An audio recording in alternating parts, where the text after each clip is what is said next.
Hello. Good morning. Good afternoon if you're in Australia or Asia. Hello there. Good morning. Good morning. Good morning. Oh, I feel very relaxed today. Very relaxed. Ready for a chill Sunday. Insane timing. What do you mean? What's going on? Right, let's crack open an energy drink and get this day started, shall we? It's 11 a.m. It's the perfect time. It's the perfect time, guys. Okay, I'm going to treat myself on this Sunday, first thing, to a Reddit Bricks update. And the good news for you guys is there's a little bit of Nicholas Diorio snark layered in there too. So you get a little taste. Apparently he's been banning people from his Discord or something over complaining about the video. I don't fucking know much about it. I've just seen people link some stuff. Anyway, how was July 4th? How was July 4th? I am alive. Yes, I am alive. I watched. You know what I watched yesterday? I've been watching it the last few days. The latest series of Black Mirror. I like Black Mirror, but honestly, it's not what it used to be. It's still okay to watch. The first episode was the best one, where the guy has to go on that trash stream website and put his fucking teeth out to get money. That was the best episode because it had a sort of bleak ending that I think was what I've got fucking hair somewhere. I can't fucking. There was more to the spirit of Black Mirror. But most of the episodes were kind of boring. Kind of boring, to be honest with you. And the sequel to the Callister one, I didn't really like that much. It was alright. But it wasn't as good as the original. Do you know the other thing as well? There's too much fan service in Black Mirror now. It's all like interlinking fan service, referencing this, referencing that. The technology repeats itself. Dude, it was so much better at the start, dude.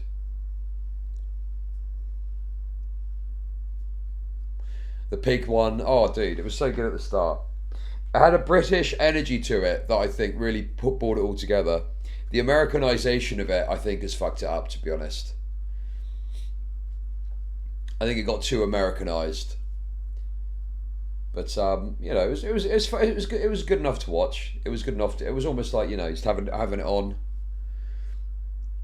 I wasn't quite as invested as I have been previously, though.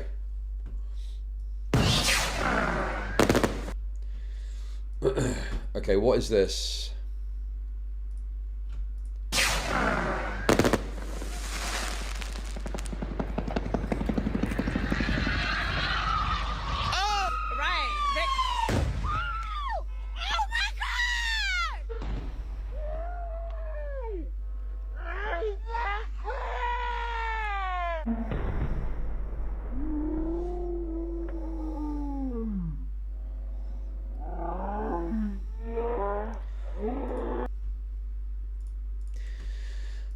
Blacktivities. Here's another story that I saw that you guys are obviously going to love. Okay, are you ready for this?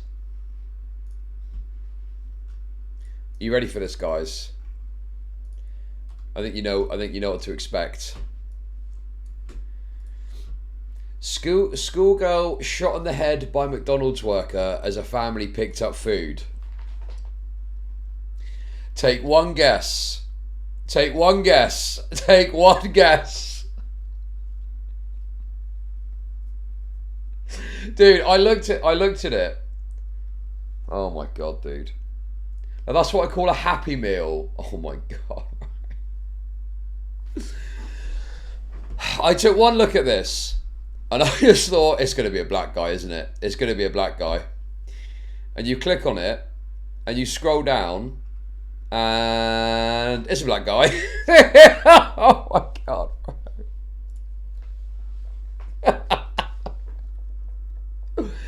And it's not just any old black guy. It is a black guy, And he's also called Ralph and Cozy Blue the Third.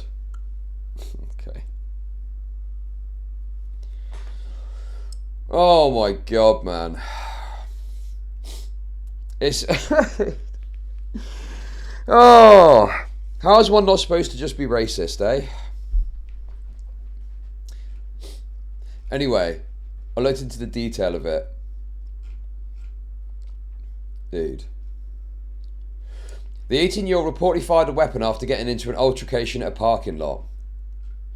He has since been charged with 2 counts of aggravated battery with a deadly weapon and 2 counts of aggravated assault with a deadly weapon without the intent to kill. Hallandale Beach McDonald's owner said in a statement the individual reported to be involved is no longer employed at our organisation. So they fired him. They fired him. That's good news. He won't be serving you Big Macs anymore, so don't sweat it. It's all good. An arrest report obtained by NBC Miami said people had come to the fast food chain 2 days earlier looking for Blue, who was hiding in the back. CCTV footage on the day of the incident showed a man running after Blue and hiding on the other side of the SUV Dora and Dad were sat in. Blue is then seen raising his weapon and pulling the trigger. Oh my god. So this guy was hiding behind this car this family was in and he just started blasting. That is mental. Okay, I wasn't sure if I was going to bring this up, but I'll try and censor it as best I can. Okay? But there is another incident that I need to show you. There's a police shooting, but I don't know if I bookmarked it.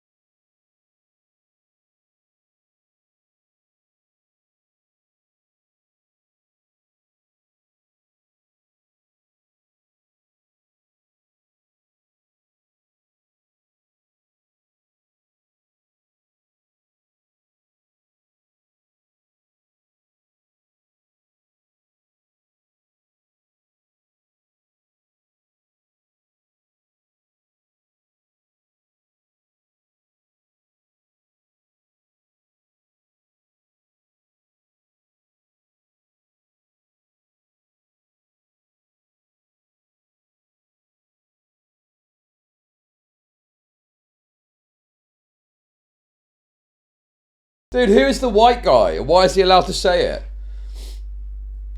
White excellence. White excellence. I've never actually watched a full episode of the Boondocks. I've only seen the clips. Don't know if you've seen it, but Andrew Branca is defending a black woman shooting a white guy in self-defense on Twitter. Oh my god, we gotta throw that up. That sounds quality, man. That sounds fucking incredible. No way! I knew it! I knew it! I knew that Branca wasn't truly racist. I think it's censored so we can play it. Drop the knife! Get out! Drop it! Get out! Get out! Drop it! Get out! Drop the knife! No! Drop the knife! I killed you! Drop the knife! No! Drop the knife! Drop the knife! I killed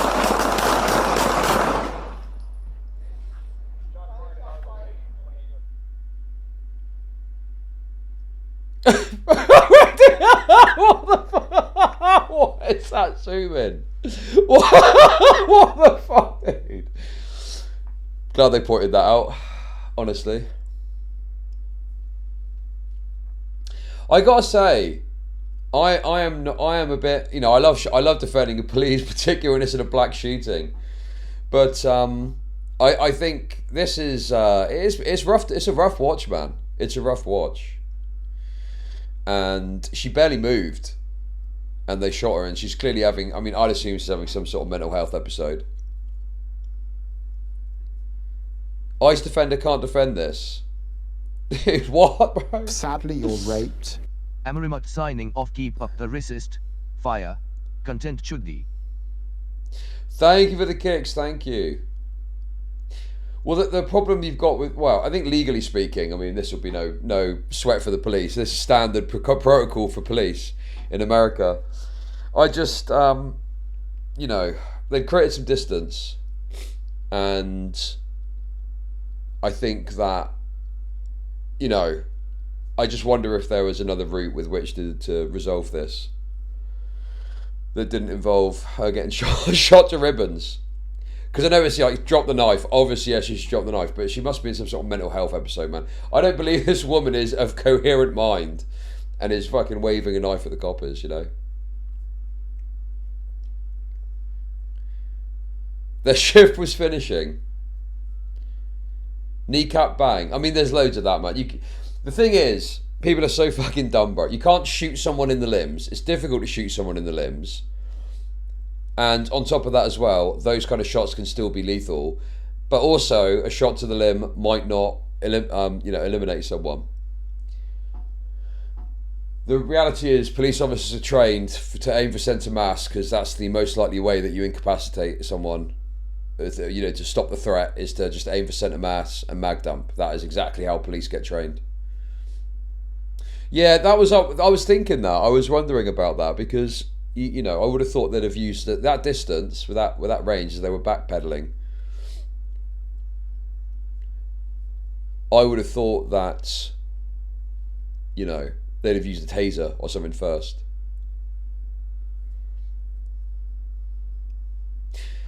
Chud, police are meant to risk their own. Well, I mean, their life isn't really at risk here, is it?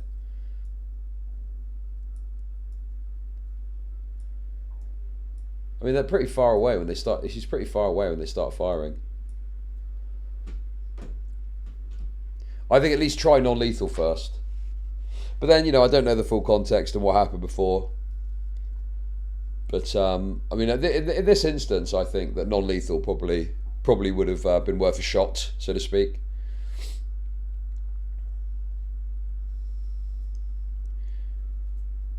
Yeah. Well, the thing is it's the moment that she made a move, and I think that someone can get upon you with a knife quite quickly, and I think the reason that they're firing the moment she makes a move is because when you're aiming at the threat like this and you're looking at them, that little movement, you know, if you let that pass, although to us it looks like, well, she barely moved, it's like one movement is going to trigger that bang, bang, bang, bang, bang.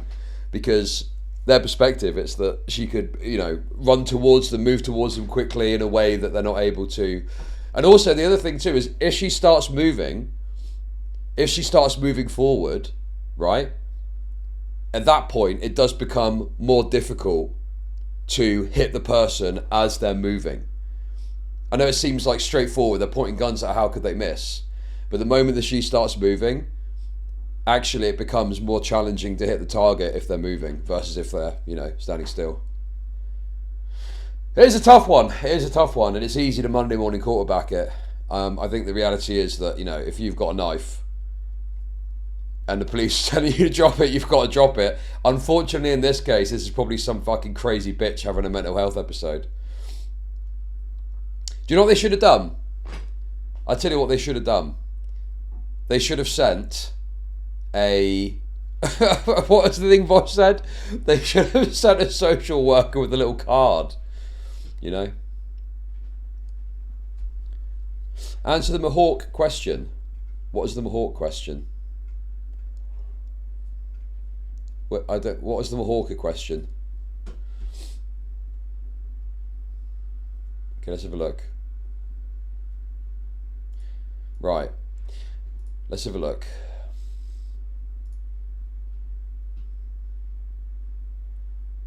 I need to censor it because I don't know if it's going to be censored or not, I'm afraid. I'll describe it as best I can. Oh my god, dude. Is it censored?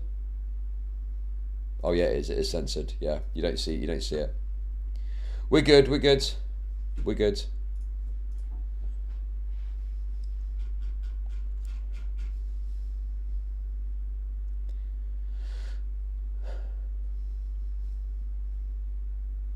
Okay.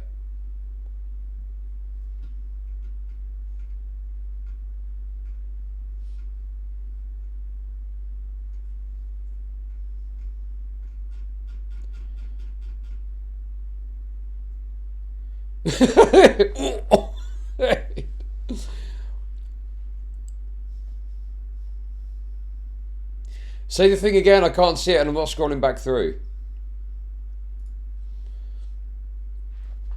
I love the way that they present this as well. Fatally shoots army veteran. Why would I care that it's an army veteran? What relevance has that got to anything? It's obviously so that people support the veteran in all of this.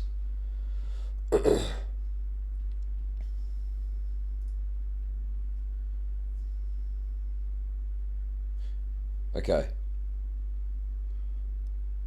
He's moving towards her. I guess the argument from Branka would be about perception of threat on her part, and he's moving towards her while she's got a firearm.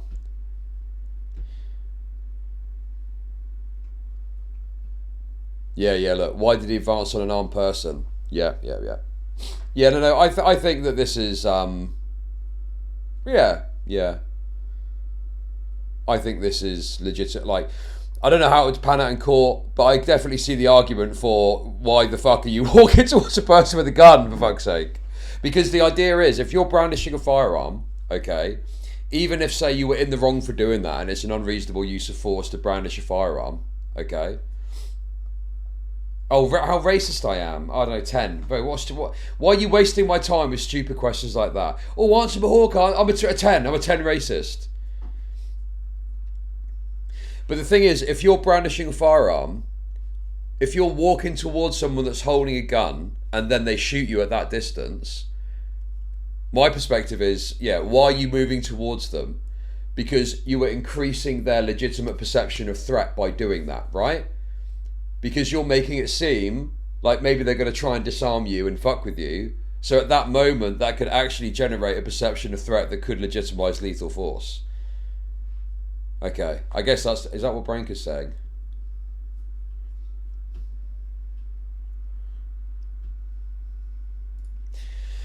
Not based on this clip video alone, it's not murder. The man here was advancing on a woman who had backed up as she was pointing a gun at him. It would of course be helpful to hear the woman's accounting of why she felt it necessary to shoot him, but it's not hard to imagine an accounting that would be consistent with at least a reasonable doubt that the shooting could have been lawful self-defense, which is all the law requires for justification. New facts can naturally result in a revised analysis. Dude. Oh my god, bro. I don't believe it! Let's go! Based Andrew Branka defending the self-defense rights of a black. But yes, exactly. The reality is, like, the woman could be unreasonable to pull a gun out. That could potentially be the case, because brandishing a firearm at someone is, I think, like, classified as assault. So she could be committing assault by putting the gun at him, but him walking towards her could then create a legitimate perception of threat of harm, lethal harm, because you're holding a gun. They could wrestle it off you.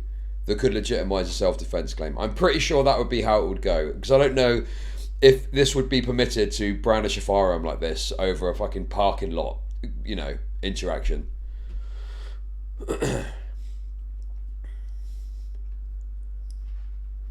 She can't be the initial aggressor and claim self-defense. She exited a vehicle, gun drawn. That might be the first aggression. More evidence is needed to make a call. Well, exactly. This is the thing, is you need more context to understand what happened. You know? This case feels similar to Ahmed Arbery case, in that Arbery intentionally went towards someone who's holding a gun and got shot. Even tried to grab the gun, it seems, but shooter still went for murder. Yes, many cases lead to unjust convictions, including that of McMichaels and Bryan. Okay, what happened there? I thought Ahmad Arbery was unjustly shot. Branka is constantly changing my mind about these black people that get shot to ribbons.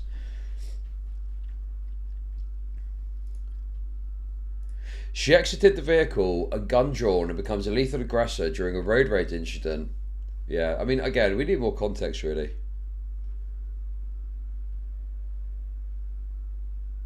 The problem is the law, if it's an, how can I put it, a non-aggravated punch, if it's a typical fist fight between two guys of similar strength, size, and fighting ability, invariably, the courts are going to treat that punch, that fist fight, as non-deadly force. You're not privileged to respond to it with a gun. Now, are there fists you can respond to with a gun? Yes. If the fist is of a... Okay, I'm ready. So let me just watch this again. She got out the gun with the car. Is there a more substantial body cam? Dude, why do they do this as well? Firearm, unarmed, as if I can't fucking see.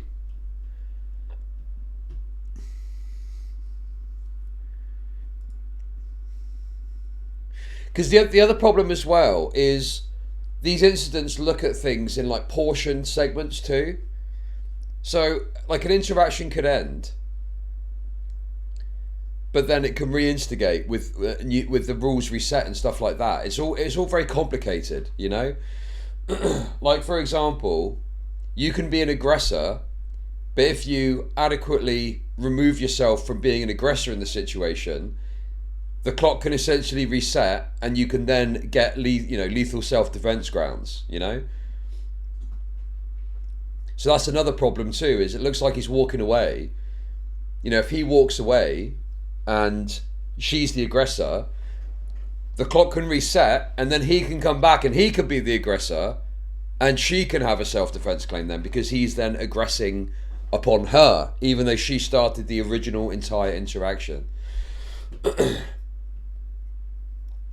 Yeah, so this is a tough one. I think you do need more context really to really understand, but I think there is a very strong self-defense logic here that you could argue.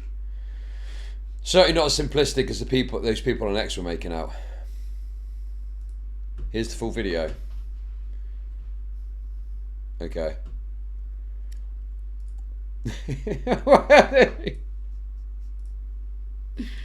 Thanks, mate. I got it here. Brilliant stuff. Let's have a little look, shall we? Perfect. Just what the doctor ordered.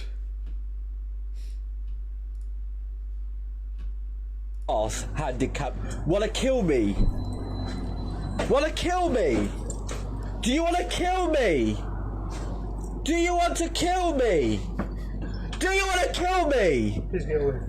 Disabled man, do you wanna kill me? Do you wanna hurt me? Do you out? Do you wanna struggle me to death? Do you want to struggle me to death? Do you want to struggle me to death? Touch, please. He's a psychopath. Touch him, please. Why should I not touch him? Please, don't touch him. He's a twat. No.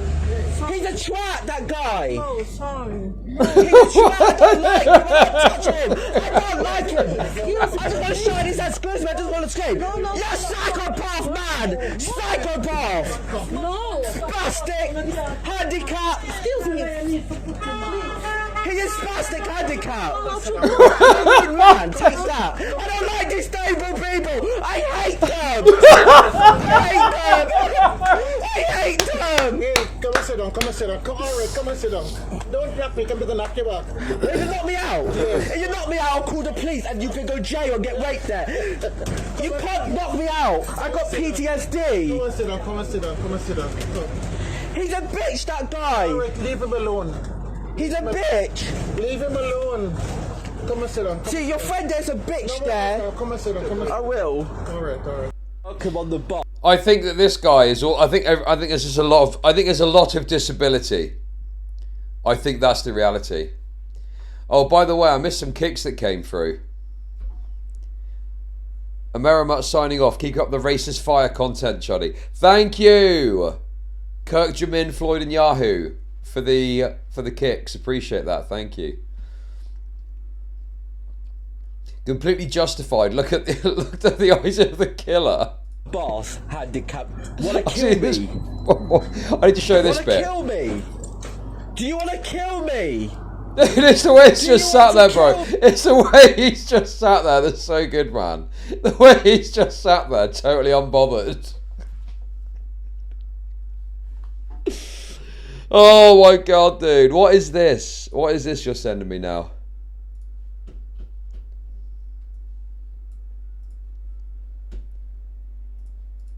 Who is this guy? Pasta Boy 0.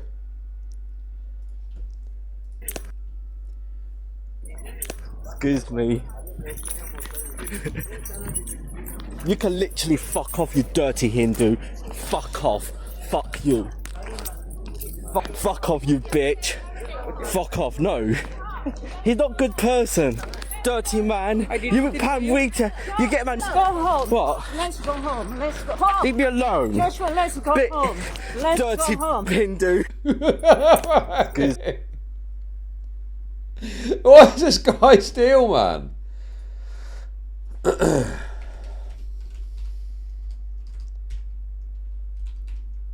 Pasta Boy he's called.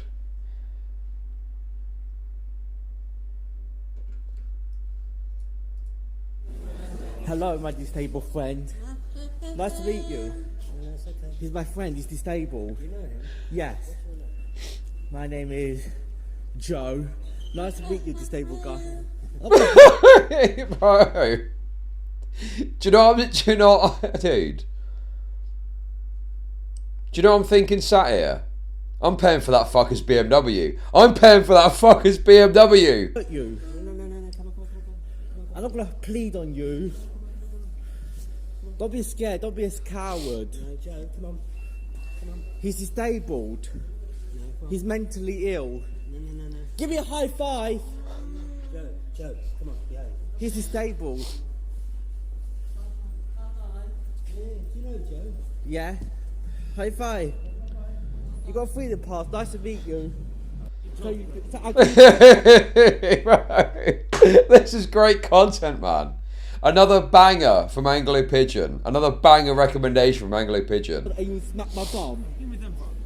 If I do it, would you smack my bum? Okay, I got to catch my machine now. Good time. I'm gonna pay a homeless guy to smack my bum.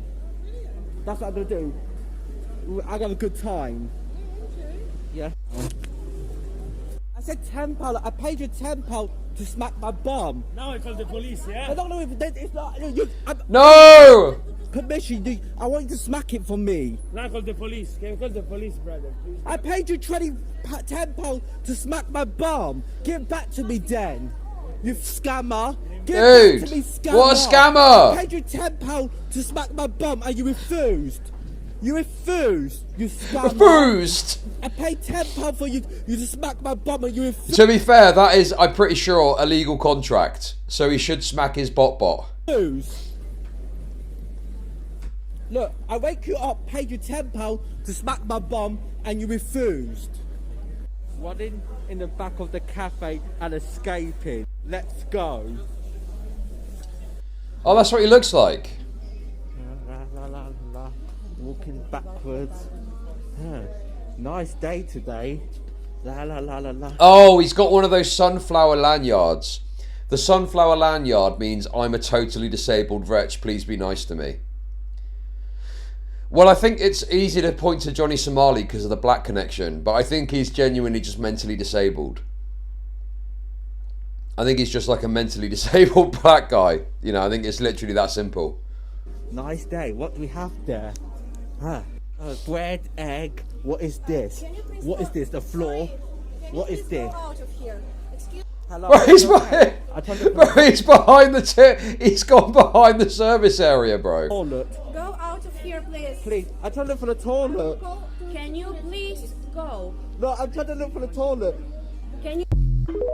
Dude, what the fuck? You're trespassing. Can you? I don't. I'm sorry. I will. Don't hurt me. Don't hurt me. I'm coming out. Don't hurt me, please. No, you don't hurt me. I'm stupid. Just don't hurt me. I'm sweating now. Pay for this Look. service. Yes, I come down. Please, I didn't mean to. The coppers are here. I was born bad. I didn't steal anything. Please, take out of my door. Please. Let's go. She's mad at me. She's gonna hurt me. Take him from here. Can you? Madam, let's go. Look. I need to defend myself. Thank you very It's good that I get to meet a good lady, by the way. way. Thank you. And she loves me. And she loves me a lot. I'll follow you on social media now. She loves me a lot, by the way. Good chest. I like her. What's so funny? Don't touch my chest. He's sexually assaulting her. He's literally sexually assaulting this woman. Your chest? I wasn't touching your chest. I wasn't touching your chest. I will not do that. I'm not a bad person. I wasn't touching your chest. And I had a nice day and touched the person's chest and got away for life, everyone. Got away, untouchable. What's so funny? Oh, nothing. I gotta go Christmas shopping now. Dude, this is like that suicidal empathy that people talk about, isn't it? You know, white women see a black disabled guy and immediately start trying to, you know, help him out. And they get sexually assaulted. What the fuck, bro?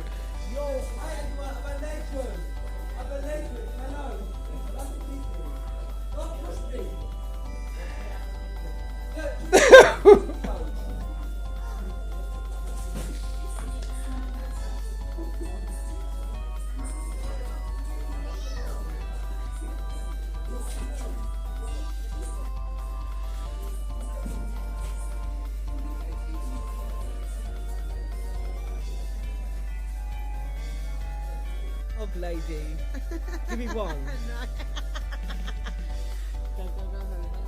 I will. TikTok, why? Why TikTok got my live stream banned for 1 week? Now I need to cut my penis off for that. How dare you? Get my live stream back. TikTok, I'm gonna cut my penis off that. I'm literally gonna cut my penis off. Cut my penis out of my body. I'm gonna cut my penis off. I'm gonna cut my penis off. You damaged my live stream, TikTok.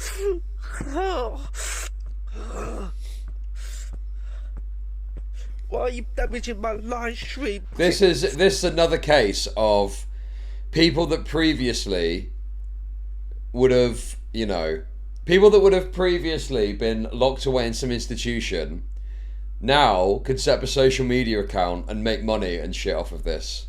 Top. We have the yellow line and all that. Yellow line. We have the yellow line. We have the yellow line. I'm so crazy. Okay, Don't alright, like okay. God. I'm on the yellow line. I'm a retard. I'm spastic. I'm on the yellow line, by the way. I'm on the yellow line. We're on the yellow line and all that. We're on the yellow line and all that. We're on the yellow line and all that. Say it. We're on the yellow line and all that. We're on the yellow line. Yeah, we're on the yellow line. I'm the world retardest man ever. The retardest prick ever. The best prick on this train track. Why? Why should I come this way? I'm not your son. It's dangerous. Well, my IQ is 777, so I'm a genius. We're on the train track and all that. Is it an act? Is it an act, or is he actually disabled? Is he just pretending to be disabled so that he can do all these stunts? We're mad and all that. Ah! Guess what, Bobby? I'm on the train track and all that. Ah!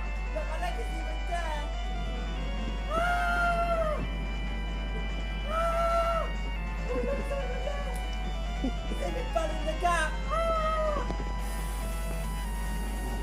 Yes! Ollie! I'm on the train track and all that. Ah!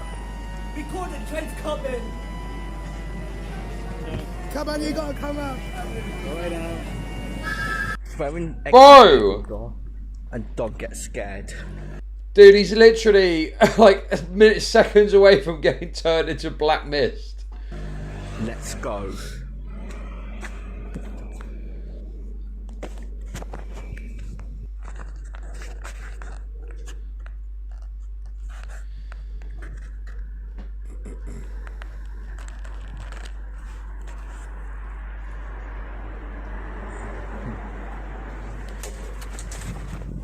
What the fuck, man?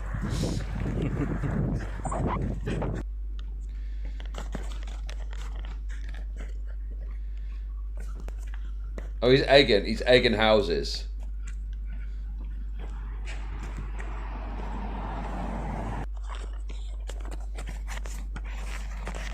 Okay. Let's see.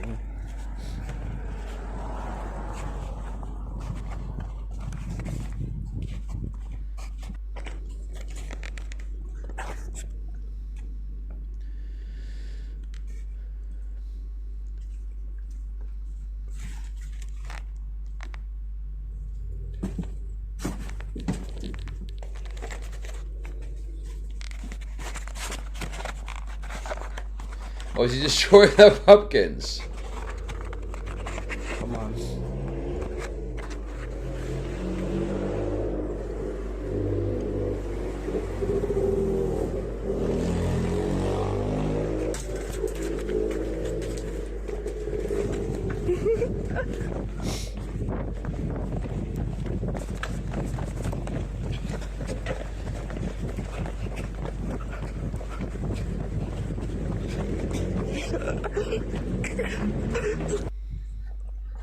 Chud not laughing because he's a homeowner now.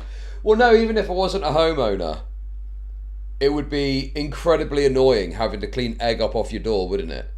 Someone call the citizen vigilante. I mean, yeah, this is obviously extremely antisocial stuff, isn't it? Even if he is mentally disabled. But I think he might be fucking around. I think he might be pretending. How much left?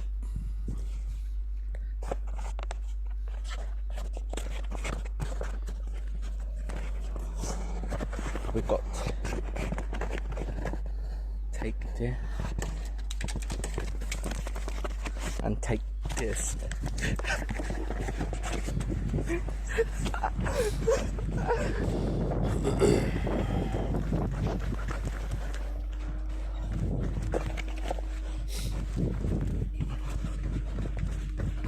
Where's the police in all this, man? Why is this guy not arrested? We did it. Stable friend today, me and my disabled mate. Good to see you. Good to see you. Oh my God. This is what this is the future progressive swamp. Oh, oh my God, dude. Soak it in. Soak it in. This is what progressivism's all about, guys. See, you don't get much love.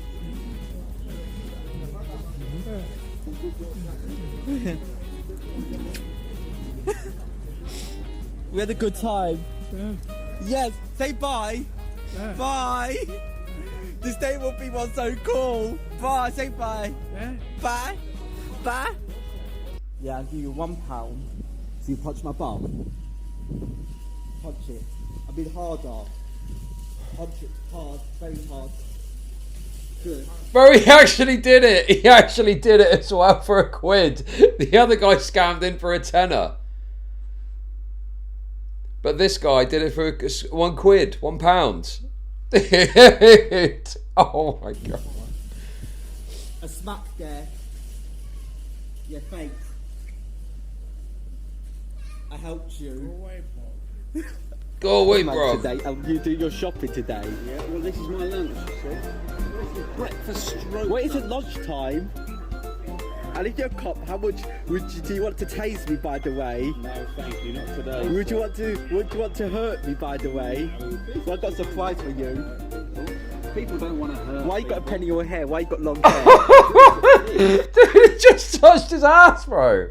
Dude, British coppers are such pussies, man. Dude, if that was an American copper, this guy would have been shot to bits for that. Dude, what the fuck, man?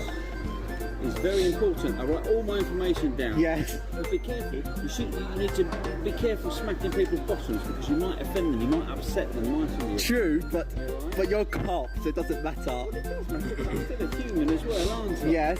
What? Tell me what you're doing today, sir. Dude, bro, it's so funny looking at the difference between British coppers who are being so nice to this disabled black guy, but in America, if you're disabled and black, that's a death sentence. This guy could be like that woman waving a knife around and he still wouldn't get fucking shot. Doing shopping, and also I like to sort bullies out online. You know, online there's bad people. No, sometimes, yeah. I'm sorry. Did you just hurt the policeman? That's funny. So what I was trying to say is, online there's like bad bullies. You know what I had to do to them? Take a screenshot and expose their message. Really? Is that okay to do? Well, I don't really know, if I'm honest with you. If they're bullying people, is it okay for me? Is it okay for me to help the person and expose the message on my post? Well, I imagine that you might say to them first, you know, the sort of things that you're writing to me are unfriendly, and if you continue to write unfriendly things, then I might let other people know that it's fine for me. If they keep bullying me, is it fine for me to expose people? Well, it's not fine for you to expose people, but listen to what I said. I said that I think that if you write to them first, say the things you're saying to me are unfriendly, and then you know, if you continue, then I will let other people know. I don't think that's a bad thing. Yes. Stable friend. He's my best friend. Got you. Got your bomb. Short load, got your bomb. Get away with it. Got your bomb. He's sexually harassing a fucking dwarf, bro. He's sexually harassing a dwarf. Got your bomb. I'm chasing you like cats. Like I'm the cat, you the mouse. Oh, mate, yeah. See you later. See you later. See you later, mate. See you later, mate. See you later. It's like with Pasta Shuffle. Yes. With Pasta Untouchable Pasta. Yeah. The best queen. Oh my day. How was your bum touching? How'd you like it? Yeah, lovely, mate. Do you like your bum going top? Come on. I just chased two short people today. Is it so funny? Is it so funny like I'm a bad cat? Is it? What's your social media name? It's Heroes Forever 666. Can you believe I touched two short people bomb and got away with it? None of it. Hi, pal. Oh yeah. You okay? Yeah. Dude, none of these people have got what it takes to deal with some fucking... Dude, look, everyone's reacting to him. They're like, oh, that's funny. Can I have your social media account? They don't know what to do because he's disabled. Okay, this is really solidifying some of my perspectives on disability payments and benefits and how they should work. I'm telling you, this is outrageous, man. He's gloating about it. He's fucking gloating about it. The dirty little black bastard. Unbelievable. Unfucking believable, man. We do need a British... Yes, we do. We do need a British patriot. I agree with you. Very disappointing what's happened to my country. Very disappointing indeed.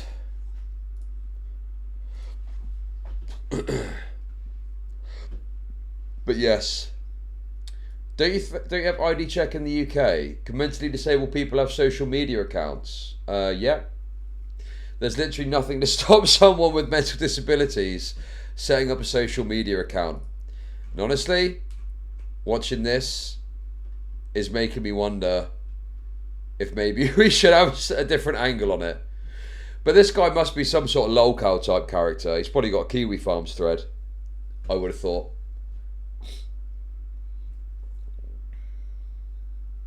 Yeah, I think he's pretending though. I do think he's putting it on to get away with it. You know, that's my perspective on this. Anyway, that was a funny little detour, wasn't it? I'll tell you what we're going to do. Let's have a little look at the Nigel Farage stuff, okay? Let's take a look at this Nigel Farage stuff. Because, honestly, I think Nigel Farage could be in a spot of bother here, if I'm being totally, brutally honest. It's not looking good. It's not looking good. So far, there's been all of these controversies about Farage, okay? He got a £5 million gift from a crypto billionaire, okay? So that was bad and questioned and asked, why did you get £5 million as a gift from a crypto billionaire? A personal gift. So it's tax-free. And on top of that as well, it doesn't need to, you know, it's one of those that kind of went under the rug, essentially. Okay? Your top guy's under fire. I don't like Nigel Farage. I've never fucking liked Nigel Farage, dude. Dude, there's this idea that because of certain things that I say or perspectives that I've got, I'm like a Farage supporter. Bro, I'm a fucking Labour voter, dude. What do you mean Farage supporter? The guy's a fucking bent as a 9-bob note, as they say. I'm a Restore voter. Oh, dude. There's right-wing infighting happening at the moment. Sargon of Akkad released a video. I'm not going to watch it. It's like a fucking hour long, right? It's too long to watch. But Sargon of Akkad released an hour-long video going after the ethno-nationalists in the UK. And he was saying things like, know your place. Like, know your place. You know, you're basically it was like your political poison. Know your place. You're useful for our purposes, but don't get ideas above your station. And it's caused this rift, basically. Oh, is it only 20 minutes long? I thought it was an hour long. Okay. Well, I watched someone talk about it, and their video was like 2 hours long. So that's maybe why I thought it was an hour long. But in any case, the point is, and this is the thing, is he has been a big Restore guy, and people have been saying to him, why waste your time with Restore? Just vote for Reform. And Restore have been appealing to ethno-nationalists and further right people because they've got a more extreme position. Right? But now he's finally realising, holy shit, these absolute insane people that want to deport everyone are political poison and aren't going to work. You need to fuck off and stop making Restore this crazy party. Which is exactly what people had said about Reform, essentially. So it's very funny. It's very funny that now there's this kind of infighting that's happening on the right over Restore, you know, essentially attracting a certain type of people and then a certain type of people not being catered to. Yes. Harian Gladys, yes. Gladivis. I did watch his video about it, or part of it at least, because I wanted to know what it was all about. Anyway, Reform are not without their own problems. The most influential Bitcoin and crypto politician. Give this man a round of applause to get this started for us. Nigel, thank you for joining us here. Nigel Farage is being investigated over a £5 million donation from the Thailand-based crypto billionaire and Reform's largest donor, Christopher Harbour. So, Mr. Farage, how much of that money have you spent?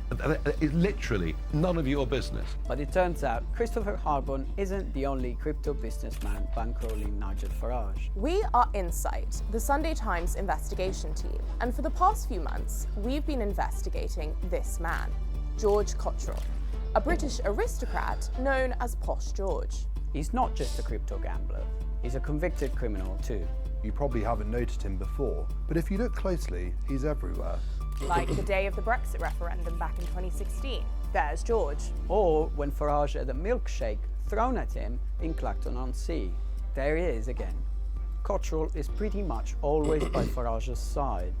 Officially speaking, he doesn't work for Farage or Reform, but our investigation reveals he's indispensable to the man who may become Prime Minister. He provides him with political counsel and emotional support, but above all, money. The member for Clacton has described a gentleman, George Cottrell, as like a son to him, despite the fact that that individual is a convicted money launderer. What does she make of the potential between money laundering and cryptocurrency? I think it's extremely concerning, and that's why we would ban cryptocurrency donations. But how exactly did a criminal become Nigel Farage's right-hand man?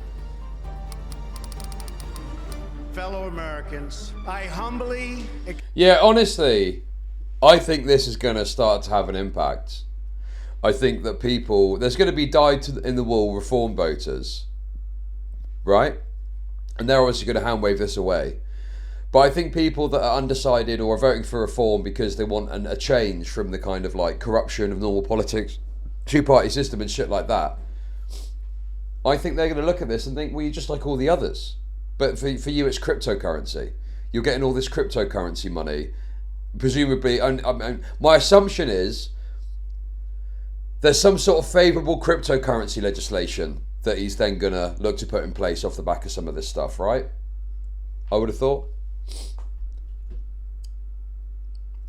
Nigel going to...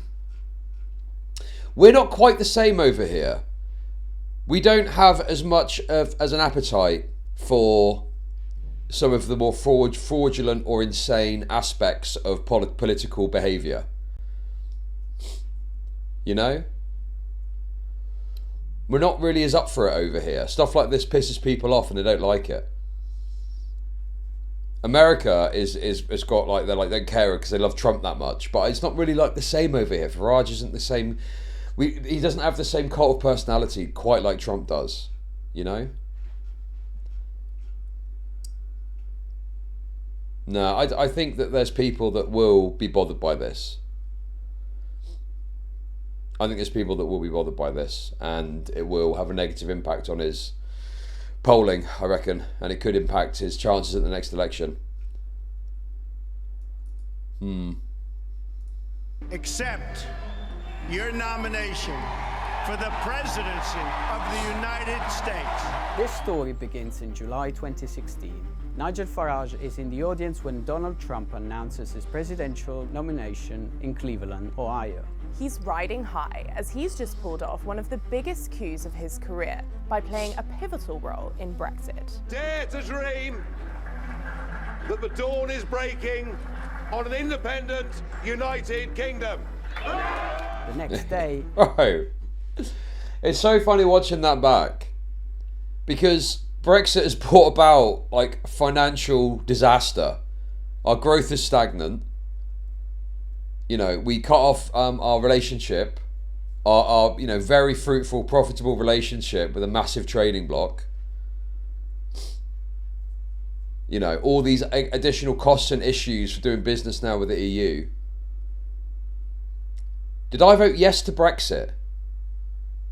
Is that a serious question? Is that a serious question that you're asking? Did I vote for Brexit? What the fuck do you think? No, obviously not, bro. I didn't vote for Brexit. But I very much thought, well, look, this has been a very politically divisive topic. And I don't really think there's any point in continuing the debate. We've had it for years. Unfortunately, my perspective is not you know, won out, but we should just get on with it and leave the EU now, because that's what's been decided and that's what the referendum, you know, was there for. No, but the thing is, I know you might not know what my exact thing is, but based on what I'm saying, it just would seem crazy that I'd have been like... Because normally a Brexiteer would come up with some cope as to why it's actually really good.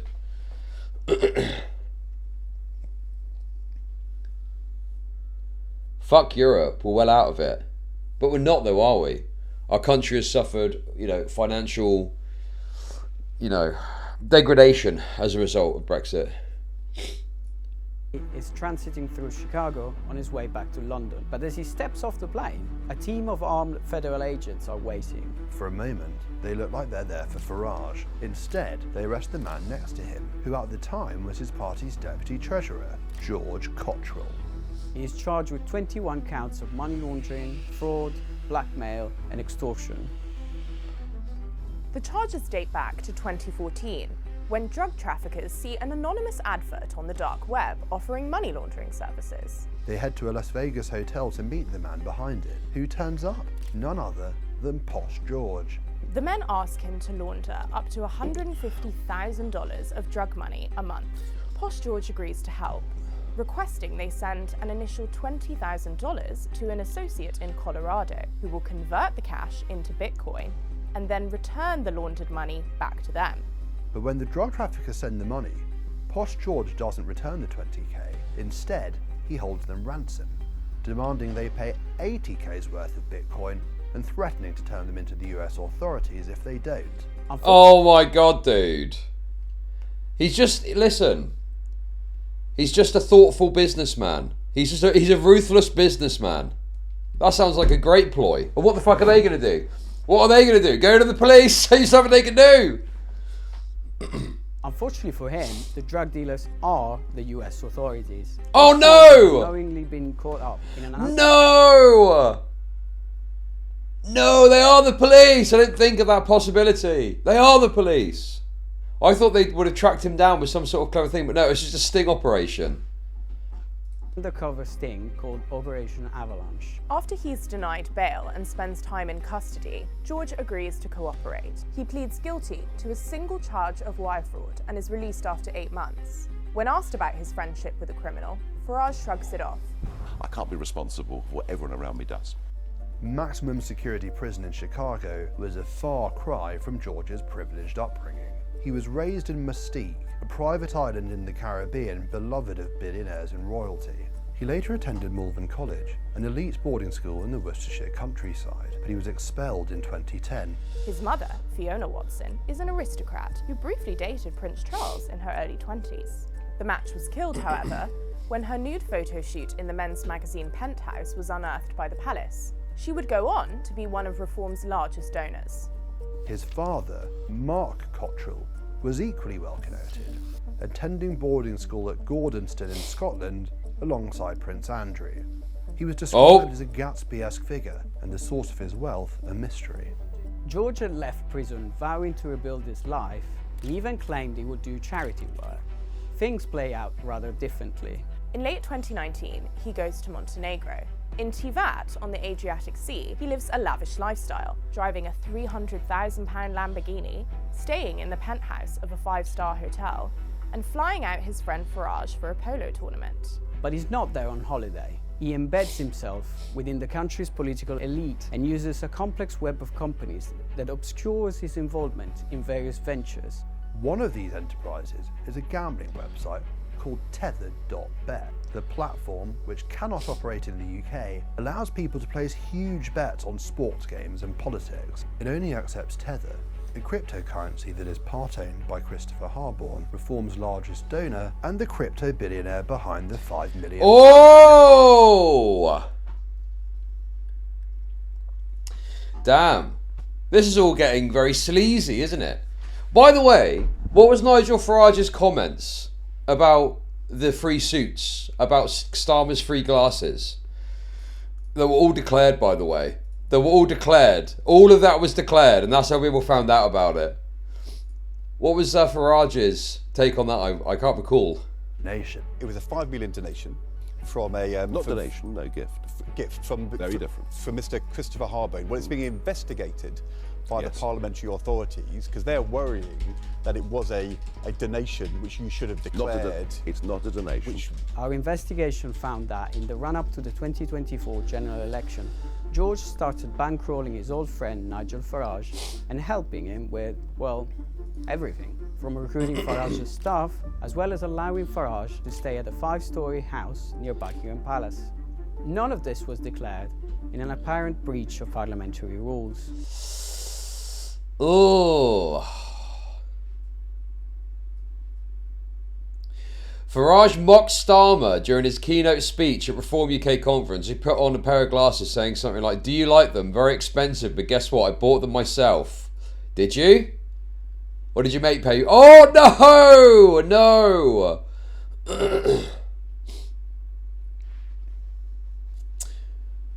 Jesus Christ. Let's see. This is aged poorly.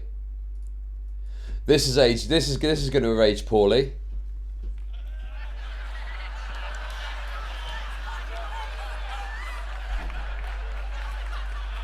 Do you like them? Very expensive. But guess what? I bought them myself. How about that?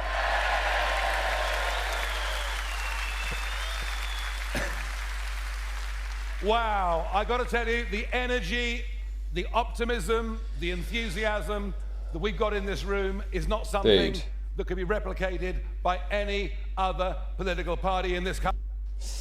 I mean, to be fair to Farage here, I think he didn't go that heavy on it.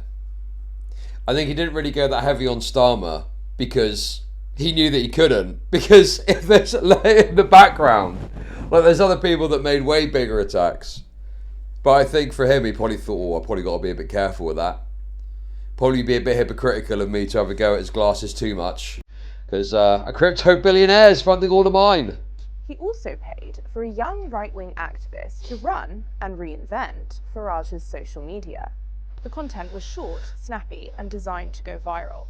It mixed humour with his uncompromising politics on migration and political correctness. Look at the images, the lack of professionalism. This helped Farage become the most followed politician in the UK and finally winning a seat on the 8th time of asking as MP for Clacton. It also gave him a unique ability to shape the political conversation within the country, giving him a reach and audience well beyond his usual base. Again, none of this was declared. Cottrell's money has meant power for Farage, and this is exactly why it's so problematic for the Reform leader. Farage is likely to face renewed questions of his compliance with the rules, but also about his judgment. We unravel the relationship between the two men in our newest podcast series, Posh George, the criminal behind Farage. Listen now wherever you get your podcast or read our written piece on thetimes.com. Dude.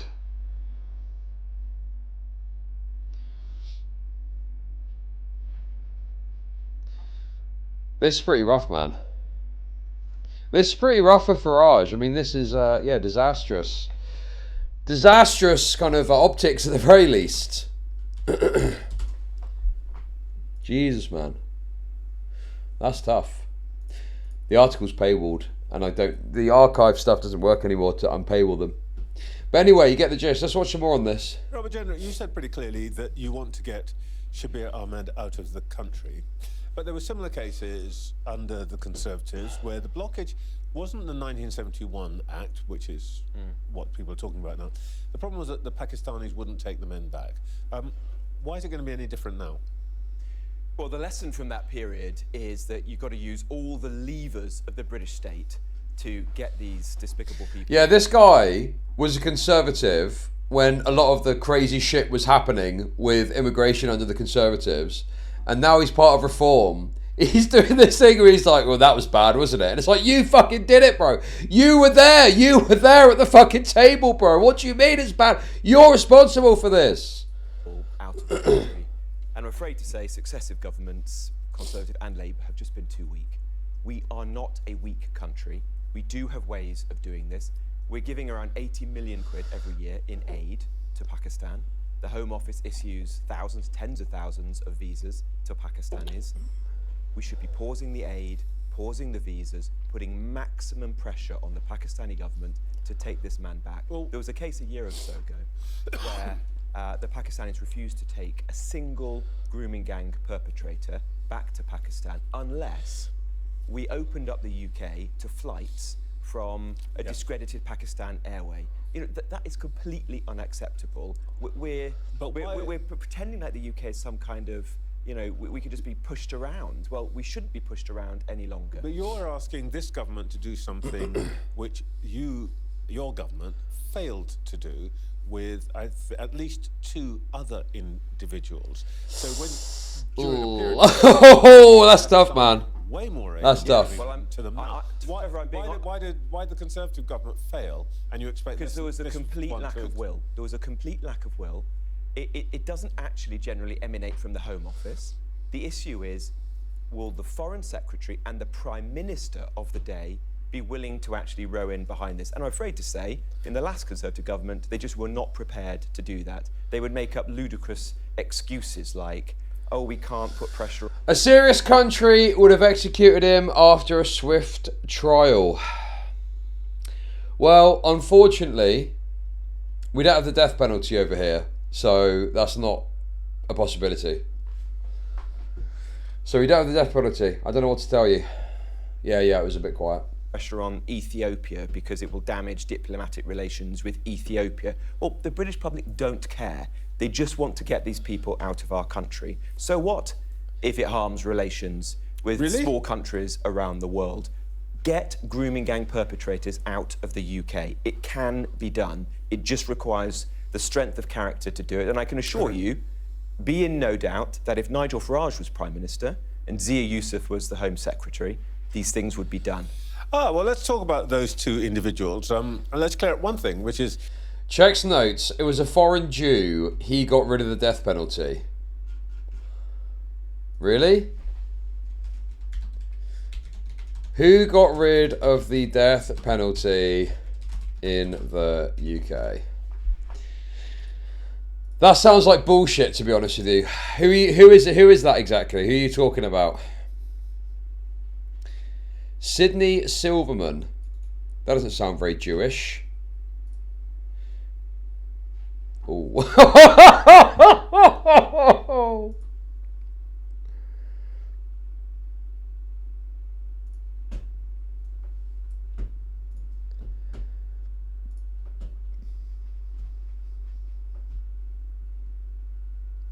Silverman was born in poverty to migrant Jewish parents from Romania.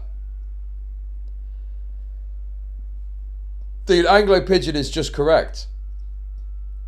Once again, Anglo Pigeon. Anglo Pigeon's racism is correct. A fervent opponent of the death penalty, Silverman founded the National Campaign for the Abolition of Capital Punishment. In 1940, amended the debate in the House of Commons opposed abolition. Passed, but was defeated in the House of Lords. He wrote about miscarriages of justice. Silverman proposed a Parliament Members' Bill on Abolition, which was passed by 200 votes, defeated in the House of Lords.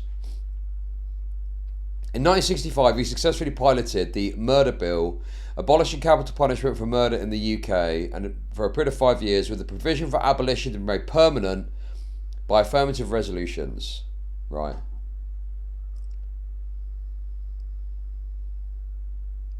There we go. So Anglo Pigeon was correct. It was. It actually was a foreign Jew, not even being racialized about it, that is primarily responsible for the abolition of the death penalty. Take from that what you will, I guess. With Mr. Yusuf, last time you and I spoke, you said that under a reform government, no one would be deported purely because they were living in social housing. After the programme, your colleague Zia Yusuf said that wasn't right, that wasn't party policy. And he tweeted that if a foreign national lives in social housing at taxpayer expense, they automatically fail our economic tests and will be deported. Now, this is his territory, so he's basically put you right, has he? Well, we're basically on the same page. What we're saying is two important. No, you were saying different end of the book. Not true. Not true. We're saying two important things here. Firstly, getting cut by Zia and then having to go, well, we're basically on the same page. Social housing, which is a precious commodity, which we've got too little as a country, should be for British citizens. And that is what reform would do. Secondly, if you're in the UK and you're not a Brit and you're living in social housing, you will not be able to remain in it because you will not meet the economic test. So you're going to be given 3 months and to find private accommodation. And if you can't, then I'm afraid you will have to leave the country. And it's just a matter of basic fairness. The overarching philosophy behind a reform government is always put the British people first. And that comes for social housing. It will come for taxes and jobs. Today we're saying that when the British government procures things, it should be putting British companies first. Are you against this? Yes, in that I think social housing should be based on need. Like, for example, if there's some, white homeless single guy, but there's a family that happen to be an immigrant family, and it's kids, I would favour the kids getting put up over the white single guy. Just as a simplistic example,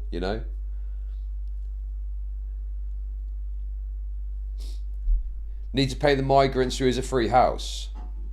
Yeah, but then, the thing is the problem that I've got is that I don't look at it along the lines of, it's about need. Welfare is about need. over the racial dynamics or the the background of the person that's being given a property. So I favour looking at need over an analysis of the exact racial makeup or background of the individual. So you import families to kick out white natives to become homeless? Well, no, I think you have some limit on immigration and obviously some measure with which to address the illegal immigration problem, to stop the flow of people coming in that need this housing. But I think for people that are here already, why are their needs more important? Because a child is not, a sort of entity with its own ability to do things.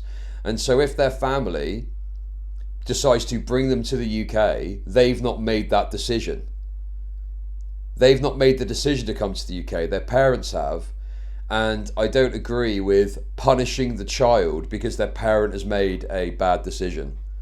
And this is the fundamental thing when it comes to welfare, is the child is not making a decision. The child is, forced to go along with whatever the fuck the parent is doing. So I think a family I would favour over like a single white guy, sure. And in a situation where it's like a white and a brown guy, I don't think I would want to put a racial dynamic in there. It would just have to come down to who has got the most need, who's been on the waiting list the longer, so on and so forth.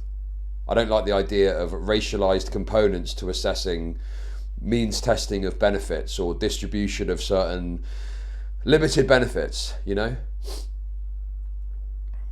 Isn't migration supposed to help the economy? What I would support is if a migrant, I wouldn't say that it goes to this person or that person, it's about need. But I think if a migrant has come here and they are overly reliant on the taxpayer after a period of time and they don't have a right to be here, I do support a financial analysis of their circumstances. And if they are not adhering to, a principle of contributing to our society, then I would support, at the end of a review period or whatever, something being revoked and them having to leave, yes. I think that's reasonable.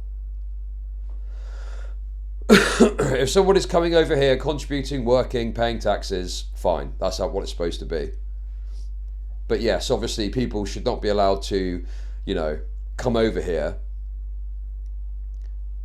leech off of benefits and take money out of the public purse, because that is not the overarching goal of immigration. The overarching goal of immigration is you become a contributing member of society. Well, if it's a tradesman, well, that's fine. If it's a tradesman and they're working, no problem. If it's a tradesman and they're not working, that should be temporary. And then if it's an extended period of time that they're not working, there should be some sort of financial reckoning and, restriction of immigration rights and sent off back home. Yeah, I think that's totally reasonable.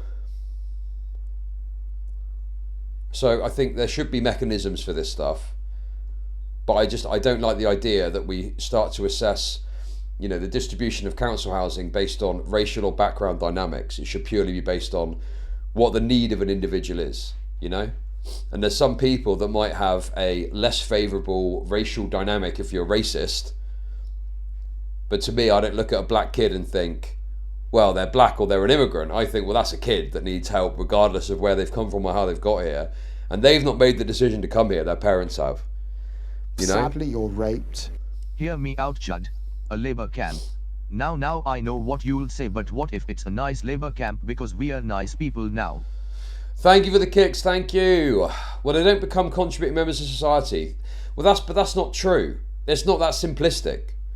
There are certain groups of immigrants that are contributing members of society, and because this country has not had to foot the bill for them as they're growing up, then the moment that they start working and paying taxes, they are a net benefit because they're paying tax into the system, having not had to take money out of the system at any point. Illegal immigrants are a problem. Illegal immigrants or refugees, they are a problem because the idea is that they start to work, but they don't start to work, and some of them rely on benefits. There's high claimant for benefits from certain, you know, asylum seekers and things like that.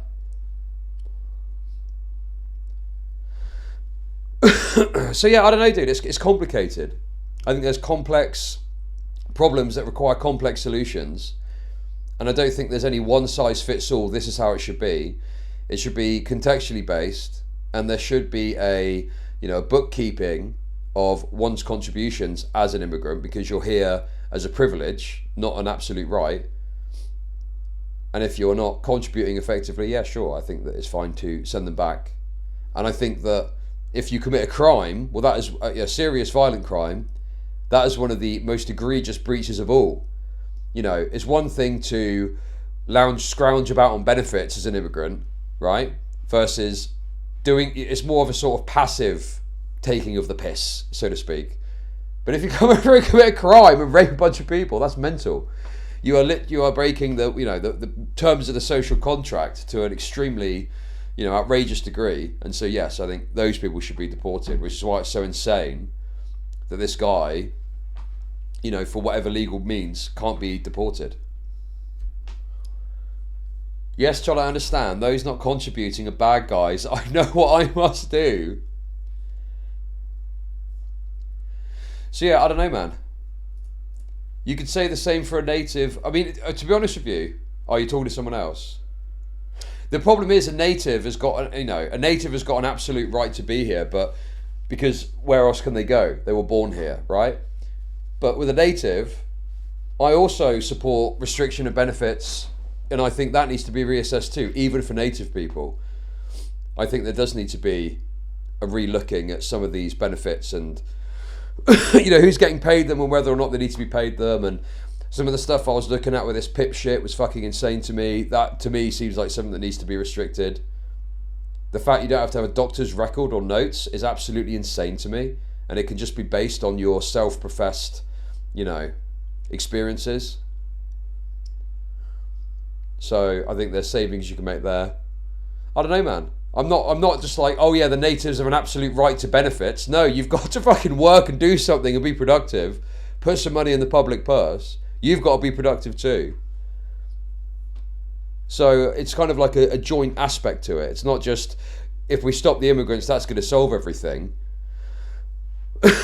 You know, a lot of money is dished out to people by the government.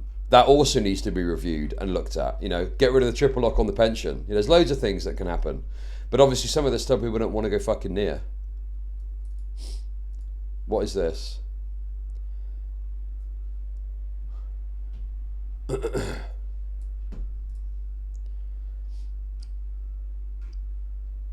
UK government quietly publishes the net fiscal contribution of different ethnic groups.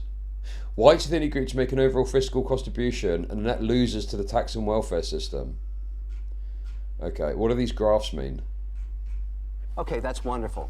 But how do I make money off depressed people? With that mindset, you will always prioritize foreigners because they will always be more needy.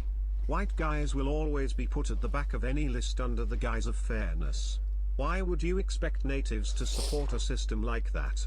Thank you for the 420. Well, not necessarily. Like, for example, if you've got some black guy fresh off the boat that needs social housing, right? Then a white guy goes first. And I've got questions about what we do with that black guy and tightening up, you know, asylum, whatever you need to do. So it's not the case that the black guy gets it. It's just if there's a family, if you've got children there, you need to look after them somehow. What the fuck are you suggesting? I know what it is. It's just send them back on a boat, right? I get the concept. I get the idea. I get that you just want to get rid of the Browns. But I don't agree with that. I don't think that you should just, you know, I mean, I don't even know what the logistics would be. Well, you just get them, put them on a plane and fuck them off. Back to wherever the fuck. What happens to them back there? You know, this is my concern with some of the discourse around this, is there has been this, you know, this hardening of like a basic human, you know, mentality with it. Where you look at, you know, you get all the imagery, and I know there's problems with the fucking young fighting age males and stuff like that. But there are obviously people that do need help, and I think they should be helped, and I don't think that, you know, it should be based on racial dynamics. first, not international companies. So that's going to be behind everything that we do in government. So no divisions in a top team? No, none at all. Or as some cruel people say, he's bullied you into a tougher position? No, none at all. You want the immigration policy to be a charity? It's supposed to benefit our country. Immigration is legal immigration. Yes, the idea is it benefits our country. But with asylum, that is more charitable, or what's the word? You know, what's the word I'm thinking of? Oh, you know what I'm thinking of? Like humanitarian. That is more of a humanitarian concern, isn't it? You know, asylum is purely humanitarian. We're not bringing in, we're not accepting asylum claims because we're like, you're going to be a contributing member to our society. We're accepting asylum claims because we're saying we believe. And again, I'm not 100% supporting the asylum system, to be clear. I'm sure there's people that slip through the cracks. I'm sure there's people that, you know, shouldn't get asylum and do. I agree with all of that, okay? But on a fundamental level, there are some people that are genuinely fleeing, you know, horrors that should be helped, supported, whatever. The problem is as well is sometimes there are people that you might want to give like an asylum claim to, but then they're plugged into a system where there's not enough resource to support them, and there's some like mentally ill, deranged, PTSD-riddled freak, and then they go and stab a bunch of people or some shit, and it's like, well, you know, what were you expecting? You've given this guy asylum, and then you've plugged him into some sort of, you know, system that doesn't support them. And I think that with that, particularly if the support isn't there, I mean, I don't want a stabber. I don't want a mentally ill stabber fucking running about the place. Like, that's fucked, you know? So there needs to be a sort of something to happen there. Don't give them asylum, tell them to fuck off, or do give them asylum and give them the support that they need. But all of this is very complex. There's lots of issues and there's no simple answers. And that's why it's always so funny to me when you hear about reform or restore saying, well, there is a simple answer. Just press the switch and fix it all. There's not a simple fucking answer to any of this, dude. It's a very complex issue. It's multifaceted. That's multi-departmental. That is not going to be solved by any particular government just because you agree with what they're saying before the election. So I don't know, man. It's just a complex issue. I'm no fucking expert on, you know, immigration policy. I just got a rough idea about some aspects of it and know roughly what I think about it. But yes, this is like something that will require a complex solution. And Labour have made some headway, but obviously that's not really spoken about enough. And people just want to act like Labour are just, you know, continuing the same pathway that the Conservatives were, which isn't true. They have shut down migrant hotels. It's obviously just not happening at a rate that's fast enough for the Droolians on social media because they want to see everything sorted and instantaneously. Yes, exactly. The whole immigration thing has been poorly run for years by primarily the Conservatives. Brexit fucked it up. We then had this massive burst of the Boris wave, which was way too much and fucked everything up because Boris Johnson was a fucking dogshit Prime Minister, and now it's trying to pick up the pieces from all of that and trying to figure out how to move forward and what the best, most fair way of doing it is, you know? I'm sorry to disappoint you, Trevor, but Reform is a united team, and we're getting on with preparing for the next generation. I have no feelings about this, and I am always happy to see friends united. You've now lost 4 parliamentary by-elections in a row. Your leader can't seem to explain how he's paid for the properties he owns, and he won't say exactly what he's done with the donation of £5 million he received, which is odd because, on the face of it, there's nothing actually unlawful about that donation. Well, there's nothing. It's not just on the face of it. There's nothing wrong with it. Yes, Keir Starmer's widespread. This is very. Keir Starmer's widespread unpopularity and failings obscured any good Labour did to the extent most people don't seem to actually think Labour have done anything at all beneficial.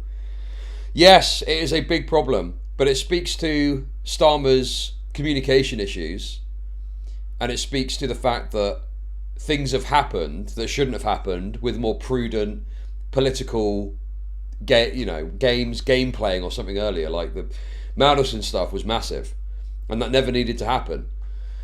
You know, there's some of the policy decisions were overwhelmingly unpopular, and that didn't need to happen. You know, nothing ever happens. Very true.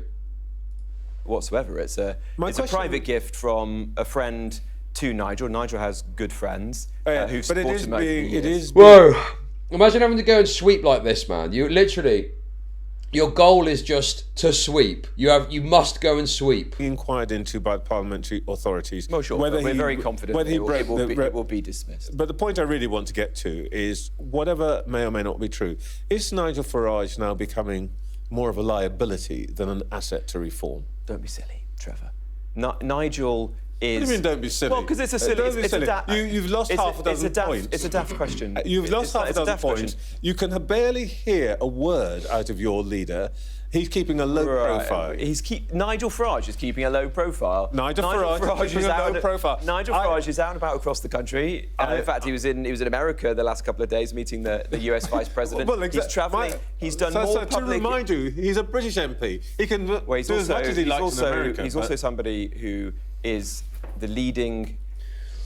Fucking hell, dude. This has changed. This has fucking changed. Look at this, man.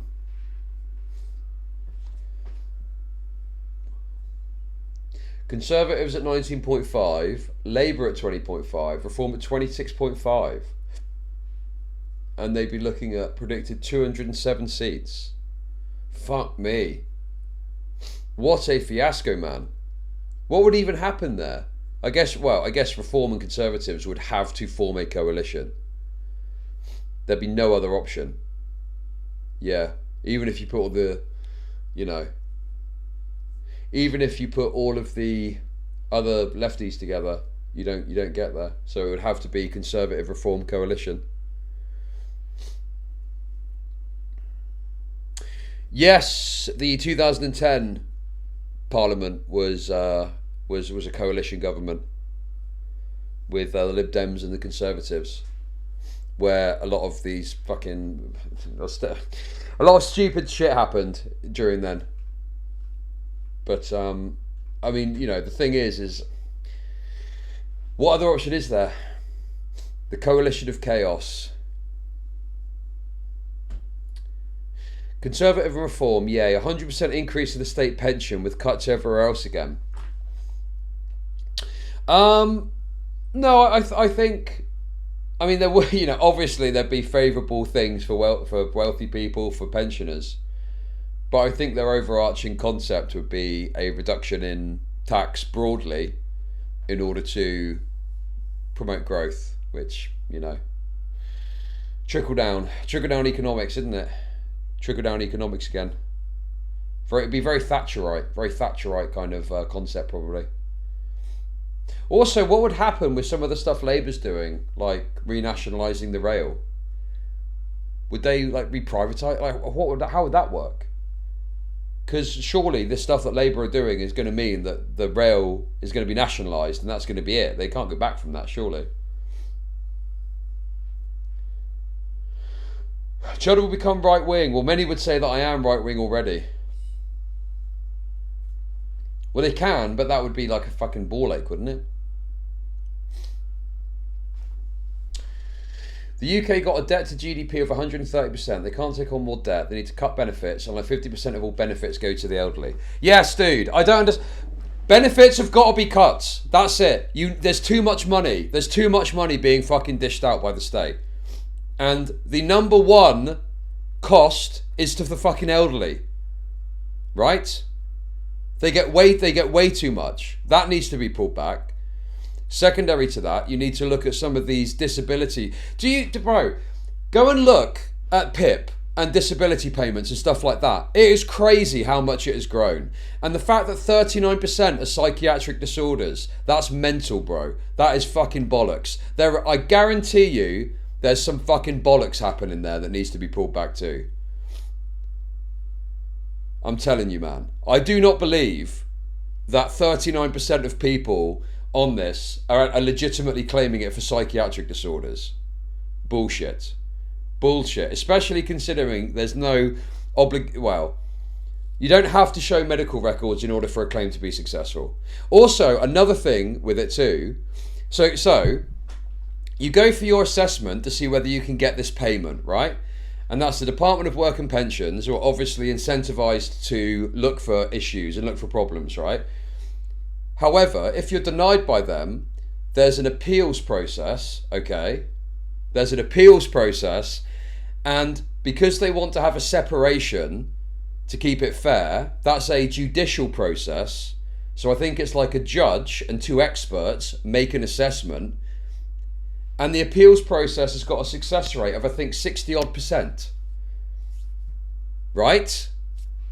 So the point being, you go for your PIP, you get denied, and then you go for this, appeals process, and it can get overturned at a rate of, I think, 60 or 70%. I can't remember the exact number. But to quite a high percent, they get overturned. And, I got to be honest with you. I would probably wager that there's a reasonable portion of those that's, bollocks as well. Suffering from can't get a job-itis. I mean, yeah, exactly. Especially when you consider that 39% of them are for mental health disorders too, in total, on the payment scheme. There's something amiss with it. There's something wrong. And to me, I just think there needs to be a focus on that, because it costs so much money to the taxpayer.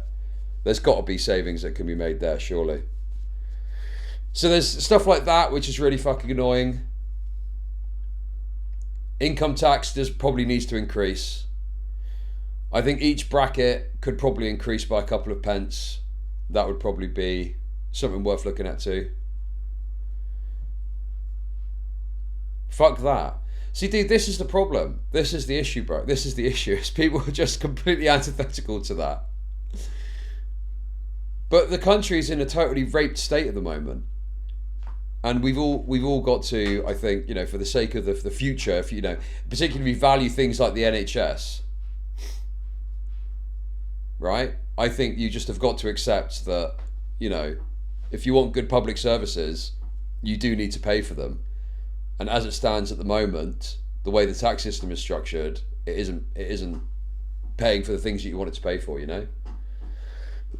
People want a good functioning NHS, but then they go, oh no, we can't possibly pay more income tax. I'm not talking about raping.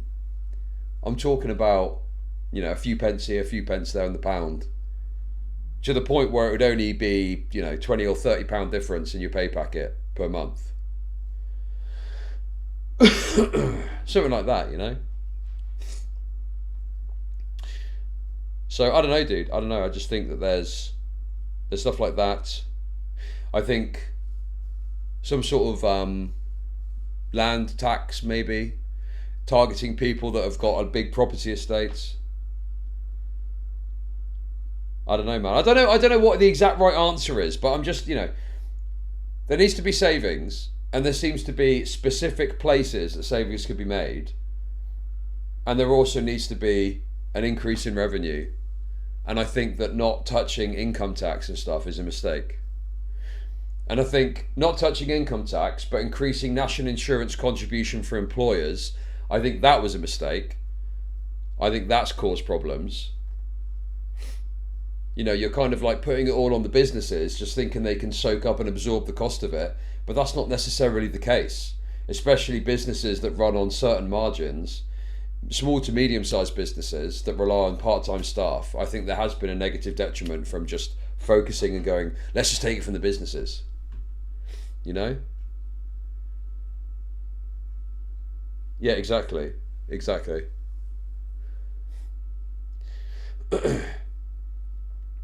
Did you see on Twitter all the people saying it's unfair? The UPM guy was talking about flat property tax instead of 10 million homes paying less than 500k ones.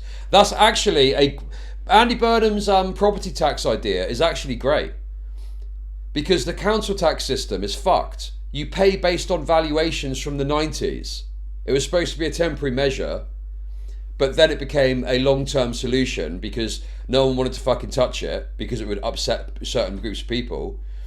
But in some instances, because of the system, right, you can have a property that's valued at, exactly that, £1 million, millions of pounds, and you pay less than someone that owns a property that's worth £500,000 because of the quirks of how different areas have grown and stuff like that. But what Andy Burnham is proposing is you pay 0.48% of what your current property value is today.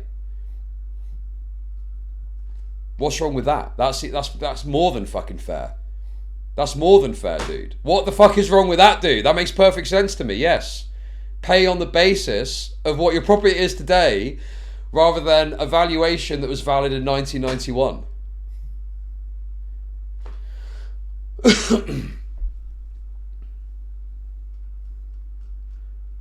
So you get punished if your area goes up in value. Well, I mean, if you get more, if you have more, right? You pay council tax anyway. So people pay council tax anyway, okay? The issue is that people are saying that on the basis of it being an unfair system already. Because someone, okay, is in a property that's worth, say, £10 million, and because of the quirks of how it's changed since 1991 and the fact it's based on a 1991 valuation, they could be paying less council tax than someone that's in a property that's worth £500,000, exactly as Flip Flop explained. Now that's absurd, is it not? Your property is worth much more, but someone else has got to pay a high level of tax because of the quirk of how it's calculated.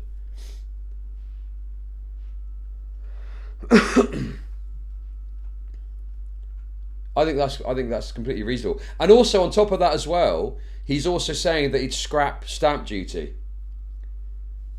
So you wouldn't have to pay stamp duty anymore on, I think I think he'd scrap it completely.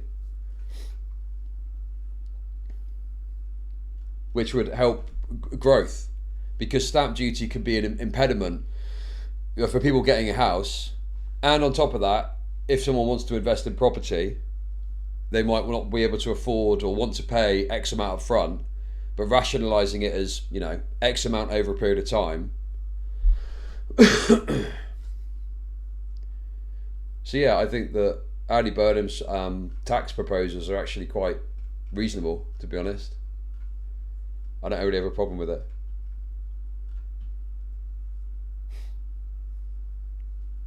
Means pension, and also, dude, this is the other problem too, right? You have got baby boomers sat on houses that are worth a fucking fortune, okay? That are sat living in one fucking bedroom in their fucking estate, in their big house, right? That could be perfect for, you know, moving on to the next generation or something. But they just sit in there. They just sit in there. They don't fucking need it. They just fucking sit in there. And then when there's taxes that happen to represent the value that they, you know, possess, they get fucking mad about it.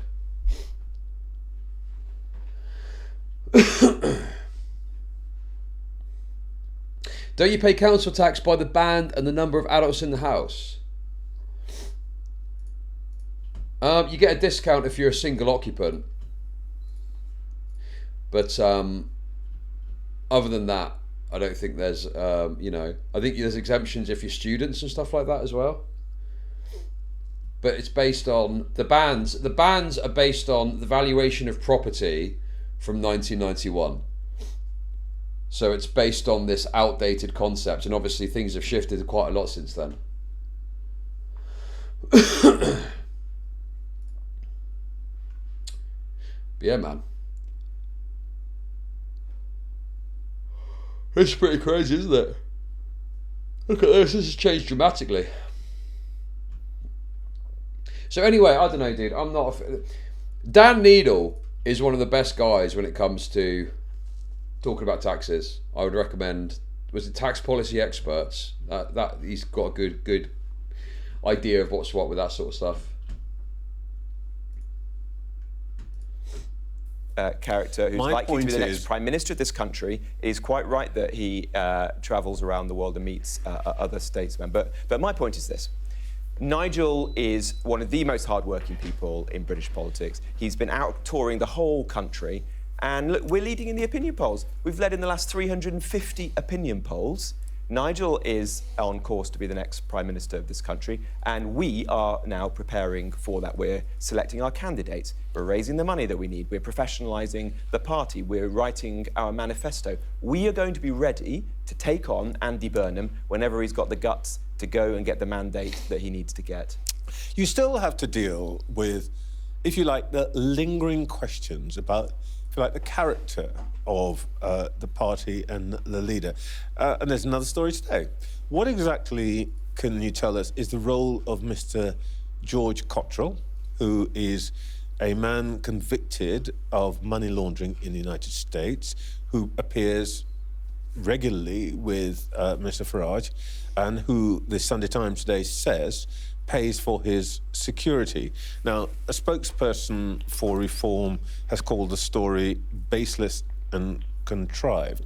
Is it true that this convicted criminal has been paying for Mr. Farage's security or not? This is a very old story that has been... Well, it doesn't matter whether it's true or not. It's an old story that's been dredged up by the Sunday Times, which let's remember is a Labour-supporting newspaper. I don't think they think that, but... What? Bro, the Times does not support Labour. That's ridiculous. But anyway, bro, are you fucking serious?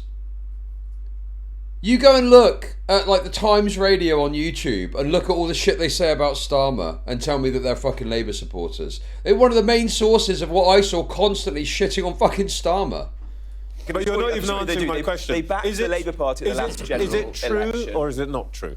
He's an old friend of Nigel's, and he's supported him in the past before Nigel was even a member of Parliament. He has no formal role within Reform whatsoever. Is he paying for Mr. Nigel Farage's security? Well, I believe it says in the story that he isn't, but he supported Nigel before he became a member of Parliament. So there's nothing to see here. What I find astonishing about that article, Trevor, is that we have Andy Burnham about to become our Prime Minister. The media is doing absolutely nothing to scrutinise this man. What does he intend to do? And you got a newspaper, a Labour newspaper like... Dude, bro. What? There's tons of commentary scrutinising Andy Burnham, questioning his vision. I was literally watching a fucking Andrew Neil video talking about what a fucking waste man Andy Burnham is, and his devolution policy is bollocks, as he was saying. What is he on about, bro? There's tons of people that are criticising Burnham and are scrutinising him. Like the Sunday Times, putting the story on the front page, trying to drag Nigel down. Okay, you want to talk... Nigel is not going anywhere. Nigel is going to keep working hard to ensure that we get the change that this country actually needs. People watching this programme this morning are desperate. Yeah, does it not feel like they're kind of implanting the tactics of MAGA? But it's not really hitting, because it's not the same. It's not the same country, it's not the same people. And it's just so transparent. What they're saying is fucking bullshit. For change. Their bills are going through the roof. Their wages are going nowhere. They're sick of the small boats arriving all the time.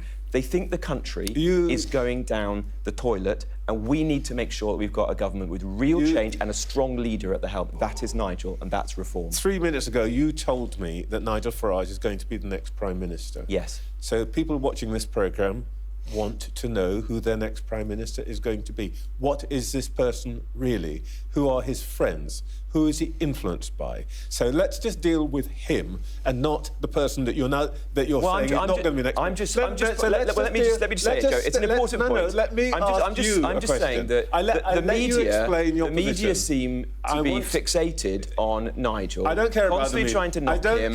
It's not working because the public can see through it. Hang about a bit. Hang about. When you say the media's fixated with Nigel Farage, well, why not? You've just told me he's going to be the next Prime Minister. And by the way, when people come in here, I talk to them about their party, not about some other party. So let's just deal with Mr. Nigel Farage.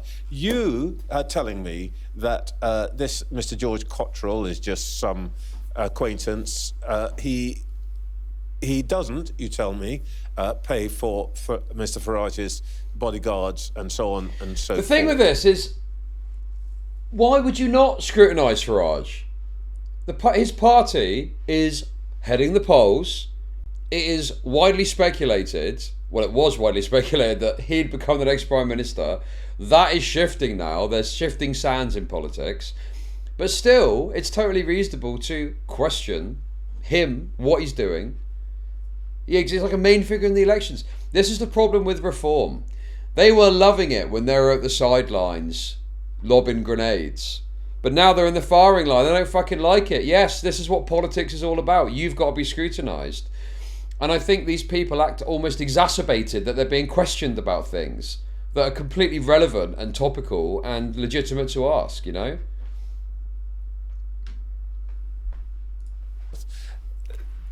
Do you think... So what's the story then? The story... You're telling me that. You've conceded that... You've conceded. George Cottrell is an old friend of Nigel's. He's allowed to have friends. And that... What is this debate pedophile shit? You've conceded. You've conceded. He supported him before he became a Member of Parliament. Doesn't do so now. What's the story? There is no story here. This is just yet another in a whole chain of smears that's trying to drag Nigel down. And we're sick of it. Let's talk about the things that people actually care about. Well, let me tell you what they care about. Because I actually do spend a lot of time so do I. Like I can assure you, Trevor. Being lectured by people on the buses and the tubes. And one of the things they will care about is seeing Britain's next Prime Minister in the company, day after day, of a man who has been convicted of money laundering. It's not a good look, is it? He's an old friend of Nigel's. No, he has no. I don't care if he's an old friend. He's been convicted of money laundering. He has no role within Reform. There's no story here, Trevor. What the next Prime Minister... Oh, really? You don't mind what our next Prime Minister... who our next Prime Minister hangs out with? You don't care about that? Trevor, this is people Trevor, if it was Andy Burnham, Trevor, you would be. Well, no one's scrutinising anything. Bro, this is so real as well. I'm glad he's pointing that out. If this was about Andy Burnham, they would be going fucking ballistic. Andy Burnham, right, or say Keir Starmer even, had someone funding his campaign who went to jail for money laundering. You're telling me you wouldn't be fucking banging on about this? To do with Andy Burnham at the moment. The man's just... drifting into number 10 with no scrutiny. We've seen where that's gone in the past. It happened with Keir Starmer and Rachel Reeves. Total disaster. At least acknowledge that for the average person, you're wrong. There is a question to be asked. You're wrong. With respectfully, Trevor, you're wrong. The country is in dire straits. People want change. They just an old friend. Just an old friend. And Westminster. Epstein. Muckraking about Nigel Farage and to talk about the things that really matter. See, I don't their want to go bills, on their jobs, I don't want to go immigration, on about this. public services, defence. I personally do Where is our country actually going? And I can assure you, the only person who has got the courage to turn this country around and deliver real change is Nigel. And that is why we're leading in the Dude, they were banging on about Keir Starmer, correctly by the way, it's a massive political controversy. They were banging on about Starmer having Mandelson as an appointment who was friends with Epstein, right? So Starmer wasn't friends with Epstein. He was not friends, but he had Anderson in a juicy plum political role that was friends with Epstein. And now this is no big deal. Nigel having direct contact with someone that was prosecuted and jailed for money laundering, funding his campaign in 2024. And it's not a story. Fuck off, man. In the opinion polls. I personally don't want to go on about this. But I am astonished that what you're saying is that the person that you think is going to be our next Prime Minister, it really doesn't matter who he's seen with, what that person's background is. I care about his principles. I bet you if I care about his principles and his values, and I can tell you this, there is nobody in British politics who has been more consistent on the most important issues facing this country than Nigel Farage. He has been campaigning on these issues like the effects of mass migration on working people, like net zero and how it's deindustrialising our country, since I was a teenager. Let that sink in. For 25 years, this man has been fighting for working people in this country. Yes, and nothing that you say about a family friend of his or this or that the Sunday Times wants to put on its front page is going to change that. If we want to get this country back on its feet again, we need to have a reform government and we need to have Nigel as our Prime Minister. Robert Jenrick, thank you for your time. Thank you. Dude, I like Trevor Phillips. Trevor Phillips is great, man. Who did he rape? He raped some Labour politician, didn't he? Oh, David Lammy. He absolutely raped David Lammy. Because, oh, was it David Lammy? Over the fact that he'd supported Floyd stuff. and then he was criticising people that were using bad events for political purposes. Yo, hey, Electric, thank you for the kicks. Thank you. Thank you for that. Appreciate it. And Femboy Come. Thank you for the single kick. And I feel like I missed this 500 kicks here. Hear me out, Chud. A Labour camp. Now I know what you'll say, but what if it's a nice Labour camp because we're nice people now? I missed that earlier. Thank you. Thank you for the kicks. Thank you. Oh, get your kicks in, guys. Get your kicks in. I tell you what I need to do, though, guys, okay? I am deeply concerned about some of the racism that I've been expressing. So I need to sit my white ass down and listen. I've just seen this that I didn't know existed because it only got 5k views. Okay? Next one. How is this for a fucking video? How is this? How is this as prime content for the little politics segment here? How social media racism affects young black and racial minority groups.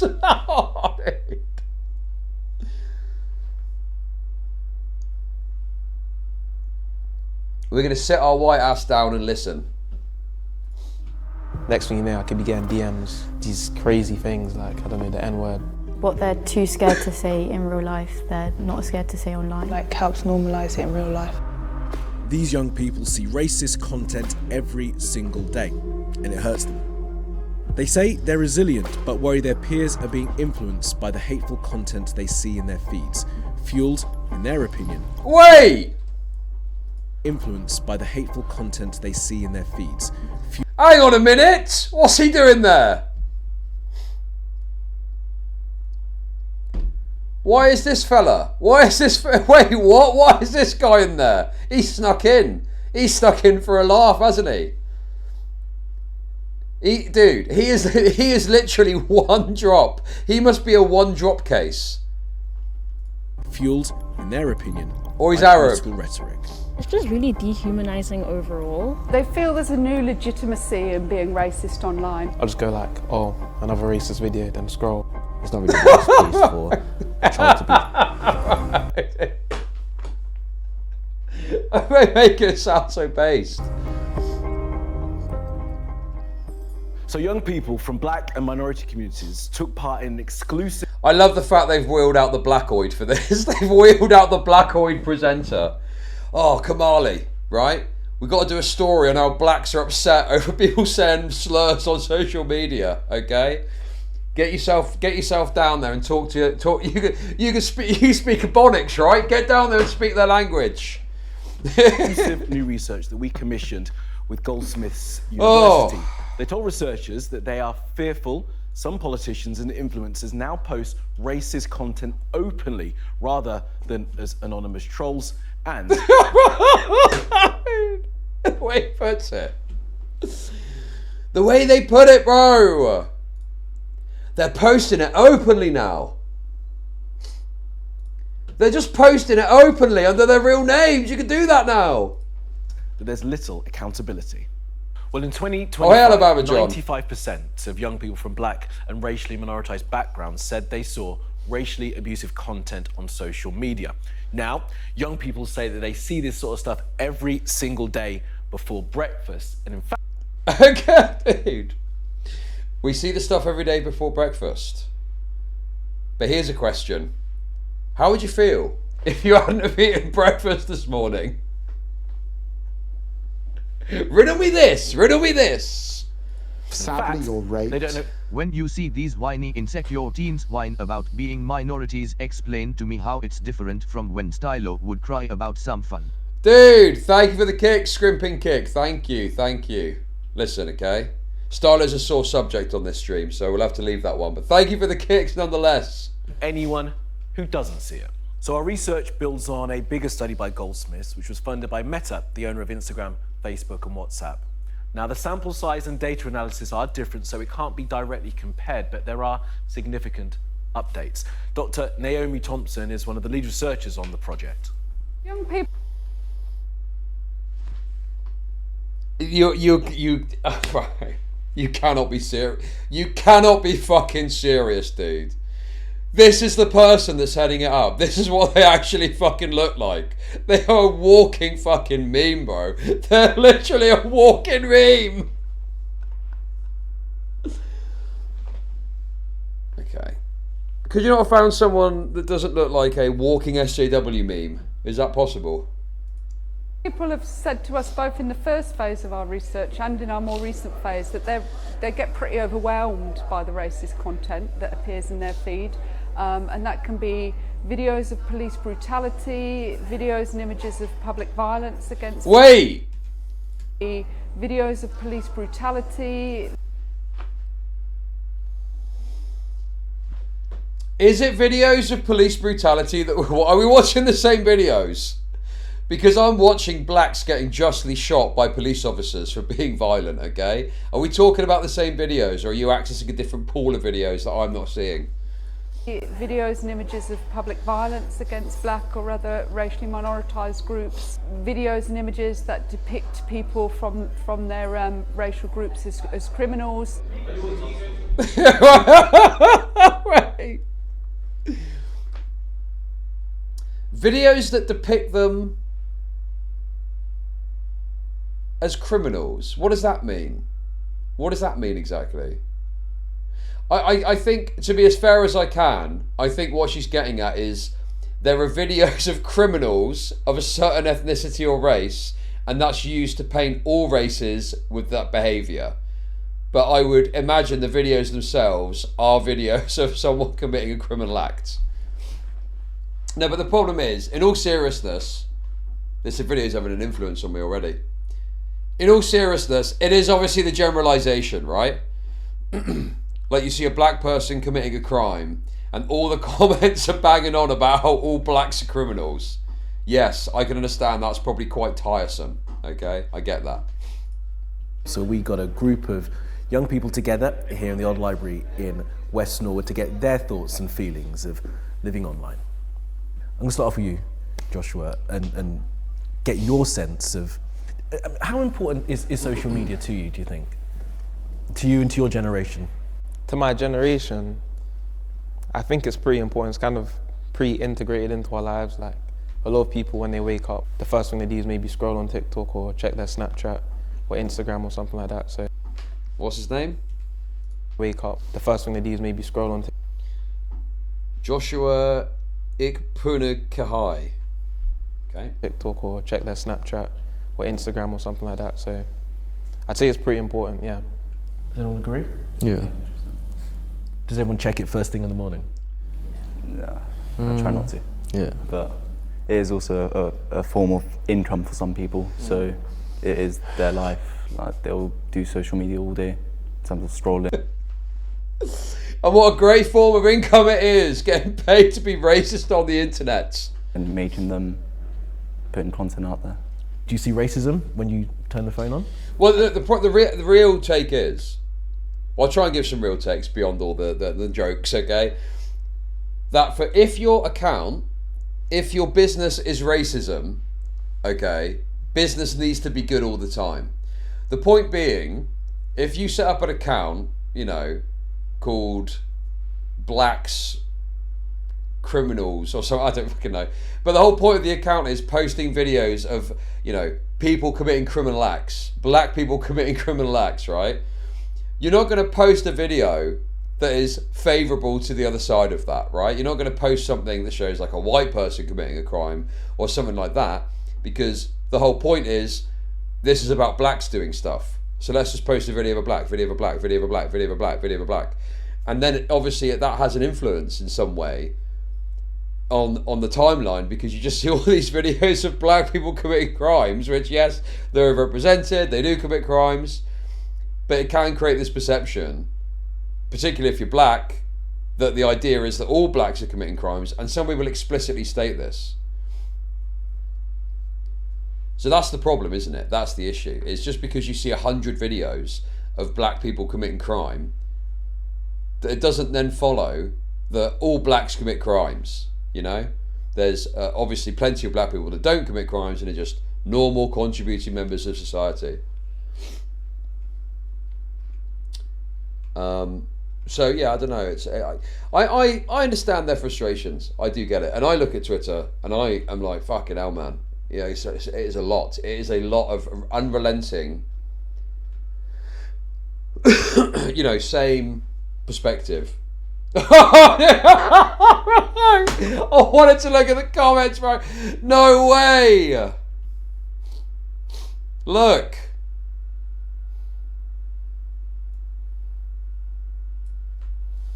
No, they know.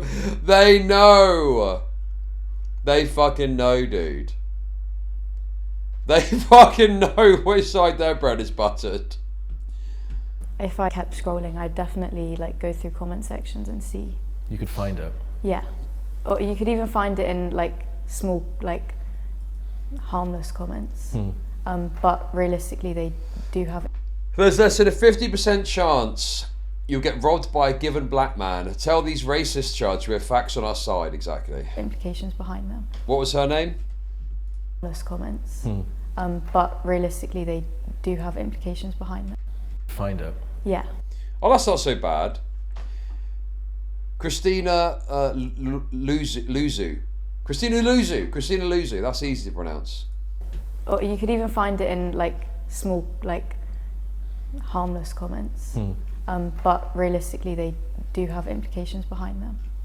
Anyone else? Tony? Yeah, I agree pretty much. It's very common on social media as it's been like normalised as a joke between people too also, so yeah. People find it Hey, funny. he's white. He's very white. Yeah, some people use it as banter.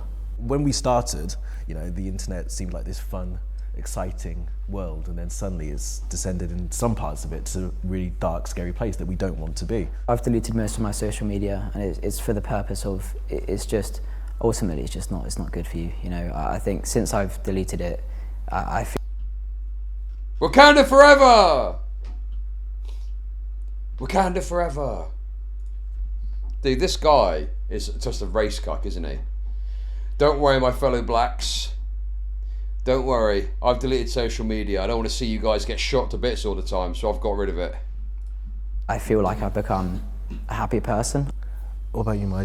When you use your socials, do you see racism? Yeah, I see a lot of racism on Instagram. I think it also like helps Maya normalise it in Nawaze. real life as well.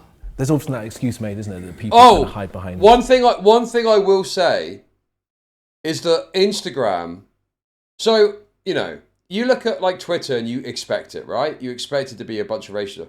Instagram has gone fucking insane, dude. The amount of shit I see on Instagram now, when it used to, obviously being Facebook owned, it used to be more moderated and stuff, right? No, okay, I agree. It is my feed. I agree with you that it's my feed, but also it's more permissible on Instagram now. And I see like anti-Jew shit, anti-black stuff. It's fucking mental, bro. Although at the moment, it's not quite so bad because I've been looking at other stuff. I'm no expert, but have you tried buying her a little ghost? I've got no idea what that is. Oh, it's some shop that sells little ghost things. Okay. Honestly, there's not much racism. There's house building stuff. No, I'm not getting any racism today. Bamboo storage cabinet, wherever the fuck that is. Okay, there's other stuff that, you know, is not really relevant. But anyway, no, new house stuff as well. New house stuff too. New house stuff popping up all the time. Jokes about housing and contractors and shit. But I'm telling you that previously it wasn't this bad. But now it is fucking relentless. If you get into that algorithm, okay? And you just have all of these wacky Netanyahu memes, Floyd memes, Kirk stuff. That was popular for a while.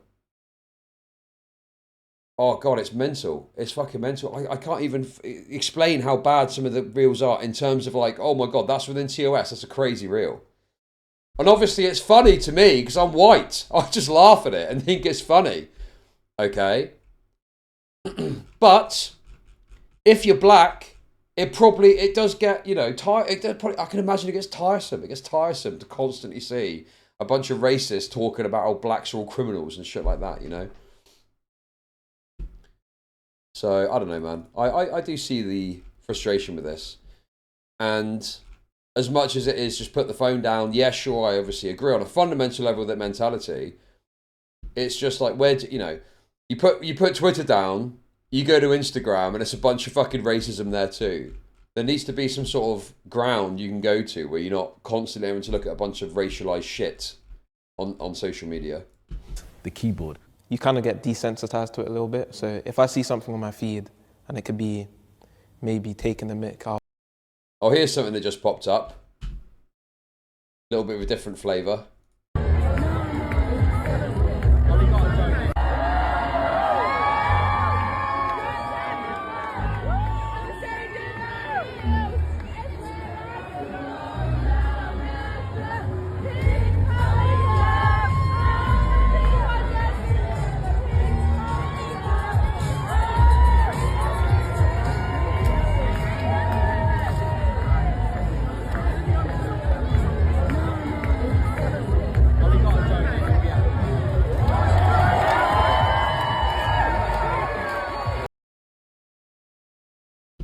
"75% of these men will die of AIDS." That's actually not true anymore. AIDS is very HIV is very survivable now if you take the right meds. Of a certain community of people, I'll just go like, oh, another racist video, then scroll. I don't really let it affect me too much. Now, of course, that kind of resilience just shouldn't be necessary, but the research shows racism on social media affects young people out in the real world too. In 2025, 58% said they felt less safe offline due to what they saw online. Now, young people are dealing with AI-generated deep fakes, some of which show people of colour committing crimes. One participant... The cope, bro. The cope is out of control, man. Dude, the cope is out of control, dude. Oh yeah, it's all just AI deepfake. Now look, guys. Some are deepfakes. Yes, I have seen deepfakes. Okay? But this is overstating it, man. This is overstating it, dude. This... Oh my god, dude. That's pretty rough, man. Yeah, a lot of what you're seeing, it's just deepfakes. It's like Homelander claiming the video of him, you know, fucking the plane up is a deepfake. Oh my god, dude. Let's keep moving. Man, I've been eating here all day. I pay my money. Y'all can't just kick me out because I'm hungry. You've exceeded the posted time limit. We need you to leave now. Time limit? It's a buffet. Not 6 hours straight, sir. Okay, dude. Community of people, I'll just go like, oh, another racist video, then scroll. I don't really let it affect me too much. Now, of course, that kind of resilience just shouldn't be necessary, but the research shows racism on social media affects young people out in the real world too. In 2025, 58% said they felt less safe offline due to what they saw online. How did he explain now, this? Young people are dealing with AI-generated deep fakes, some of which show people of colour committing crimes. One participant in our study says it's propaganda that's spread out to create more negative stereotypes. I'm sorry, man. That is overstated. That is overstated. The AI deepfake thing. It just comes across like a cope to me. It comes across like a bit of a cope, you know? When the issue for me is not that it's a deepfake, because there's a lot of real videos that get posted of poor behaviour from minorities. It's more so the broad brush approach that people have when looking at these videos, in coming away thinking, oh, well, it's all blacks, all browns, all this, all that. That's the issue. Not so much the deepfake thing necessarily. The rise of AI. And also, the other thing as well is now platforms are enforcing rules where you have to label it as AI, or it detects that it's AI and labels it as AI regardless. So I think platforms are getting wise to this problem and are introducing measures to try and limit the impact of like AI misinformation and shit like that. Deepfake is contributing to the perpetuation of racism online. In the shift towards kind of AI moderation and the changes that have happened there, they feel that reporting's become even more futile. So they either don't get any response at all, or their own content. Bro, What is this from Scrippin here? Yeah, I don't know about the UK, but the US, you put the phone down and go outside, and the corn syrup mutts aren't glued into this gay racism. Corn syrup mutts, what the fuck is that? Challenging racism is flagged up as the problem. Students at Goldsmiths University told us how hyperreal AI-generated content, like this one which has been verified by Sky News, affects them. There was like an AI video that was created of black teens gathering in Asda, and it was created from AI. Okay, obviously this is fake, but you need to ask yourself, how did the AI know to do this? Because it was trained on real video. There are real videos like this. They're cherry picking here. Affects them. There was like an AI video. I mean, you know, this is obviously AI, but people do get caught out by this stuff. Of black You can tell that like the way they're all going back there is bollocks. teens gathering in Asda, and it was created from AI. And it was the comment section that quite frustrated me because it's believable. And if you don't know how to understand the difference between real life and AI, you would think that it's happening in real life. So it creates a lot of fear. And it's quite terrifying actually, because you're not sure like whether what you're seeing online is reality or not. It's just really dehumanizing overall, being reduced to your identity, and just being reduced to like what you look like, what you sound like. You have to be discerning and intentional with what you see. With the algorithm, you can't necessarily control that. And not to say I'm accepting of racism or operating on that frequency, but it's just the way it is. Dehumanizing is, of course, a very hard... The AI video was probably made by the ADL. Yes, to sow race propaganda. No, I think that this is a weakness to just say it's AI shit. Because there's plenty of stuff that isn't AI. And not hand-waving, but, you know, suggesting that the problem here is AI deepfakes, as if it's like a meaningful, substantive issue. No, I don't think it is a meaningful, substantive issue. It just comes across like you're trying to cope a bit with, oh, well, it's fucking all this AI, I tell you. Word for people to hear. That AI explosion is one of two major changes young people have perceived. The other is around political rhetoric.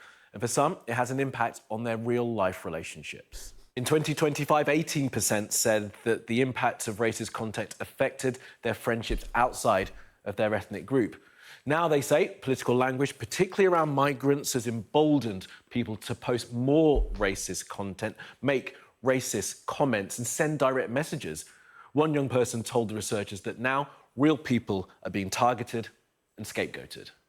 They feel there's a new legitimacy in being racist online. There's been a bit of a shift from what they saw as a lot of people being racist online because they could be anonymous, to people feeling a new confidence, invoking freedom of speech discourse, to say some quite extreme things online about racism. I think that influencers who put out content like hateful content, I sort of see.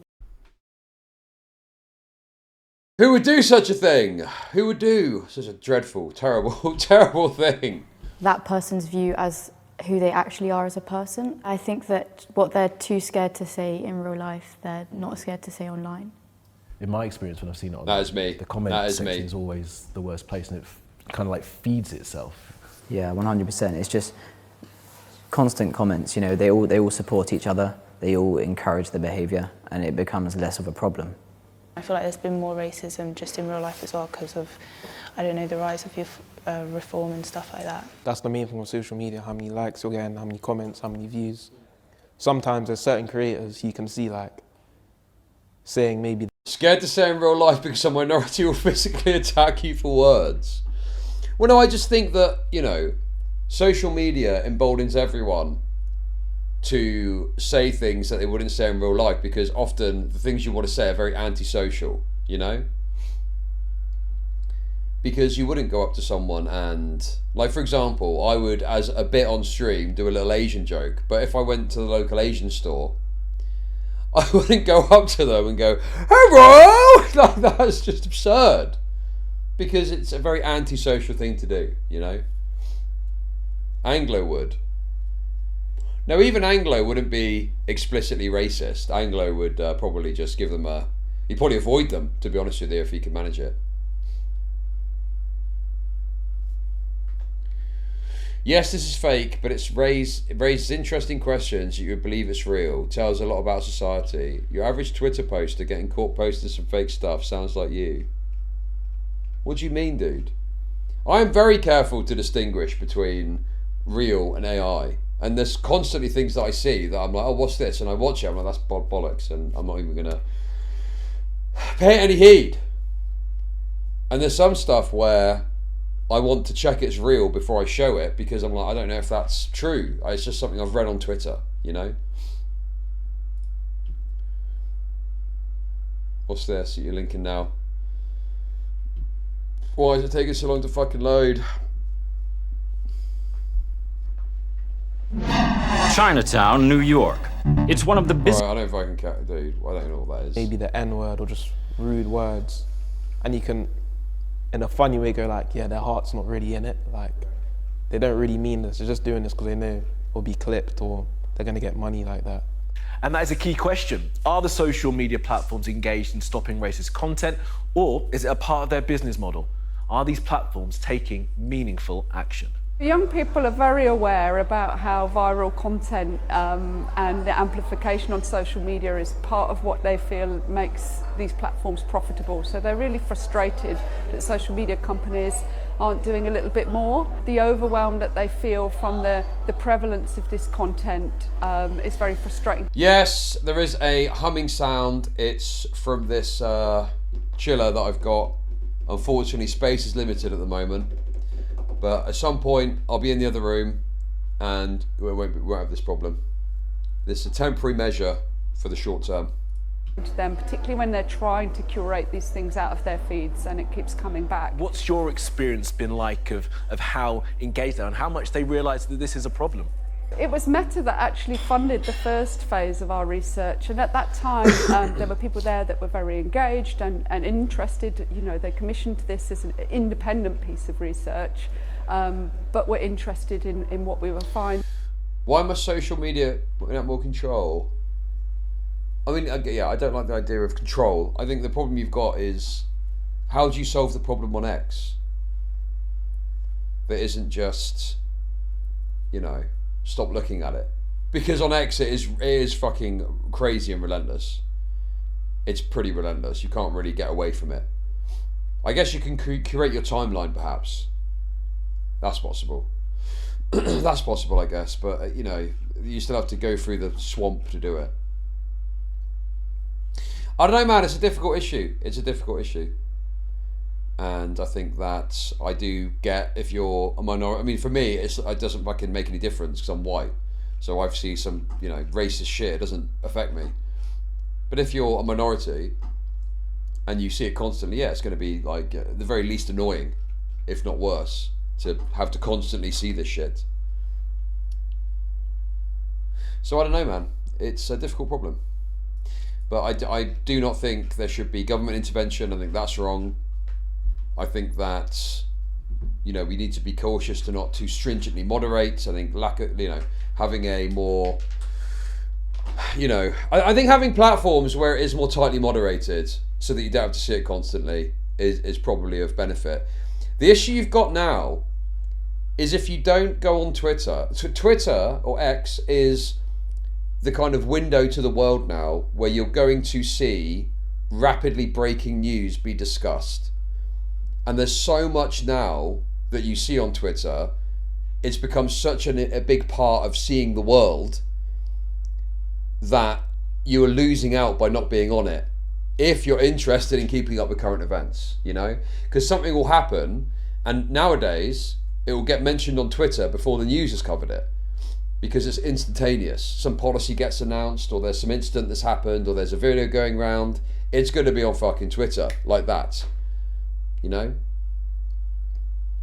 Exactly. Anglo Pigeon posted a video of some white lad getting brutalised by the police, and it went fucking viral and got tons of views, tons of attention, and it became a story. And I'm presuming there's probably some mainstream reporting on it as well, you know? Finding. More recently, what we've seen is, I guess, a shift in priorities. The people that we were working with have either left or told us that this is no longer in their remit and that there isn't anybody whose remit this falls into. Young people told us that a perceived lack of action from the apps only reinforces the harm this content is causing them. And despite the government promising a ban on social media for under 16s, for our young people, the damage is done.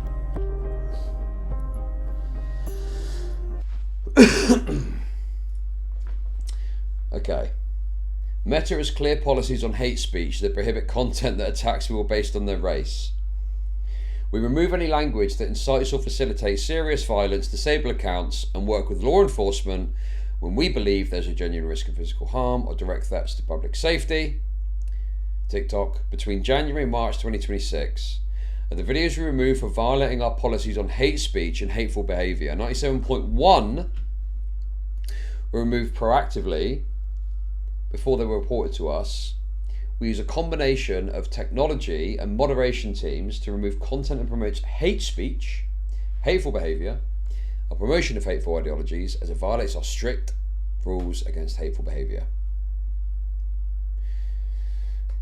The reality is, you know, these platforms are just up against it, aren't they? So much shit gets uploaded now, especially to the likes of Instagram and TikTok.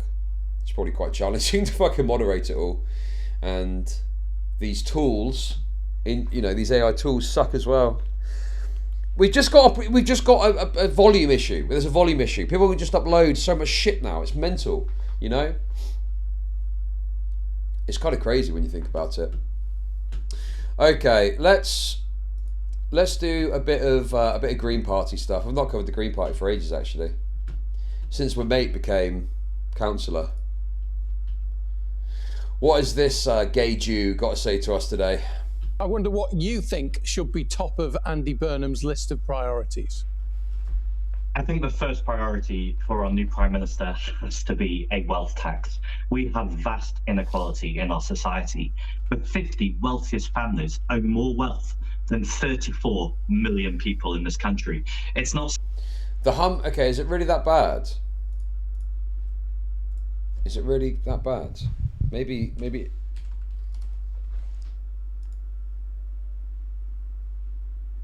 Yes, it is.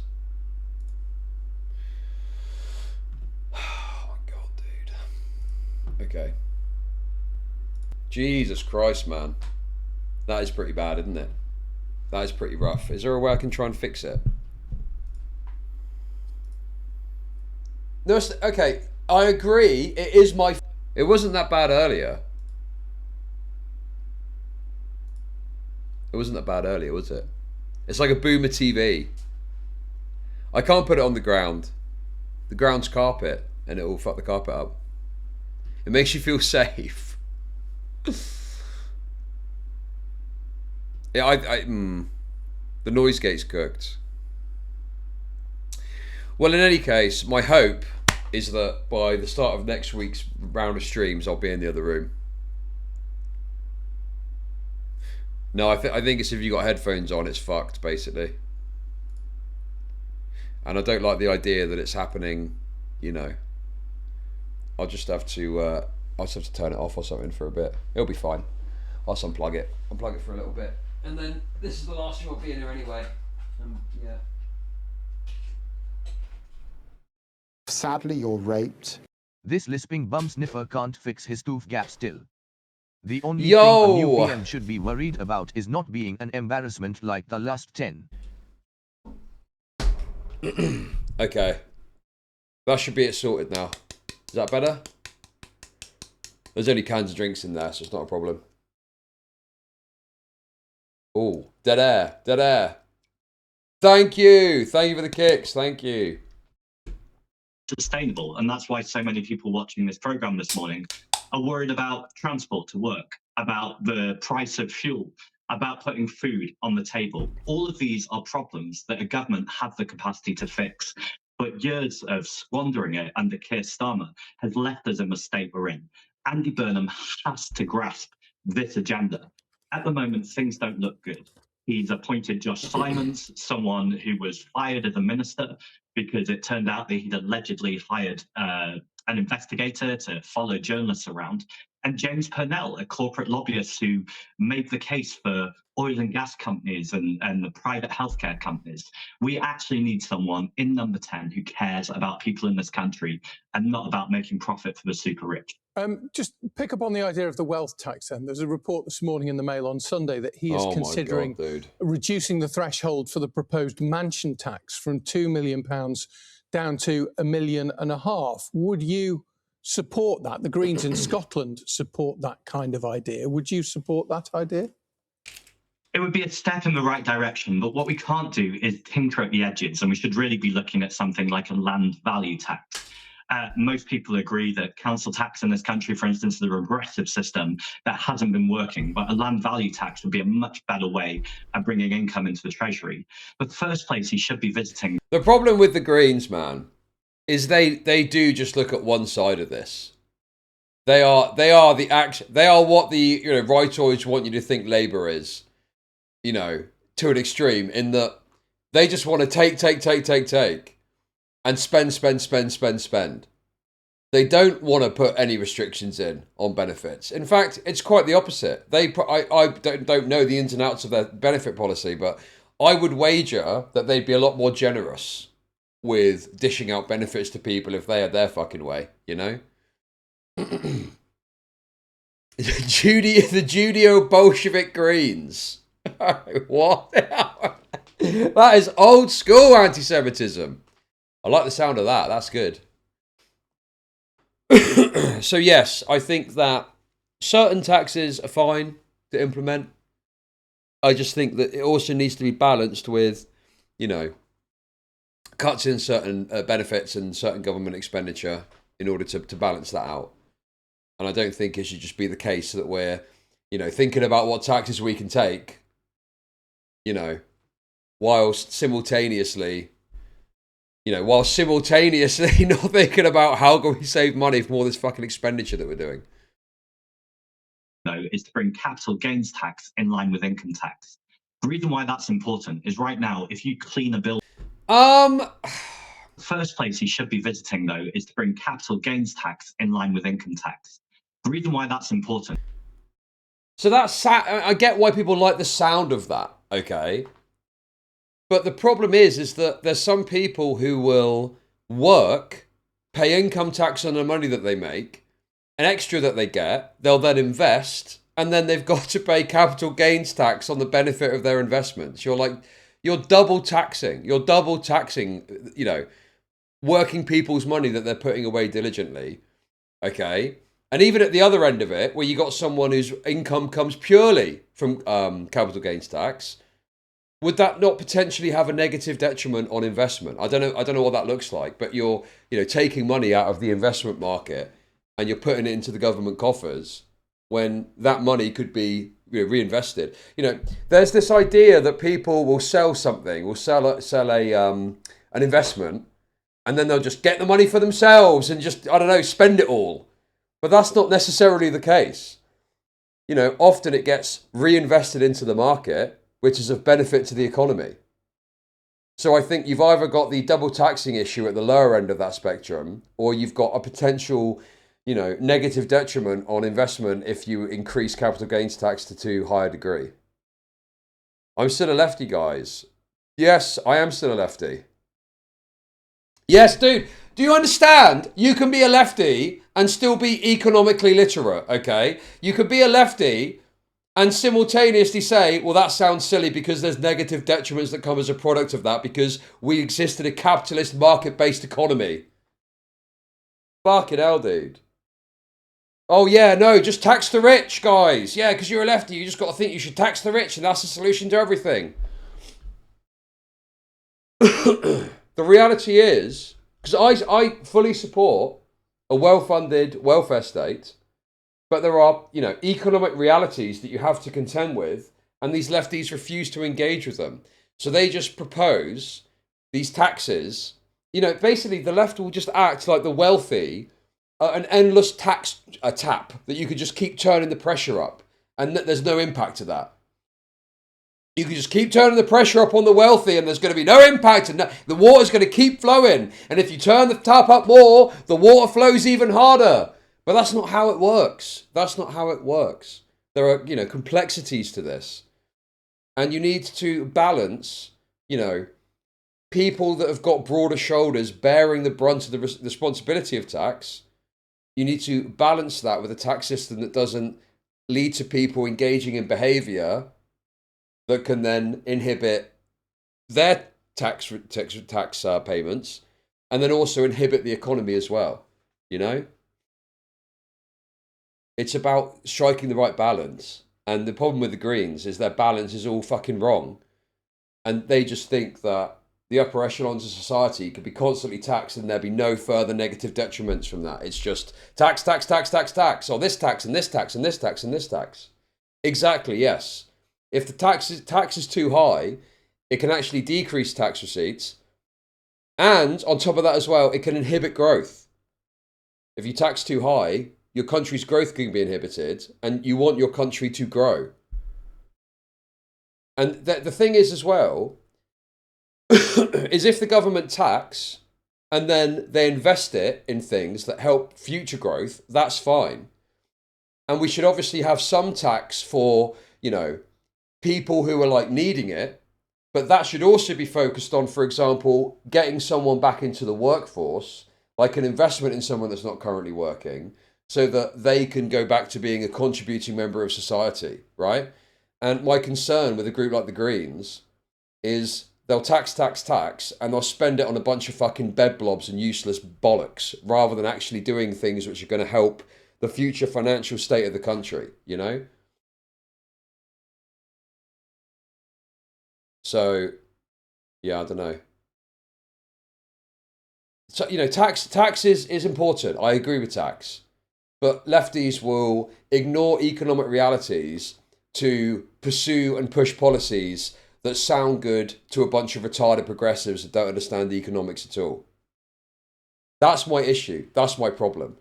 And when you look at this and you understand a little bit, and I'm no expert, I just know what I've read about some of this stuff, right? But when you actually look at it and understand the negative impacts this can have, it opens your eyes to the fact that you actually can't just tax the wealthy endlessly. There are other impacts of doing that.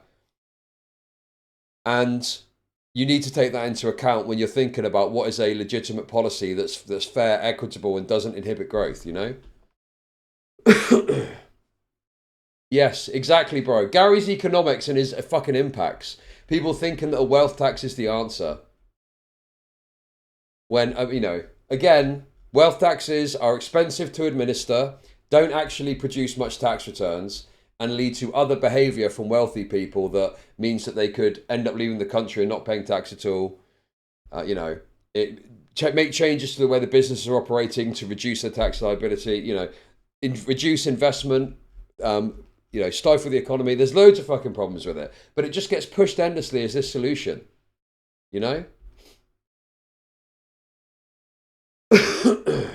Gary's got a programme on Channel 4. Yeah, France got rid of it. Was it Switzerland? I think it was Switzerland introduced it and saw capital flight. I think it was Switzerland. But one country introduced it and a bunch of their wealthy people just left. And yeah, was it Sweden? I can't remember. But anyway, the point is that it's been introduced, it's been tried. Also, the other issue too, is how do you value a business? Let's say I set up a business and I get investment, £500,000 for 50% of the business. On paper, the business is worth £1 million, but that's based on its future potential of what it can do on the basis of it being run correctly and producing this thing. Say, what value is that to the taxman? I can't pay anything off the back of it because there's no cash flow. It's just on paper worth £1 million because that's what it's valued at based on the investment that I've got. Yes, exactly. You need all these little government administrative bureaucrats going out and valuing all this shit. Also, the other thing as well, people have got money tied up in wacky things like fucking wine and paintings, right? How the fuck do you value that? What is a fucking wine bottle that's collectible valued? Like, dude, it's a fucking nightmare, bro. Sell them. But there's some stuff you can't sell. There's some stuff you can't just sell. There's some stuff you can't just sell like that. And also there's some stuff that's like a building. You own a building that produces things that's worth X amount of money. But it's worth that much money because it produces X amount of products in a given year. But it doesn't mean that you've got the cash flow to then, you know, pay whatever the percentage is for that wealth tax concept on that building or whatever, you know? If farms can be worth a fortune. But in terms of liquid cash, well, it's not there. Yeah, I don't know, dude.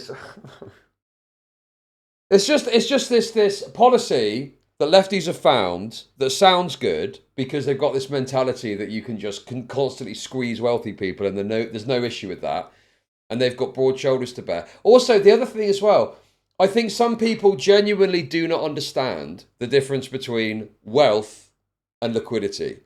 They don't understand that just because you've got a dollar amount or pound amount on paper, right?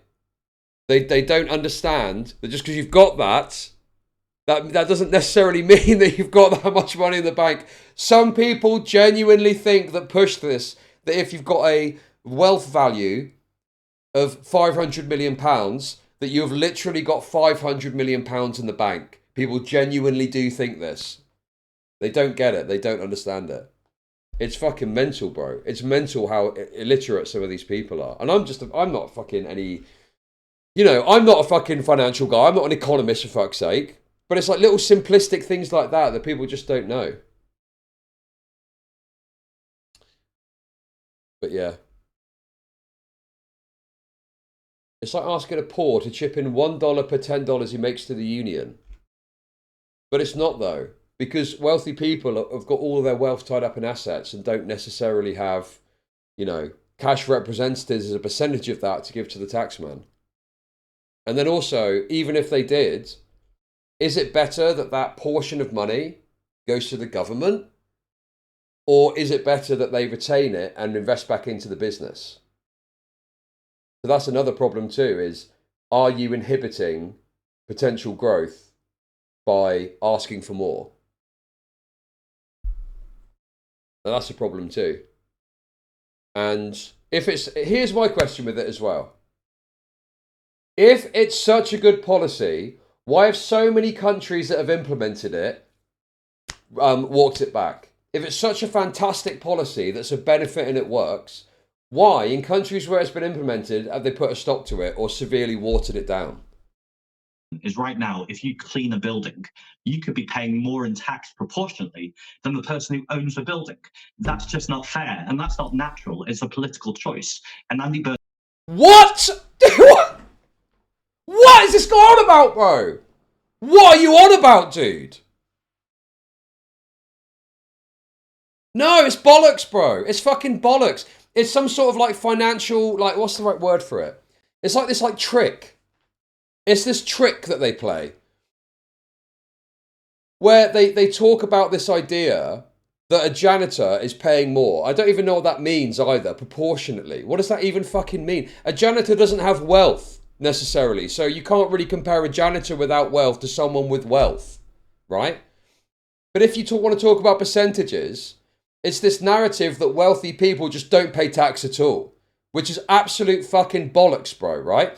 If you're a wealthy person, okay, unless you're like mega giggle wealthy and you've got some sort of system where you're, you know, running debt in order to have liquid cash in a way that makes your business look like you're running at a loss or some shit. I don't fucking know. There's things, there's means and ways that you can do it at the upper echelons. But it's this idea that, you know, if you're a person who is like, you know, drawing an income from something or making some money off of something, you're not paying tax on it, which just isn't true. There are capital gains taxes you have to pay. There is income tax you have to pay. And even with tax efficient structures, you are still paying tax on things. You're still paying tax. And also, you talk about like proportions as well, right? So a janitor is paying, I don't know, £10,000 or £15,000 a month as tax, right? And then you look at a wealthy person and they're paying, you know, hundreds of thousands to £1 million worth of tax. And I can't remember what the figures for this is. It's something like 1% of the upper echelons of earners pay X% of the taxes or something like that. You know, and all of this is left out of this analysis just to make the simplistic populist point that, oh, a janitor pays less proportionally than someone that's wealthy. But the problem is that you're missing the detail, which is that that janitor is part of a group of people that contribute way less to the tax system than the wealthy person does. Wealthy people do pay taxes, and they pay a significant amount of the overall amount of tax that's paid. And it could be more. I'm not saying it shouldn't be more, but this is a stupid comparison where you're talking about a janitor who's paying taxes off income and has got no assets versus someone that does have assets, say a building that's worth £1 million. And yes, they might not be, you know, as a proportion paying X amount of that building cost, but they are paying taxes on drawing income from that in some way. And that is going to dwarf the amount as a pound amount that the janitor is paying. You know?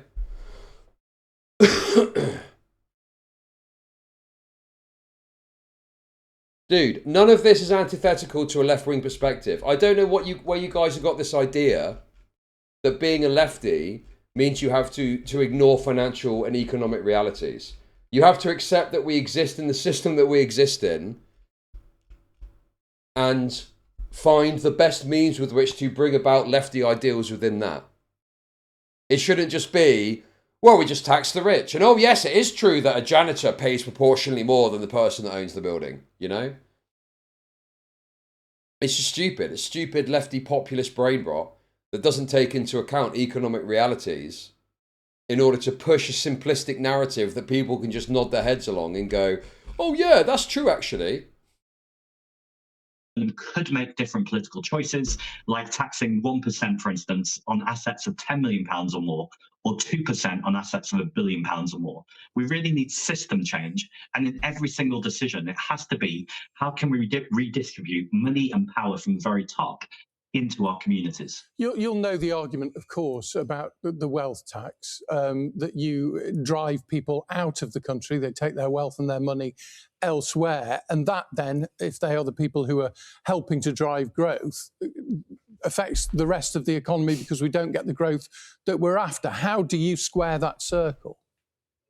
Well, the Green Party have been countering that nonsense for a long time because actually it was named trickle-down economics, this idea that if the super rich get richer, that money will flow to the rest of us. And you know what? 40 years of that has totally failed us. And actually, when people live in this country, they live in this country, people like the patriotic millionaires, for instance, a group of millionaires who are saying... Bro, that's Gary Stevenson's thing. That's Gary Stevenson's thing. The patriotic millionaires. That's Gary Stevenson's fucking outfit. Please tax us more. Because actually a more equal society is very good, obviously, for the poorest people in our society, but it's good for richer people in our society too, because the businesses they run rely on the workers who use the National Health Service, who use our public transport system, who, if they get in trouble, want to know that we have a police force that is funded properly. And so ultimately, you know, when we look at the evidence, there's very little evidence of what's known as capital flight, that people actually leave. This myth has been propagated for a long time, largely by billionaire-owned media. What is he on about? Countries that have implemented this have suffered from capital flight. That's happened. What is he on about, dude? It's just true. Why is he... They could just lie. They could just lie about this shit. Who, for their own interests, which your viewers can probably work out, don't want a wealth tax. So they push this scare story that people are going to leave. But actually, in countries around the world, this just doesn't happen. Places like Switzerland, a place with famously a lot of wealthy people, has had a wealth tax and they're doing perfectly well out of it. Are they? Are they doing perfectly well? I'm pretty sure Switzerland saw capital flight as a result of this.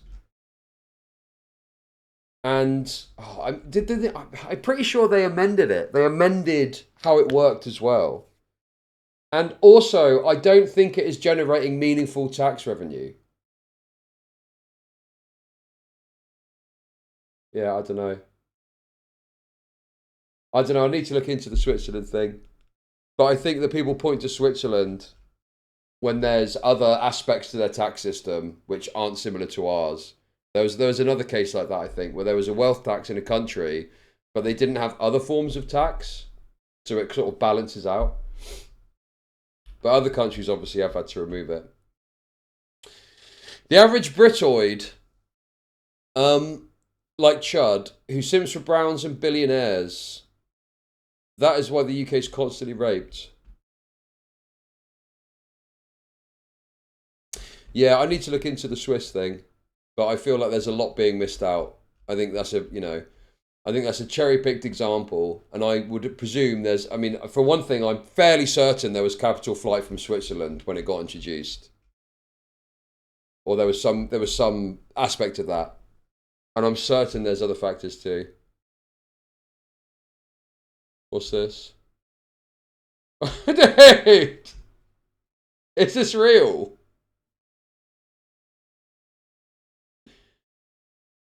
No, it's not, man. Come on. That's bollocks, dude. That's fucking bollocks, man. There's no way. I don't believe it. You just made that up. You've made that up. Yeah, also, yeah, dude, it's, it's not that simple. You can't... Countries have got different economic realities too. I'll look into the Switzerland thing more. But I am certain there's other details that are being left out. Okay, guys. I meant to watch this yesterday, but we'll watch it now. As a little palate cleanser into the other stuff I'm going to talk about today. Did you see this?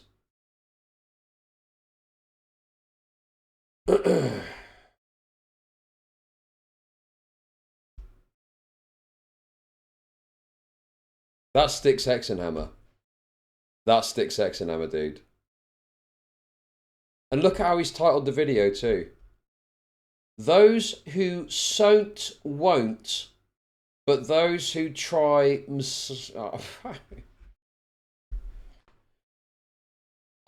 What does that even mean? Totally incoherent. Totally fucking incoherent. Look at him, bro. Literally, what happened to this guy? He always looked a bit weird. But it was never this bad. It was never this bad before. What the fuck happened to him? Fucking hell, man. He's ruined. All right, everyone, it's time to talk about success a little bit, as well as trying versus not trying.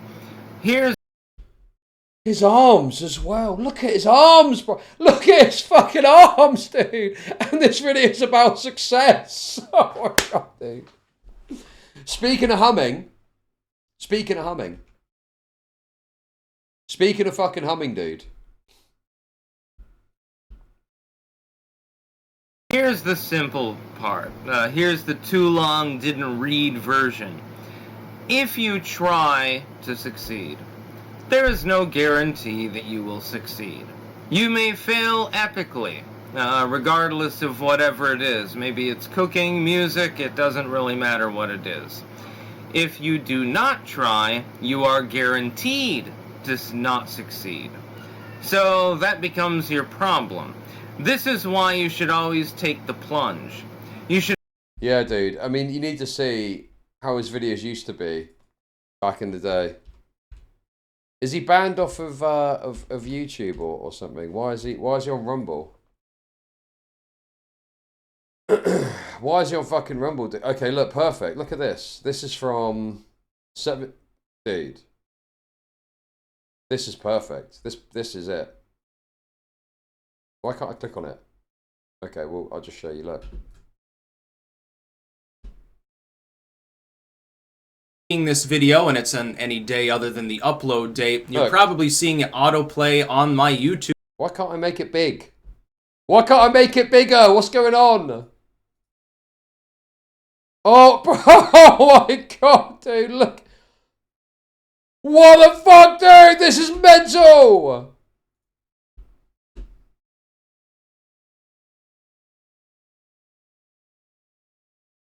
He's like a husk. He looks like a fucking husk, man. Fucking hell, dude.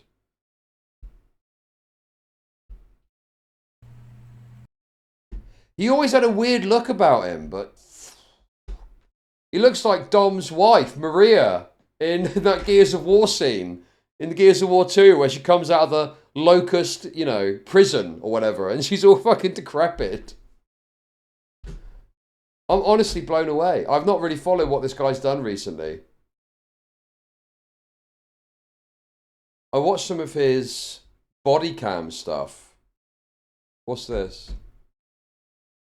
3,000 years ago in the land of Israel. That's the biblical. Okay, I don't really want a 50-minute video about this. Where's the... Is there a portion that explains his downturn? Fucking hell, dude. It's bleak, isn't it? It's fucking bleak. All right, everyone. You should always just launch your headways into whatever you are doing. Well, I saw his arrest videos, and I knew there was some sort of legal issue that he was in. Something to do with his girlfriend, or something like that, right? Something along those lines. But I didn't, I guess, really understand the, you know, implications or that having such a bad impact. You know, like, what actually happened here? I know he used to do his normal videos. I know he's looking like this now, and I know he got arrested. His girlfriend busted his grill. Like what? Alcohol, nobody cooking for him. That is that you have a hobby. And I've talked about this for the better part of 2 decades. You have a hobby. You're at least reasonably good at it. Or at least you're reasonably interested in it. Proceed. Continue. Maybe you like to make films. Maybe you like to play guitar. Maybe you like to pickle things. Pickles, definitely, it's a cash crop these days. You can do all of these things. You require no one's permission to do it. That's the funny part. It seems... Who is this big Tonkus guy? Surely the Citizen Vigilante is a free and easy big view react video. I've already watched it on stream. I've already watched it. Why are you bringing this idea to me that I've already fucking done? What are you on about, dude? Like a lot of people believe that they require permission from outside parties in order to actually do things. Let's say you like to play guitar. Well, just go to the bar and say, hey, I like to play guitar. Can I play in the bar for tips? You might get a yes. He's got his tooth knocked out as well, someone's saying. So his missus knocked his tooth out. Now, you might get a no. You might fail at this endeavor. But it's possible that you get a yes. Maybe a talent agent comes up to you and says, oh, shit, kid, you're really good at this fucking stuff. Hey, you want to come to the office? This is a possibility. That wouldn't be the first time that it has happened. For instance, look at Justin Bieber. Not a fan of the music, but, I understand. He was a YouTuber at first. Well, I'm guessing there's some sort of financial thing that's happening here too. Because he used to have a professional setup, right? He used to have a professional camera setup, all that business. And now he's doing it off of a laptop microphone from the sounds of it. And on top of that, yeah, he's on a webcam. On a laptop too, right? Yeah, girlfriend knocked his tooth out, and there's a video of the police coming and arresting her for that, and he's got a machete on him. Yes, I saw that. I mean, even then, did he not look, he didn't look that bad then. Right? He looked kind of all right, somewhat then. So what's led to his position now where he looks, his arms, he looks anorexic. That arm there looks dreadful, like he's literally skin and bones. He walks the plank. Yes, dude. All he did was do goofy singing on YouTube. And then a talent agent contacted him back when YouTube had, DMs. And then the rest was history. And now he's world famous and has like $100 million and shit like that. This happens time and time again. If you have talent, if you believe in yourself, it can work. Like, look at me, for example. I am not famous. Oh, we're looking all right. We're looking. Just a very bizarre video to upload, talking about success when you look like you're wasting away and you're on the precipice of some sort of hospital visit to, pump fluids into you to make sure that you don't fucking die. But I am well known. Nobody gave me permission to edit hundreds of occult works. Nobody gave me permission to write dozens of works. Nobody gave me permission to do political commentary. He lives in New York with a mentally disabled girl he takes advantage of, or at least heavily autistic, like non-functioning. So he's staying there to avoid the cops because he's wanted in Vermont and New Orleans. Thank you for the 333. Got it, okay. I've just joined. What's going on here? Did Asmongold have a glow up? Yes, official Jeffrey Epstein. Can we get some Epsteins? In the chat, please? I want to see some Epsteins. We love it. We love a bit of Epstein, don't we? We love a bit of Epstein. That's probably one of my favourite emotes, to be honest with you. It is so good, the way it flashes. It's such a banger. But yeah, I'm blown away by this. This guy always had a weird look about him, but this is something else, man. This is terrible. I actually feel somewhat bad. Should I feel bad for him? Am I supposed to feel bad for the guy? I don't know. Has he done anything really that bad? Except for just be a disgusting, pathetic wretch. Commentary, gardening videos, and all this other shit. Nobody was required to give me permission to do these things. It was just something that I was interested in. I wasn't even trying to make money. That was never my goal in the first place. But I ended up finding a habitation. I ended up finding an income because of the things that I was doing. Because I had the talent to do them. You have talent too. Many of you do not even understand it. The reality is for Styx, though, is that he had a kind of perfect storm during the Skeptic era where, he had this certain kind of quirkiness that I think people appreciated that really fueled his success. Like, I don't think that you could do what Styx did now. I think you need to do something different. I think that the economics and the algorithms and everything has changed since back then. You couldn't follow his path and be successful now.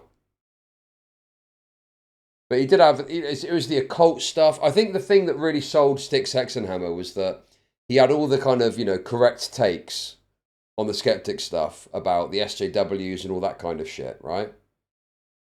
But I think he had this cult element that made him quirky that people appreciated. But now, yeah, dude, this is terrible. Terrible stuff. Yeah, also, what is this people are saying about chemicals? So apparently he took chemicals or something and that also impacted him. Is that true? Is that real? So he took some sort of research chemicals and fucked himself up that way. He does look like a Teemu ripoff of King Cobra. Yes, I agree. He injected peptides. Is that true? Is that real? Are you making that up? Is that real? Grok, is this true? The little drawings that you do, for example, those could become fine art. It's possible. Those little songs that you record, well, those could become an album. Those little audio bits that you make of a humorous nature could become a comedy show. You just don't realize it. You have to promulgate those talents and you have to carry them forth. Now, sometimes your luck and happenstance would be what results in your success. Other times you have to be more forceful, but you have to promulgate the actual skill before there's any possibility of you having success at all. If you give up, if you say, I cannot do this, then you cannot do it. Yeah, guys, if you put effort in, work really hard, push your talents forward, you're lucky. You might end up like this guy. You might end up like him. The problem is that what he's saying, there isn't necessarily anything wrong with what he's saying. Yeah, try, put your talents out there, whatever, you know. But the message is pretty rough here. And I think there is an element of you needing to look a certain way to deliver this sort of feel-good message. You don't need to be 100% upper echelons, but you do need to have something, you know, at least put a suit on. At least put a fucking suit on or something. At least hide your fucking anorexia-riddled arms if you're going to push this message. I'll listen to this Honourable Professor Redacted PhD instead. Thanks, Asmund Galoy Jr. Rape meat. Rape meat. Well, maybe he's had to sell the trench coat to try and get some scraps of food to sustain his withered frame. It's a self-statement. I can't do this. There's no way that I'm ever gonna make it as a guitarist. Well, then you're not gonna make it as a guitarist. Okay, that's wonderful. Just saying. How do I make money off depressed people? Look at how healthy he looked 3 to 4 years ago, bro. Logman, Sticks, what would you do if Andy 6 just ate Taco Bell, clams, and spoiled milk and really had to go to the bathroom? Well, obviously you offer your mouth. Liz is not a fan of the Andy 6 meme. I find it funny. Dude, what the fuck is so this many clip, Andy man? 6 references, by the way. Jesus. Thank you. Thank you for 333, by the way. Chud type comment. I wouldn't make that fucking comment, dude. Yeah, man, it's just fucking hell, dude. He's a bit wiry and stuff, right? Like he's always had a sort of slim frame. But yeah, this is just I honestly cannot fathom it. What has caused this? It's crazy, man. If you say, hey, maybe I can make it as a guitarist, then there's the possibility. It's not a guarantee. Dude, walking in on sticks. Dude.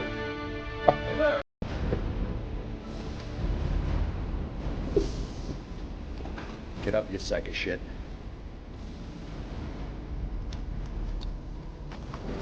Oh, fuck. Yes! Yes, dude, yes. Dex!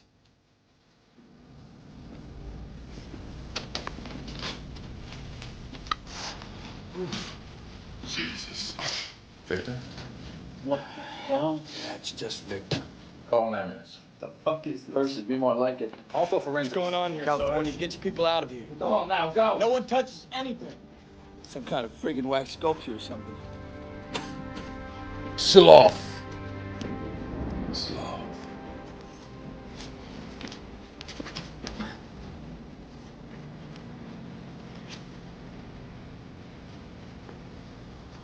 Man. God damn. This picture was dated 3 days ago.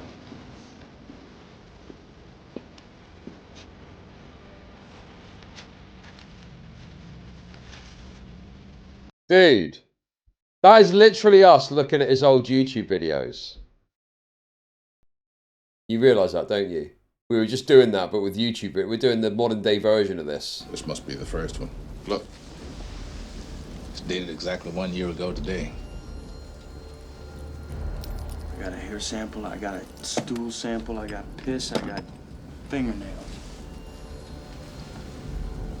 He's laughing at us. You got what you deserved. He's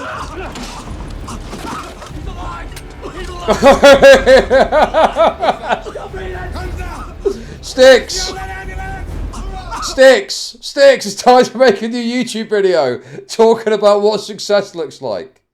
Sticks, come on. Get your laptop out. You got to record a video talking about if you put your mind to it, you can achieve it. Classic.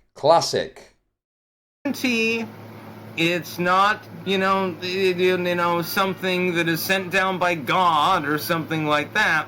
It just means that the door is open. If you close the door yourself, well, you've pretty much screwed the pooch. You're not going to be a guitarist. You can plink around in your garage, and that's basically all you're going to be doing. Also, I don't. This is very. It's like this is just not true for most people. I don't really like this message. This message feels very kind of. It sounds good to a point, but it's not really true, because the reality is, getting into obviously you should try. Okay, obviously you should try. I'm not saying you should just give up, but the reality is, getting into these sorts of industries are exceptionally narrow, and the demand, well, the supply of mediocre, dude, the supply of mediocre musicians outstrips the actual demand that there is for good musicians, I think that you need to be realistic about what your chances are dependent on, what you're looking to do. And I'd say that even about something like being a streamer, I think that the success rate for being a content creator or a streamer is exceptionally narrow. And realistically, unless you've got money in the bank or time, you're probably better off putting your efforts into something where you've got more possibility of success, To protecting the plebs. Well, I just think it's a bit silly. It's easy to say, but hard to practice, really. And I think that some people have just not, the concept of the X Factor. I think that comes into it too. Also, in fact, I would say that with moderation of what you want to achieve, I think you could even be successful. But it's not going to be successful like you're playing on a stage with a big band, like a big rock band or something. It can just be that you can turn your talent to making money out of the thing that you're interested in a more humble way. Like, there are people who become musicians and they're not looking to turn it into some, teenage fantasy of I'm going to be a rock star. It's more so like, well, there's this, TV advert that they want to do a jingle for. I'll go and play. I don't fucking know. Doing an advert, doing some show. I don't fucking know what the music options are. But the point is, you can make money off of it, but not in like a big showboat way. Just in more of a diligently doing lots of work in order to fund your lifestyle with money, Session musician. Yes, that's the term that I'm looking for. Exactly. Yeah. Exactly. It's easy to make money as a musician if you aren't a loser who sucks at music. Easiest job in the world. Okay, dude. And also, what's the impact of AI on this too? Because honestly, I thought AI is a tool and it'll be used as a tool. But more and more, there are these kind of jobs that are normally done by artists and shit that are getting squeezed out. Like, one example is posters. In that people are just happy to have total dog shit AI slot posters now. That they don't want to. Why? And you got to think about this too, right? If I'm doing a post, if I'm like a local store and I need to do a poster, my margins are squeezed enough as they are through various different means. Why would I pay an artist to design and create a poster when I can go to AI and just type in poster for Chinese restaurant, generate, boom, and tweak it a bit, and that's going to give you what you want, and you could do it yourself, for a fraction of the cost, and all you got to do is put your time into it. And I think that for certain types of entertainment, there will be limitations on that. Like, for example, Hollywood are already starting to limit AI in order to protect talent and protect people, but there's nothing protecting some jobbing artist who would take work, creating a poster for something as a stepping stone to something else. And no one cares. No, that's the other thing as well, dude. Online, there's a lot more of a culture of caring about this stuff. No one fucking cares in the real world about AI slop. You go into one of those stores now that sell a variety of products, trinkets, stuff like that, and you look at bags, you look at stuff. It's all AI. It's honestly crazy. You know, like souvenir shops. That's one of the best examples of this, right? Souvenir shops now are just packed to the rafters with AI slop. When I was away recently, I walked past this souvenir store and all of the artwork was just obviously AI. And it just sucked. It just, you know, I look at it and I think that's dreadful. You know, souvenir shops are tacky as it is. But at least there was some humanity in the fact that the t-shirts were designed by someone. And now it's run by some Indian, no doubt, who's pumping out AI slop because it's cheaper and people still buy it just the same. You know, because people don't really care. They just want a little trinket for their holiday that they went on, you know? Yeah, sloppy and brown. Exactly. Sloppy brown sludge. And I'm not just talking about the merchandise, okay? There's something about the aesthetic of AI art that really tickled the American and Indian brains in a way that human artists never can. But Brits and Leafs have souls and appreciate real art. Well, dude, I don't know if that's true. I think normies don't give a fuck, man. And it's becoming more obvious too. Like an old sign gets taken down, okay, and then it gets put up again, but it's an AI sign now. It's a sign that's been designed, created, and manufactured by an AI process. And it's the little things. It's like the little things. You walk past an estate agent's now, and they've got an AI poster. And it's not even things you'd think about. You'd think about the obvious things. But now, it's businesses in little shitty ways. It's like Death by 1,000 Cuts, AI slop edition. A little thing here, a little thing there. They put something up and they've used AI to generate an advert for selling your house with them. Stuff like that. You should show us some of these signs in your local area. Why would I do that, bro? You just fucking dox me, wouldn't you? You just dox me straight away. So I think pathways that previously existed, like an artist could get by doing these little commissions or doing these commissions for businesses and stuff, I think that door has, you know, closing, if not largely closed. So what chance do you have now for a stepping stone if you don't have those options available to you? Kind of troublesome, you know? Troublesome. The same, let's say you're cooking and stuff like that. You're really good at cooking, but you say, oh, I could never really be a chef. Well, you've closed the door. No, you won't be a chef. You'll cook for your family. I mean, that's still nice, I mean, admittedly, but you're never actually going to open a restaurant or a food stand or anything like that because you've closed that door. You've made it impossible for yourself. And it was you that did it. It's like a dog holding its own leash or something like that. And it's really, really sad, actually, to tell the truth. It's, okay, what? Research how LLMs work and learn how unsustainable the training process is, I guess you're trying to say.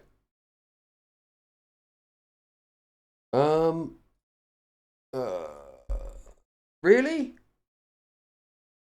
But as they exist now, can you not just pump out a poster based on what exists already? Like, what do you mean by that? Even if they stop now putting new shit into it, could you not still go and create one of those synthetic looking AI posters forever?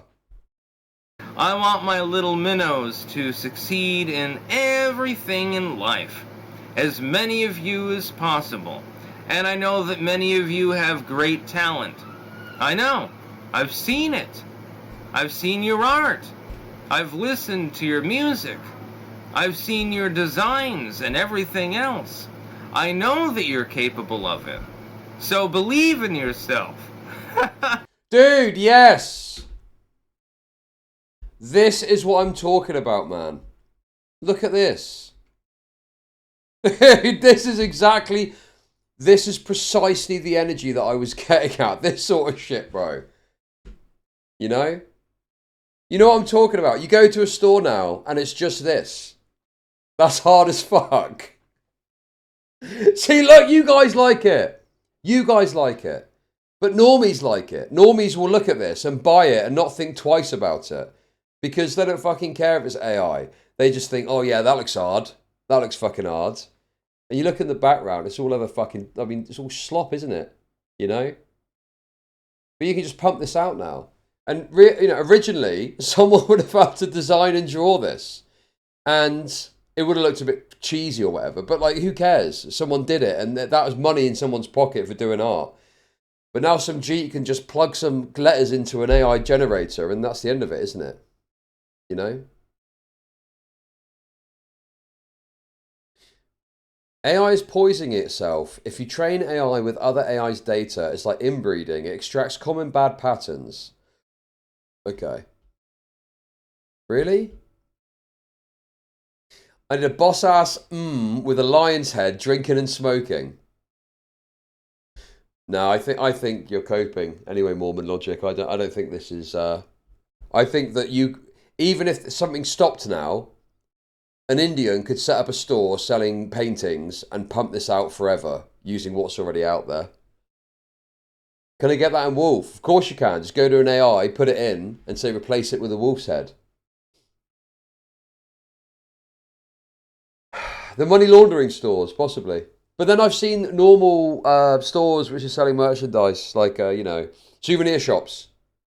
I've seen those kind of stores doing this as well. So I think this is going to become more common. And I think, you know, and it's also the element of if the business down the road is doing it and people are buying it, if you're still paying out for an artist to design this sort of shit, why would you continue to do that when the competition is getting away with not doing that, you know? So yeah, I think it's just kind of raped. Yes, dude! Oh my God! You've nailed it. You've nailed exactly what I'm talking about. Yes. Postcards. Dude, postcard used to be snap a picture of somewhere in London, put it on a postcard, you get some sort of money for selling the picture or whatever, right? Now you can just generate an AI image. Just people will buy just the same. Oh my God, dude. They're calling it Mr. London. They're calling it Mr. London. Actually, there's something I wanted to watch. All that I'm saying. I've been saying it for fucking 20 years. And some people paid me heed, and some people have told me they've become multimillionaires as a result of heeding this advice. Much health to you. That's about all. Peace. Fucking hell. Much health to you. What's the name of the AI thing? The AI brain rot? Tang Sahur. What's it called? What's it called? Chud trying to protect his turf. Sorry, Chud. AI's going to steal your job. No, it's not. That's retarded. AI will steal the job of like some shitter stuff, not streaming. That's impossible. People have tried to make AI streaming work and it's fucking failed miserably. Triple T. Tung Sahur. Tung Sahur. I didn't know much about this, but we're gonna in a very you know, hypocritical dynamic look at an AI generated video to explain it. Okay.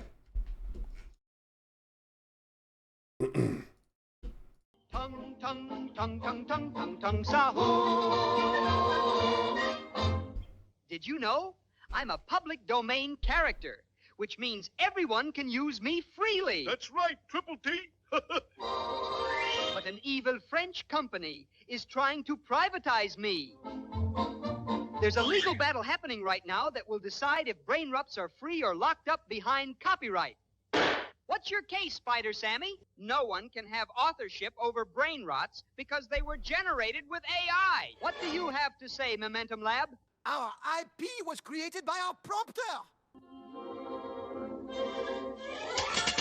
Nogza, say something. Is this based in reality?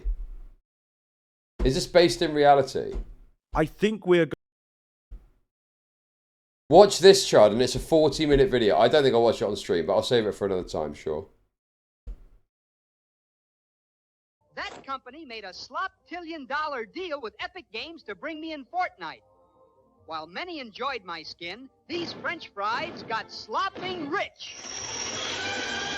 Momentum Lab is not even Indonesian. Let me free, man!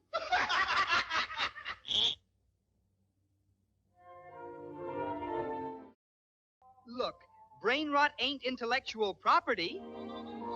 I'm not Mickey, nor the bunny. I'm Triple T. Us brain rots are not products of a corporation. We are internet folklore. We are not tied to anyone because we are for all.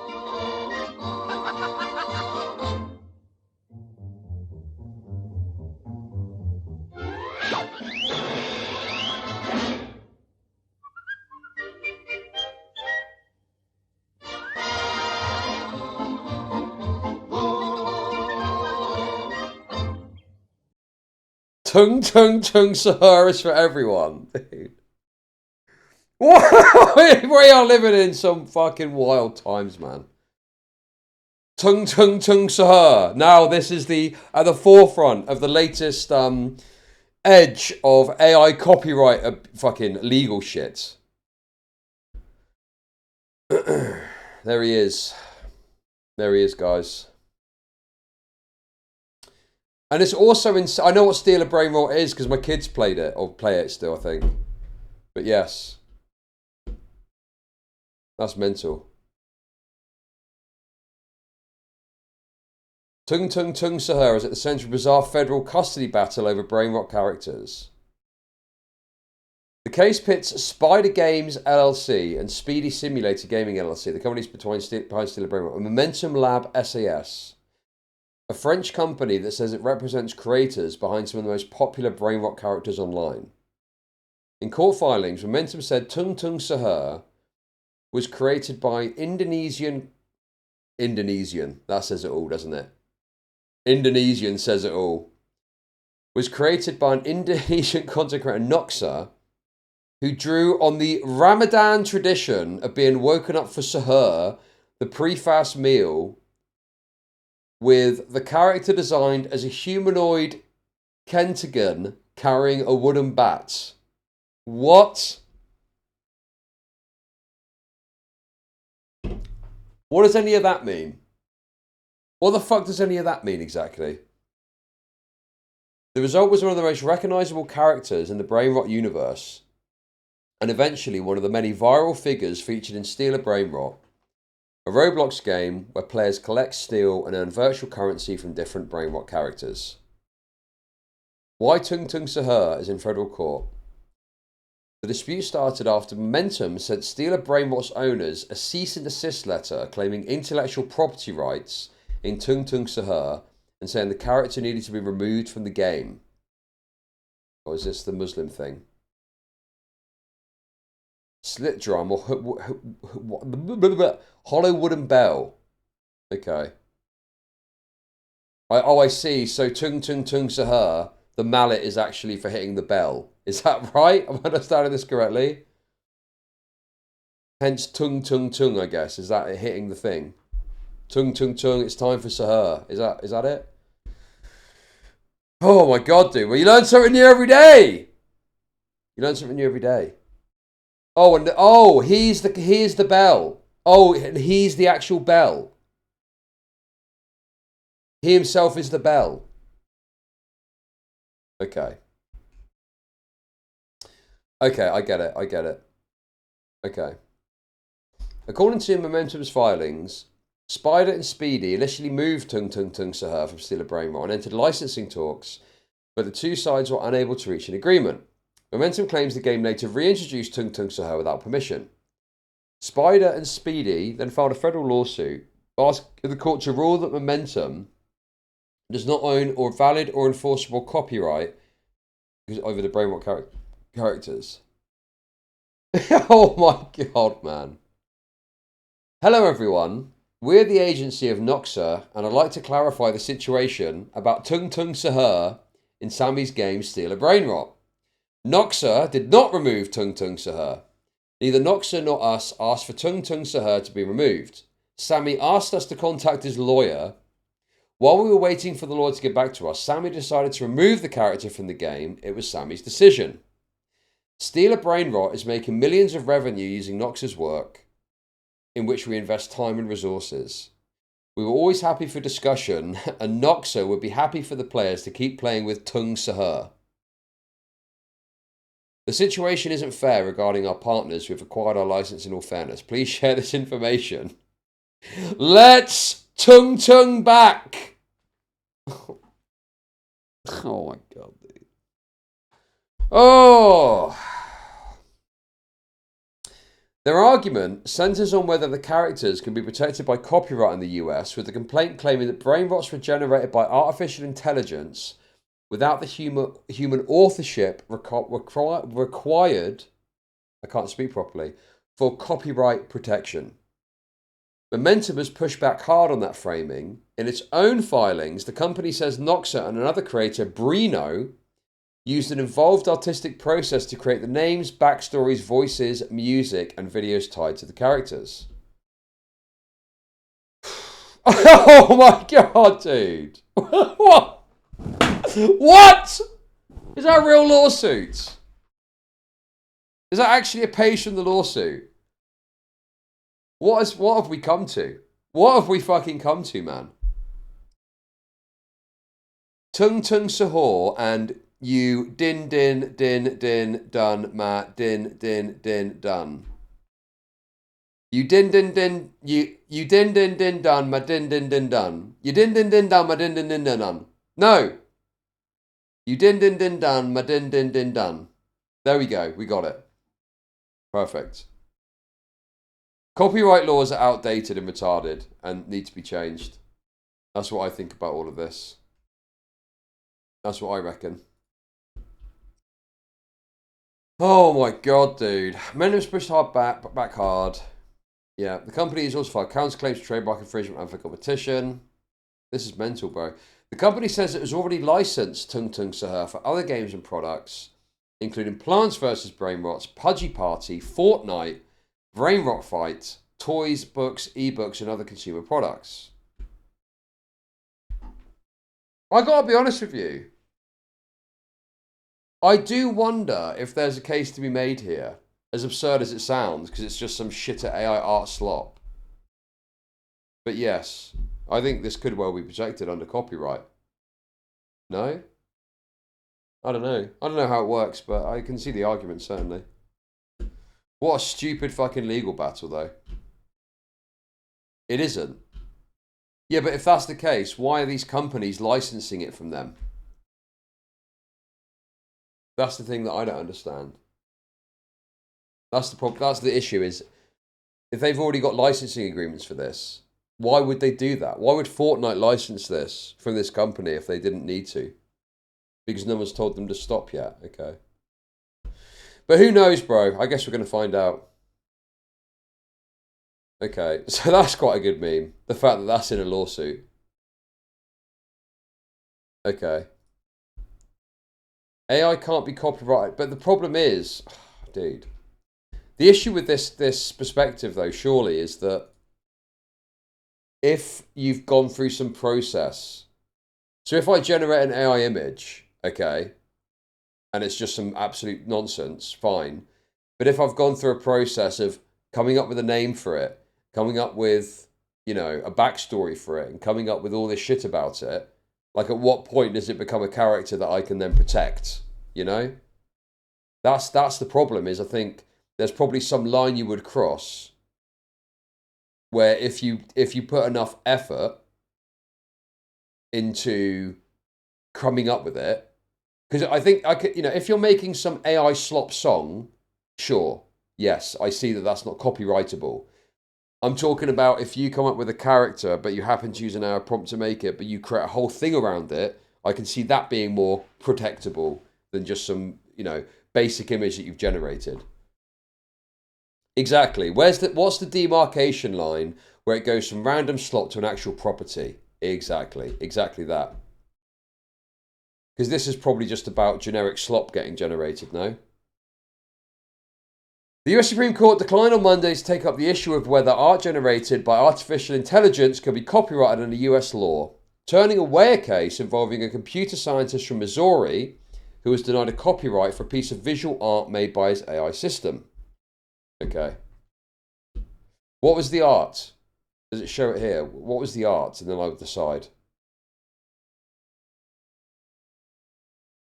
Yeah, I don't know, man. This is obviously going to be time determined, but I think people will hand wave it away.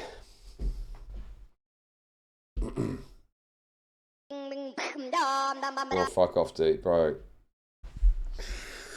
Oh, dude, you're so annoying, Peter. You link the utter slot, man. I'm pretty damn sure that anyone can make art. Anyone, okay, after the fact, can add whatever they want to it, and then whoever files the copyright first owns it. The raw image from the AI is not copyrightable. Not sure, but judges will figure it out. Yeah, I think it's the creation of something that is relevant there, right? Mod by Crazy Frog. Okay, guys, right, let's crack on anyway. Let's do the Himpleton video. So I got sent this yesterday. And at first, I thought it was just some, you know, stream segment. And I was like, why the fuck is this getting sent to me? I don't give a fuck about some stream segment. But actually, it's an edited piece. It's actually an edited piece that has been put together. So let's take a look at this. Reddit bricks. Oh, I was going to do that earlier, but I forgot. Oh, I don't know. Maybe. Maybe, dude. I don't know. I'm kind of bored of the Reddit brick stuff, to be honest. Let's take a look at this. I think we've got a sort of potential Mama Max-esque situation on the cards with this. And plus, you know, it's nice to, you know, throw some attention on a smaller creator, the Rape Joker. So let's take a look. Get your jokes ready. Get your jokes about his ass ready, guys. Listen, man, I don't want to have to get the police involved. And if you also are upset with his performance, I have his boss's information right here. He came to meet a 14-year-old boy, Levi Garrett, and the academy owners are banning me from the premises. The crazy thing about it is... Chud says he doesn't care about nobodies and watches a nobody else streamer. Yeah, but no, this is not, you know, about some random shit I don't care about. This is JIDEON, who has just been exposed over this other shit he's done. And this, I think, is giving a good, you know, analysis of his other work. Is the overseer and the director of the Volleyball Academy Club. On his Instagram, he was flashing. Wait, what? No, this is going to be good, man. I can tell. Are banning me from the premises. The crazy thing about it is the overseer and the director of the Volleyball Academy Club. Okay, so he's just doxing some guy here. And obviously his Drawlian audience are not going to care because it's about pedos. But actually, there's something amiss here, probably, I'm guessing. Fucking hell, dude. On his Instagram, he was flashing a gun. I know he still has that gun. He's in that room. Bro, what? Hello, my name's Hemp. Dude, he got a SWAT team. What the fuck was that? And before we get into anything, I want to be upfront about what this video is and what this video is not. This isn't a video about JIDEON's entire career. It also isn't a video going through every bad thing that he's done. What this video is an attempt to show how JIDEON has slowly become a liability in the eyes of the law. Time and time again, he's risked jeopardizing investigations, putting other people in harm's way, and leaning harder and harder into harassment. And he's done all of it to keep his videos interesting. Alright, get off the property. You guys can be arrested for trespassing. Okay, we'll leave the property, but like, I'm just trying to figure out, do you have anything better to do? JIDEON has been known in the past few years as one of the main figures in the predator poaching scene, alongside figures such as Skeeter Jean, Alex Rosen, and Oma. Since JIDEON often goes out of his way to try to find predators and compile evidence in a way that would not count as entrapment, The internet has praised him for his efforts in predator catching. This is commendable. He's even gotten many arrests and convictions of predators. We got convictions. We got court updates. We got... This conviction point is good on its face, because obviously, great, you've got a pedo in prison. When you look at it as a percentage, though, often it's pretty dire, because the amount of convictions that they get compared to the amount of interactions they have is quite low normally. Potential plea deals. We got everything in this video. This isn't a video on JIDEON and his team's ability to find these predators and the methods they use to gather evidence. This is a video about what happens when the sting itself goes south, which for JIDEON happens more often than you'd like to think. Is that a typical type of interaction that you tend to have with a local? Yeah, also, people don't really get that, you know, and this is going to sound a bit like Mr. Pedo talking, okay? But the reality of it is, for these types of cases, the penalties and punishments are quite slim, because there aren't massive penalties on the books for this sort of behaviour, unless you're soliciting nudes or something like that, you know, that maybe. But then in this case, obviously they can't do that, because then there's nothing that's transferred. And it's the creation and sending of the image, and obviously he can't do that because he'd be breaking the law as well, even if it was faked or whatever, you know? So realistically, for these sorts of crimes, you're unlikely to see meaningful prison sentences. Normally you'll see exactly that, a plea deal, maybe some sort of minor prison time, some sort of limited time on the sex offenders registry for a few years, and generally speaking, like, that's going to be it, you know? Unless there's other things that they find, like they're actually doing full-on pedo, 100%, like CSAM, whatever shit, you know, abusing kids, actually, often it's quite slim what they actually get. Agencies? So I would say about 70% of our interactions. As Jesse PS said, they catch literal window licking retard. That's the other thing too, man. It's not to say that, like, it's good to, it's like they're, you know, fine. Because they're pedos. Oh, dude, I don't fucking know. It's just like, sorry, I just got distracted. This is the AI art the guy was trying to claim on the other story there. Fucking hell, man. That's bad. That's dreadful. That's fucking dreadful, man. No wonder he lost. That's nothing. It looks like it's like literally mushed together a bunch of shit, which is what AI normally does. But yes, he's not catching sophisticated pedophiles. He's catching absolute retards, gutter trash, no, like total freaks. Actions with law enforcement in an arrest on scene. But then you have those times where, you know, they might want to do some further research later and stuff. So that's obviously understandable. But then you have the times where the police officers completely just discredit everything that we're doing, and they don't even care to even make a report about it. Dallas County. You see, JIDEON doesn't do this work for free. In order for JIDEON to really be able to work on pred catches all day and all night, all across the country, he needs to be paid a hefty sum. This means JIDEON is incentivized to do two things. Well, the thing is, the reason I think videos like this are worth watching as well is because I genuinely think supporting, you know, for Hibbleton's flaws, okay, I think supporting someone who's doing something different on YouTube, like a breakdown of JIDEON's poor practices, is good. Because it's a lot of slop. A lot of fucking anti-Hassan, fucking whatever slop on there at the moment. So I think something like this is actually good and worth, you know, throwing your support behind. Not speak to cops before the sting, and ideally get an arrest, and at the very least, a confrontation on the camera. To contrast JIDEON, another person in the space like Oma. I used AI to catch a predator on Discord. I made a fake female alt on Discord and used it to go predator fishing. Then once I got one on the hook, he sent a selfie, which I ran through advanced facial recognition software to identify exactly who he is. And while the predator chats with who he thinks is a younger girl on the internet, I gather all of his personal details to report to the police. And before doing that, I called their personal phone number, posing as a confused caller. Yeah, exactly, dude. Shinji. If this is actually a very well put together video, I can tell already this is a good job has been done of this. But it's going to be, you know, it's only going to get a few thousand views probably.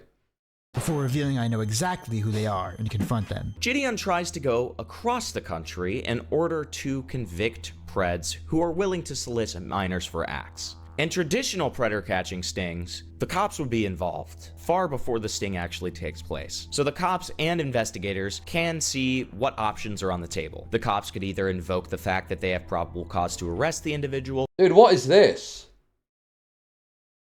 Bro, this is actually really high quality. Predator sting decision point. What change on the police coordination is skipped? Traditional sting path, lead chat logs, police coordination, probable cause arrest, controlled meetup, further evidence. Yeah, this is good. This is actually good. Or they can move forward with setting up sting operations to further implicate the predator for attempting to meet up with the minor.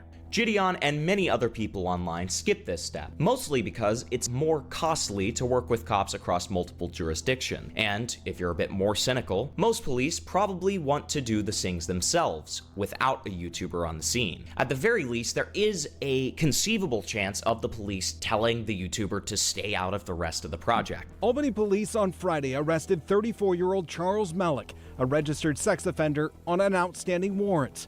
It was during a fake online meetup orchestrated by YouTube creator JIDEON and his team posing as a minor. Police say the fake meetup was news to them. They showed up unannounced and sprung this on us.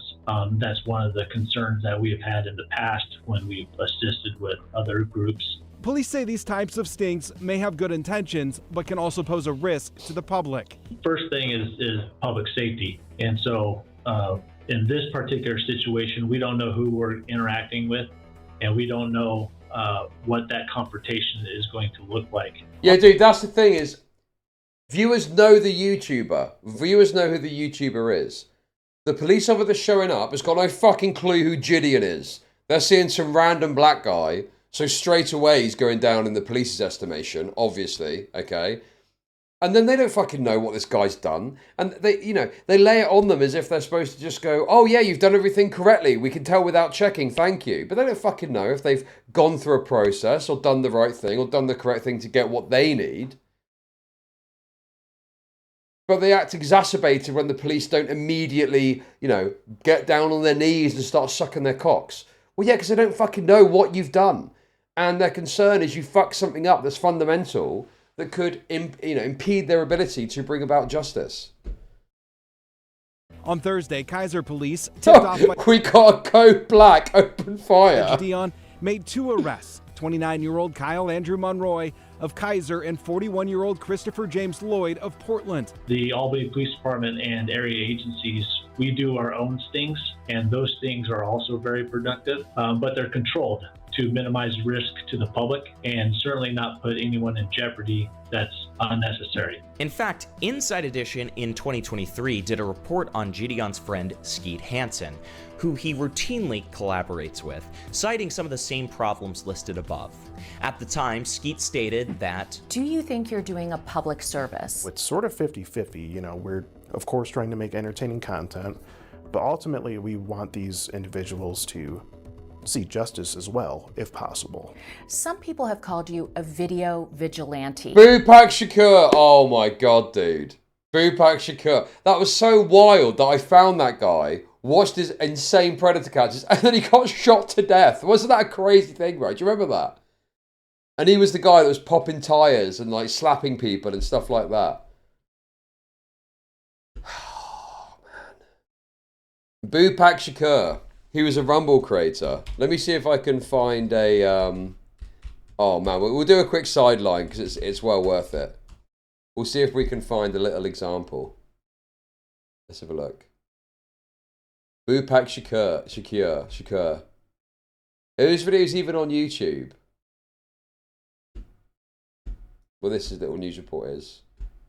Robert Lee was known for exposing those who troll teens online, using social media to pose as an underage girl luring in predators. I've caught 35. He'd be number 35 that I caught. This is from an interview we did with Lee last year, after he outed a sheriff's deputy for allegedly trying to solicit sex from a minor. That deputy was fired as a result. He kept going from there until last night when a confrontation cost him his life. Police say he confronted 2 men inside a Coney Island in Pontiac. Lee accused one of them of being a pedophile and punched him. In return, one of the men pulled out a knife, the other a gun, and shot Lee to death. At a vigil outside the restaurant, friends and family mourned his death. We're going to honor his memory. We're here to show support and show that, you know, everything he did was not for nothing. We're here to show that he really made an impact on the community. From the get, police have called Lee's work well-intentioned but dangerous. We know he has good intentions from this, and we've actually suggested to this individual multiple times, this is really dangerous. And here's some of the problems and pitfalls with doing this. And tragically, it played out that way. 2 men have been arrested in connection to the killing. Police say the suspected shooter is 17 years old and the other man is 18. Reporting in Detroit, Jacqueline Francis, Local 4. Thanks for watching. Yes, Stay up. yes, that's true. It was like a 17-year-old he was trying to meet up with. I'm pretty sure this will give an example of what we're dealing with from a Bupak Shakur catch. I remember watching this one. This is years ago at this point. We're going to cause a scene. Choose your own adventure. All right, you got 5 seconds and we're going to cause a scene. You're going to stand up and say, excuse me, everybody. Everybody going to pull out their phones and start recording. That's going to happen regardless. All right, 1. Because you're a pedophile. If he gets to 5, then 2. Pull your phone out. 3. I'm going to stand up and say, excuse me, pull your phone out and call somebody. Go on Facebook. Go on your contacts and call the last person you talked to. Besides the little boy. Call mom. Call mom.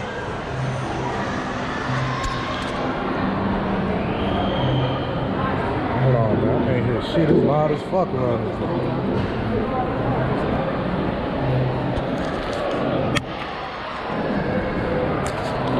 All right, now call somebody. Pick somebody to call. 4. Also, I think this one was a gay one too. So obviously, you know, another dynamic, another flavour for the pedo pie. Get to somebody. Just call somebody. Put it on speaker. Call Robin. Put it on speaker. So we can hear this shit. Why are you calling his mom, man? Dude, he's shaking, man. Robin, they don't even like your ass. Call somebody else. Hello. How are you? Not good. I'm at the mall and some guys are making me call somebody on my phone. For what? Tell them what you need to do. Tell them to call the police. You're in trouble. Tell them to call the police. You're in trouble. Hey, excuse me, Robin. Hey, your boy's here to meet a 13-year-old Let me talk boy. to her. I ain't gonna take your phone. Hello? Hello? How you doing, ma'am? Your homeboy Martin Stewart, that's your name? Yeah, he's at the Great Lakes Mall right now. He's up here to meet a little boy.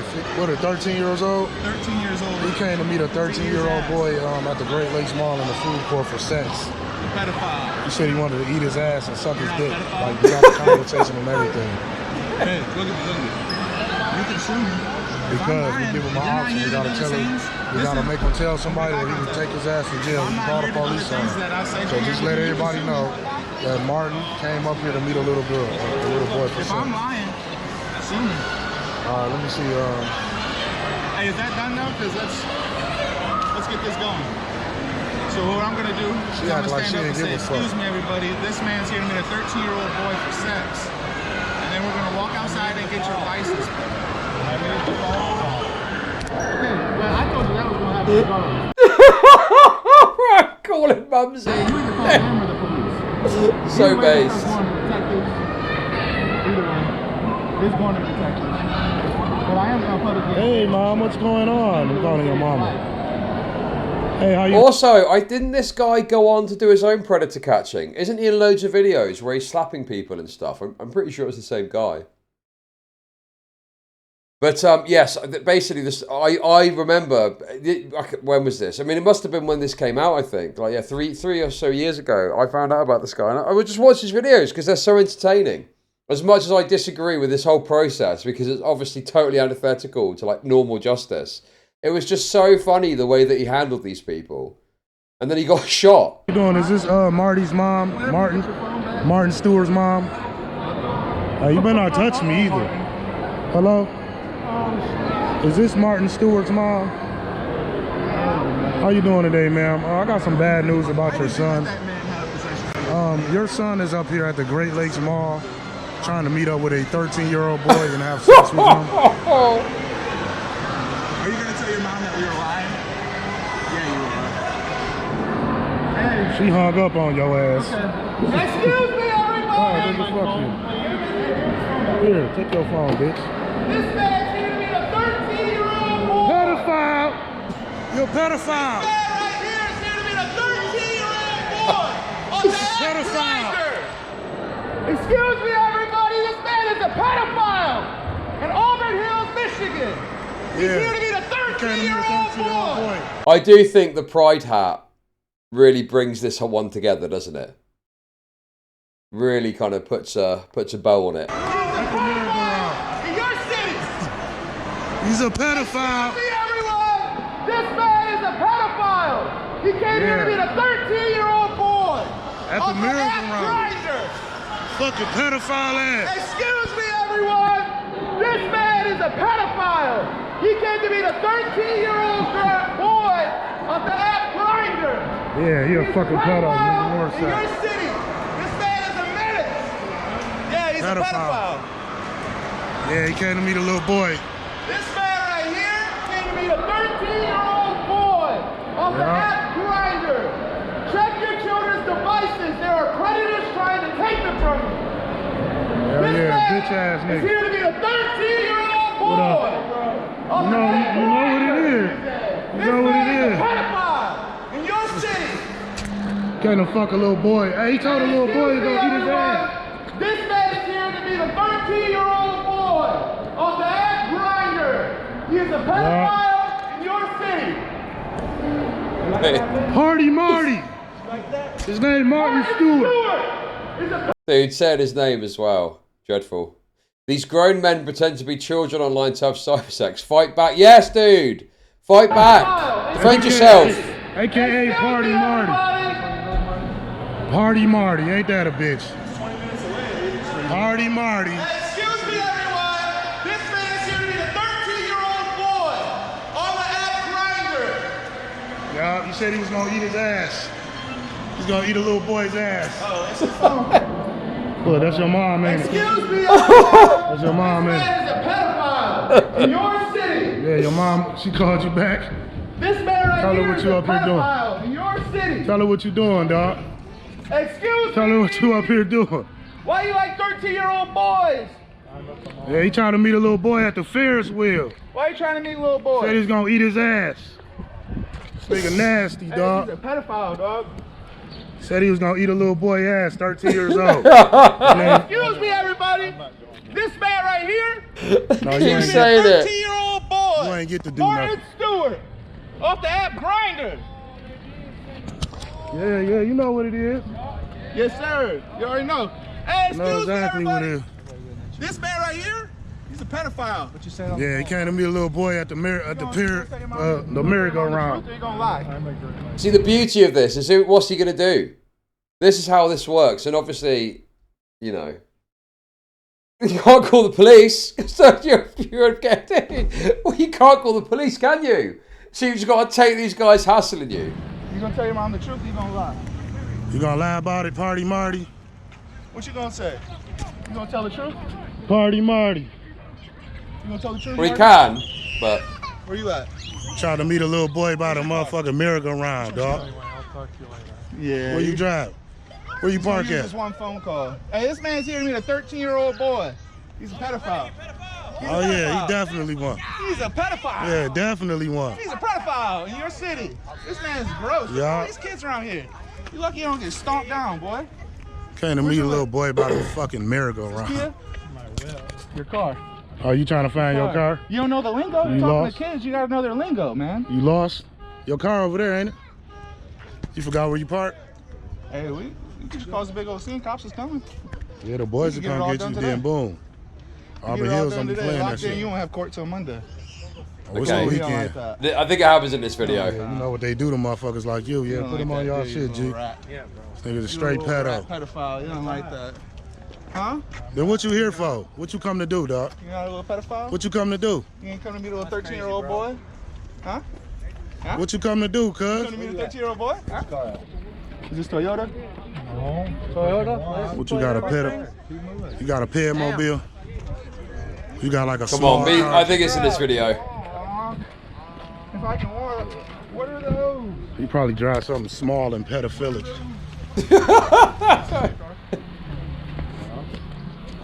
You got anything else to say for yourself?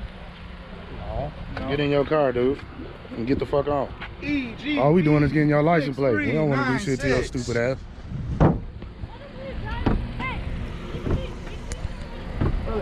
So what? Dude. Oh, you got another hat. Does he do it here? Got another hat to shit in. Oh, well, you get a little two-piece too. Stupid. He a pedophile, so what?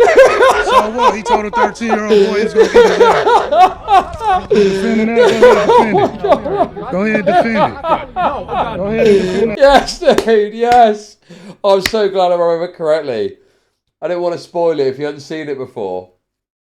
But yes, he pops their tyres at the end. He pops their fucking tyres too. So obviously they wait for him to get in the right car, and then he just pops their tyres, man. Oh man, so good. Classic, man. Just as good on a rerun. Got another hat to shit in. Oh, what? You get a little two-piece too.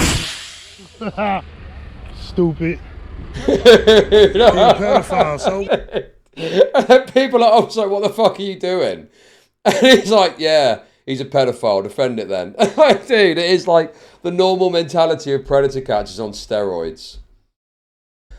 Oh, it's wrong. It's wrong. But unfortunately, it's very funny. Okay, here's another one. Here's another classic. One more.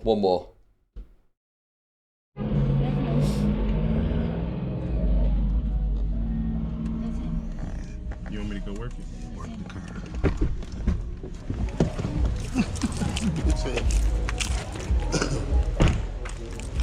Pedophile.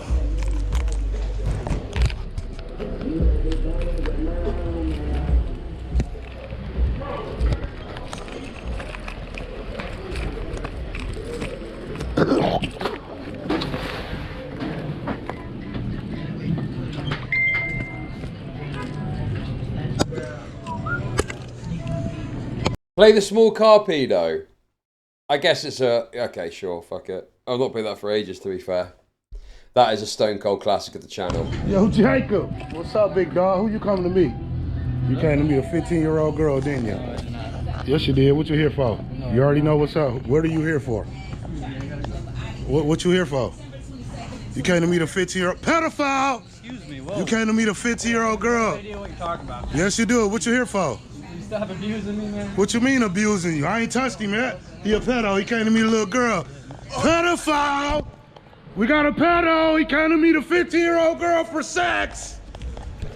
He trying to hang out with a minor. Jacob Brovowski. Where you going? Come holler at me real quick. Or we gonna call the cops on you. Better talk to me. Or the cops are gonna be on your ass. Seriously, come on. Oh shit, what's the fuck is going on here? His tire's not fixed. Damn, you came to meet a little girl, didn't you? They smashed his car up. They smashed his fucking car up as well. I know it's fucked. I know that, okay? But it's too funny to not enjoy, man.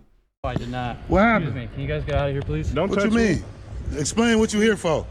Explain what you're here for. What you here for? Please, can I leave? Don't you got your phone on you? Your phone? Pull out your phone and show me you ain't got a... No. Ain't no excuse me. Please, this is abuse. What abuse? We ain't touched you. We ain't put no hands on your bitch ass. Look at my vehicle. What about your fucking vehicle? What you here to do? I'm leaving. No, you came to pick up a 15-year-old girl for sex. No, I did not. Yes, what you here for? No, I did not. What are you here for? I came here to talk. To who? To you. Obviously. Who am I? I don't know. What do you want from me, man? Ain't nobody want shit. We expose child predators. You came to meet a 15-year-old girl. Dude, don't touch me. I'll beat your motherfucking ass, nigga. You talk about I'll beat your ass through this, but don't touch me ever, nigga. Calling the cops. Call the cops on yourself. I guess I have to, man. You the What one else am I came to gonna meet do a in little this girl? situation? Like, come Didn't on. you come to meet a little girl? I just fucked up my Did whole you? truck. Did you? Do you make? What did you come here for, sir? I came here. What are you here for? Not for this. You Not for came this. because you thought a 15-year-old girl was finna hang out with you. No, I did not. We got the phone calls and everything. Everything going to detectives anyway. This nigga's a pedophile, dog. I am not. What are you here for? I came here to talk to her. So talk to first, who? You're right. You know, at first that's what it was, and you guys solicited it to me, and I was thinking about it, but then I said no. You turned around, didn't you? I did turn around like 4 times. And then you 4 times. And then you turn back around. And why are you here? But how do I make money? Not for this, you guys. You're not for go pedo. Very disappointing.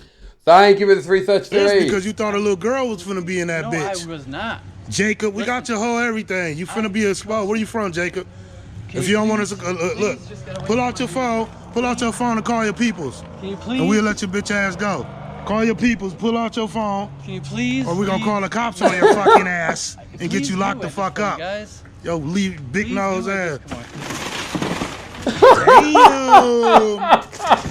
Bro ass bitch. Just trashing his car in front of him, and he knows that if he calls the police, it's going to open up a world of potential pain for him. Just right in front of him, and there's nothing he can do. I do wonder how many people know this guy from back in the day when I watched it previously, and how many people have been first introduced to the legend, the black excellence of Bupak Shakur. You a pedophile, nigga. You got a daughter? You got kids? No, I do. You know how bad I want to sock you right now? I know. You know how bad I want. I got siblings the age you came to meet. Trust me. You know how man. bad I want to go in your shit? I don't want this, and this is not. So why you turn around 4 times? Because I don't want to be. How? You talked about in the conversation, then you start getting scared. You knew what you was doing. No, you knew what you came to do. guys told me that her mom was on pills and that she was. Yeah, so you thought it was. You thought. Even if that's what he did say, you still came to take advantage of the little girl. I did not. Yes, you did. What are you here for? Nothing. I told her that if how we got I your come picture? Here, how we got your picture? How we know what the fuck? Your name Jacob Brofowski, right? What's your name? Oh shit!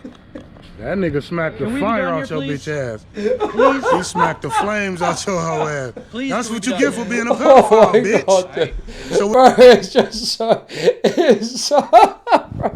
it's just absolutely brutal, man. Jacob Brofowski, right? What's your Okay. Let's hit the slow-mo. name? Oh! Dude. It's just so blatant. It's so blatant.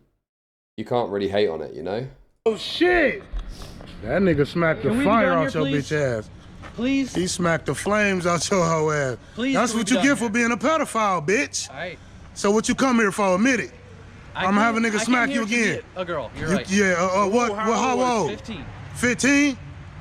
Why? Because I wanted to talk to her. She Look told on me the that camera and say your name to everybody. I'm Jacob Brofowski. Excuse me. I like little girls. Excuse me. Please move out of the way of my vehicle. Please. Fuck you gonna do? What you gonna do if we don't? You gonna call the cops on yourself and get the screenshots? We fuck with detectives and all that. Do it, man. You motherfucking pedophile ass bitch. Yeah, man, I'm sure the detectives just told you to smash this guy's car to bits. Where you from? Point, come on. Like, Where you from? Where you from? How far you drive? I gotta go. I'm sorry. You bitch. I am sorry. You're sorry for what? For everything. For trying to meet a little girl for sex, get her drunk. Trying to meet her for sex. No, you said that. I did say that. We don't know what the fuck you was gonna do though. What was you gonna do? How we know you wanna go do some sexual shit? That's smashed We too. got your phone call and everything. Pedophile. Classic, man. Okay, where is the small car pedo one? We're going to introduce a new group of people to the small car pedo. Okay. Let me see if I can find it. I think you can literally find it by just searching small car pedo. Let me see if I can find it. Okay. No. I don't have it to hand, man. I don't have it to hand.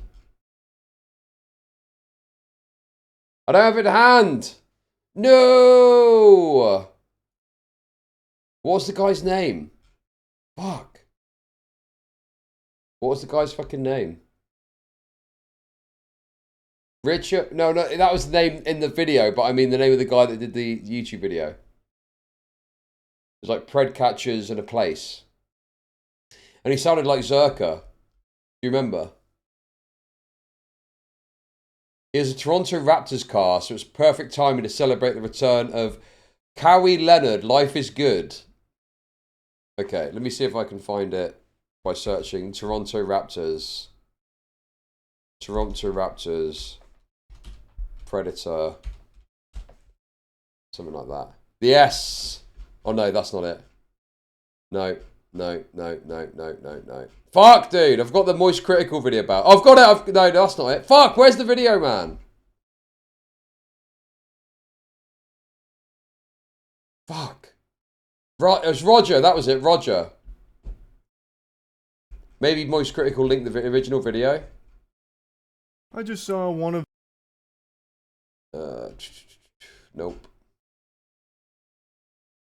Or maybe the original video. Bro, I can't find it, dude! I found it before with Small Carpedo and I can't find it now.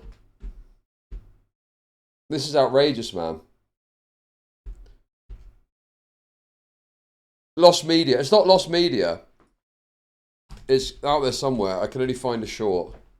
You got to see the whole thing. You got to see the whole fucking thing. Oh, Predator Approaches Toronto. Is this it? No, dude. It's not got any videos on. Okay. If you find it, let me know. Is that fair? I don't really care to be called a vigilante. I think, you know, a vigilante is someone sort of, you know, like Batman. I'm just out here making, you know, entertaining content for people to watch on YouTube, and I don't associate with, I don't associate myself with the term vigilante. This is vigilantism, and I just private saw citizens one of the taking law enforcement into their own hands is a problem for our society. Adam Scott Want is a professor of public policy at John Jay College of Criminal Justice. Under no circumstances should private citizens be doing these online sting operations on their own. The risk far outweighs any benefits. He says he's done approximately 50 of these stings. He showed up to our sting house to meet who he thought was a 14-year-old girl. But acknowledges only these 3 have resulted in arrests. It's good to note here, too, that Skeet only achieved 3 arrests. Okay, right, come on, because I'm not even paying attention to this. We got it now. This will do. This is the closest thing. Here we go.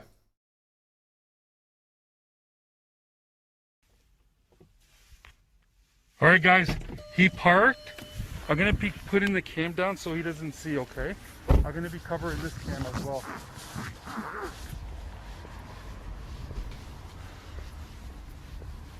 Yeah, it's not available anymore.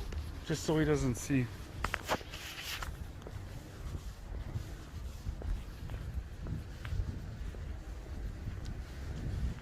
I'll try to get it as best as I could.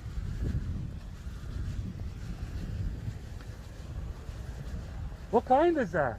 What kind is that? I can't remember the brand name of it. Okay. But, the fucking car, man. Plates or no? Nope. No? Oh, that's cool, man. Yeah, you don't really need a license to drive it. Yeah, that's pretty cool. Can I take a picture? That's cool, man.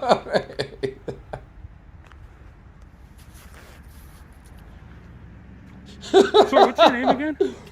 Roger. Roger? Hey, Roger, can I have a chat with you? Just a chat, man. I don't wanna call the police. I just wanna have a chat with you, okay? Yeah. So, why do you think it's okay, brother? And I'm just filming for our own protection, so you can't tell the police I touched you, okay? No, Roger. Roger, I just want to chat with you, Roger. Roger, I'm not going to do nothing, I promise. I'm going to call the police, Roger. I got your address, Roger. Roger, just chat, Roger. Dude. Roger, just chat. She's 15, Roger. You can't do that. Roger, shame on you, Roger. She's only 15 old, Roger. Roger, she's only 15. I'm recording you. I have your address. The cops will go there, Roger. The cops will show up, Roger.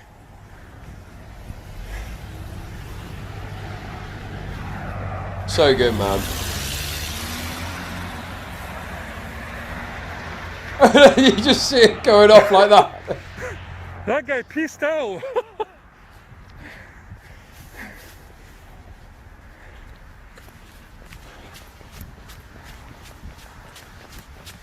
And then he gets in his car.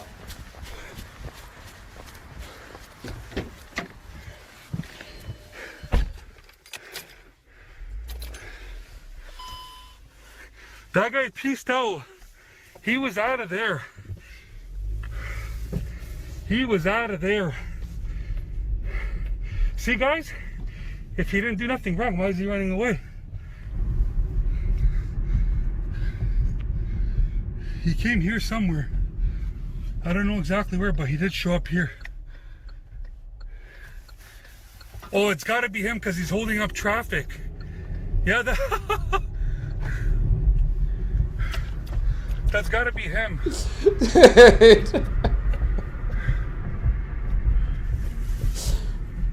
Roger, I just want to have a chat with you, Roger. Roger, you know you can go to jail, Roger. Oh my God, She's dude. 15, Roger. Shame on you, Roger. Shame on you. I won't take this to the police. Shame on you. Dude, classic, man. So, it's all good. What are you gonna do, right?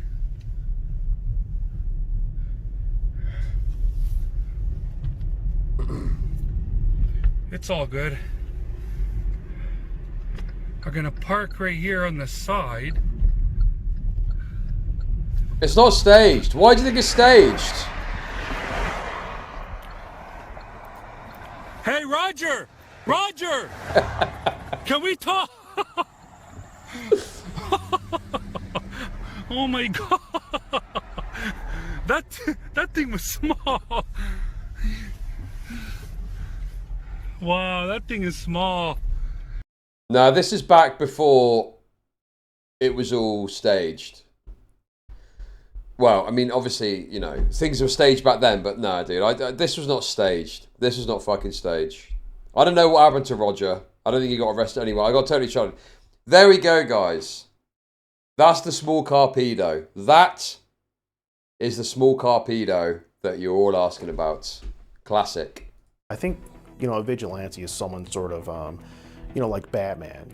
I'm just out here making, you know, entertaining content for people to watch on YouTube, and I don't associate with, I don't associate myself with the term vigilante. This is vigilantism, and private citizens taking law enforcement into their own hands is a problem for our society. Adam Scott Want is a professor of public policy at John Jay College of Criminal Justice. Under no circumstances there as well. should private citizens be doing these online sting operations on their own. The risk far outweighs any benefits. He says he's done approximately 50 of these stings. He showed up to our sting house to meet who he... Well, I mean, you know, this is just true. Obviously, yes, we just watched a couple of funny videos, but these predator catches are not done to the correct standard. Obviously, the Bupak Shakur one is absurd in how blatant it is, but obviously that's going nowhere if you were to try and take that to, you know, get prosecuted. And even people that do it correctly, like Alex Rosen does work and of everyone does the best of the best job of it. Even he has issues with getting certain cases prosecuted because obviously state laws are different, and some have got more of an appetite for, you know, taking stuff from the, you know, these investigators, if you want to call them that. Other states don't. You know, it's complicated. It's complicated. And some states, it's like once bitten, twice shy, where they might have one of these people come to town and run one of their kind of circuses, and then none of the cases go anywhere. So they don't fucking bother again because they think, well, you know, we weren't able to successfully prosecute these cases for whatever, you know, procedural-based issue. So it's obviously, you know, just a very complex issue.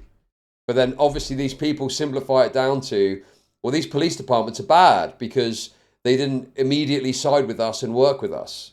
And then I'm sure this video is going to show us that in the case of JIDEON, he does a bunch of crazy shit that fucks things up.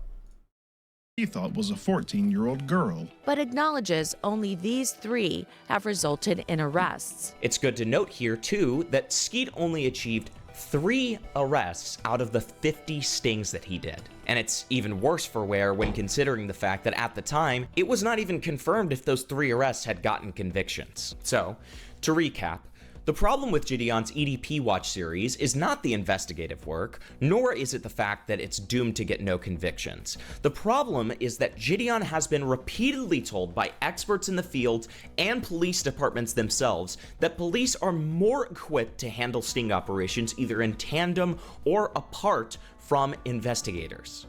However, a lot of what we've spoken about so far is about procedure. So let's jump into some of JIDEON's botched stings and why they went wrong. Oh, damn.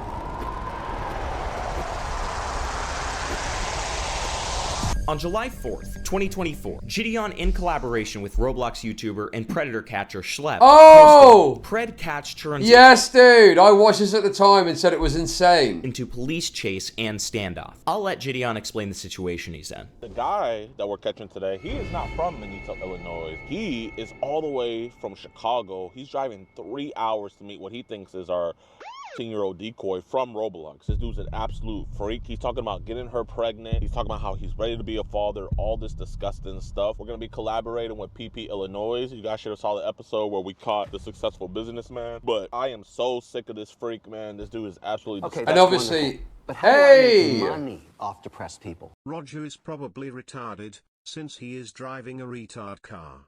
They usually give out those cars to cripples, but mentally disabled or slow get them sometimes. Roger was just seeking somebody of the same mental capability as him, hence 15-year-old girl. Okay, thank you for the 420, thank you. But yes, the way these videos are structured, it's very clear that they front load it with all the terrible things that they've done because it makes people switch their brains off. It makes people switch their brains off and go, oh, well, this guy's a bad pedo. So, therefore, I don't need to worry about any of this, and I can just sit back and enjoy it all without worrying about any of these concerns. And beyond that, if someone expresses any issues, I can just say that they're a pedophile. Problem solved. And obviously, regardless of how terrible this person is, there are still processes and procedures you're supposed to follow. And you'll see in this video, it goes massively off the rails. But yes, it's a very sordid little industry that's got this automatic protection from any scrutiny. And the fact that he's driving 3 hours to pick up the decoy to bring her back to his house just shows his evil scheme, and we're going to be sure to foil it. After explaining the logs and how this predator was caught, JIDEON hides out in the gas station convenience store. How do I make money off depressed people? These videos make me feel empathy for the pedophiles. Let's settle down a bit with the... let's calm down a little bit, okay? Pedophiles are bad. We think pedophiles are bad, guys. Where he lures the predator to. Yo, my man, listen, I just want to talk. You want to talk? Hey, I'm right here, man. You're scaring everybody here. Listen, I don't think you're a bad dude, man. Call 911. Listen, man, I don't want to have to get the police involved. Serious. After explaining the logs and how this predator was caught, JIDEON hides out in the gas station convenience store where he lured the predator to in order to confront him. While ideally, the cops would have been contacted before the sting, JIDEON should have at this point taken a picture of the predator's license plate and sent the evidence through the police. Instead, JIDEON directly asks his partners to get the car running so he can go on a car chase against the predator. Oh yeah, man. There's no reasonable excuse for the plates not to have been snapped. How can you defend this, man? What is the defense of this? Going on a car chase. You're not at the police. But you're going on a car chase to stop the predator. It's fucking mental, man. Totally dangerous, insane shit. Get in the car. Get the car ready. Just listen to me real quick, bud. It's totally in your favor, man. It's totally in your favor, bro. It's totally in your favor, man. I promise you, man. No way, he just said. I know, man. Look, I get it, man. Yo, PP, get in the car. We're not here to hurt you. We're not here to get in trouble. Bro, hey, it'll be easier on you. Notice JIDEON tells Predator Poacher Illinois to get into the car, and Predator Poacher's Illinois is No, none of it is okay. Obviously, none of it is okay. Some of it is funny in its framing, but obviously, just to be clear, I think even if it's funny, going after the guy is bad. If he can fucking career into traffic and hurts, right? Why do you even ask that, bro? Obviously, the point is not this is funny, so this is okay. It's that this is funny in spite of it not being okay. You fucking idiot. talking to the Pred. That is because PP Illinois, as we'll call him, for a good minute, is next to the Predator's car. At any point, he could have taken a photo of the license plate and sent it to the police, which would have been the responsible thing to do in this situation. But how do I make money off depressed people? The racist pedophile is telling us that pedophiles are bad. Hot sit. Yes, exactly. Thank you for the 333. Thank you. That doesn't happen. Car chases are extremely dangerous, not only for what is clearly an unstable person in distress, but Are you still up for watching me take care of you, Mrs. Tonight? Flat Pack Tyrone. Dude, what the fuck was that, man? Flat Pack Tyrone. That's a reference to me getting my flat pack furniture built by a service that does it. And they were not black, but obviously it's funny to say that, isn't it? You know what else is fucked up? JIDEON and Schlep in a video admitted they had the address of a ped. The ped wouldn't meet up and ended up ghosting them for months, but be caught with their other fake minors. They never reported him because they didn't want to vid. Yes, I remember that. The IKEA bull. but potentially innocent civilians around him if that distress translates to his driving. Not to mention that both Pred Poachers Illinois and JIDEON did nothing to de-escalate the situation in the gas station. Call 911. Listen, man, I don't want to have to get the police involved. Serious? Can we just talk, man? Listen, we're not police. We're not police. Here, get in the car. Get the car ready. We're not here to get in trouble. Bro, hey, it'll be easier on you. Notice that the Predator starts running while JIDEON and PP Illinois bring up calling the cops, agitating him even further. See, the thing is, I mean, I don't know, I think a guy got arrested in the end. Why didn't YouTube ban this? I don't know. I've got no idea. I've got no clue why this was not a problem. But, I mean, yeah, I don't know, man. I guess you're allowed to do Predator catcher chases as long as the police show up at the end. Money, big channels. On January 7th, 2025, JIDEON, in collaboration with OMA, set up a sting to catch a predator in a theater they rented out for a day.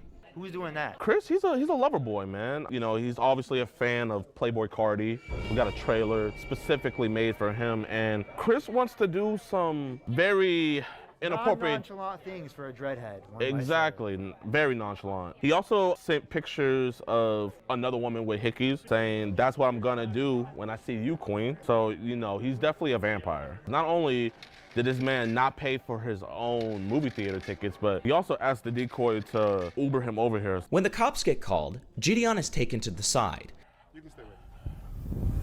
Here's my issue. Like, is this a YouTube show? Like, yes, sir. Yes, sir. Well, we catch online predators. Yes. So you conducted a illegal investigation to entrap this dude? No, sir. I could show you right now. We have multiple arrests with Fort Bend County, and this is not illegal at all. We have multiple arrests and everything.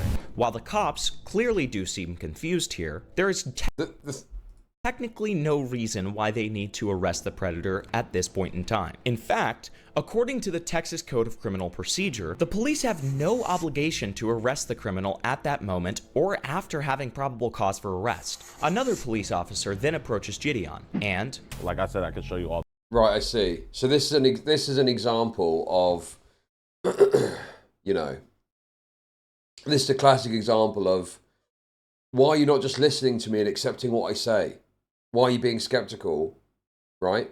When the police have got grounds to arrest someone after, if there is something that's happened that's wrong. So there's no need for them to immediately arrest this person, but JIDEON wants them to arrest them. because it looks good in a YouTube video. But then he'll paint that like the police are the bad guys, even though the only reason he wants them to act is so he can make content out of it, you know? And why would they? They've never fucking seen this guy before in their life. Why would they just accept that he's followed the correct procedure here? Because the problem is if you have followed an incorrect procedure, that could potentially negate any prosecution that could happen. And so the police obviously want to establish the correct, you know, grounds for doing something before they take action. Like, this is all totally fucking reasonable. Totally reasonable on the part of the police, but it gets framed as some sort of pedophile protecting act that the police are doing to basically just smear some random police department just for following, you know, protocol. All the evidence wasn't entrapment because he never asked to leave, and so we do this all the time. So there's nothing illegal about this. We also have multiple arrests. I can show you one person right here. So my question to you is this: are you working with the local agency to let them know what's going on, or you just? There's very specific ways of doing things. Well, like I said, if you're not with the law enforcement agency, you can't just pose as a 15-year-old girl. Right. You have multiple arrests because you called ahead, like you said. No, we do what we're doing with y'all. We do the same with them. I mean, if you want to see the evidence, I can more than gladly show you guys. It's not the evidence, it's how you obtain the evidence. Explains, again, Totally correct, by the way. Chain of custody, evidence, how you obtain it, all of this is very important to make sure that it goes the distance. But obviously there's a lot of money in acting like that's not the case and pretending like you don't know so that you can, you know, paint the police department as having been defensive of pedos. that the main problem with the sting was the lack of communication to the police prior to the catch. Later on, the Pred admits to having illegal substances on him, and he is taken in by the police. While normally, a video like this would end with the predator being arrested, and the evidence being sent to the police, earlier, the first officer had stated, in other words, like, if we were to follow up with anything with this gentleman, it's gonna get thrown out. I'm gonna tell you what I'm gonna do right now. Just to cover all our bases. I'm gonna call the on-call district attorney. Okay. So in their confusion, the police called the district attorney to see if there was any jurisdictional problems, since many of the messages in the original investigation were not sent in the same city. While JIDEON is correct that a crime had been committed in Missouri City, Texas, the cops themselves were not looped into the nature of the investigation, leading to these communication problems. What we are most likely seeing here is their confusion on whether or not they would be liable in collecting the evidence at this spot and engaging outside of their jurisdiction. They were getting mad at me. They were like, this is an illegal operation, blah, blah, blah, blah, blah. You guys never worked with us. I was like, we literally have arrests in this county I could show you. They wouldn't let me show them the county stuff. And then he goes to call the DA without even me showing him the evidence. You never call the DA without having the evidence first. Yeah. Well, that's not true. Because he could just call the DA and ask about the jurisdiction issues. You don't need to see the evidence to establish if there's jurisdiction issues, no? So he's saying this as if it's like a, you know, a legitimate legal point. If these guys really cared about catching pedos, they would go to the maternity ward because women are pedos. Okay, dude, I'm not reading that one. That's fucking gross, man. Yeah. Because they're not gonna have anything to go off. Did they call him anyway? So he called them anyway. So if this doesn't get picked up, it'll probably it's their fault. Because they didn't let the DA know first. In response to this, JIDEON links back up with his crew and explains he thinks the predator will not be arrested for their solicitation of a minor because the cops had called the DA on whether or not their evidence would be admissible in court. However, if you rewind the tape... in other words, like, if we were to follow up with anything with this gentleman, it's gonna get thrown out. I'm gonna tell you what I'm gonna do right now. Just to cover all our bases. I'm gonna call the on-call district attorney and fill him in on all this because we had no clue that you was operating in our city, which, you know, kind of is like. So, because there's a jurisdiction problem. The immediate reason for this was figuring out the jurisdictional problem and whether or not they can receive the evidence. Additionally, there isn't a reason why JIDEON should think that the DA would tell the cops in the city simply not to take the evidence. JIDEON himself said that he's made multiple arrests in this district under the same DA. We have arrests here in Fort Bend as well. Like, this is one arrest we got. This was Richard over in Fort Bend County on my solicitation. This is Benjamin Wynn we had got. So, and that's just from y'all? So him getting into an argument with the cops is completely unnecessary. In fact, later on, the cop says, just because he's not getting arrested today doesn't mean he's not going to get arrested next week. It's true. We're putting in the work to get at least a warrant filed for him. What is wrong with that? What is wrong? Dude, this is like the fucking David shit all over again. We're all freaking out because someone isn't getting arrested immediately. What the fuck is wrong with just having to wait a little bit for the guy to get arrested? And obviously, in this example, it's because you're not going to get the video of him in cuffs. That's your true concern. That's why you want him to arrest him now. But if they've got provisions to arrest him down the line, once further investigation and T's are crossed and I's are dotted, what's the fucking problem? It happens all the time. So, that's what we're working with. So the cop is clearly open to taking the evidence. However, the reason why JIDEON sounds like he's not thrilled about the cops calling the DA is because the DA doesn't seem to be a big fan of JIDEON. This is what they told me, because when I explained who it was and what they were doing, the first thing he said was, oh shit. He didn't say, oh, good job. He said, oh shit. And this brings us back to the beginning. They should immediately get a bullet to the fucking head. Stop defending nonsense. Great stuff. What if they got it wrong? There was a guy that Vitaly, cornered in one of his stings and claimed that he was talking knowingly to someone that was under 18, and it turned out they'd fucked up their investigation, and the person he was talking, and he thought he was talking to an adult. So did you shoot that guy? You shoot that guy? All nonces should die. If you disagree, you're a nonce protector. I like the depth of thought that you're bringing to the table here. It's very good. Beginning. Because the major criticism offered by the cops and the DA is the authorization of the sting operation and communication prior. In fact, the cops openly say at the end of the video that they will look at the evidence and possibly arrest the predator for wrongdoing. Whatever evidence or whatever that you guys have, if you can prepare it for us, we'll get it taken care of. Just not on that day. Just because he's not getting arrested today doesn't mean he's not going to get arrested next week. Later on, JIDEON claims that this cop may have told the DA that he had committed entrapment. Before, when you hopped on the call with the DA, you didn't have anything about the chat log. I don't even know what you told the DA. The only thing you could have told them is what you told me. Hey, we got an illegal operation here going on. This is probably entrapment. You didn't have any of the information to inform the DA so that they can make a better decision on how to handle it. Something that the police officer and his partner both deny.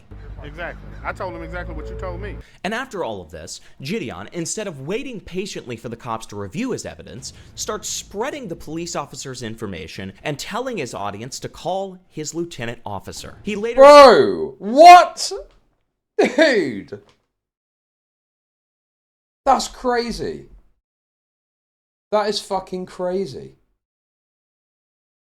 What? Okay, so this guy has got no grounds to stand on with his, that's not my responsibility, when in other cases he has literally told people to do this. That's outrageous, man. That is fucking outrageous. I mean, I knew there was bad stuff here, but I didn't know this level, when the police officer have been more than reasonable in how they've handled it. Later says that he wasn't upset with the cops not arresting him on scene, but that the cops didn't do their due diligence. It's not uncommon for the police not to arrest them on scene, so I'm not mad about that. What I am upset about is Sergeant Howard did not do his due diligence during this case. Which could have been totally prevented if they just called in with the cops before the sting. Vital point of all of that is you didn't contact us. We have to be in conjunction with you in order for this to go through. They were clearly confused the whole time.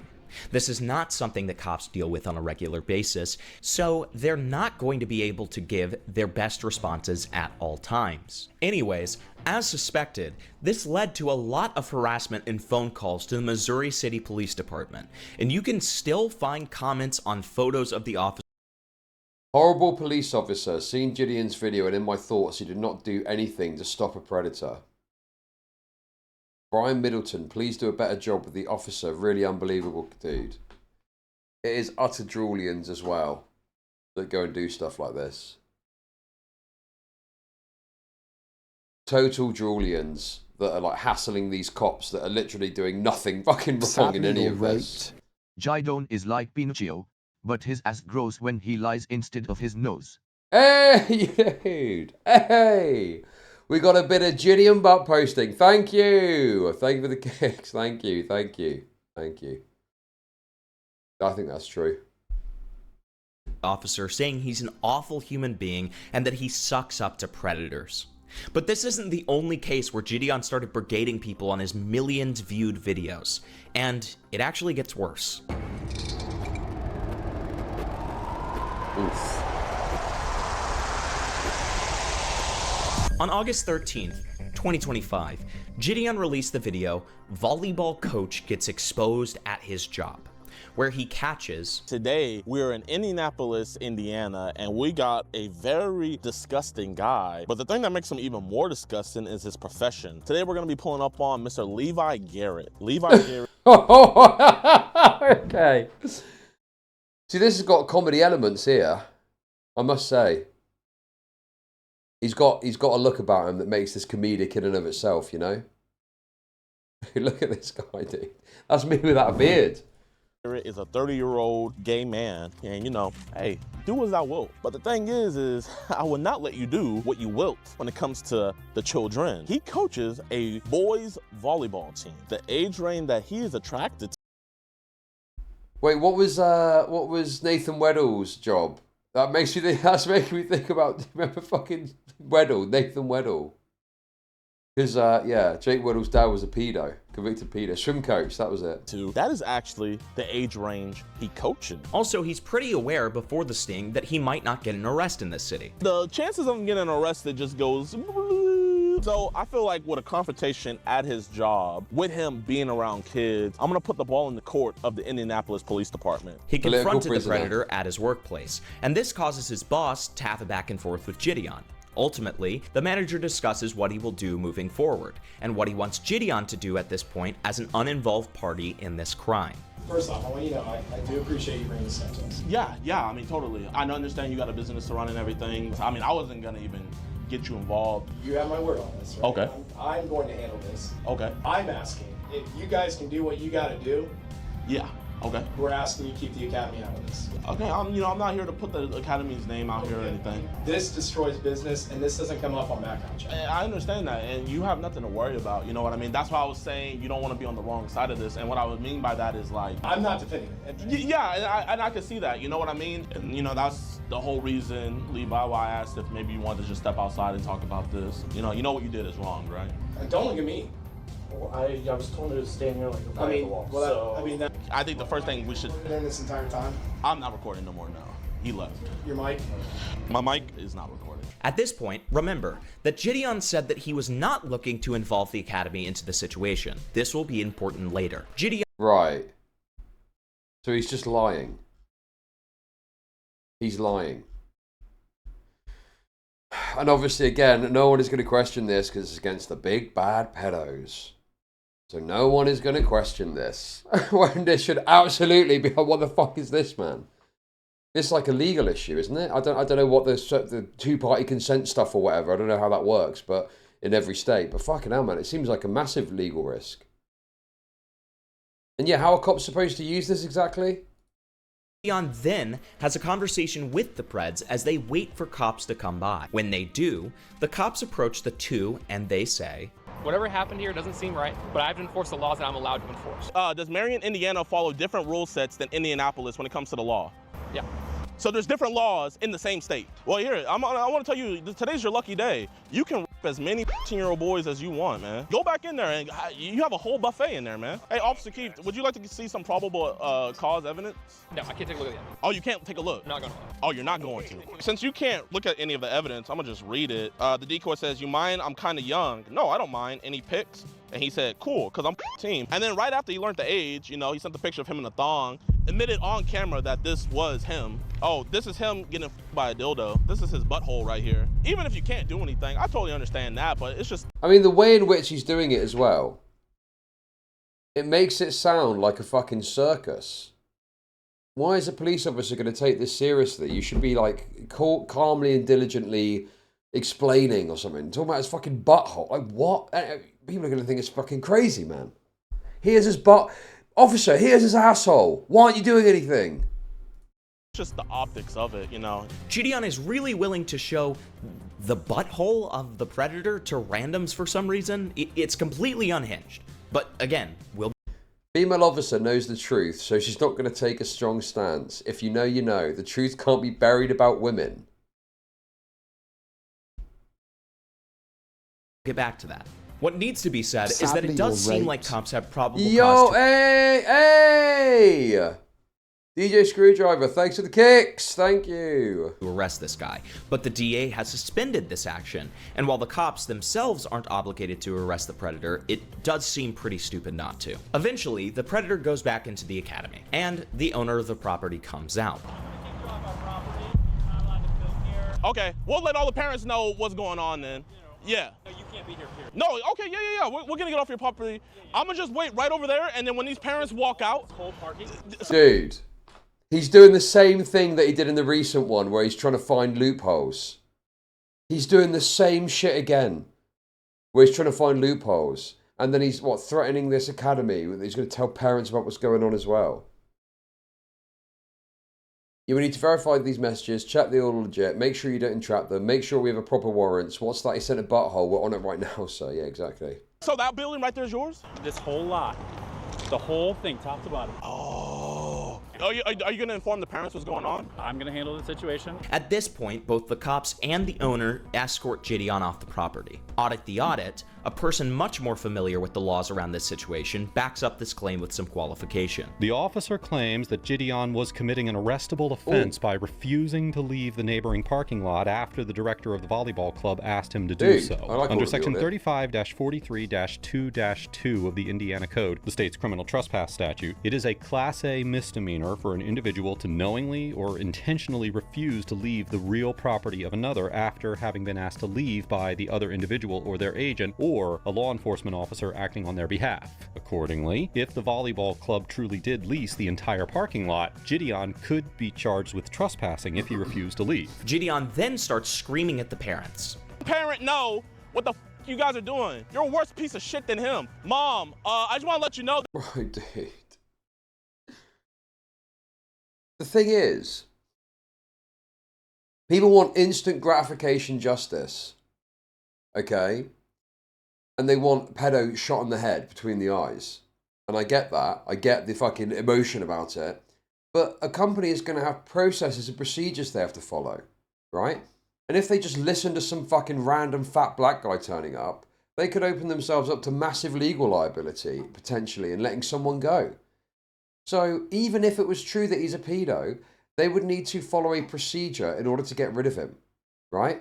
So the person saying they're handling it, like what they want is to turn up and say all of this, and the guy that runs the show to go, he's fired, that's it. No, he needs to follow a process and do an investigation and make sure the T's are crossed and the I's are dotted before he can fire him. But they want the content. They want the guy getting fired and arrested. But that's not how the world works, man. You know? And then they're putting this fucking academy on blast. Totally out of order. Totally out of fucking order, man. Oh my god, dude. Just like how New York was the safest city to visit on September 12th, if you're a nonce and you just need to do your work in whatever city JIDEON is currently catching in, he's a black meat shield for pedos to practice their craft safely.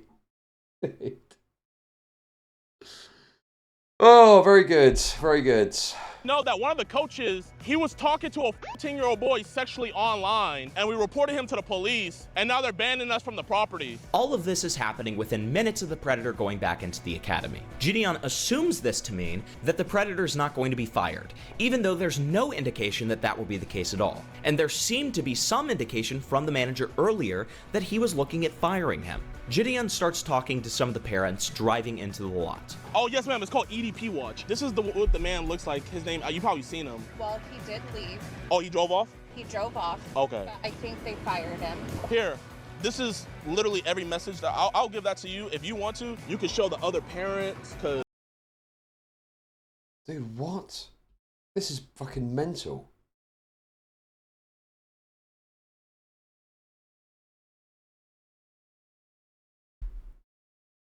This is crazy, bro. This is crazy. Showing it to fucking some random parent. Dude, yeah. By the way, that's his asshole right there. That's the guy's asshole if you want to see that. Yes, ma'am. He said that to a 14-year-old boy. Thank you so much. You don't hear that enough, but you are doing God's work. I don't know why JIDEON shows this mother a picture of the predator's butthole, but despite it seeming like the pred was fired, JIDEON still involved the academy for basically no reason. Anyways, in the middle of this video, JIDEON basically doxes the owner of the business despite him agreeing they had nothing to do with the crime that occurred online. The crazy thing about it is the overseer and the director of the volleyball academy club, and he was already caught up to speed on what was all going on. But he Bro! This what the fuck, dude?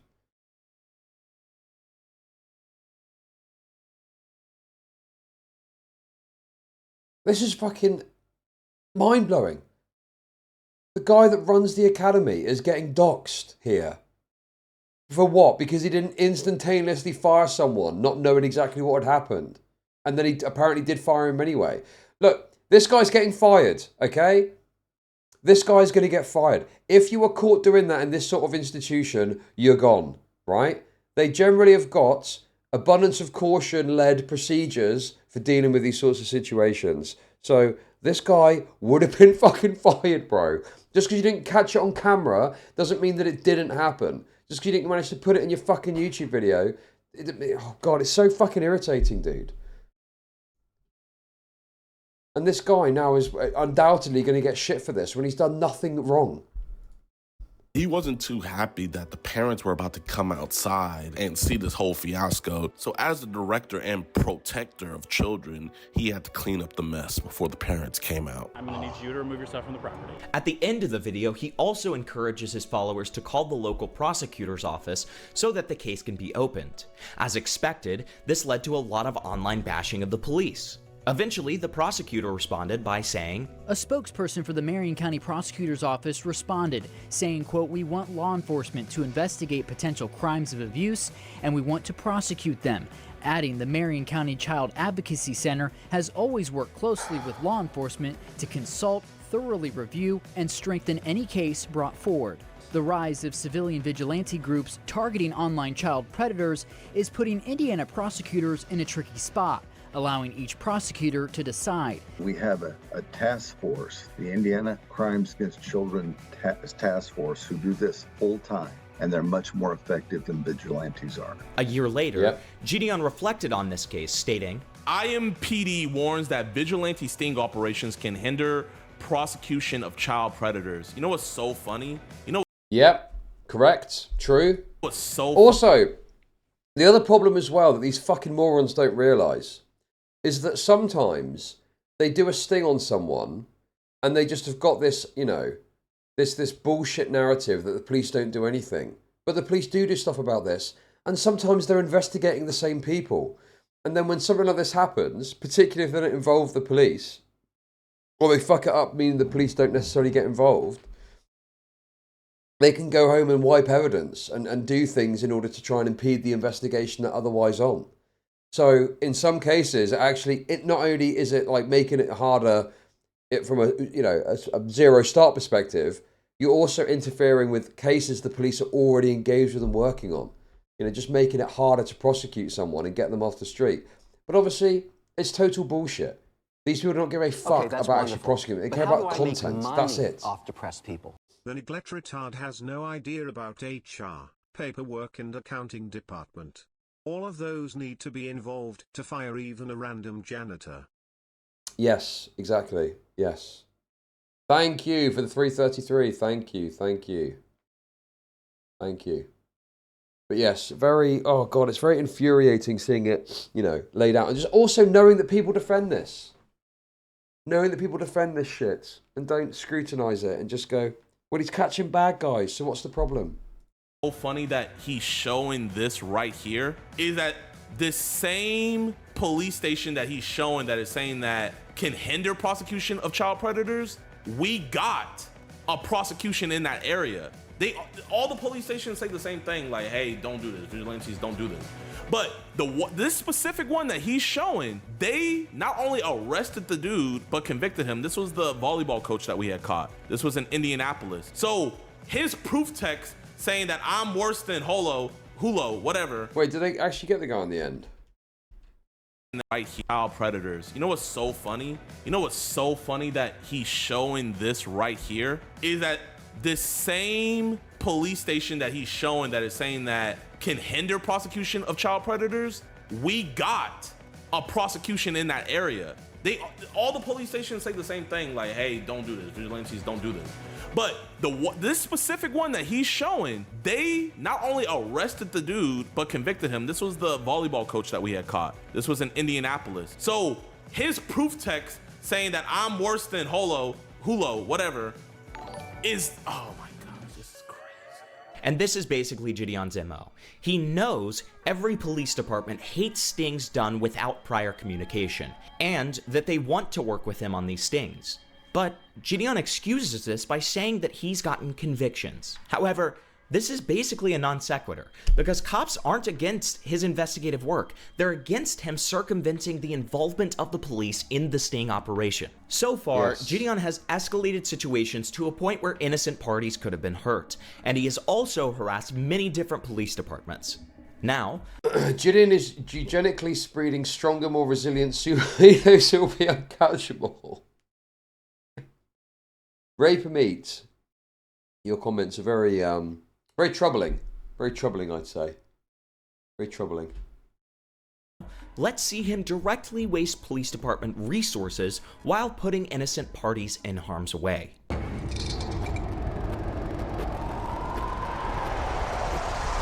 What? On March 7th, 2025, JIDEON released the video, The Craziest Pred Catch Ever. Let's let JIDEON explain the situation. And today, we are in the hotel. Himpy looks like a pedophilic sportscaster. That may be, but he has done a good job with this. I do think this is a good video. This is a great video, in fact. And it's very unfortunate that it's going to get barely any views because he's a tiny channel. And videos like this don't do anything anymore, unfortunately. The predator that we're about to catch, his name is Harris Jacob. Here's a picture of his mugshot right here. This dude is absolutely disgusting. He's talking to our 10-year-old decoy. He literally says in the chat logs that he likes the fact that she's young and he likes the fact that he shouldn't be doing this. That's what makes him want to do it more. We were supposed to meet him at an apartment complex, but then he sent us his hotel instead. JIDEON calls his partner and decoy to get the predator downstairs. It's then that he teases something shocking. I'm not gonna lie, this one got me a little nervous because this dude, he'd be like flaunting guns and stuff, so we gotta be as peaceful as possible for this. He then sees the predator walking into the bathroom and assures him that no one involved is police. What's good, man? How you doing, dog? I'm not police, he's not police, he's not police, none of us are police. We just want to talk about this, okay? He then coaxes the predator into a conversation outside. This conversation goes for a while, and it's a standard Sting-style conversation. Eventually, JIDEON convinces the pred to go back into the hotel so that he can try to get a confession on tape. At a certain point, the pred talks about how they were involved in a similar case currently, and that they're going to run away as soon as the conversation is done. Wait, where you trying to stay after here, man? Dude. What is this about? Why is he sitting like that? As soon as the conversation is done. Wait, where you trying to stay? Why is he sitting like that with the guy? Why is he sitting like that? That looks a bit gay. Very submissive. After here, man. How long you been homeless, man? Months. I'm out of there. I'm gone. That little case of porn changed my life. What? Case, whatever. Porn changed my life, bro. I'm out of there. What case? And I could be wrong, but I'm gonna say pretty soon. You didn't have to do your homework. I genuinely don't even know what had happened. I'm just telling you, I'm gonna keep it real with you, bro. You know what I'm saying? There's a kid involved right there. What? Give me the same stipulations as all the other ones in there. Arrest you for life. They got you caught up on some shit? I'm not gonna act with you, bro. I know you did your homework. That's why I feel like I'm out of there. You can't beat them. If you are gonna try to dip, you can't stay here in America, man.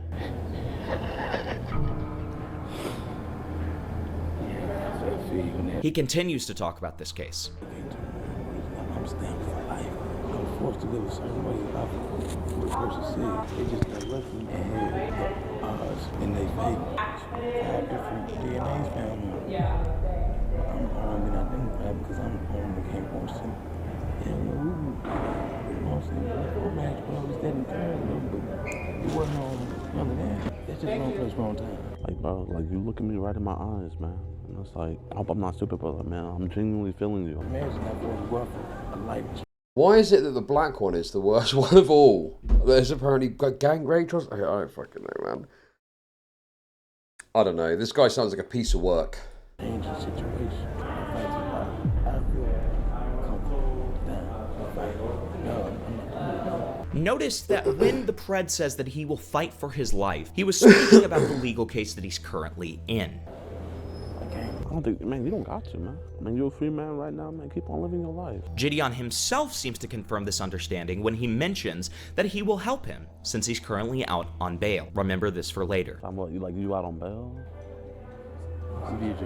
After this, JIDEON calls the police. We've called multiple times. There's an individual here who is a convicted as a 15-year-old girl, and he was trying to meet what he believed to be a 15-year-old girl. He's running out on bail. He has a warrant. We genuinely do need an officer here at this hotel, please, ma'am. What's the name of the hotel? Is that the Embassy Suite? Yes, ma'am. Like, we've been calling for the last 2 hours. The man's about to go to his hotel to check out.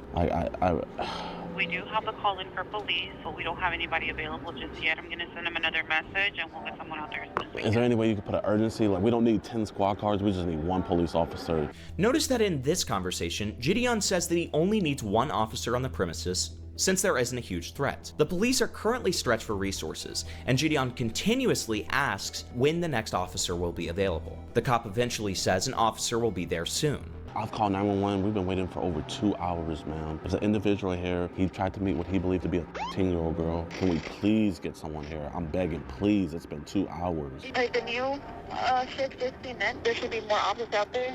But in the meantime, I recommend you calling 911 again. JIDEON and his co-workers continue to monitor the Pred, who is stuck upstairs. Eventually, JIDEON calls the police again. Convicted of a 15-year-old girl. He invited what he believes to be a 15-year-old girl to come to his room. What's his room number? His room number is 907. He had told us that he's not going down without a fight. He said he's not gonna go for something like this again. Okay, so how do you... Bro! Oh my god, dude. Making it seem like he's more violent in order to bring about a violent police response. Oh my god, dude! This is swatting. This is just swatting, man. This is swatting. He is doing swatting on this fucking pedo. You guys know he's a serial... He told me, he said that he got framed, but he said that they found his DNA on the year-old girl. Does he have any weapons? On his Instagram, he was flashing a gun. I do not know if he still has that gun. Okay, can you hold on a second? Dude! Alluding to him having a gun as well. Oh! That's mental. Yeah, that is mental. And listen, I know what the response will be. Who cares? It's a pedo, okay? Even if you've got that mindset, what if they shot someone unrelated? What if bringing about this violence led to an innocent person getting shot because of this? It is fucked, man. It's totally fucked. Exactly, it's a hotel. It's a hotel. Pedo Logic defending the nonsense. Yes, of course. Poor nonces. Won't someone think of the nonces? Second. Yes, ma'am. This is a flagrant example of JIDEON making an emergency call under false pretenses, which is a criminal offense in the state of Texas. Earlier, the Predator explained to JIDEON that he was involved in a case which he believed he was wrongly on trial for. This was the context of his statement that he would fight for his life.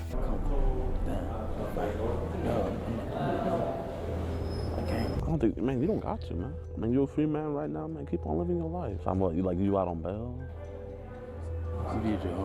He is clearly saying that he will fight for his life in court. JIDEON then spins this as a threat towards him and any potential police officer who would be willing to confront him. He's running out on bail. He has a warrant. JIDEON knows that this man isn't a threat, and that's crazy, why man. he withheld this supposed information in the last 7 calls that he made to the local police. Additionally, JIDEON claims that he has some reasonable suspicion that the man may be armed. His evidence is pictures of firearms on the Predator's Instagram. If JIDEON was a police officer, he would not have the right to use deadly force, just because he knew a suspect owned a gun.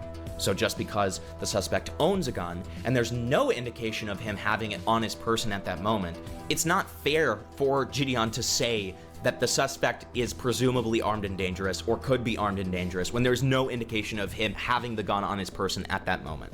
This situation also makes no sense if we think of JIDEON's obligation to his team. He's putting a man right in front of a Pred's door to monitor him, when the Pred is, according to JIDEON, armed and dangerous and ready to fight. How you doing, officers? The individual, he's up on the... Bro, this is... I did this, yeah.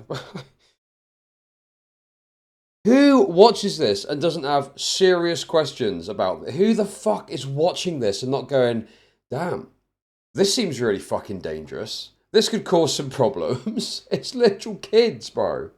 It's kids. Asmongold. It's Asmongold and children.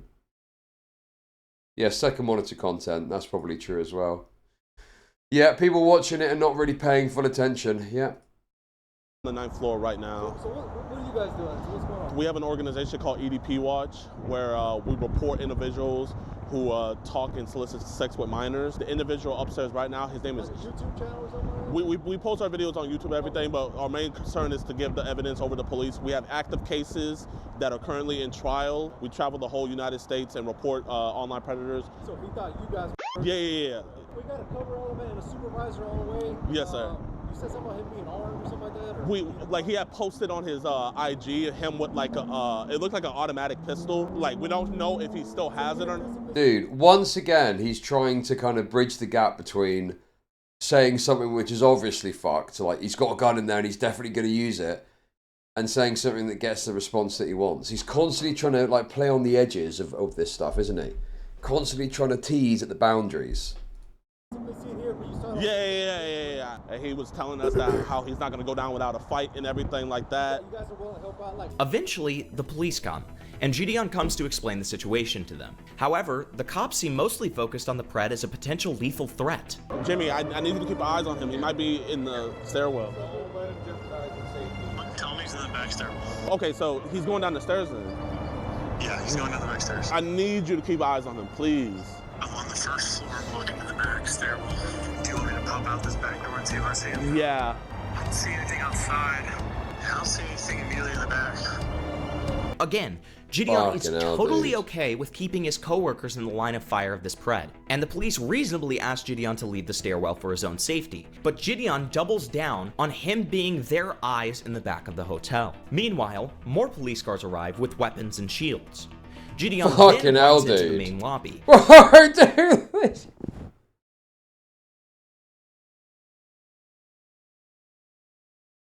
This is mental. This is the worst one. And it's just purely for content as well. No consideration or thought process of an innocent person possibly getting caught up in all of this as well. And SWAT, oh god dude, it's so fucked. This guy deserves to be fucking crucified on the internet for this. But unfortunately, you know, people just cheer him on because he's going after the bad guys. Where 4 police officers are ready to apprehend what they believe is an armed suspect. At the same time, one of the hotel employees tells JIDEON to leave the premises for his own safety, even threatening to claim that he's trespassing, while JIDEON tells him to shut up so he can get better footage of this whole stupid situation. Yeah, they're busy. They might have to get a trespassing against you. Okay, I don't care. After, they're busy, bro. Bro, shut up. God damn. The police then start debating. Bro, what? Wait. Where 4 police officers are ready to apprehend the hotel claim that he's trespassing. Tells JIDEON to leave the premises for his own safety, even threatening to claim that he's trespassing, while JIDEON tells him to shut up so he can Who's this guy? Get better footage of this whole stupid situation. Yeah, they're busy. They might have to get a trespassing against you. Okay, I don't care. After, they're busy, bro. Bro, evil shut laugh. up. Dude, the evil laugh shit. Well, yeah, dude, it's his hotel. Dude, he's got a... Oh my god, dude.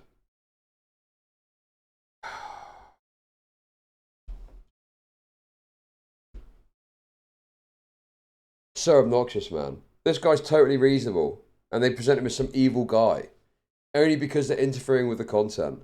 God damn. The police then start debating calling the SWAT team, until JIDEON notices that some of the ceiling panels are broken. It's only then that he is told to leave the property, as the predator falls out of the ceiling panels and the cops arrest him. Wait, officers, look, right there. You see that panel hanging down? Hey, man, everybody get out. Get out. Here, let's go the other way. We can get a shot on the other end. Huh? Oh, he fell! In the roof. He's in there! He's in there! He's in there! He's in that room!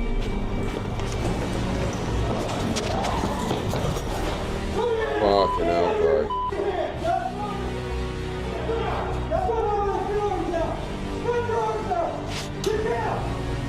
Open fire. Open fire. Oh my gosh, he really climbed through the ceiling. Yo. And that's all damage done to the hotel property that JIDEON indirectly caused by escalating the situation by calling the police on false pretenses, and by trying to get good content out of what looked like a potentially botched sting. Yep. God, that's mental, bro. That's the worst one. With the pattern we've established, what happened recently shouldn't really be surprising. For anyone who doesn't know, I'll give a concise summary. Meet Joe, Skeeter Jean's uncle. Oh, maybe they locked him for the... Oh, no. There he is. Joe, where are your hooligans at? Right now. Get Craig. Where is he? I don't know. He's a violent criminal who's been squatting at Skeeter Jean's house for some time now, despite multiple requests for him to leave. There was an eviction deliberation saying that he will have to leave by June 26th at the latest. He's him right there. He's locked. Hey, Joe. What's going on, Joe? You were supposed to be out today, I believe, March 20th, according to this eviction letter. Well, I gotta send it to court here. Oh, you can have a copy, Joe. You just have to ask nicely. Here you go. That's for today. Based Joe. You're supposed to be out. So, Joe, can you explain why you're still here? Then if you're supposed to be out by today, March 20th? Problem solved, right? Well, JIDEON decided to stream with Skeeter Jean to help, aka annoy and harass Joe until he had to leave. This started with JIDEON signing a contract to be an official tenant of the property and antagonizing Joe, who shows how unstable he is by screaming to a point where foam and spit is flying out of his mouth. Bro, he raged.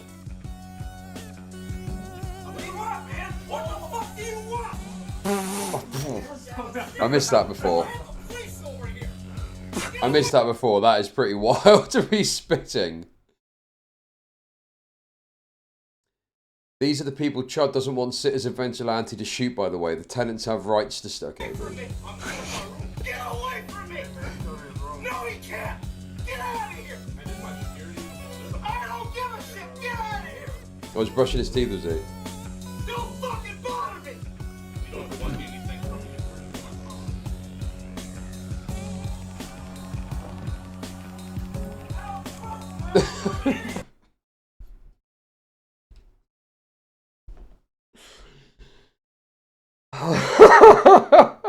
Oh my god, dude.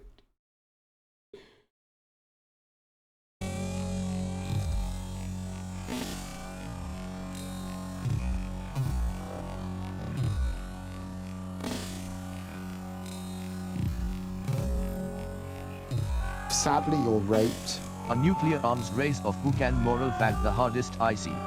Yo, Scrimbin, thank you for the kicks.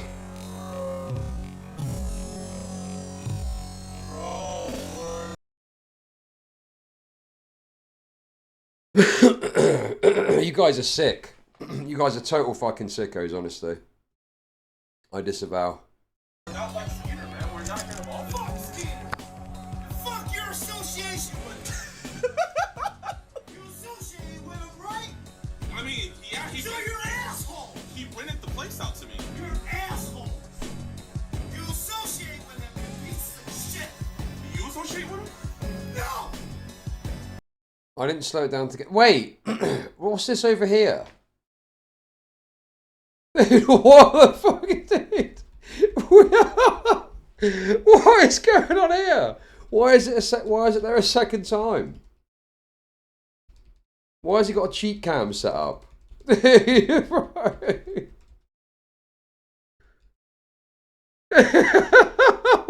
the fuck? I think it's the YouTube broadcast on another screen or something. That's the best angle right there. That's the best angle there. He's an asshole. Nobody else noticed that. Chud is like Robocop for caked up brothers. Okay, man. Piece of shit. What are you doing? He's a piece of what? Don't you know what the fuck's going on, dude? Are you fucking stupid? There's no door. The police know he stalks and follows me. So does the judge. Yeah, fuck you. Oh, you act like you don't know. Fuck. Is he gonna do that to me too? You know all about it. You're playing games with me, bro. I just moved here, man. Yeah, okay. Alright, whatever you say. I don't believe you. I paid $600 in rent. How much do you pay? None of your damn business. There's your fucking reason. Fuck you if you don't like me. Fucking good fucking reason. Dickhead. Okay, well, if we're gonna be living together, how are we gonna do this? Because we have to. Get the fuck downstairs. Go. All right, y'all. We got a live update. Oh, also, the other thing as well is this idea of, oh, well, you know, only saw him twice. And it is true that if he's got a tenancy agreement that is legitimate, it does create some questions as to his right to be there, whatever. But surely going and like hassling him, you know, going to his door and stuff, surely that's going to come into it. Surely that's going to be part of this. Surely you're not able to just go to someone's door and just be hassling them like fucking crazy. Even if you've got some sort of, you know, arguable right to be there because of the tenancy agreement. On where Joe is right now. Keep this in mind for later. Joe eventually leaves the property, and then, to JIDEON, the hunt is on to find him. A crowd of fans gather outside of the property to help JIDEON in his quest, and he enlists them to help find Joe. At some point previously, Joe showed his violent streak by throwing rocks through fans' windshield. Whoa, wait, hold up. He broke this windshield, right? Bro, Joe threw a rock and broke this windshield. As JIDEON and co. are looking for the maniac, for lack of a better word, a TTS donation informs them he's at a McDonald's.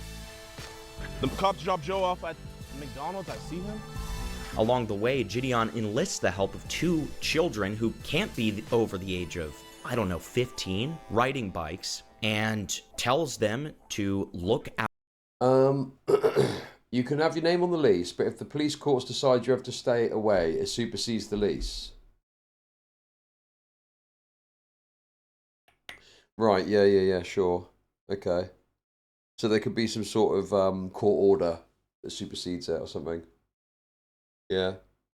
No, obviously that's a bit more complex, but yes, I just, you know, it's one of those things where you cannot imagine that just because you've got a lease, you're able to do whatever the fuck you want to someone else that you live with, right?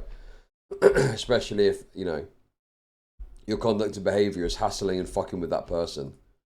Out, his words, for Joe. Why he'd want children looking for a man who has proven multiple times to be violent is completely beyond me. They eventually get to the McDonald's, where JIDEON is told he's being trespassed. He gets... JIDEON's ancestors were probably from the Brody tribe. This is the Brody tribe, where being fat is actually celebrated. In the Western world, there is an overwhelming... Okay, dude. I get the gist. I don't want to see some black woman with her tits out, so we'll just play it careful. It's extremely angry and tells the cops very loudly to shut the fuck up. Then he tells young fans of his to go into the McDonald's in order to find Joe, even going as far as giving them his streaming equipment. Yeah. Do this. Do me a favor. Okay, here. Be very careful. Just wear this. Which way? Just on your back. Okay. Wear it as a backpack. You didn't trespass them, so shut the fuck up! What's going on? Here. What am I doing? Am I going there recording? Bro, you haven't been trespassed. We're good. What am I? Bro, there's no way. Bro. Wait, here, hold on. Let me see. Dude, it's mad because his content might get ruined. And JIDEON has tried to claim that he's doing it to get so the copper can hear him. No, you're fucking mad because your content might get ruined, bro. Oh, dude, every aspect and every facet of his response to this has been so dishonest. Give it to me. Let me see. Look at my camera. Am I on camera? Wait, hold on. Let me see. You hold the camera. Hey, just y'all stick together. No, hold it. Put your hand through there. Just. If they tell you to leave, just leave. But you haven't been trespassed. Respect what you doing. Work. Here. And thank you for catching this disgusting animals that worry. What do you want us to do? Like, what do we Yeah. Just walk inside. Just to get on my video? Yeah. But make sure y'all stick together. Is that backpack like 30 grand? Yeah.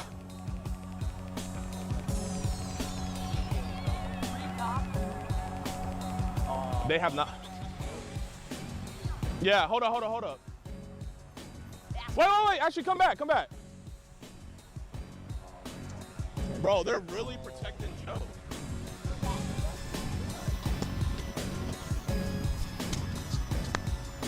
There it is. Officer, what are you doing? It's over. Bro, It's fucking over, dude.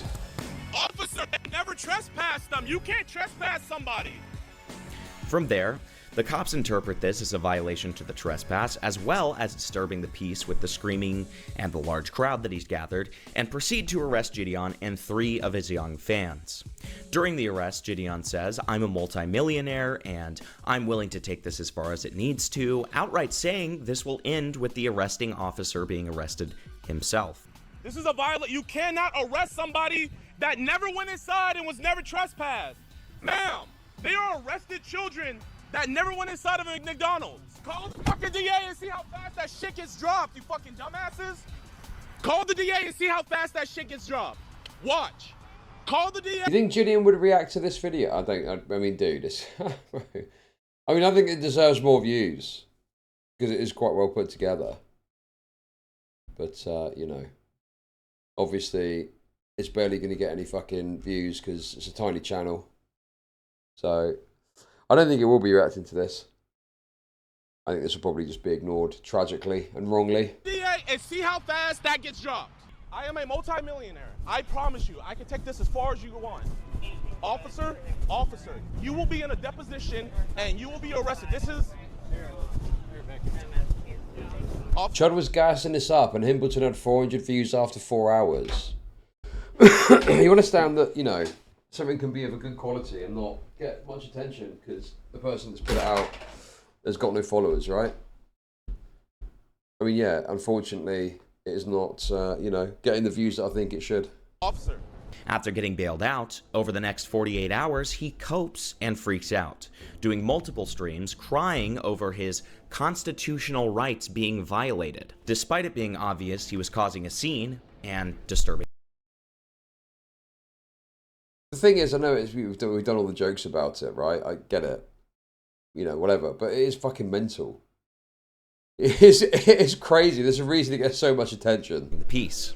JIDEON was also charged with stalking. And when you factor in him consistently trying to find Joe, when he obviously did not want to be found, with getting young fans to look for him as well, it doesn't really look great. Now, obviously, I'm not condoning any of the actions of Joe, who seems to be a very physically abusive, disturbing character. At the same time, when you are going to ruin young fans' lives and consistently tell them to plead not guilty, when in reality, they were roped up into what you were encouraging them to do, and on top of that, you are essentially stalking this guy, I don't know what to tell you. I don't know what to tell you.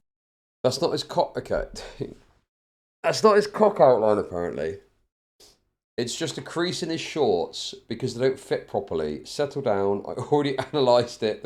Analysed it closest. Himbleton is fair. I mean, the thing is, that could be true. I don't. This Joe guy, the tragedy of all of this is I've got no fucking clue about what the deal with this Joe guy is. Is he a bad guy or not? I don't fucking know, man. But that's the narrative that's been presented. So obviously people just kind of go along with it. But I don't fucking know. I know nothing about the dude. Again, he could have just waited for the June 26th eviction to be enforced, but that wasn't enough for JIDEON. On June 24th, he booted up a stream and watched a video by Bloodspeth, who criticized JIDEON's actions during this whole situation. JIDEON, in turn, calls him a bootlicker and gets him into the call. Alright, Bloodspeth. When I watch this stream, all I see is the JIDEON who was running around pranking people, but at least in those days, he wasn't self-righteous. So, in summary, JIDEON endangered a lot of people, he was very disrespectful towards the police officer. What did Bloodspeth do wrong? I saw like one of his posts criticizing this. And I think he mistakenly stated some people were children when they're not. You fucking bootlicker. I said I wasn't gonna talk with him, but I can't. I can't help myself, man. What's up, Bloodspeth? Wait, how old are you? I'm 18. 18. Alright, man. I just got done reacting to your video. What'd you think? I want you, like, here, I would like to just have a friendly dialogue, man. I'm gonna let you get your grievances out, and yeah, let's have a conversation. What's interesting about this is that Speth brings up his EDP catch, where he used a minor, Kayla, in his catch. JIDEON insists the crucial context to show that he did nothing wrong is hidden behind a documentary that Mike Klum is making about EDP, which he doesn't want to spoil. For anyone who doesn't know, Mike Klum is the same person who made a documentary about Boogie 2988 and got in a lot of trouble because some of it seemed to have been a little exaggerated or fell for Boogie's lies, whatever you would like. Yo, I'm a cop slap like one trick. Dude. You spoke to ACC about it. Dude, that's the problem is, you know, because pedos are bad, you get this kind of like, you know, unreserved support or, you know, I'm who fucking knows? Dude, I'm fucking bored of the JIDEON and stuff at this point, so I'm probably going to talk about something else after this. But the point is that XQC, I can easily imagine him giving him too fair a shake to JIDEON because he's going after the bad guy, you know? Like to say about it, you can look it up on your own. JIDEON further admits to bringing EDP into his server full of minors for the potential of doing a Q&A, which doesn't feel responsible knowing what EDP's, let's just say, proclivities Oh, yes. are. Oh, dude, do you remember this? Yes, dude. Do you remember this? Feel responsible knowing what EDP... This was the first instance recognizing what a fucking joke this was when he showed up to me EDP in a fucking cupcake outfit. He's, let's just say, proclivities are. But can I ask you some questions? Like, she tweeted that out, and I saw it on a Reddit post, and I sent it to her, and I was like, you know what? Maybe this is like a fake. I was like, maybe this is fake. So I said, is this you? I was like, is this not you? And she said, that is, and it's still a genuine question I have, because that looks really bad in court. And I said, why? She said, cause, I mean, your audience is kids. It's like 13-plus-year-olds. So adding a predator to your Discord is like sketchy. Not saying it was your intention, but it looks bad. That's what she said. Then I said, I can see where you're coming from. I should have and could have easily made a separate group chat for us to do the interview. But me thinking content thought it would be cool for others who were former fans of him to ask questions to... There it is there. I thought it would be good for content. So I did it. I thought it would be good for content. Who were former friends of him could ask questions to him. Hindsight definitely shouldn't have done it, and I addressed that on my stream going over it. I pray the jury looks at the facts at hand, though, and realize that he did message you first, which is disgusting and totally wrong. I'm hoping with your testimony, justice will prevail. Is there anything else that you have worries that may affect your case? I have all our conversations recorded, and I could get those sent over to the deputy if they think that it would make things go smoother. My main concern is getting him off the streets. So even though I'm no longer posting the video, I am more than happy to help with the case. This is when I said I wasn't gonna do the prank stuff anymore. He promptly privated this disaster of a stream that he did with Bloodspeth, but we archived it and we will have the link in the description to get to the archive. Afterwards, he made a community post declaring his intention to sue the police precinct and the arresting officer from the Joe situation. But it got so much hate that he deleted it. And that brings us up to today. 2 updates happened in the midst of us editing. Firstly, Okay. So there's some little details here that I think undermine what Himbleton is trying to do with this. Having that cut in like that, if you're going to do an update, it sounds like you've just fucking got out of bed. Why is he doing this update segment with this microphone like he's just got out of fucking bed? So tighten that up a bit. And some of the commentary sections of him could be more tightly edited or put across as well. I think that would enhance the video tremendously. But other than that, I think this is a really good video. I think Himbleton's done a great job, especially considering he's a very small creator. So, go on, Himbleton. Go on, mates. Bloodspeth's video on JIDEON has been taken down through mass reporting as well as his Twitter. Although I heard about this. Yeah, I didn't really get into this, but yes. So Bloodspeth, he got like reported just for talking to. JIDEON's fan base is like fucking mental. They're mass report crazy, and from what I understand, you see it with the police departments. Content that gets made about him constantly has this happen, where it gets reported and taken down. Did not ask for this in this instance. It does show kind of community that he has fostered through his repeated brigading of the cops when they do not do what he wants. Similarly, the cops... Oh, yes. Harry also got his video taken down, didn't he? From presumably JIDEON fans mass reporting it. From the precinct that arrested JIDEON reported getting en masse called with false police reports. Again, this just fits the pattern that we discussed in the video. JIDEON has not and will never address the following argument. If he sends the evidence of potential solicitation to the cops before a potential sting, then there's a higher chance that the sting will not have complications. JIDEON says he gets convictions, but the cops can set up stings too. Are we to believe that JIDEON is more likely to get convictions for his stings than cops doing the stings? Not only that, but JIDEON claims in his VNN interview that he knows he is not the judge, jury, or executioner. I'm not, the judge, jury, executioner. How am I supposed to believe that, given the pattern that we've laid out today? He doesn't work with the police. He harasses people when he doesn't get the results he wants. He endangers others for the sake of getting the right clips. He consistently escalates, even to the extent of calling in false police reports to get his way. He has had every opportunity to improve and do his operations more responsibly. Multiple police units have explained exactly how he can, and the answer is simple, but he ignores it. Because to JIDEON, the most important part of the catches is the content itself.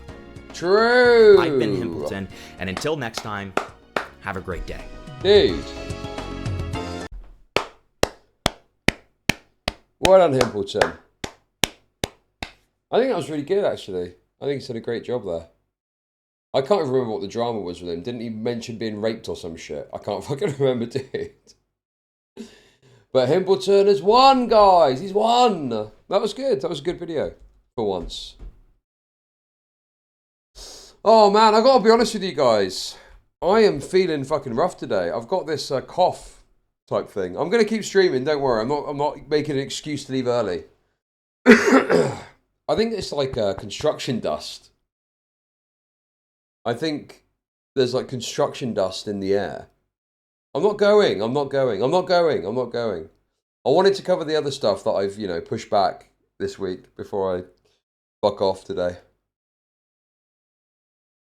It's only been 5.5 hours is not enough time, man. I need to stream longer. By the way, I don't even mean that like financially speaking. I'm talking about, I need to do 8 hours today. Yes, dude. It's like I've got this cough. This like horrible little cough type thing. Sniffly nose.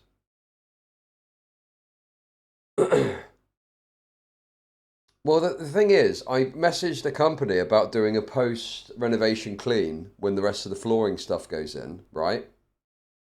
and they messaged me something, and I said, "Is this right?" They sent me like a random thing that was like wrong, and they said, "Oh no, I was about to send you a quote. Let me send it through again." And they didn't send anything through, so now I need to go back to the drawing board because I'm not fucking, you know. I need. What is it? Sometimes you want like a quote for something, and there is this complete lack of, you know, them putting their best foot forward to send you what you want. It's like, I want someone to do a job for me. Like, why are you fucking around like this? Just send me the quote and I'll probably just go for the first option because I don't fucking want to shop around, bro. I cannot be fucked to waste my life shopping around to save 30 quid. So just fucking, if you give me a quote, I'd probably book you in straight away. But they don't, and they fuck around and then don't follow up with you. And you're just like, well, okay. Do you not want the business? I don't get it. Why are you not like, you know, oh, here you go. Here's the quotes, Mr. Logic. And I'll probably just do it. Fuck me, dude. So now I need to go and find someone else to get a quote. Start the whole process again. It's so fucking annoying, man. So, anyway, guys. I will be getting a full post-renovation clean. But yeah, I think there's like, there's like, I think it's dust or something. Construction dust. Because it feels like I've got this cough. And it can't be any like, it's summer. Concrete dust, asbestos, sawdust, epoxy fumes. Get a proper cleaning company. But get a HEPA filter in the meantime. It will stay in your lungs forever.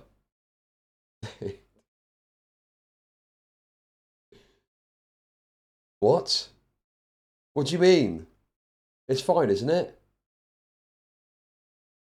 Your lungs are so weak, bro. No, my lungs are okay.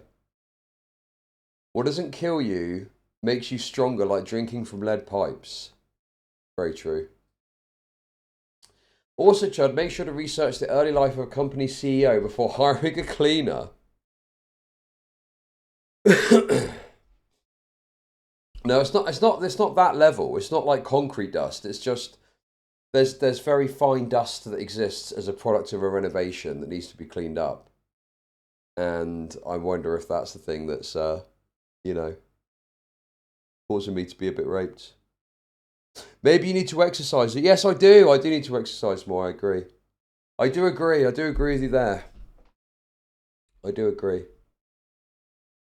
Chud versus MMA guru, brand risk Aiden Ross. The less noticeable the dust is, the more harmful it is. The finest dust is what really gets you long term. No, I'm sure it's going to be fine. I'm sure it's fine. Okay, let's do this Liquid Sonic video anyway. Let's, I've been meaning to cover this. So let's do that, shall we? The Jim Stephanie Sterling video. It's a bit of trans tense, so you can just mock me with all the gok jokes that you've got lined up, I'm sure. Get yourselves ready, guys. Get yourselves ready. Get yourselves ready with some gok jokes. Ho-ho, get it? Gok? Ho-ho! Ho-ho-ho! What is this? Around 1635, some quite hard-to-stomach clips play. I used to watch this guy back in the day. Like, who remembers his beef with that game development company? You know? Like, this guy actually made good content. And yes, he did have some like weird sexual comments that he made that you had to be like, okay, that's a bit weird. But you'd kind of look the other way on it, right? You look the other way and you'd think, bit weird, but okay, whatever. But then it just got like ever increasingly worse. And then he transitioned. You know, and then he fucking transitioned. But back in the day, he actually made some great content and made legitimate criticisms of the video game industry. He was always a massive F-slur. Yes, he was. He was always very gay, that's true. But it became too much. Like he had this big fucking dildo on a stick that he used to shake about the place before he even transitioned. Okay, that's wonderful. But how do I make money off depressed people? Gok, gok, gok. Thank you. Thank you for the 420. Thank you, thank you, thank you. Thank you. So, yeah. And it just got worse and worse and weirder. And then he started getting all woke. for want of a better term. And then he transitioned. But originally he did have legitimate good, you know, criticism of the industry. I remember watching his videos and being like, yeah, he's right. I literally used to watch this guy before he was too gay. And he just went down this crazy pathway of homosexuality and transitioning, and it just fucked up the content. Yes, was that what it was? The dildo bat from Saints Row the Third. I refute that. His old content was Julian.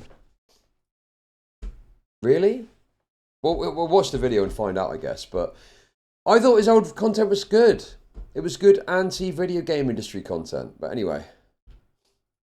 The autistic British gamer acting as a consumer advocate on YouTube. The content of the past, from the likes of Yahtzee Croshaw, Total Biscuit and Jim Sterling, is something I look back. Yes, dude! This! Remember this? This was it. This was good. I'm telling you this was good, man. I'm telling you this was good. It was whining fuck Konami 200 times.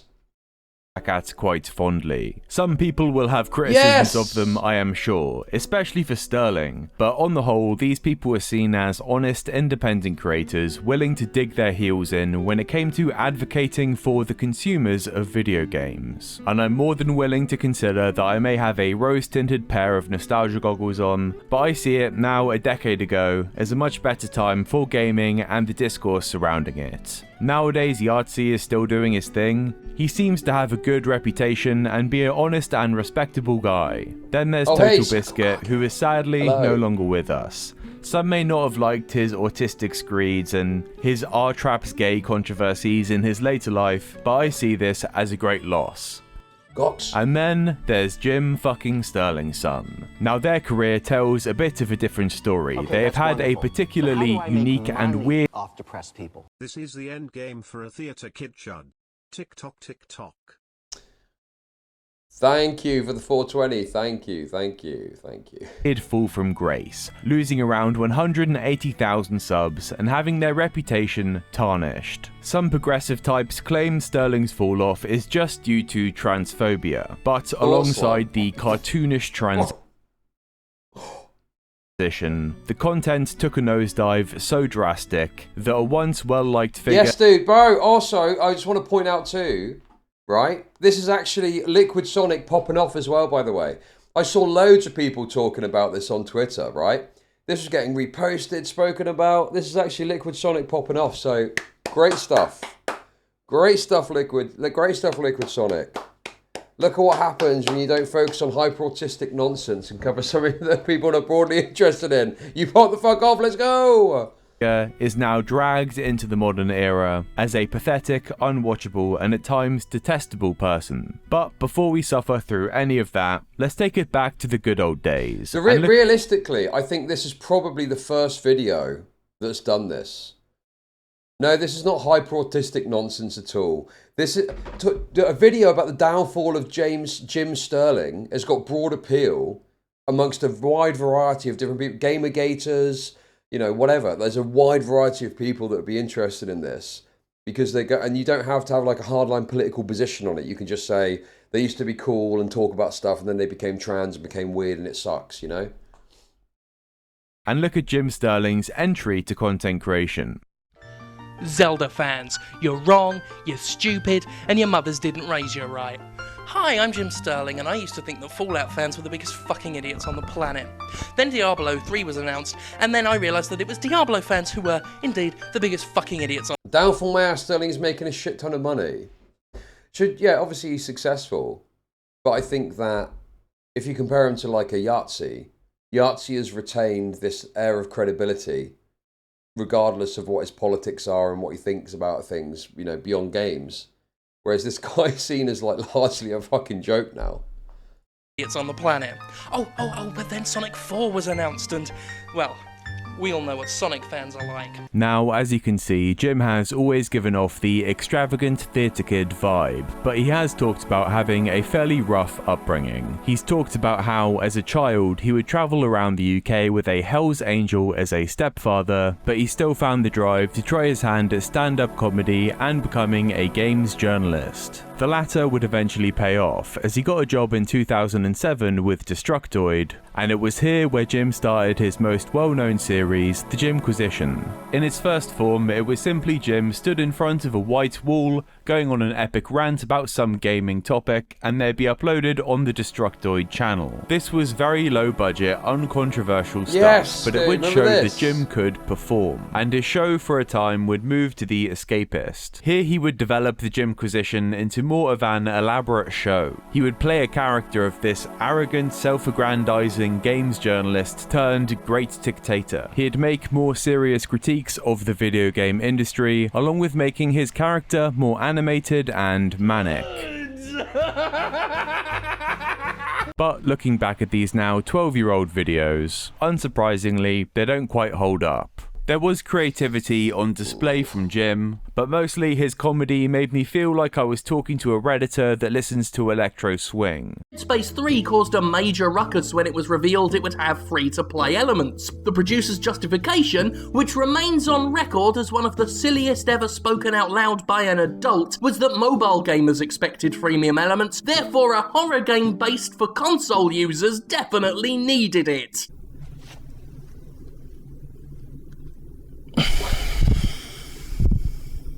Oh dear. Yeah.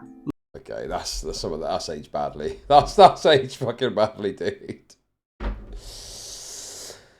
Oh, well, that's aged pretty bad. That's aged pretty roughly, hasn't it? Logic? Anyway. Now that wants to make me fucking bite down on a curb. But who am I, some stupid asshole in the current year, to be saying this? Because at the time... Some early YouTube holds up.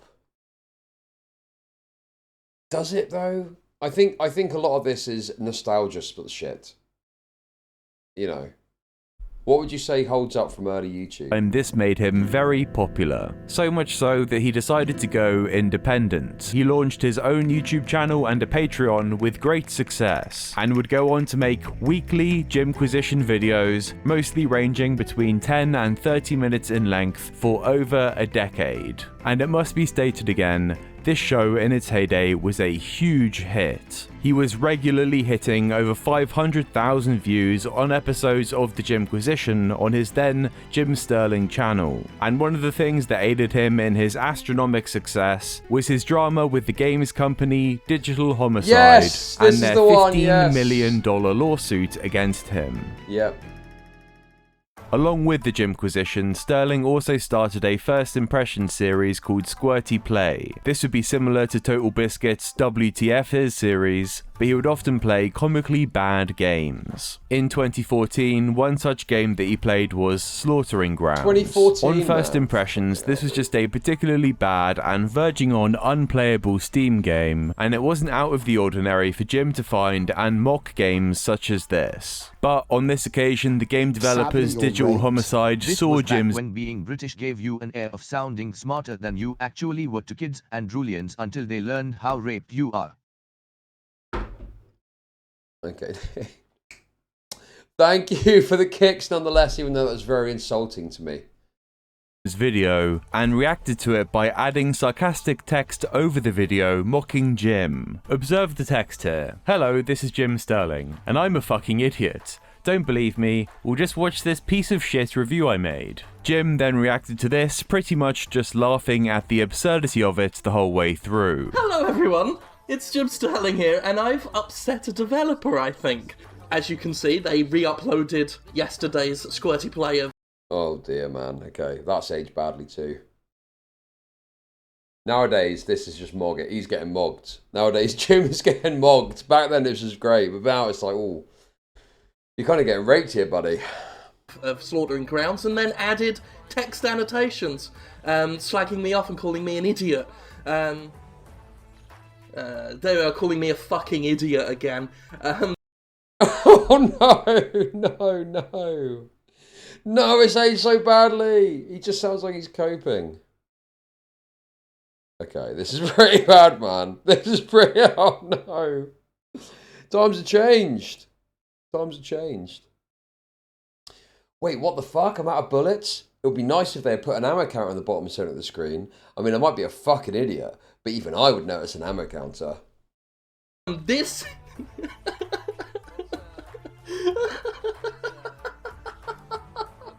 Oh god, that's like, dude. It's reminding me of Nicholas Diorio, actually. Yes, that was a Diorio laugh. That was a Diorio Cope laugh right there. Ooh.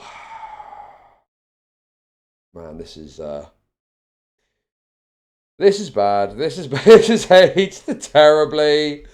Oh my good god, this is dreadful. This is fucking dreadful. Yeah, it's my fault for thinking that when you pause the game will pause. I didn't realise that the Slaughtering Ground devs were going for a Dark Souls thing here. I should have spotted from the art direction and the gameplay layout that what I'm going to do now is run around aimlessly since I haven't made any attempt to actually figure out the game thus far. I will be sure to blame the developer and Steam for my failure in taking the time to evaluate the game before I review it. Why do you say? Because I'm Jim fucking Sterling's son.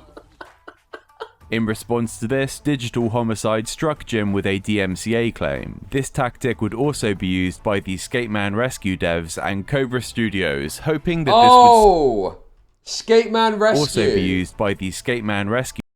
I'm pretty sure that is what I was thinking of, there being this game that was really fucking bad, and it was hilarious in how bad it was. Skateman Rescue. Was it this game that was really fucking bad, and it being funny as to how bad it was? Okay. Was this the one? God, this is going to have aged badly too, isn't it? This is a Steam Greenlight trailer for Skateman Intense Rescue. I've not... dogs waiting for days in captivity by the wicked Benins when everyone had failed to rescue them. Here it comes. Yes, that's English. Yeah. That is English. Everything uses text to speech. I've not watched this one all the way through because it started off incredibly, and I was like, approaching the compound. Hold on tight. fucking what? Yeah, I wanted to be surprised by the rest of it. With the speed, the skills, and the power to avoid gravity like the Benon, yes, he is the only man that can save these dogs. What? The frame rate's incredible. I am going to look on top of the building. God, this is aged so badly, man. The plane be safe. Be careful.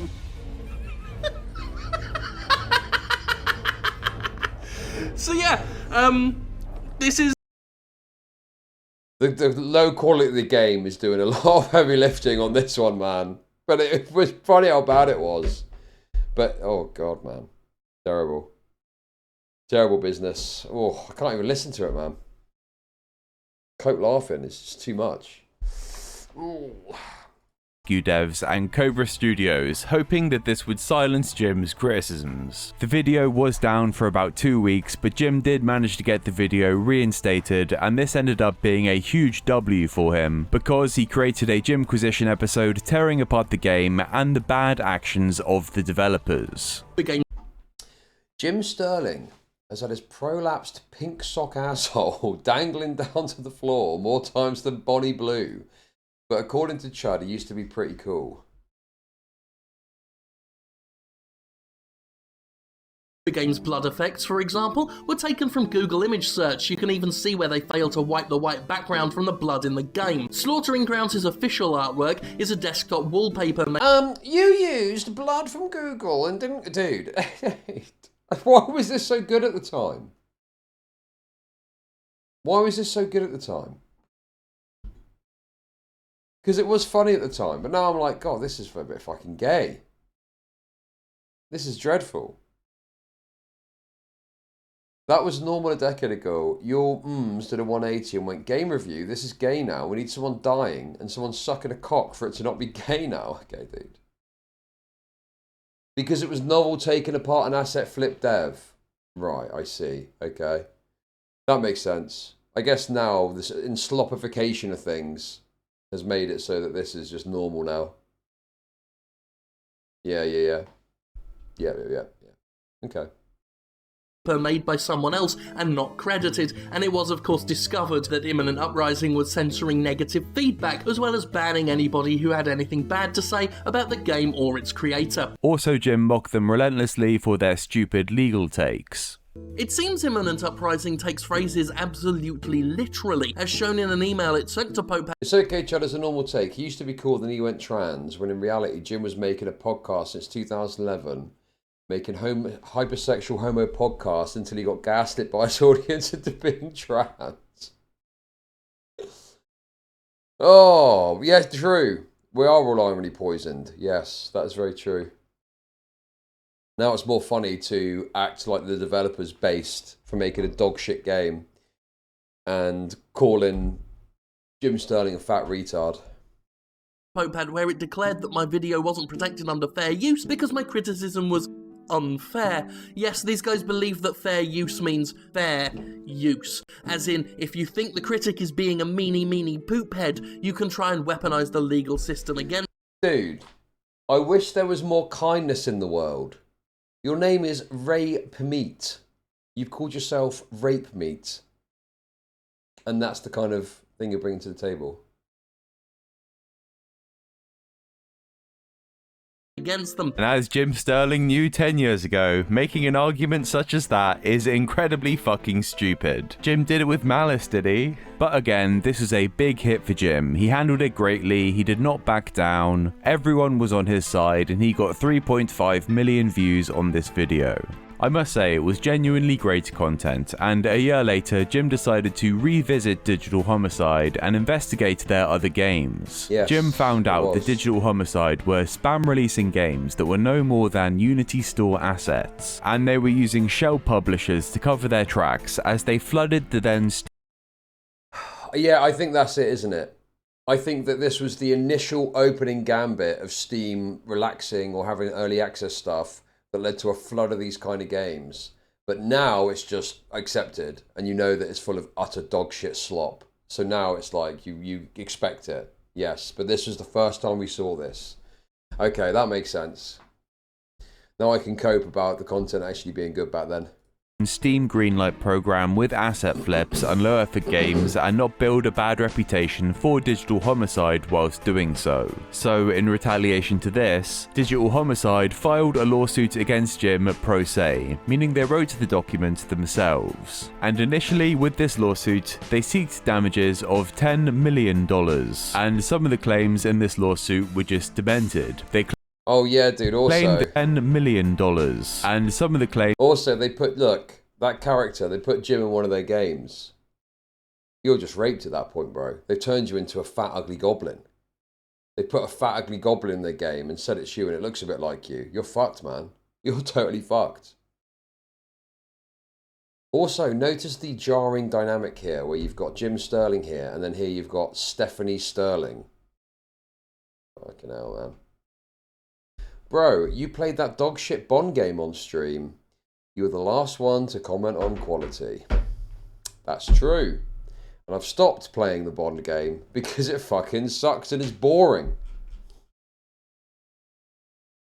Claims in this lawsuit were just demented. They claimed that Jim comparing them to the thieves in Home Alone was libel. They claimed that Jim wearing a witch doctor mask and calling himself the steam cleaner was done to incite harassment, and that there was a civil conspiracy between Sterling and Valve to undermine Digital Homicide's business. So as stated, the lawsuit was initially $10 million, but because of the increasing amount of emotional stress Digital Homicide were under due to Jim's videos, the lawsuits were amended, taking these extra damages into account. The first amended complaint increased the damages to $12.5 million. Then a second amended complaint increased the damages to $15 million. Fortunately, a motion to dismiss was granted, and the case was dismissed with prejudice, meaning any similar lawsuits from Digital Homicide could not be filed against Jim in the future. Jim then went on to make more content about it. He absolutely mocked them and was seen positively across the board, and an attempt to silence a creator only made them far more powerful. At this point in time, his Patreon was making a shitload of money. In 2013, Jim was earning around $10,000 from it, and at his peak in 2022, he almost hit 15k. By the way, Jim Sterling had an influence on me. There's something that I took from Jim Sterling, okay? Right?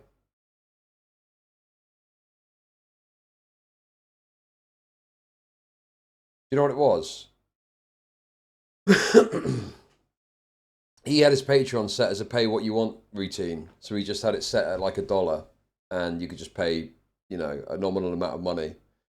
And I copied that because I thought that was quite cool.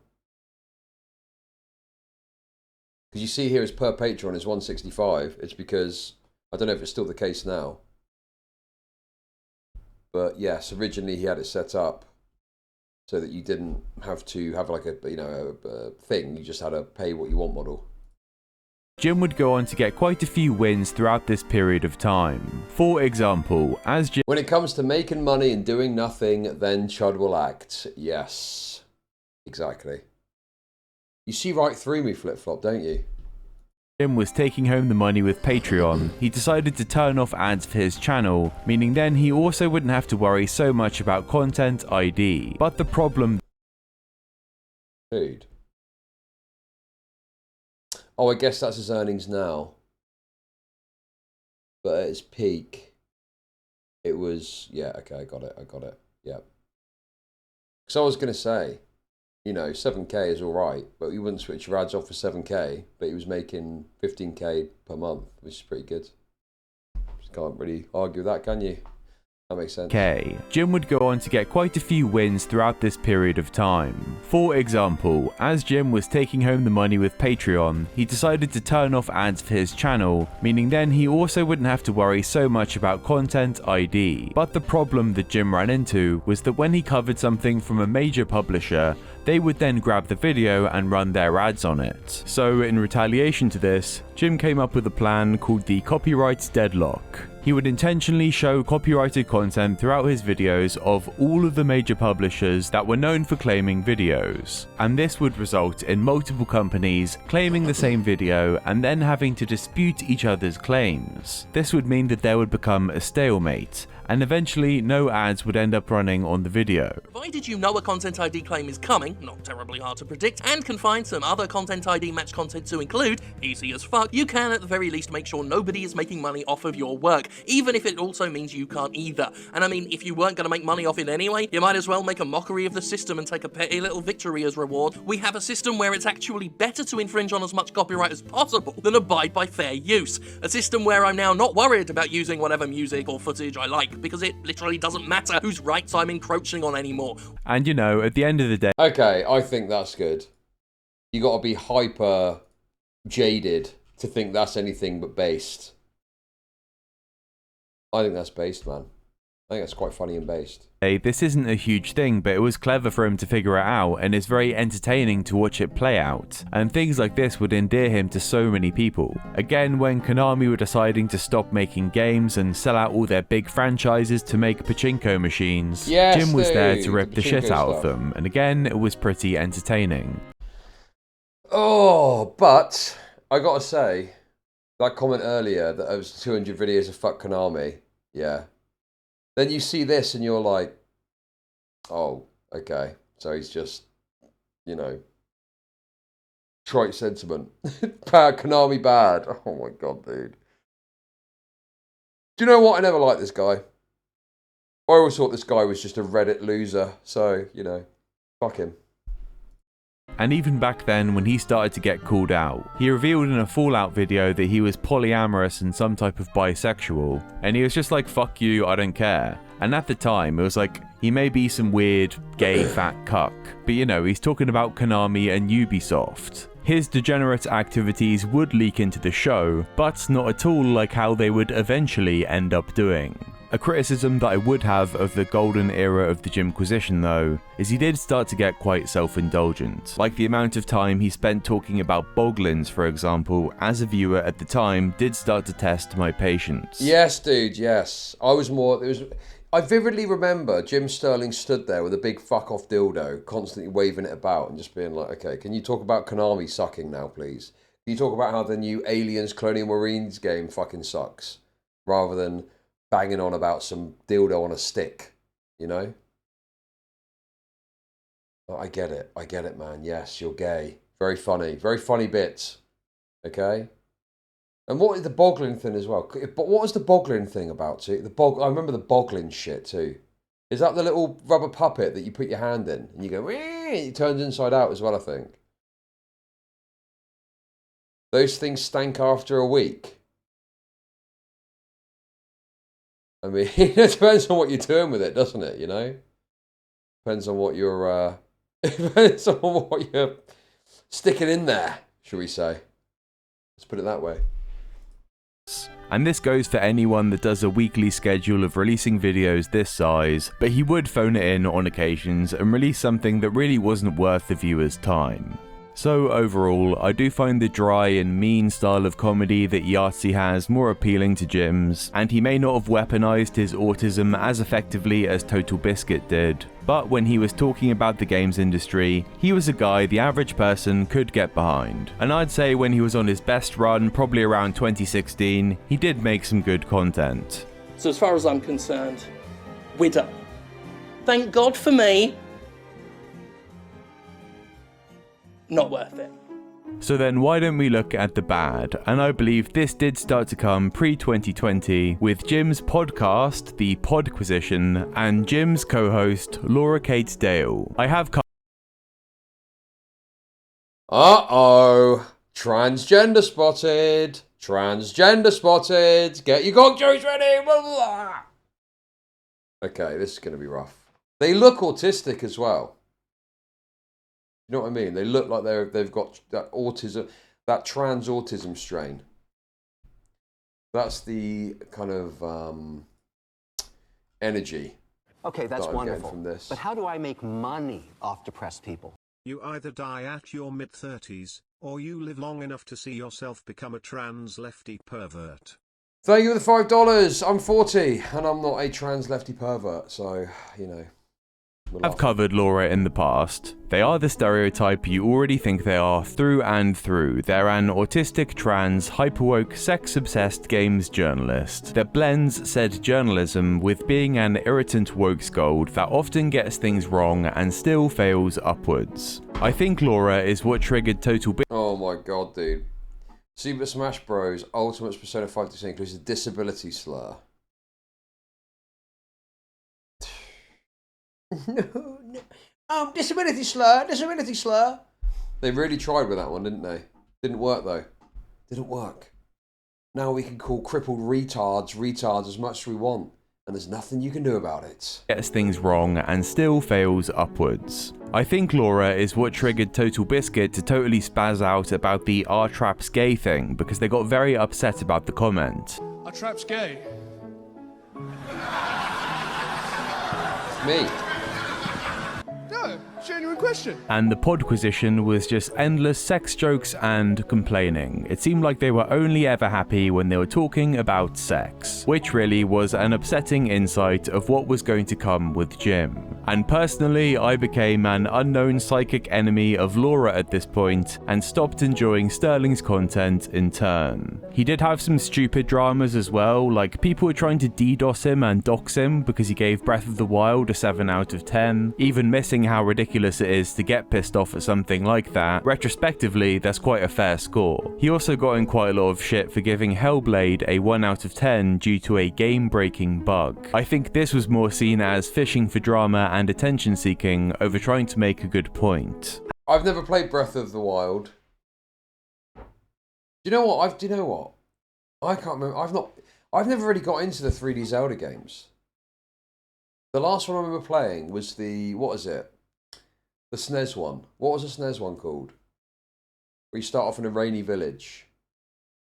Link to the Past. Link to the Past, yes. I played Link to the Past. Yeah. Great game, honestly. Great game. Never completed it. No, never completed it, obviously. It's me we're talking about here. Always been a problem for me. But I did play it back in the day. But I've never really got into the 3D ones, to be honest. But I'm actually, funnily enough, so this year, the kids all want Nintendo Switches. I'm going to get them all like a Nintendo Switch 2. And I've said that I'll you know, do it. But I'm like, look, I might need to borrow your Nintendo Switch if there's a game that I want to play. No. But like, you know, I don't have a Nintendo Switch. So there are some games that I would like to play. And the point is, maybe I could play like the Zelda game or something, you know? Getting them the Goy bricks. Buy them GTA. What? No. Mainly, the main thing I think would be fun is like playing Fortnite or something, you know? Because they could obviously play Fortnite more straightforwardly. And it's probably not the right time to get them like a full console TV setup. They're too young for that. But I think a Switch is probably a good stepping stone, you know?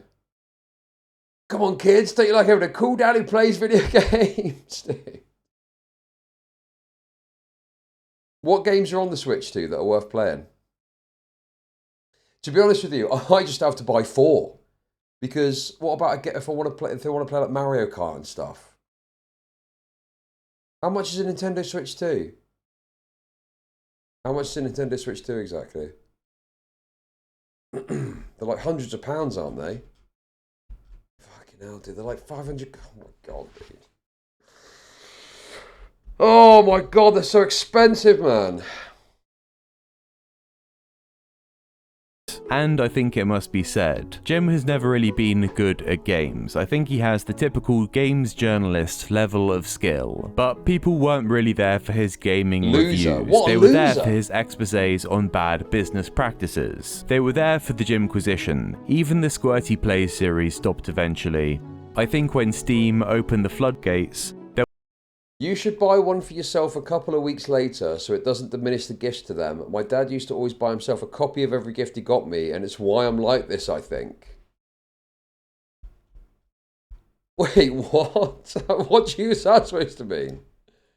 There was no novelty in finding a shit game, but eventually the Jimquisition would also Wait, is that the point we were making earlier? Days on speaking over trying to make a good point. And I think it must be said, Jim has never really been good at games. I think he has the typical games journalist level of skill. But people weren't really there for his gaming reviews. They were there for his exposés on bad business practices. They were there for the Jimquisition. Even the Squirty Plays series stopped eventually.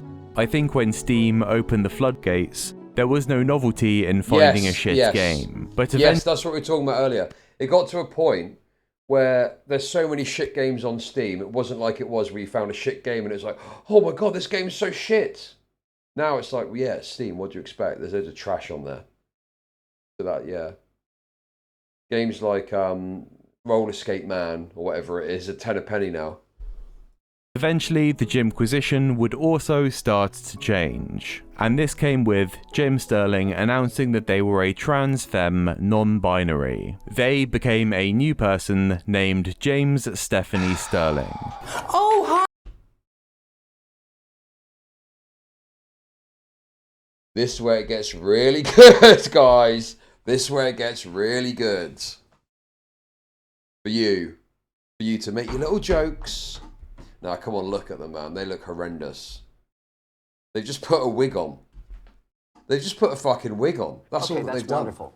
But how do I make money off depressed people? Sorry, kid. You're the least liked of my twin boys, so your brother and sisters are getting got bricks, but you will have to play with a barrel band and a stick. It's because I had to pay Tyrone to assemble your bed.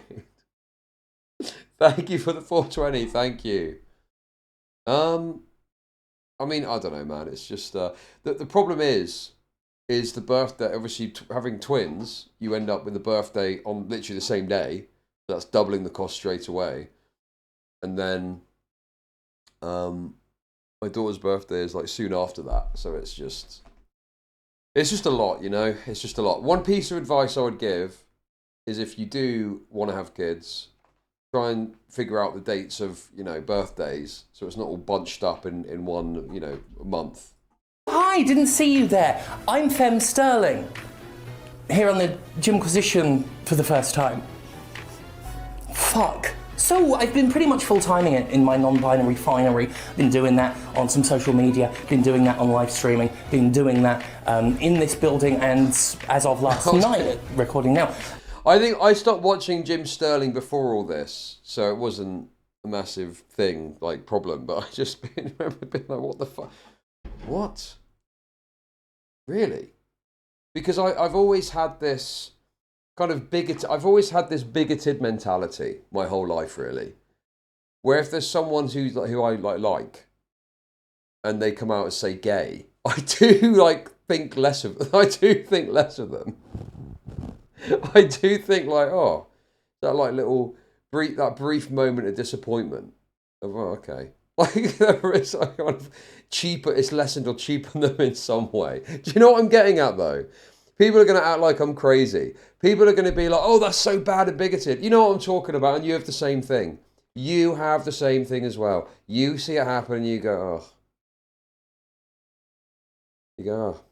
Right? I mean, it's not that crazy to have this. It's like an automatic thing that you can't really control. And what you've got to have is the libtard programming to go, actually, no, there's no problem with that, and I shouldn't have an issue with it. What's the problem with being gay?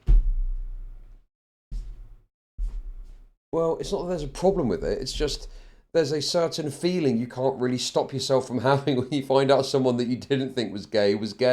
Whereas if they're gay the whole time, you know, you're signing up with that in mind. You're signing on the dotted line knowing there's gayness involved. So you're like, okay, I can accept, I can stomach that. I can stomach that because it's up front. Like outside. So, fuck it, here we are. At first, James announced that they were pansexual gender trash. Oh, there's a guy getting out of his car with his shirt off. Oh, what's going on there? Oh, he's looking, oh, hello. I did that for the sake of the bit. It's true, but I did it just for a joke, okay? At one point, their gender identity on Google was non-binary gender trash girl from the gender dumpster. People were skeptical as to how... What, they spoke to Owen Jones? Oh my God. Anyway, you know what this is, don't you? You know what that is? Do you know what that is? You know what that is, don't you? That is the, I'm a totally disgusting, despicable freak. Ah, look at me, I'm gross, and I'm a sick freak, and I'm a total gender trash freak. Oh, no, bleh. It's that. It's trying to downplay how much of a disgusting wretch you feel like by acting like you're just a disgusting freak, so that you feel protected from people like going after you for that. Yeah, Ricky Berwick, very Ricky Berwick coded, exactly, yes. Yes, precisely. Yeah. That's crazy, though, that Owen Jones is in the mix. Owen Jones was getting involved, apparently. To how seriously James was taking their transition. Not Owen Jones, though. He interviewed them shortly after, congratulating them about coming out. But many of the Jimquisition's casual fanbase were daunted to see this new person before us. And let's be real, like, they start wearing a collar with a dog tag on. It is real. Dude, and then the glasses with they, them on.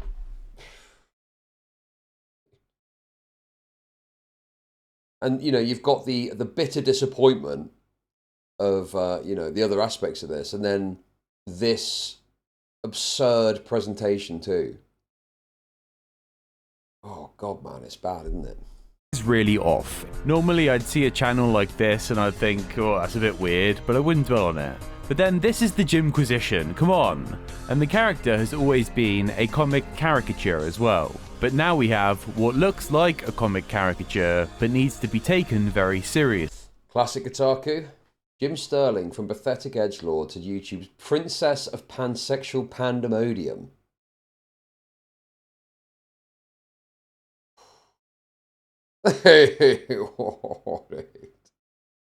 This is actually good. This is actually really good. This is brilliant.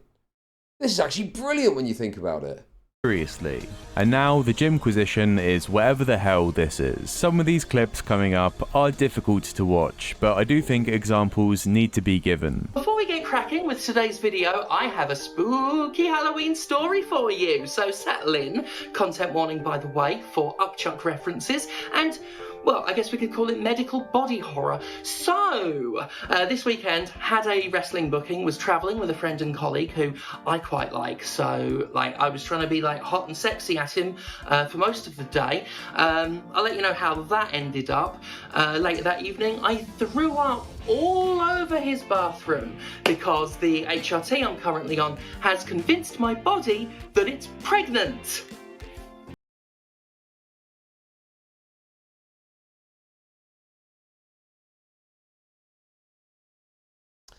I thought this was about video games. I thought this was all about video games. I thought this was supposed to be about video game discussions. Ugh, that's tough, man. That is tough. That's a tough one. Well, I mean, there's that bit of clip talking to Yahtzee where they talk about weird pregnancy shit too. So I guess it's kind of linked to that. Oh, God, it's just fucking gross, man. You don't want to be hearing that.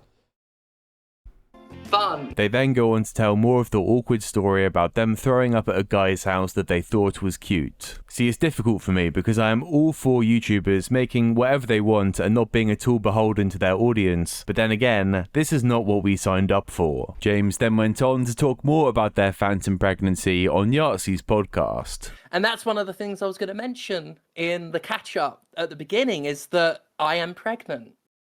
Or rather, my body thinks it is. So I started getting car sick randomly the other week, and it turns out that the hormones I'm on have made my body think it's pregnant. So just announcing now that I have a strong, sturdy son on the way. I've named him Borkis, and because the baby will never be born, it means I get to choose who the father is. So watch yourselves, lads, because anyone who crosses me is going on the list. All right then, Borkis. It's just so obviously inappropriate to do this because they're in a position where they can't be real about it because it's on a show. So they've got to just accept this insanity and just not question it or query it or go, "That's what are you talking about that for?"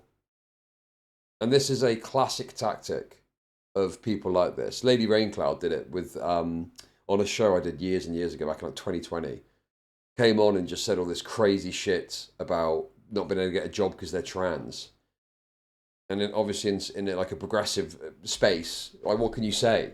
What can you say? What are you supposed to say? You're just kind of raped. You're just kind of raped. Because if you question it or query it, you're going against the trannies.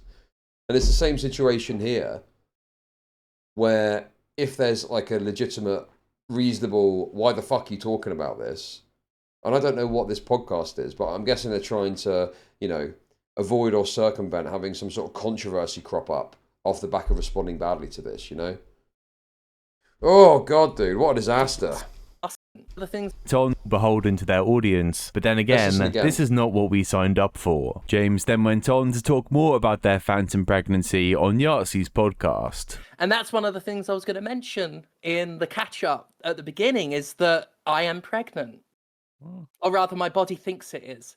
So I started getting car sick randomly the other week. Look at his face, and it turns man. out that the hormones I'm on have made my body think it's pregnant. So just announcing now that I have a strong, sturdy son on the way. I've named him Borkis, and because the baby will never be born, it means I get to choose who the father is. So watch yourselves, lads, because anyone who crosses me is going on the list. All right then, Borkis.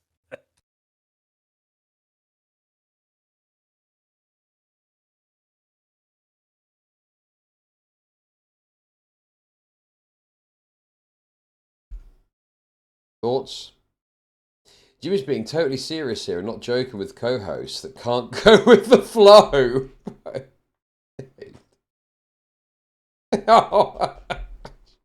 True. Very true. They should have just rolled with it. Exactly.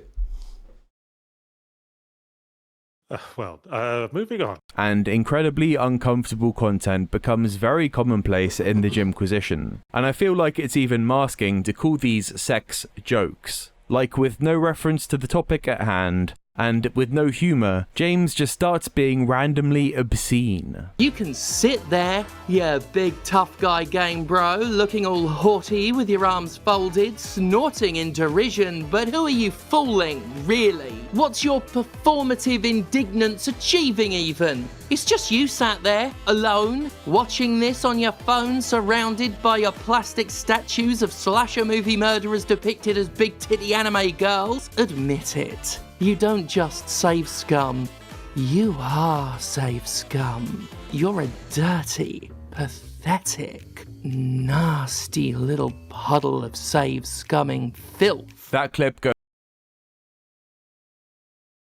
The fuck was that? What was that supposed to be? Huh? What was that? This is I'm uncomfortable. I'm uncomfortable. I'm very uncomfortable. What was that about? It just turned into this weird sexualized comment.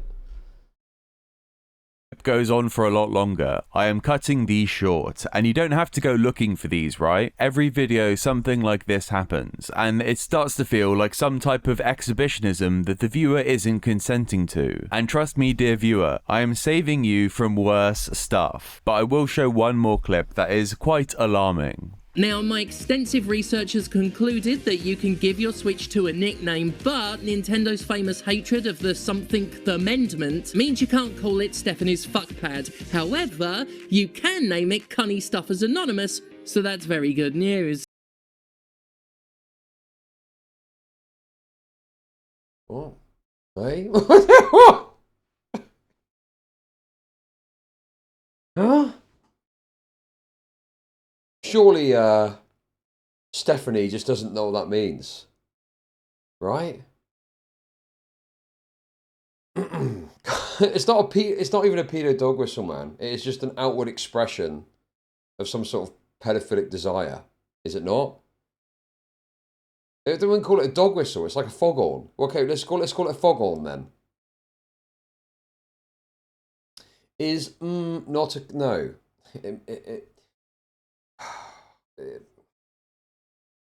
It's a word that lolicons use. Can we just leave it at that?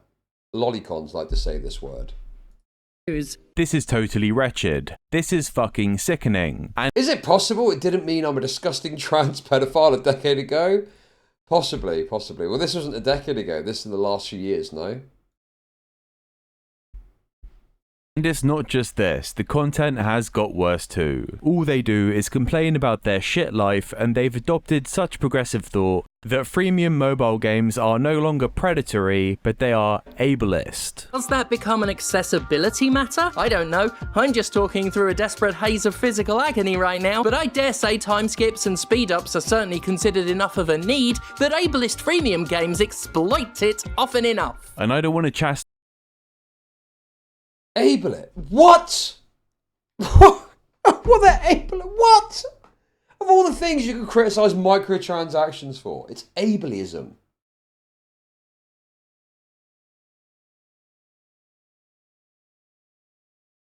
That's mental, bro. That is fucking mental.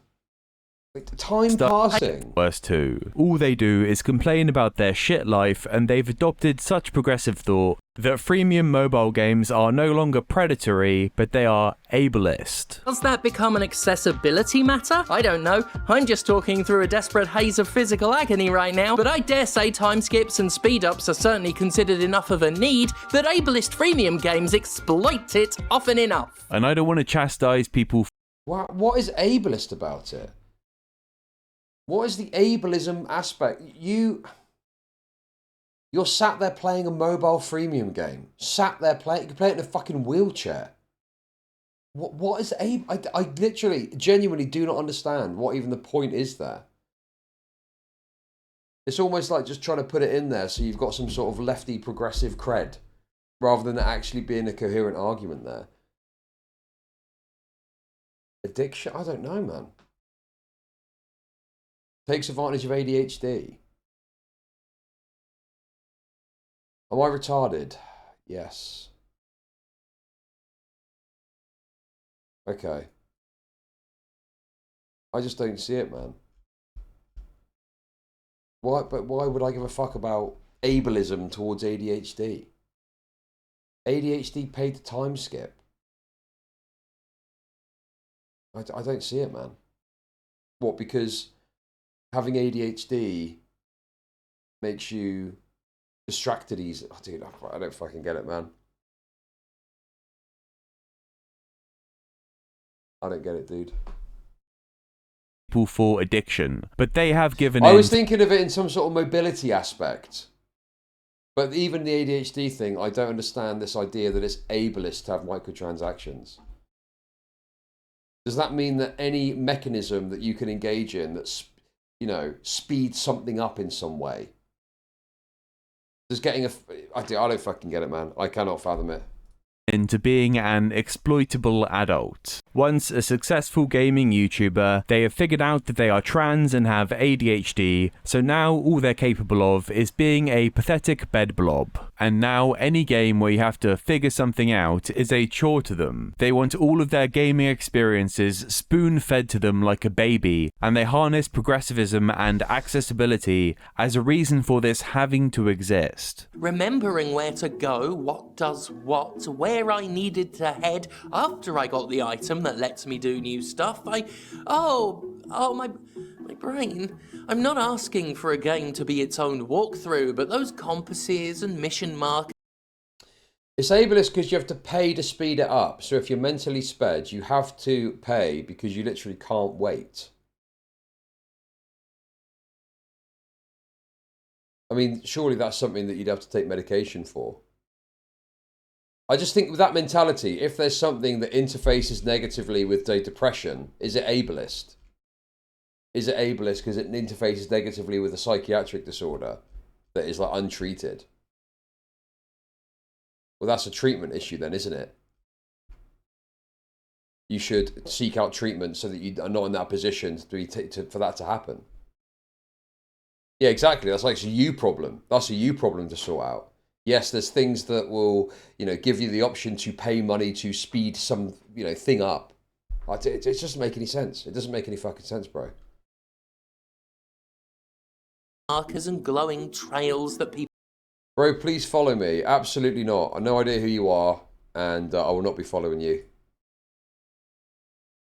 People complain. Also, you look Asian, and I'm racist. Spoon feeding and hand... Do not follow that person. There's some sort of minority, okay?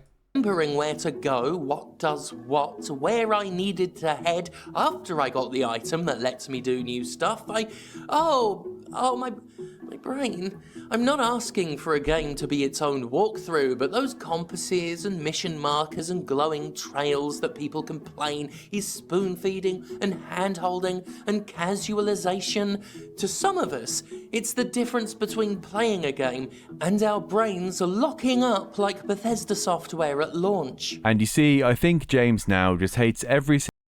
So, okay, there is always like a discussion about this, and I think that there's nothing, yeah, it's not a problem to have a feature in a game that makes it easier. Like you have story modes for games now, and you just don't play it if you don't want to play it. That being said, if a developer has got a vision for their game and they want to create a game that is hard and they don't want to have training wheels on it and they don't want to have an easy mode, then that's their prerogative. So I see the point of it's nice to have, but it's not something a studio should feel obligated to or be made to feel bad because they don't want to have that as part of their creative vision, you know?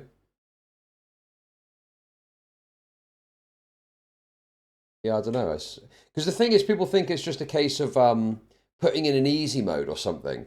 But for some games, that's not necessarily the case because there's facets of it that it's not, you know, it would undermine the artistic vision to reduce the difficulty by, say, I don't know, reducing the health of a character or reducing its AI, making the AI more simplistic.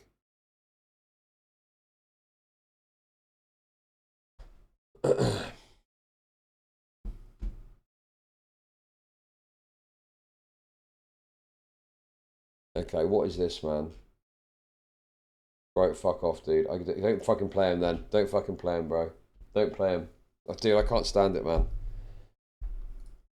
Every single aspect of the gaming industry, and they hate their job. Like, they have the privilege to act more and more childish, and I think they just want to play with toys all day and be a sexual degenerate, and they loathe the fact that they actually have to work for money. The "thank God for me" catchphrase, and the self-aggrandizing but obviously tongue-in-cheek nature of the gym. What if my artistic vision is killing... Purple, I tell you what's going on, by the way. Purple Barry Gaming is here to check my motivation for streaming levels so that the moment it looks like I'm going to end stream, he can go live and hopefully capitalize and get a raid. That's what's going on here. And do you know what? It's probably going to work. It's probably going to work. It's probably going to fucking work.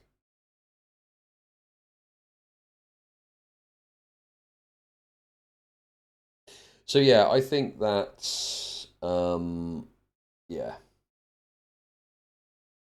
I think that the reality is, it's not just a simple case of reduce it. Like, people think it's just trivial to add an easy mode, and you just change. You basically, it's almost like they think there's like little buttons, and you just pull the button down to reduce a criteria to make it easier.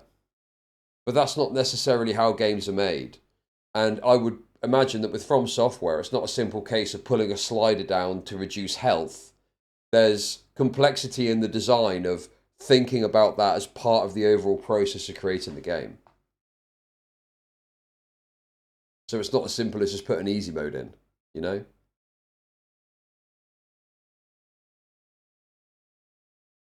Yeah, there's obviously games where you just like, you know, think about Oblivion. In Oblivion, you literally have a slider that just increases the enemy's hit points and makes them, you know, more attacking of you.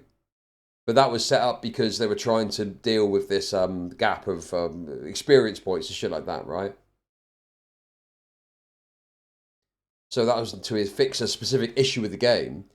And also, it's miserable because if you put it on extra hard mode, every enemy just becomes a total fucking sponge.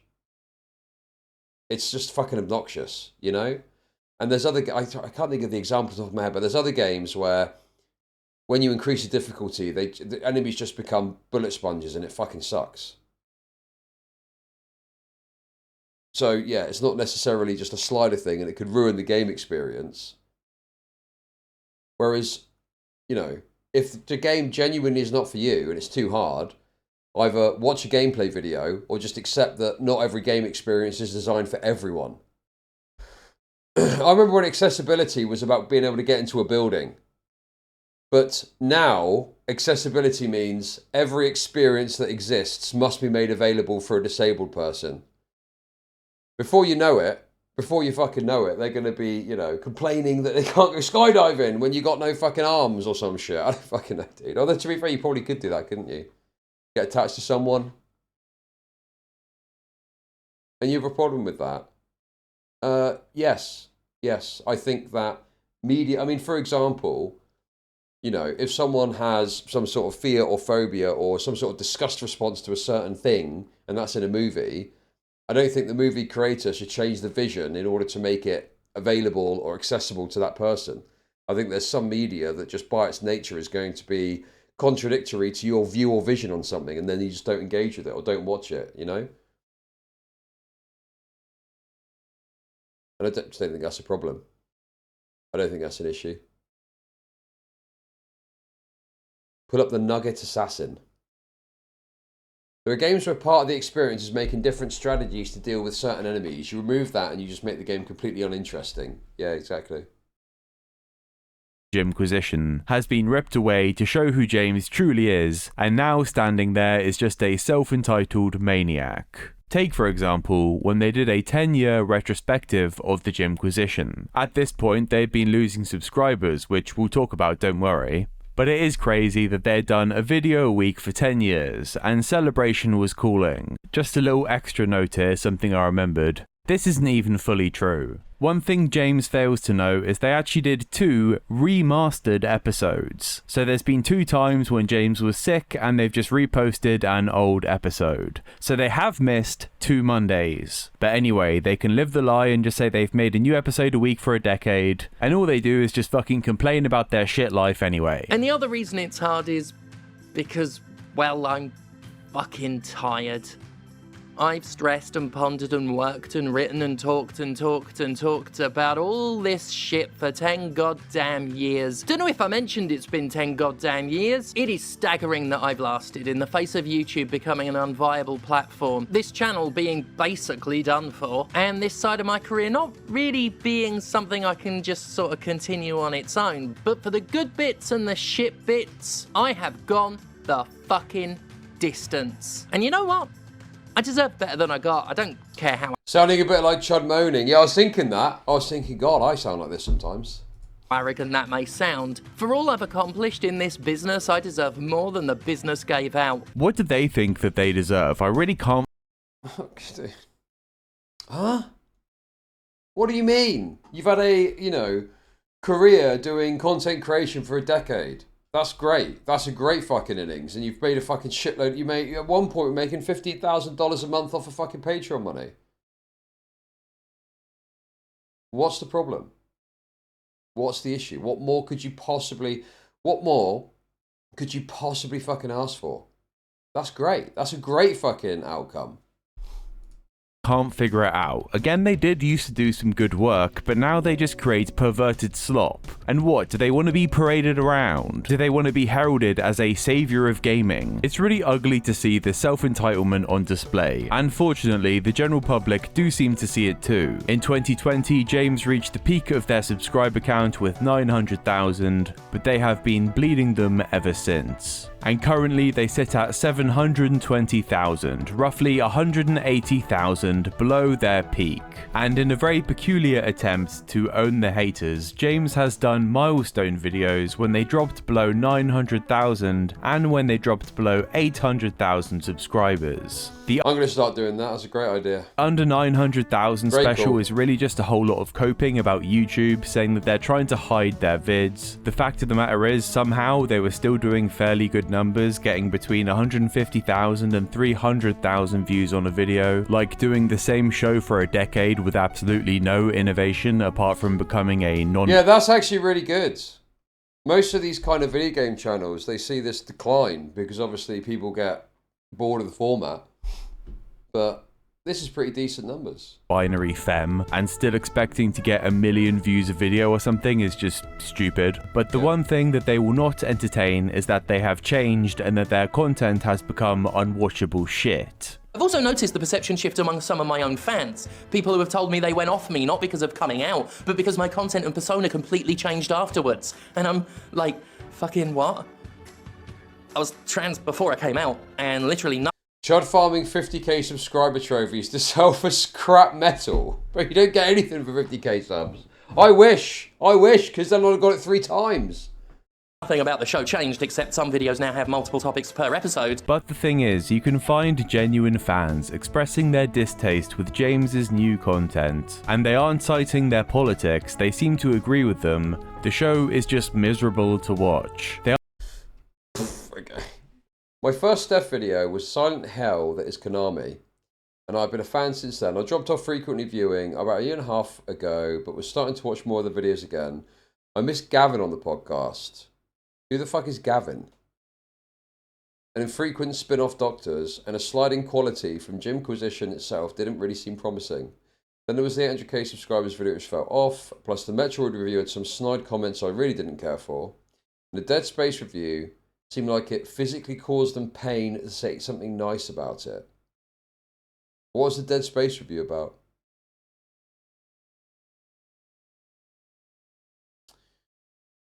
I have many bad gaming takes, one of them being that Silent Hill has always been not that good and will not only get worse with the remake slop Scourge going on, so Capcom wouldn't make a difference. Probably Dead Space. Dude, I know it's about Dead Space, you fucking idiot. I mean, what is the thing about it? What did they say that was so bad about it? No, Dead Space is, yeah, dude, I remember when Dead Space came out. It was great. Even though it was EA. EA fucked it up in the end. But originally, by the third game, it was raped to bits. But it was actually a good game. It was like, fucking hell. New IP, new story, well thought out, you know, elaborate lore. Great. But then obviously EA drove it into the ground. Dude, Dead Space 3 had fucking microtransactions in it. A single player game with microtransactions for, what was it? I can't fucking remember. It was for changing guns and shit or something, wasn't it? Stupid, man. But yes, the original Dead Space also had microtransactions, which you could largely just ignore. Yeah, Dead Space was very impactful, absolutely. But yes, the original was good. Remake was good as well, actually. Dead Space 2 was great. I really enjoyed Dead Space. Man, Dead Space 2 was a great game. Great fun playing through that. And I never played Dead Space 3. I got wind that it was shit and just never played it. Even though I probably would have enjoyed a playthrough, even though it sucks. Their politics, they seem to agree with them. The show is just miserable to watch. They aren't having a fun time trashing stuff, they are just bitter now. And anytime they're not being a queer doing some weird sex stuff, they just seem miserable. And then they do the 800,000 subscriber special. And just look at the setup now, the camera work, the mic as well, the production value is just awful. They are also, they've just got like a face plastered in makeup. They look like they've been hit with a fucking makeup gun. What is that about? Why do they look like that? so done with it, but they feel the need to defend themselves, and there's no other way to say it, it just reaches lolcow territory. He's turning trans. His work has been suffering from it. When he started wearing makeup and going on about being non-binary, I had to unsub, it just got too much. He rocked up in a wig and makeup, and I haven't watched one of his videos since. Yeah, I think this is trying to push this narrative that it was just transphobia was the reason that people stopped watching. But I think realistically, it was the absurd overfocus and obsession with it too. If it had just been like, I'm trans now, let's get back to the video. Yes, some people would have unsubscribed, but some people would have stayed and they would have been like, okay, fair enough. But it was the constant discussion and obsession about it and the fucking blah, blah, blah, trans this, trans that, I'm non-binary now. It's going to put people off. It's going to put people off and make them, you know, go somewhere else. Guess I'm a massive transphobe. Oh, well, yeah, you are. What else have we got? He's always been a degenerate, open about sexual encounters with men. He's gone in full mental breakdown mode and trans trending. I'd support if he was genuine, but it's rather late in the game now when everyone was coming out 5 years ago. The lipstick, I couldn't click on the thumbnails anymore after that and finally unsubbed one day. Once I saw dudes starting... Also, I think this is like a sort of bait for lefties to get him, you know what I mean? It's for like soothing. It's like, oh, it's okay, Stephanie. It's okay, hun. It's okay, Steph, hun. It's fine. You're totally valid, blah, blah, blah. Yes, exactly. You wear lipstick and shit, I got out of there. Yep, I note the fuck out of there, turd wearing lipstick. I stopped watching him once he started dressing as a girl, it's just too weird for me. Yep, definitely around the time he started dressing as a woman. I'm not a 10 by any stretch, but he doesn't have the look, nor do I identify like that. Just as much as some try to push that on people, I don't agree with all that and stay in my lane. He's more annoying now. Like, what is going on here? It starts as though they're gonna clap back at the haters, but they do it so limp-wristedly that they just make themselves the subject of mockery. And at times, things weren't all too sweet behind the scenes either. In 2023, James wrote an update post on their Patreon called On Being Hurt and Cutting Ties. Here James announces that their editor Justin is no longer working with them. And James is quite dramatic about this, writing... Okay, what? It's been quite some time since I wrote an update blog about your second best trash girl's various doings. For the most part, there's not a massive amount of exciting stuff going on in my neck of the dumpster. I'm mostly ticking along. Been doing some videos I'm super proud of. Wrestling is going tremendously. All told, not bad. Chud when DK leaves his cheap ass. Oh, fuck off, dude. Fuck off, bro. Dude, you don't even fucking know what you're talking about, man. That said, there's one major change, and while the long-term result will be positive, the circumstances are, to put it bluntly, really shitty. Some of you have already noticed that for the past couple of weeks, I've edited my gym position for DK got sticks arms, bro. That is a funny one, PD. I'll give you that. I'll give you that one. Some of you have already noticed that for the past couple of weeks, I've edited the Gymquisition videos myself. That is because I'm no longer associated with my former artist and editor, Justin McDaniel, assuming that name is public and we've not got a doc situation on our hands, to be clear. Who knows? The association ended due to exploitative and abusive behaviour. I had tolerated this behaviour toward me for some time, and didn't listen to people around me who warned me I was being mistreated. It was not until others came forward to tell me that they'd been treated the same way I accepted what happened. Justin is no longer working with them, and James is quite dramatic about this, writing, "I confronted him and cut ties with him over a week ago, and I've been trying to process the whole thing to work out how to talk about it. I can say I put up with a lot over the years. I put up with theft, I put up with manipulative behaviour, I put up with being talked about incredibly hurtfully behind my..." So if this is completely unprofessional as well, even if a split is acrimonious, am I using that word correctly? I think I am. Even if it's an acrimonious split, you should just be professional, give a succinct, this person's moved on, not comment on it one way or another, wish them luck, wish them well, and that should be the end of it. You know?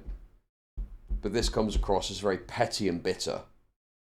And I think that if this is the opening gambit, if this is Stephanie Sterling, you know, out of nothing saying all of this, exceptionally unprofessional, and it puts the editor in an unreasonable position of having, you know, what do they do then? What do they do then? Their name's getting dragged through the mud. Maybe they did do something wrong. I don't fucking know. But they've then got to respond to it. And why? For what? For what fucking reason? This is like just spurging. This is like feelings-based spurging because you want your audience to fucking go, "Oh, I'm so sorry that happened to you." Blah, blah, blah, blah, blah. You know? My back. When you find out the guy you pay around $30 to $40 an hour for an average of 2 to 3 part days a week, with breaks literally whenever wanted, is telling people you're overworking and underpaying him, and taking money while you've been lending him cash without expectation of payback, and after he spent 6 months free renting your home, well, let me tell you, it hurts. Jim's old fan community got infiltrated by Paleotrans in 2014, back in the day of FB groups and Google Hangouts.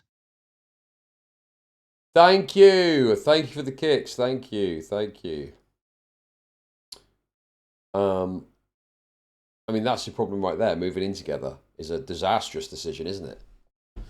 Disastrous. You should not be getting that involved. There should be some separation there. Then they go on to say that Justin had been exploiting and abusing others. I'm not entirely comfortable showing the details of his exploitation of others, though they're largely the same. I was told about emotional abuse, manipulation, objectifying and enabling behaviour, and a general pattern of selfishness at their expense. But they're not comfortable giving the details. James does say that Justin had been speaking about them behind their back, giving some reason as to why they would write a post like this. And then Justin expectedly responded with their own post, and as many of you know, I'm no longer working with James Stephanie Sterling in any capacity. They recently posted on their Patreon listing the reasons why, or at least their side of it. Complaints of emotional and financial abuse from me. I truly sound like the most ungrateful employee in existence who worked for the most righteous and innocent person ever created.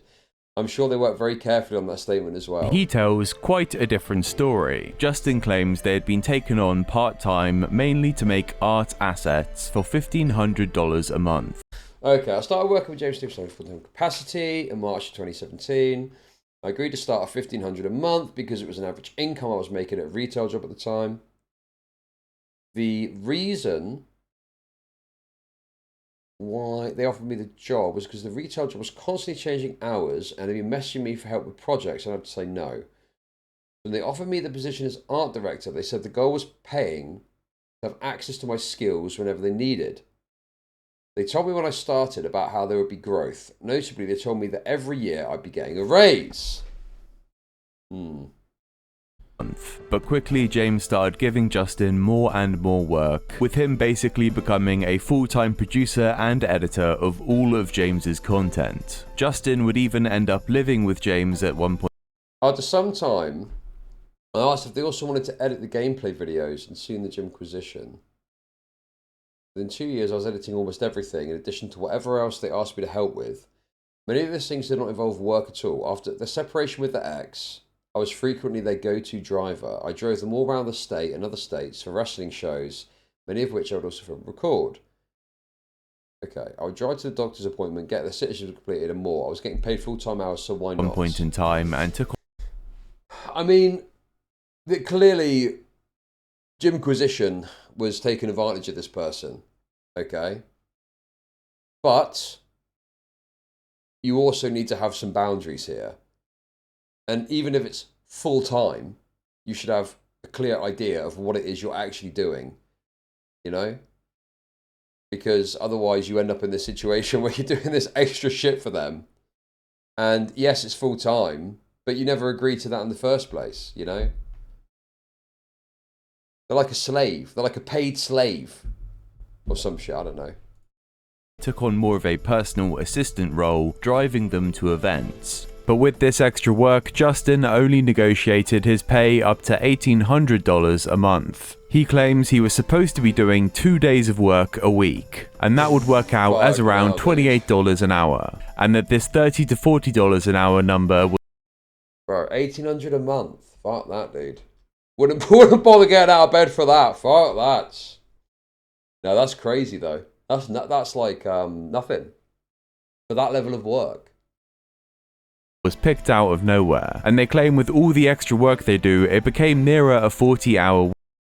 $1,800 a month for 2 days of work. I mean, $1,800 for 2 days is good, to be fair. That's decent. That's decent for this sort of industry. Let's say on average there are 4 weeks in a month, so 8 work days a month. That's $225 a day, or $28.13, rounded up an hour. The assumption is for an 8-hour work day, though, it was rarely only 8 hours of work. But let's leave it at that. $28 an hour is decent pay. The starting rate for video producers is an average 25 to 35, and so sure. Not the 30-40 they claim, and doesn't include that an independent contractor had to pay my own taxes from that, but it still sounds good. Dude. Yeah, this is why you have boundaries, because otherwise, again, they just start to take the piss. They start to take the piss and want this done and that done and blah, blah, blah. Terrible business. If I was only working 2 days a week, if I was only getting paid for editing those 2 things in those 2 days, that means that literally everything else I did for them was unpaid. None of the other podcasts, none of the gameplay videos, and certainly none of the trips taking them everywhere in the past. Those were all freebies suddenly. Because that's the thing that James Stephanie Sterling didn't think about. I was either an underpaid full-time worker, $11.25 an hour, or a decently paid 2 days worker who wasn't paid for a lot of their work. I mean, you've got like... Yes, Gymquisition has taken the piss, but you've got to advocate for yourself in these situations. Like, what are you doing? Why are you doing all this extra shit? You should start saying... well, I'm not going to do that for you. I've agreed to this. This is what I've agreed to. You know? This is the level of work that I've agreed to, and that's what I'm sticking to. No, this is fucked, man. But you've got to have some assertiveness to say, you're asking me to take on too much for what you're paying me. Yeah, especially considering you're having to do all your taxes and shit out of that too. Fucking hell. Week. In the post they write, see, if I was only getting paid for editing those 2 things those 2 days, that means that literally everything else that I was doing for them was unpaid. None of the other podcasts, none of the gameplay videos, and certainly none of the trips taking them everywhere in the past. Those were all freebies suddenly. Basically, that's the thing that James Stephanie Sterling didn't think about. I was either an underpaid full-time worker at $11 an hour, or a decently paid 2-day worker who wasn't paid for a lot of their work. Now, we can't really know the truth there, but another thing that James brings up is that they're in their second marriage now, right? But James brings up that their first wife financially abused them, kind of for a reasoning of why they couldn't pay just. Oh my god, dude. You're getting financially abused by your wife. You're doing something terribly wrong, man. How are you getting financially abused by your fucking wife, man? Fuck that. Since we're here, I might as well get something quasi-related off my chest that I've carried for a long time. It's been dredged up by all this, and I feel I need to get it out. I've never mentioned what I'm about to talk about publicly before. I'm a previous victim of financial abuse. For many years, I was in a situation where I did not have control of my money. I was denied access to bank accounts, what money I could spend was monitored, etc. I was essentially a resource when my agency was not a concern. My value consisted of what money I could bring in, which was never seen as enough. It's very easy to take advantage of me, really. I'm too willing to believe in my own incompetence and glom onto someone who is better than me. I'm very easily gaslit, and I'm terrible at self-advocacy. The short of it is that after I actually got out of this abusive relationship, I was left with over $100,000 of debt that had been building up without my knowledge, consent, or control. $100,000 of debt and you had no idea. How? How did you not know? How did you not know that was happening? Justin Moore. James claims they were in a situation where they didn't have access to their own money. They didn't have ownership over their own bank account, and the money they spent was monitored. And they explain this in the post by saying that they are very easily gaslit and terrible at self-advocacy, and that this abusive relationship left them $100,000 in debt. Now, I understand if the roles were reversed, this wouldn't be a laughing matter, but back then, James was a fella, and they were the one that was taking in. Well, I mean, I don't check my bank accounts once an hour, but I guess I struggle to see how debt could be accumulated in my name like that. How would they even do it? In a way that you didn't notice? I don't know, man. It doesn't make sense. You're doing something wrong if that's occurring. There's something terribly wrong that you're not doing. Yeah, it's some sort of ploy for donos, exactly. Yeah, some sort of ploy to try and solicit donos from your audience for being a pathetic wretch. In all of the money, and I've seen a picture of James's first wife, and they are the most rancid Karen you could imagine. And now this just reads like, one thing you didn't know about me is that I'm completely pathetic, so it's okay that I don't pay my editor enough. And I think that Justin quite fairly mentions that James is always buying extravagant junk. James That hurt. I was already hurt by the betrayal of trust from a supposed friend, and even more so from someone I was ensured I could depend on when making the biggest change in my life. I pushed on, even as my new life in Philly was getting complicated with new additions that added an acid of stress and brand new financial burdens. I didn't complain to my boss. They were struggling too, after all. It became harder to swallow when I go back to their apartment to help them work, apparently unpaid if it wasn't a Sunday or Wednesday. And there would be some brand new expensive purchase in their place. Some new giant statue, expensive furniture that I assembled for them. Why don't they just make the furniture themselves? A bigger TV. Why don't they make the furniture themselves, bro? What a lazy fucker. That's unbelievable. I mean, to be fair, I don't have some fucking assistant that I then get to do free shit for me, okay? I actually paid someone specifically for that service. It's not the same. It's not the same thing. It's not the same thing. James loves to take time and show off toys that they've bought, and just look at their backdrop. And there's always new rotating junk as well, like James is regularly buying pinball machines and figurines whilst talking What? Pinball machines? Oh, who does that sound like, guys? Oh, pinball machines. Chud rolls out a beach chair and watches the strong, muscly ethnic man put his table together, sipping iced tea. I was actually trying to stream when it was happening, but I was having a disaster because I hadn't had my internet installed, so it just went very badly. But I was actually trying to stream. Because obviously I wanted to, you know, try and cover the cost of having the fucking table put together. Oh, that was a funny little thing, wasn't it? But hey, we're over that now. We've had the internet installed. And by the way, even though it's on wireless, it's actually working pretty good. Wouldn't you agree? Wouldn't you concur? I think it's working pretty good. You need a pinball machine? No, I don't, dude. But how much is a pinball machine anyway?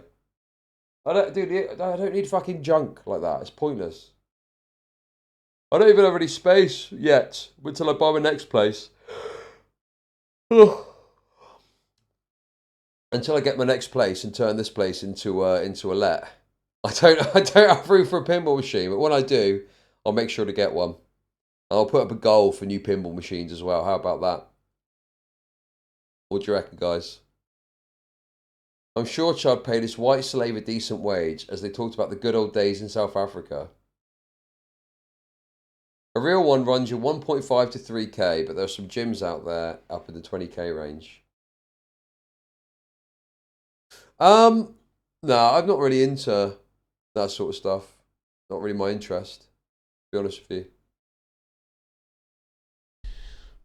What's this you're sending me?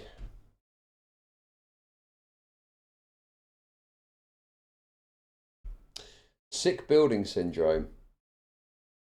Sick building syndrome is named for symptoms you get while you're in a particular building. It usually happens in an office, but you can get it in any building. Symptoms of... Dude, have I got this? Symptoms of sick building syndrome. Headaches, blocked or runny nose. Yes. Dry itchy skin. Dry sore eyes, throat. Coughing and wheezing. Yeah. Skin rashes. Tiredness and difficulty concentrating. Yes. Correct. Yes. Yes, that's true. That's what I've got. That's literally what I've got. These symptoms are common and can be caused by lots of things. They're unlikely to be a sign of sick building syndrome if you have them all the time, when you're in lots of different places. What to do if you think you have sick building syndrome? Speak to your manager or employer. Well, I'm self-employed, so that's me. Great. The building manager or owner. Also me. That's also, dude, that's also me. Oh my God, dude. They should look into the problem and try and find the solution.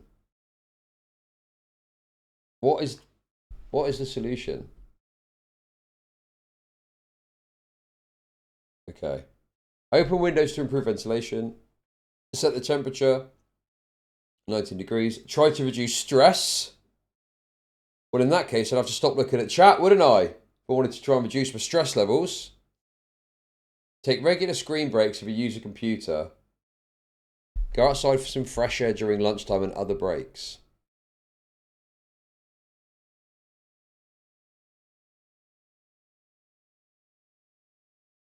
No, this is I just think it's, you know, I need to get a full deep clean of the place.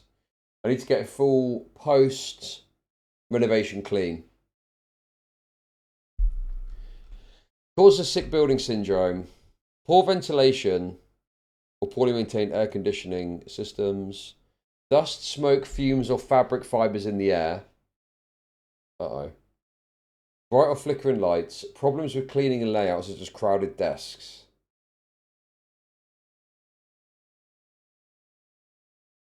Okay. Could be this. Could be this. Could be this. Could be the asbestos. Chud breathing in mold spores all day. Yeah, I know, I feel sick. Dude, I'm not breathing in mold spores. Talking about being hard up and asking for sympathy. And the thing is, James brought all of this to light, and will now be forever known as an entitled bad boss that cannot manage people or money. I want to touch quickly upon their wrestling career. Much like the Boglin's obsession that I referenced earlier, a huge amount of the Jimquisition airtime is spent just patting themselves on the back for their shitty wrestling. I don't know anything about wrestling because I am not a closeted homosexual, but unsurprisingly, oh, wrestling fans getting owned. You got long COVID? No, to be honest with you, it's gonna in the next couple of days. By the way, I'm not going to stream Monday, Tuesday. I thought I might stream on Monday, but I'm not going to. I don't. It's not necessary. And I think I'm going to just try and get that other room sorted because this room is fucking. Honestly, this room is insufferable to stream in. I think that's the other problem too, is in this little box room, it's just not enjoyable to stream in. It's too enclosed. I feel very closeted in here, to be honest with you. So, yeah. I think what I'm going to do is I'm going to get the new computer plugged in. I was planning to get all new monitors and shit like that, but I'm not going to fucking bother. I'm just going to plug the computer into the new monitors, use the setup that I've got, just with a new computer, and get everything set up for it. I think that's the best thing to do. Because these monitors, to be honest with you, these monitors work fine. And I had this ideal vision of getting it all set up perfect, but fuck it. I mean, I might as well. It's just sitting in a box at the moment, so rather than wait for it to be perfect, I'll just start streaming on the new setup. And, you know, work with what I've got for now. You on pause for a second? Nope. Acquisition airtime is spent just patting themselves on the back for their shitty wrestling. I don't know anything about wrestling because I am not a closeted homosexual, but unsurprisingly, people seem to think that James is not very good at it. And look at how he's chokeslamming that poor lady. Like, not even caring about her safety at all. Like, she lands right on her head, which, of course, you're not supposed to land on your head. Just look at where they're doing this as well. What wrestling ring has trash lying around next to it? It looks like an Antifa drug den or something. And also unsurprisingly, they bring their gender identity into the wrestling ring. They do podcasts about queer, trans, and disability visibility in wrestling, because what we need is more big gay disabled people pretending to chokeslam each other. And nowadays, James does have some type of a writing career. They have worked on Quantum Witch, Date Everything, and Vampire Survivors. You see the likes of Laura Kate Dale and Jim Sterling getting work. Tonka wrestled Jim Sterling. Is that true?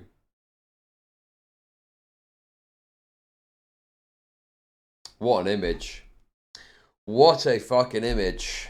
Work in the games industry, but I don't think it should be too demotivating. Now, I couldn't say to what extent, but I do believe the anti-woke narrative that DEI hires are making game development and companies worse, but I do think something gets overlooked. There's a type of autism that these people have that makes them present and create in these ways that are quite unfortunate. But what goes along with this is a personality type of being incredibly self-important and unable to feel shame. This allows them to jam their foot in the door and claim that they are the person for the job, even when their credentials are absolute shit. This book is the culmination of years of butt-based research. So to the autistic neets in the audience that I imagine there are a few of, just try to shut the shame off and trick your ways into positions of power. But with this, the Jimquisition now has infrequent uploads, and I think James made a great decision to do this. The show took a few months break not uploading, and now they seem to release once a month or whenever James feels like it. I'm not 100% on that, but the quality is noticeably better. Now, I'm not saying I'd watch it or there's redemption in sight for James, but at least they don't just sound fed up. And I think people want to hear James say, we're gonna stand up and fight against the bad practices, not, I'm so miserable, everything's pointless. Anyway, today's video is one that I hope will be good. I feel awful. I am sweating like nobody's business. I'm not very well at all. The chronic pain is terrible. I slept on my neck weird, and now I've got some sort of pinched nerve or something. I don't want to be here. Oh, dude, okay. Can we stop with this fucking... It all sounds like Chud. I'm doing a fucking live stream, you fucking... Dude, I'm doing a live stream, okay? I'm doing a live stream, so yes, it's going to come up sometimes if you're doing a fucking live stream and you're... This is an edited video, you fucking idiots. They've included this in an edited video, bro. They could just cut this out. You can't cut it out of a live stream. And yes, if you're tired or sick, you're going to mention it when you're doing a fucking live stream. Oh my god, dude. You people deserve less than nothing. You deserve less than nothing. Do you know that? I have done a week now back doing full normal streams. Actually, that's not true. On Wednesday, I didn't do that. That's not actually not true. I forgot. On Thursday. Fuck. I can't even say that because on Wednesday, I had to do a half fucking day because I had the internet getting installed. Fuck, dude. Anyway, the point still stands. The point still fucking stands, okay? Somehow. When was the last full week? Dude. Not for a couple of weeks, to be honest with you. But to be honest with you, it has been good to get back to like a normal schedule. It's been very satisfying to get back into the swing of things, and we've had some great success this week.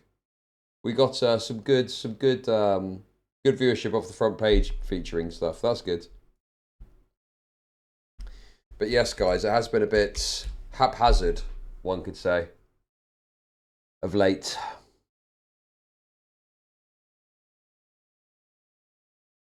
Let's have a look. So I think it gives you this this activity graph that you can see.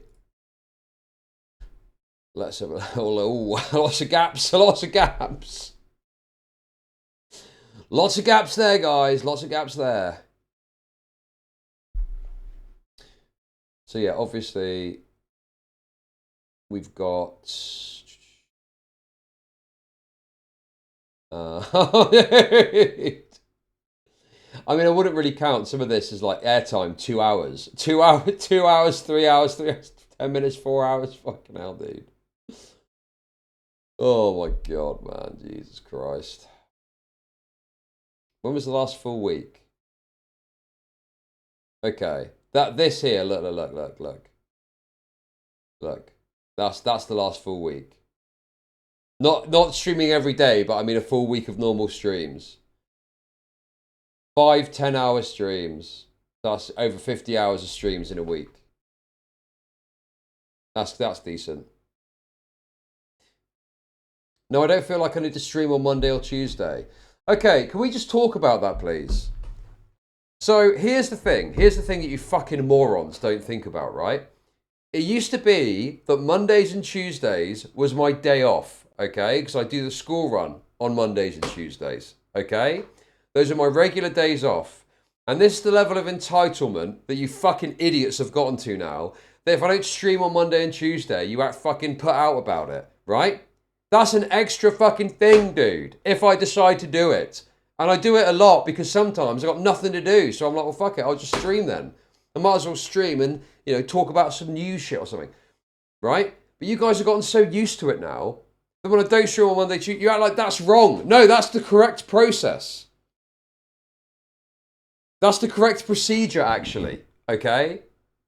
My normal schedule is Wednesday through to Sunday, 8 hours a day of streaming. That is my normal schedule. And now, on a normal day, I'll aim to hit between 8 to 10 hours. Okay?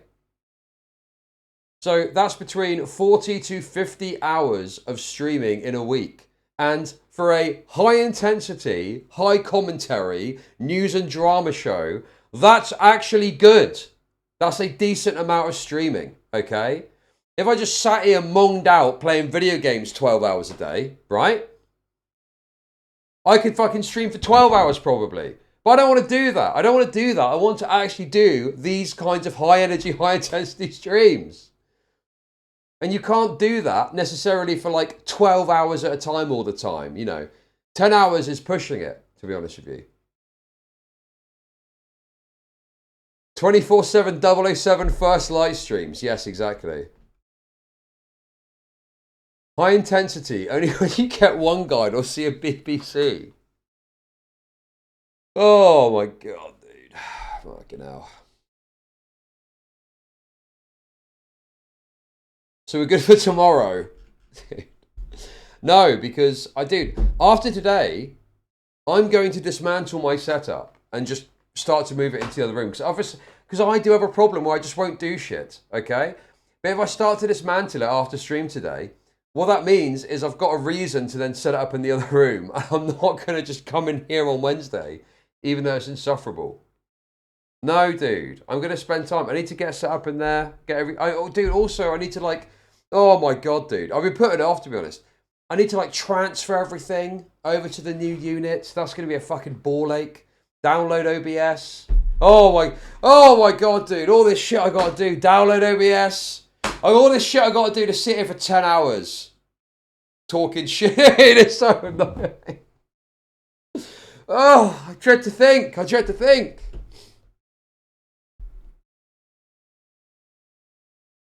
But, yeah, I want to get set up. And the thing is, realistically, you know, it's going to be of benefit because everything's going to run a lot smoother on the new setup. And then I can get this one refurbished as a second computer.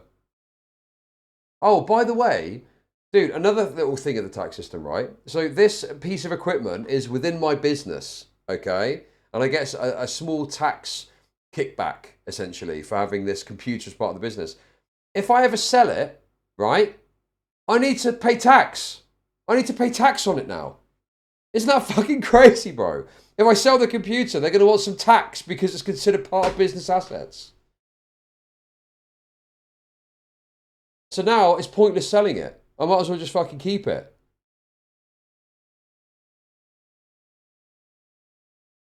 No one will know. You don't have to report it. No, I don't agree with that, dude. Dude, it's not worth fucking around for the sake of a few £100 for a fucking HMRC investigation. Fuck that, dude. That sounds like a fucking nightmare, bro. Where they want to see what colour the inside of your asshole is. No, thank you. I might as well keep it anyway. It's good to have a backup. On the plus side, my hair looks fantastic. Didn't ask. Now talk about Bobby Kotick and his association with Jeffrey Epstein already. And now when it comes to James Stephanie Sterling, I'm pretty sure there's going to be stuff I have missed, good and bad. So do let me know, because I'm thinking of doing a follow-up stream to cover any of James's funny little moments that I didn't get to here. So stick around for that, like the video if you liked it, and there'll be more content Dude, soon. That was a great video. That was great. That was great stuff. Dual stream PC setup. I don't need a dual stream PC setup, man.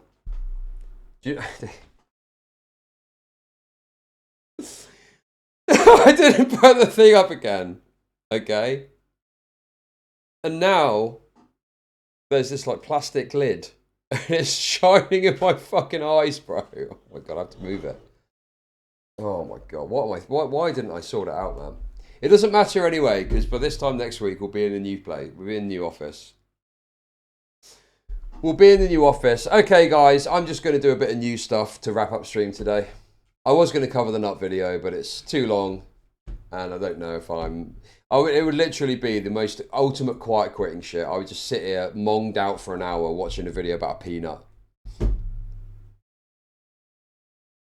Yeah, he did a video about the Faithful Sheriff, which I'm sure is good, and it would be a good segment, but I haven't got the right energy for that right now. I don't just want to sit here and watch a video and not react to it. I'd rather talk about tax for an hour, to be honest, than anything else. Yeah, maybe watch it on a day off stream. That'd be good. How much to force 1 hour of eye tracker overlay? Dude, what is that? I mean, I don't know if you need to pay me for that. That sounds funny. Is there a thing I can watch of it? Eye tracker overlay for a streamer.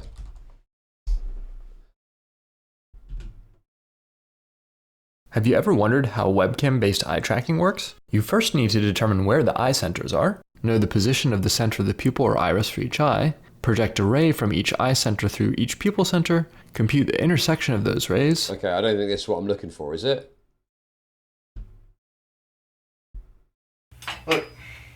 Everyone knows that once you hit about 50,000 subs, you can start selling the integrity of your channel to brands for money. I don't have to explain to you that that was sarcasm, do I? Look, my inbox is starting to get flooded with emails asking me to review products on this channel, and most of the products are just...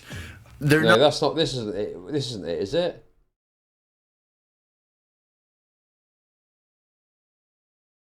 This isn't it, is it? I think I've got the wrong end of the stick here.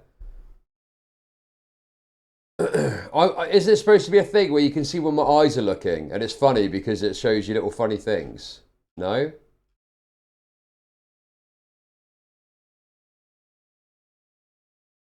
This seems to be some sort of sponsorship thing. Which I don't think is right. Yeah, XQC eye tracker is more what I... Maybe that brings something up. XQC eye tracker.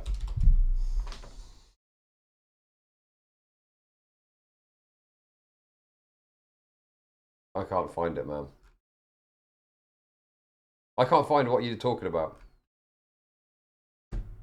Did you know you can turn your webcam or even your phone into a head and eye tracker? That's what I'm using right now. You can see how incredibly responsive it is. The software is simply called Beam Eye Tracker. You can find it here on Steam. It has very positive reviews, and it's a fraction of the cost of hardware eye trackers at only 30 bucks. You can also do the demo if you just want to try it out to see if it's worth it in the first place. And you guys know I just play Microsoft Flight Sim for the most part, but of course it also works in sims like DCS or X-Plane. I just downloaded it a couple minutes ago, already have it set up, and already have my settings dialed in as well. I thought it was like you could see... It monitors where your eyes are looking on the screen. So like it would show you on OBS, like my eye is like here right now, or here, or here, or here. So if I was watching a video of some woman and I looked at their tits, it would be funny, you know? Okay, well, I'll look into it further. Okay, guys, let's do a bit of tax content. I got a little taste for tax content right now. Let's have a little look and see what this is. We will reduce the wealth. Will Andy Burnham really cut benefits? Now we're talking. Yes, dude. These disableds and pensioners have had it too good for too fucking long, bro. Yes, this. It's not an attraction. It's just like that's the only thing worth looking at the time.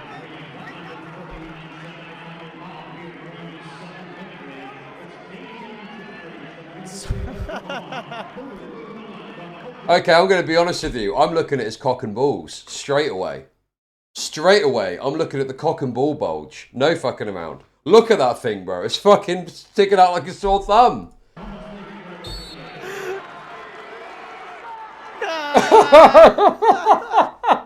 He's trying not to look.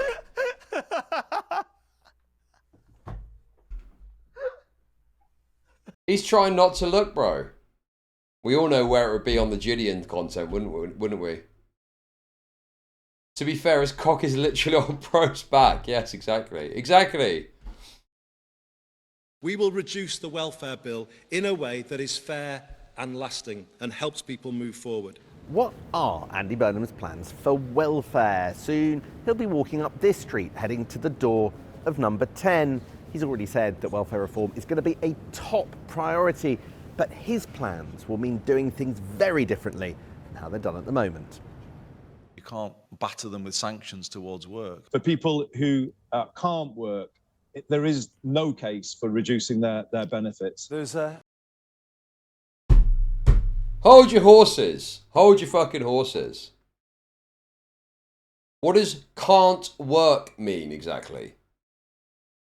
Because the thing is, all jokes aside, all memes aside, okay, if someone has got a severe disability that means they genuinely cannot work, they absolutely should be supported, without question, without doubt in my mind, okay? And I think one of the issues, particularly with things like PIP and the increase of mental health conditions being reasons for claiming these sorts of things, is it can't work or is it won't work? Or is it can't work, or is it could work but needs some sort of flexibility? And how do we seek that flexibility, you know?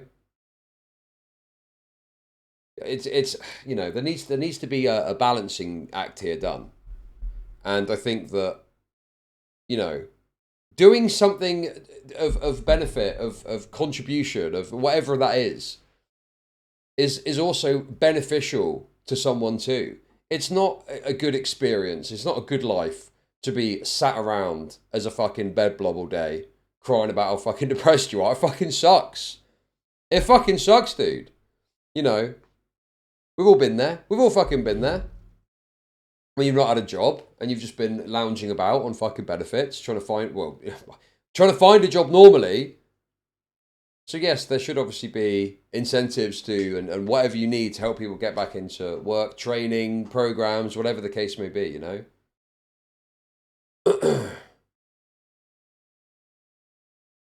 I don't know, dude. That's just...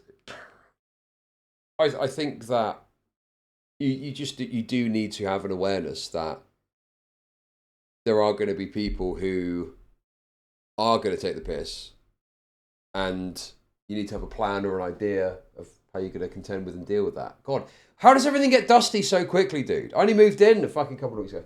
Dude, this fridge is so fucking dusty, man. Fuck me, I need to get that cleaner sorted, dude. I want to talk about giving someone work. I need to get a fucking immigrant in here to clean up for me. Fucking hell, man. Good version of benefit reform.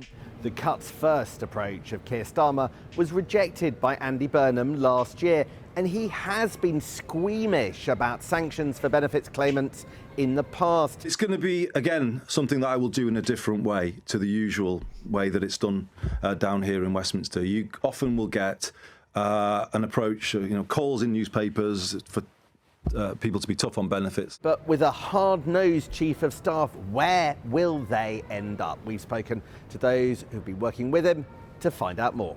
Do you think the welfare budget's too high? I do think it is too high. I don't think it is sustainable. I think there are actually three ways in which you... One of the biggest problems with this is that this sort of thing will be said, and then Andy Burnham will, in a Reddit Q&A, say, we're not going to touch the triple lock on pensions. I get that it's politically suicidal to do it and you want to appeal to the base, okay? But, like, I don't know, man. Someone needs to pull the fucking trigger on insane costs that are just not sustainable, right? Someone needs to say, no, you cannot have a pension that increases by these ridiculous amounts forever. Because otherwise you're going to end up with pensions that are worth X amount of money costing the taxpayer X, Y, and Z. It's not feasible. It's not fucking feasible. It needs to be done. And it's not like this is some anti-pensioner perspective. Every single credible tax organisation has spoken about this. Every single economist of note has said the triple lock is not sustainable. It costs too much money to have the pension rise by this amount. And you can replace it with a very simplistic measure where the pension increases at the same rate that wages do. Whatever the average wage figure is, whatever that fucking economic figure is, you just have it increased by that, and then that is fair. Pensioners increase at the same rate as workers. What is wrong with that? That is totally reasonable proposition. Totally reasonable. You know, it's too much money. It costs too much money to have this. And the other problem with it too is that because it's so variable, it's difficult to plan for too. That's the other problem too. It's difficult to plan for. A couple of years ago, it went up by 10% because of that. You know, inflation was so high because of COVID. It went up by 10%, man. That's absurd. Especially when you consider that the minimum it goes up by is 2.5%. That's such a big variance, and obviously what they're kind of roughly thinking of in terms of how much it's likely to go up by. Yes, the state pension increased a few years ago by 10% because inflation was so high. And it was the CPI or some shit. I don't know the fucking figures, but it was a ridiculous amount, yes. And then, wait, let me see if I can find the thing. How much has the UK state pension increased by in the last few years? Okay. Okay.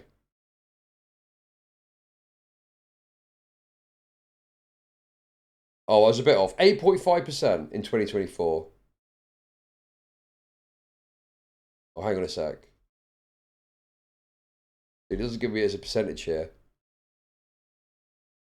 I'm pretty sure one was 10% though. It just isn't showing me. Oh, here we go. This is it. Yeah, no, I was right. I was right. I was right. I was right.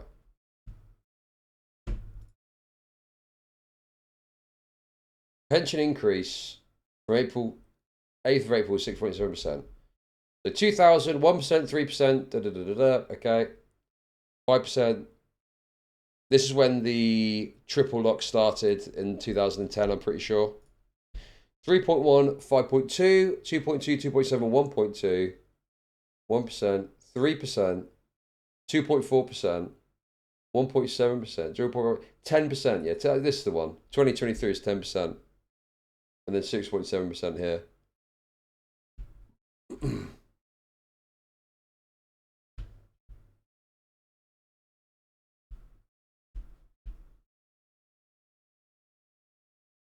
Although, hang on a sec, what is going on here? Did the baseline change? I feel like I'm looking at the wrong thing. Why is it only saying 1% there? That can't be right, can it? Yeah, but the minimum baseline is 2.5%, or is that a measure that was introduced recently? Because it's average wages, the average price of goods, or 2.5%, no?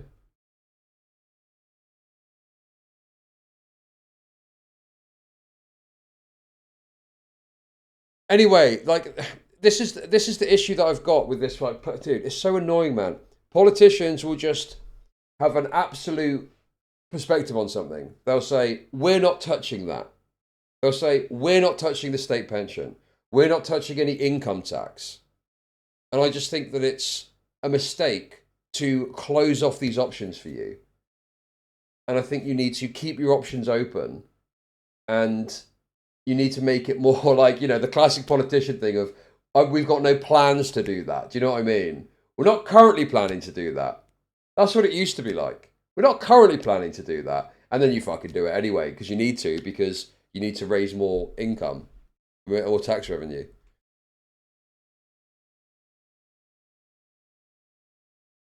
Well, I think that,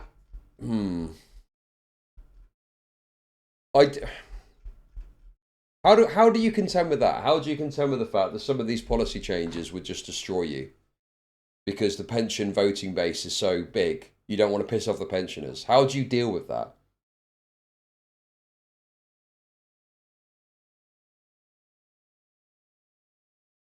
I don't know, man. I don't know, dude. I don't fucking know, man. But that triple lock shit is just completely absurd and totally unsustainable. And it's bizarre that there's no will to fucking do anything about it. You reduce the bill. You can cut the amount that people are given, you can reduce who is eligible for it, or you can get people into work. And I'd say that the answer is the third. You get people into work. This year, over £350 billion will be spent on welfare, with almost half of that on pensioners. The number of people on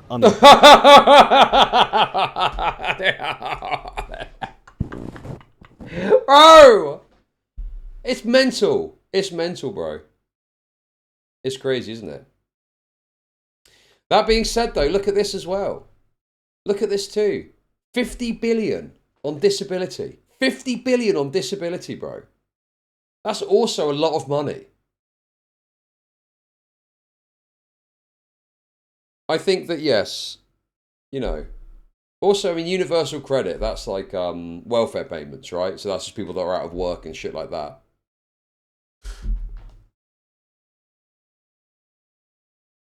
Disability is an acceptable amount. No, it's not. Not when you, go and actually look at the fucking breakdown and all the percentages of all what people are on, man. It's fucking mental, bro. So much disability is spent out on people with fucking depression and shit. It's crazy. It's fucking absolutely mind-boggling to me. Universal credit. I think my concern there would mainly be focused on people who are on long-term universal credit, you know? That's my thought process is, what length of time is it reasonable to be on universal credit before questions start to be asked about whether or not you're actually looking for a fucking job, you know? See, I like this is the thing. I don't just want to agree with this, but it does sound good, but I need to look into it more. Many people who can't find work and are kicked from universal credit end up finding a way into disability payments. What is that based on, though? That sounds good. That does sound good, but I don't just want to believe it because it sounds good.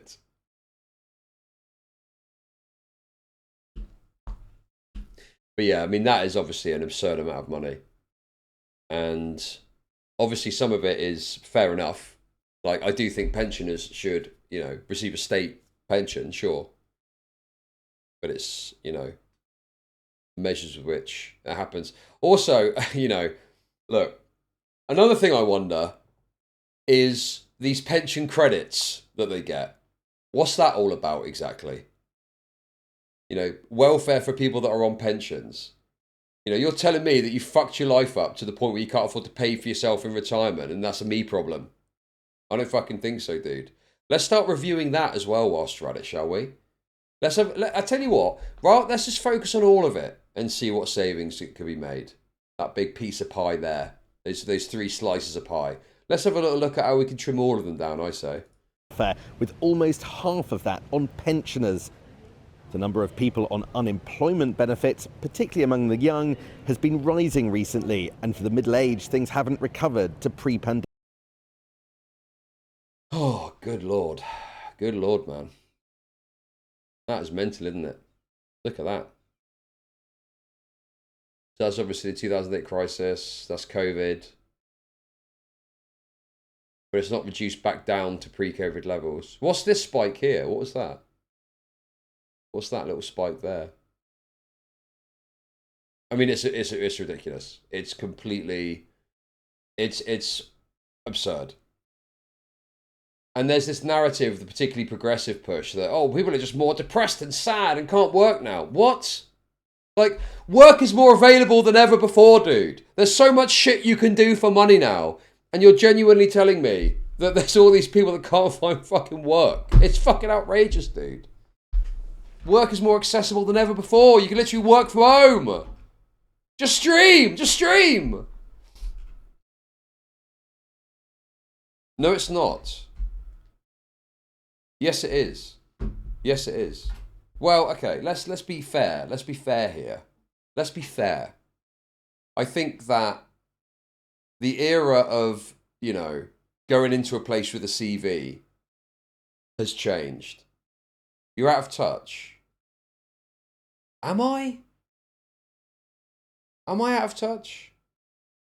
I just mean that there's a lot more, you know, ways in which you can do a job that isn't just going and working in an office, you know? And there's like a lot of potential and opportunity out there.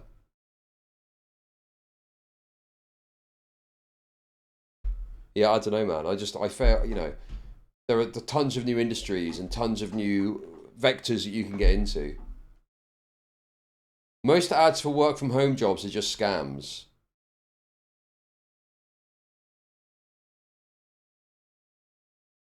Nah, dude, I don't know, man. I feel like I'm being told I'm out of touch. But it's one of those things that when I look into it, I'll be like, oh no, there is opportunities out there.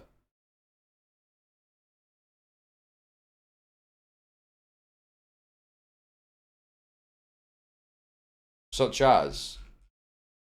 Well, if I was looking for work, I'd go to Indeed, okay? And obviously I don't want to dox myself, but I go somewhere like Indeed. Let's say I was looking for a sales job. I was looking for sales, I typed it in. Oh my god, dude. Bro, what? I don't want to type in my fucking email. Fuck off, man. Okay. Because I'll get a bunch of fucking dog shit emails, won't I? Okay. Oh my god, dude. Okay. Let's have a look. Sales. Let's have a little look. Field sales executive. Lovely stuff. Beautiful. I don't know, man. I mean, it's difficult, man, because I'm getting like a bunch of jobs here. I'm getting a load of fucking jobs. Oh, London job for Amazon. Lovely.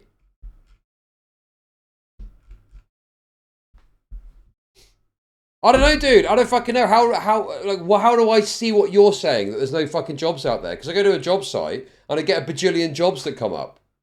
I don't understand what I'm supposed to look at that proves to me that there's not jobs out there. Because I look and I'm like, well, there's work if you need work. How would I look to see and go, oh, well, there's actually not jobs out there? There's literally tons of jobs you could apply to. Go apply for 10 of them, and none of them even reply back. There's tons of job guys, says the kick streamer millionaire. Dude, I'm not a millionaire, bro. Yet, okay? Not yet. But, I you know, my suspicion, my sneaking suspicion is this is a brocoid cope, to be honest with you. There's fake jobs. Okay, when I was young, we had this thing called...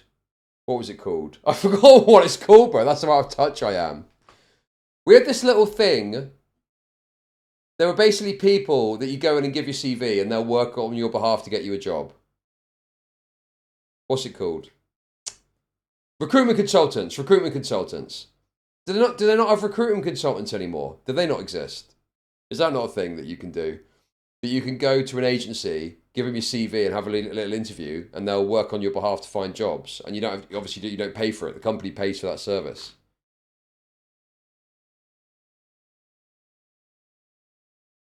They take a cut. With what? The company pays for it. You don't pay for it. Well, you don't fucking pay for that. The company pays for that shit. That's part of their recruitment process. Can you not just go to a recruitment agency? Is that not a thing? Can you not go and say, I'm looking for work and I'm struggling. Here's my CV, and they do a process, and then they'll literally go out and, you know, apply on your behalf for jobs and it's you know, simplify the process. Is that not a thing? The job centre does this too, yeah.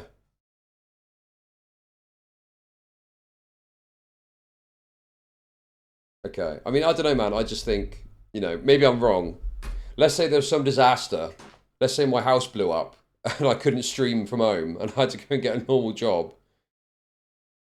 Maybe I'm wrong, but I just think that there's certain routes that I would take in order to try and get a job that surely other people would just try and take.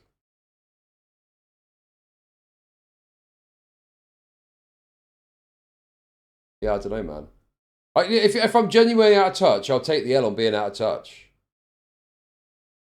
But I struggle to believe that this is adequately explained by there's just no jobs out there. When I'm thinking, but there's tons of different ways of working now that make it more accessible than ever.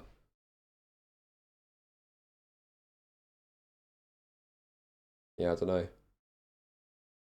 Pandemic levels. But despite constant talk of a booming welfare cost, working age and child benefits are not that much higher as a percentage of GDP than in the early 2000s. So what is Burnham's solution? We need a complete rethink of how we support the next generation to succeed. And we will answer the call from the mayors for devolution of employment. It's more people having high standards. Okay, well, hang on a minute. Yeah. Hang on a second.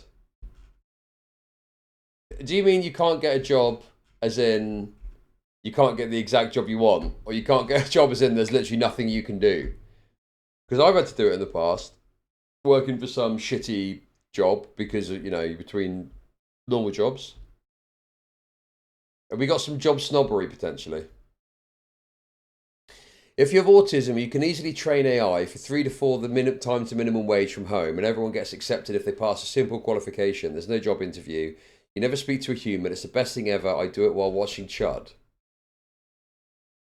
Wait, what? Dude, what the fuck? Employment support. This will involve Sadly, you're bypassing the... There's no jobs, Chuddy, says brokeoids who are too lazy to hustle for kicks to give to Gok Logic. Dude, based. I love that. Love that for me. Thank you for the kicks, thank you. Treasury, a 2-decade source of frustration for Andy Burnham, and rewire the top of Whitehall. I need to put my fridge back on, by the way. Minister. He is, I'm told, absolutely evangelical about this in his discussions with Whitehall officials. He wants to push control of housing and welfare, skills, all the way down to local councils and mayors. So it's not going to be easy, not least because, you know, about 40% of England, for example, isn't covered by mayors. And in other parts of the country, mayors are still quite a young phenomenon. So, John, admit you did have a bit of an easier time back then. Yes, I would admit that particularly when I was like a teenager, I could go into like a store, hand over my CV and be considered for a job, and that isn't really a thing anymore. A lot of it is online. More people applying for jobs. I recognise that there are issues. I'm not suggesting that it's easy. I'm not suggesting that, you know, it's a trivial matter, but all I'm saying is it's something if you apply yourself to it, you will be able to get a job at some point. Like I hear stories about people applying for like 100 jobs, and I just think, like, surely at that point you're going to some agency. And an agency will get you work at some point for something, you know. Eventually they'll get you something. I just find it so hard to believe that you could apply for that many jobs. And even if that was true, there's not another route you could take, because agencies are incentivized to get you work because they get paid for doing so. we are going to have to couple this with a big transfer of expertise from Westminster Whitehall, and kind of creating those teams of people from health, education, skills, and DWP working. Bro, this is going to be me in the future. That fucking bold dude, it's literally going to be me. Together with local councils and mayors. This doesn't sound like a 2-year project. This sounds closer to a 10-year project. I think this is a 10-year project, but I think that's why Mr. Burnham was right to say that it is going to take a bit of time to turn around this oil tanker. But moving the decision out of this postcode doesn't lower the bills. I think it is difficult to bring down the benefits bill without looking at entitlements, eligibility and need, and a real reform package will have to look across that. What we need to do, compared to the debacle earlier in the Parliament, is think about the benefits we're paying and why. There are some benefits paid to compensate for the costs of being disabled. Are those working well? Are those actually going to people who face higher costs? There are some benefits that... I think I know what the problem is. I'll sort this out, by the way, by the time. But it's because it's vibrating and the vibration goes through the desk and it goes through the microphone. That's why it's a low humming sound. What if I loosen it up a bit? No, I don't want to do that because I might fuck the mic thing up. Yeah. It's my fridge. It's my fridge. I'll sort it out for next week when I'm in the other room. I won't have the fridge on the desk, okay? I'll sort it out. I'll get it together, guys. Don't worry about it. That are paid to incentivise work, and we need to look at the structure of those. So what could he do? Mental health support from employers is a nailed-on plan. His new chief of staff has pushed removing free bus passes and TV licences from pensioners in the past. Meanwhile, removing disability benefits, known as PIP, from the under-30s will be a more difficult sell. If you... Bro. What? They get a free TV licence. What? Wait, what? Hang on a second. What, every pensioner gets a free TV licence? Is that true? I know the concept of a TV licence is laughable to people in the US, but do pensioners get a free TV licence? Is it means tested? Oh, it is means tested. To qualify for a free TV license, you must be aged 25 or over, and you and your partner living at the same address must be receiving pension credit. Okay. Pension credit gives you extra money to help with your living costs if you're over state pension age and on a low income. Eligibility. Okay. Let's have a look. When you apply for pension credit, your income is calculated. If you have a partner, your income is calculated together. Pension credit top-ups. Your weekly income to 230. Oh, it pops you up to £230 if you're single. Okay. God, I tell you what, man. How do you get to fucking pension age and you're that fucking poor? That's mental, bro. That is fucking mental, dude. Something has gone drastically wrong. You probably bought some dog shit financial product that sold your house to the devil or some crazy shit or something like that, you know? What if you'd been a cleaner? I mean, if you're a cleaner, right, your focus should be on going independent, becoming self-employed and building wealth. You should not be wasting away at a cleaning company for your fucking days, right? You should take those skills and start your own business doing fucking cleaning. You work at a company to develop the skills of cleaning, and then you use that to push forward, and then you get the lion's share of the income yourself, and then, right? I mean, that's how you would do it, right? You wouldn't just go and work at a fucking cleaning company for your whole life. You're going to be fucking yourself over. There's so many cleaning companies already. I mean, I know people who are independent cleaners and they just market themselves a bit on Facebook in the local area, get some clients, and then off they go. You know? Dude, bro, there is fucking money to be made in cleaning, man. There is a fucking fortune to be made in cleaning. There's an absolute fucking mountain of cash there. Lazy fuckers like me who don't want to do cleaning will easily pay someone £20 an hour to do that shit. You know? And then you know, manage the business in a way that you accumulate a bit of cash, you work hard, accumulate a bit of cash, and then eventually you start taking on other people to do the work for you. I'm not saying that you need to set up some conglomerate, but you just have a little cleaning business and you can just build something for yourself, no?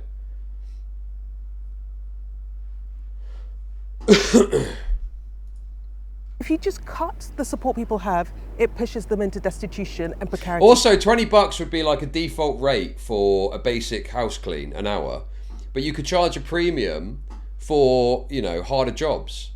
Like, for example, you could do like house clearances, and you can do like, you know, some fuckers died and they were a hoarder, and you could probably charge a premium for that because it's fucking miserable work, isn't it? You know, but obviously, you know, if that's your fucking industry, you do the hard miles, and then eventually you get to a point where, dude, take the money from cleaning and buy some cornstarch and start a crunch empire. Okay, dude.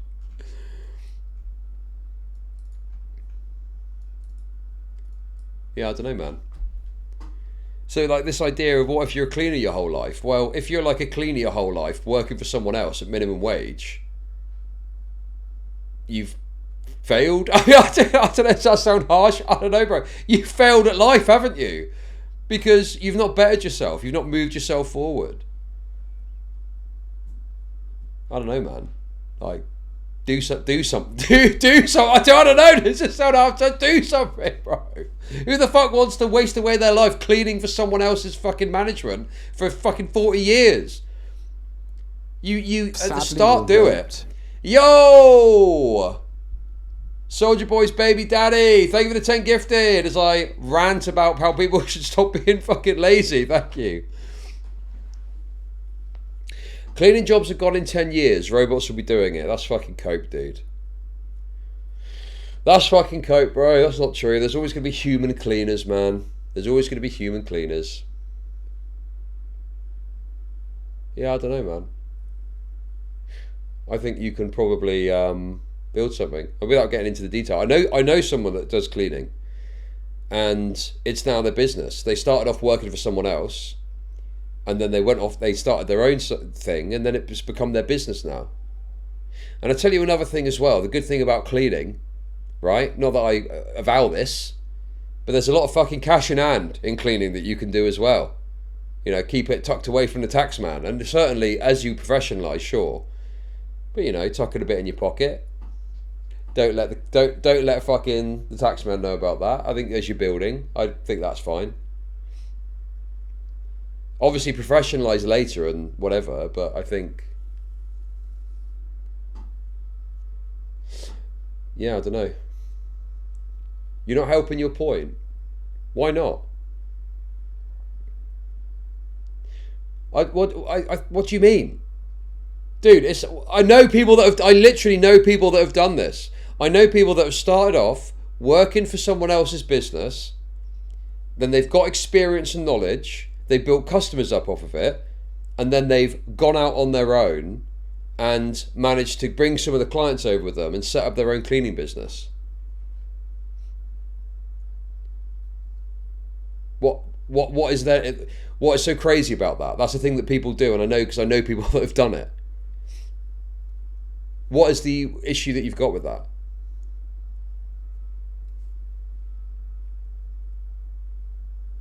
I'm just trying to think, because you know, you're giving me this example, and my thought process is, well, you've wasted your life if you spent 40 or 50 years cleaning for someone else's company, when you can take skills that you develop within the first few years and go out on your own and build your own thing, you know? It makes it very hard for them to engage in the labour market. If you basically narrow the number of people that get support, that often tends to be quite arbitrary, and you get those edge examples where someone desperately needs it and then they're just left to languish. Build your own smartphone. You're such a fucking broke loser, bro, if that's your response to that.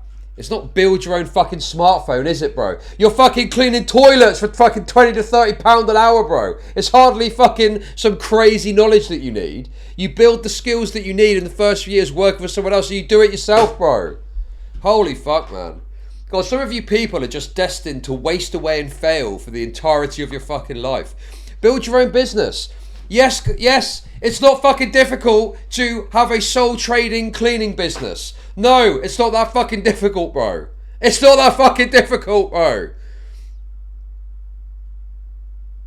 I don't get it. It's fucking cleaning, bro. You build a couple of clients, do a bit of local marketing, and you're off. And then you build from there, and you work hard initially, and you put in loads of fucking hours to build up some capital, and then you eventually, you know, branch out, you know, set up a broader business, start to hire people, you start with hiring one person, and then you can increase the amount of revenue that you get because there's two people that can do it, and then before you know it, you've got a little team of people. I'm not talking about building Apple, I'm talking about building a small local cleaning business.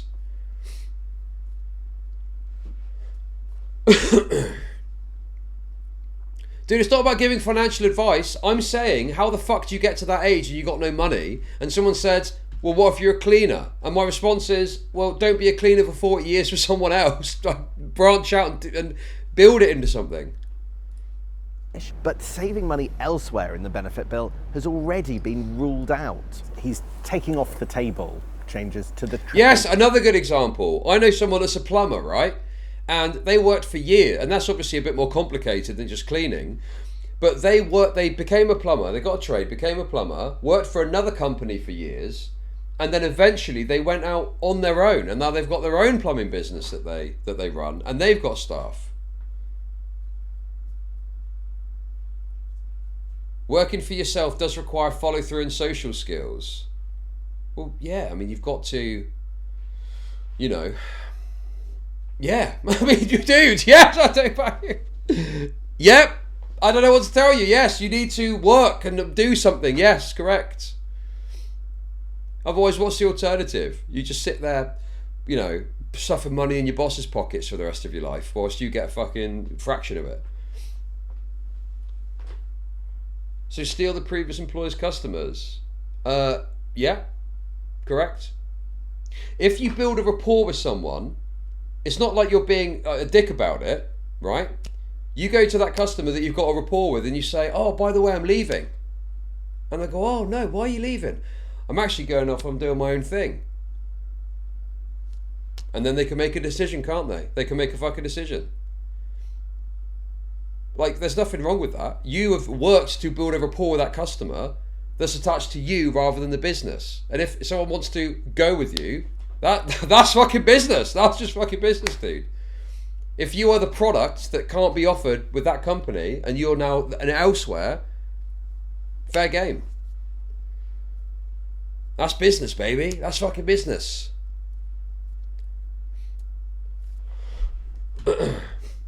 Yeah, dude, exactly. Bro, this is what I'm saying, bro. There's money to be made. There's money to be made in pretty much anything you can conceive of. And I'm not being unrealistic and saying go and start a business now. But if you've got a vision of what you want to do, work with a business that does it, look to find a job there, and then get the skills and go out on your own. Chud's doing Linus Tech Tips. I'm literally not, bro. This is basic shit. This is like basic stuff, bro. I don't know, man. Either you get educated and get skills and seek out a job that way, or if you don't want to do that, you need to think about what labour you can do and how you can turn that labour into a great benefit for yourself rather than for the purpose of someone else. So dog walking is a good example, isn't it? You start off working for a company doing dog walking, build some skills, build a client base, and then you start to go out on your own. And then you can build that up into something. Can we finally drop the lefty act? Bro, what is this idea that being a lefty is being just an economically illiterate freak who thinks you should never do anything? Dude, working for yourself is great if you can do it, right? And the reality is, if you're not going to go and get a qualification to put you in a position to do a certain type of job, right? You are then reliant on non-educated labour to make something of yourself, okay? And if that involves cleaning, dog walking, fucking, I don't know, plumbing, whatever the fuck, then you do that. But you've got to do something. Right? Otherwise, what are you going to do? Just fucking work a shitty job earning minimum wage for the rest of your fucking days. Lock. What do you think of that? I think it's a big mistake. The triple lock is not just about how generous do we want to be to pensioners, but also about what's a sensible way to get there. In terms of generosity, there are still pensioners in poverty and we should be very worried about them, but the triple lock... You're giving Grant Cardone talking points. What do you... Okay, fine. Work a minimum wage job for your entire life and get nothing. Good luck. Has not proved to be an effective anti-poverty mechanism. 1 in 4 voters think we spend too much money on welfare, and with pressures on spending, particularly for defence, Andy Burnham is going... I just don't understand what people want. Like, you know, you're saying there's no jobs out there, and I'm saying, you know, there's other options. People are saying, what if you work a cleaning job? Well, there's ways that you can make cleaning very profitable for yourself if you're willing to, you know, apply yourself to it. Dude, it's so obnoxious the way people sit. It's like, you know, I don't want a solution, I just want to fucking moan. I just want to moan.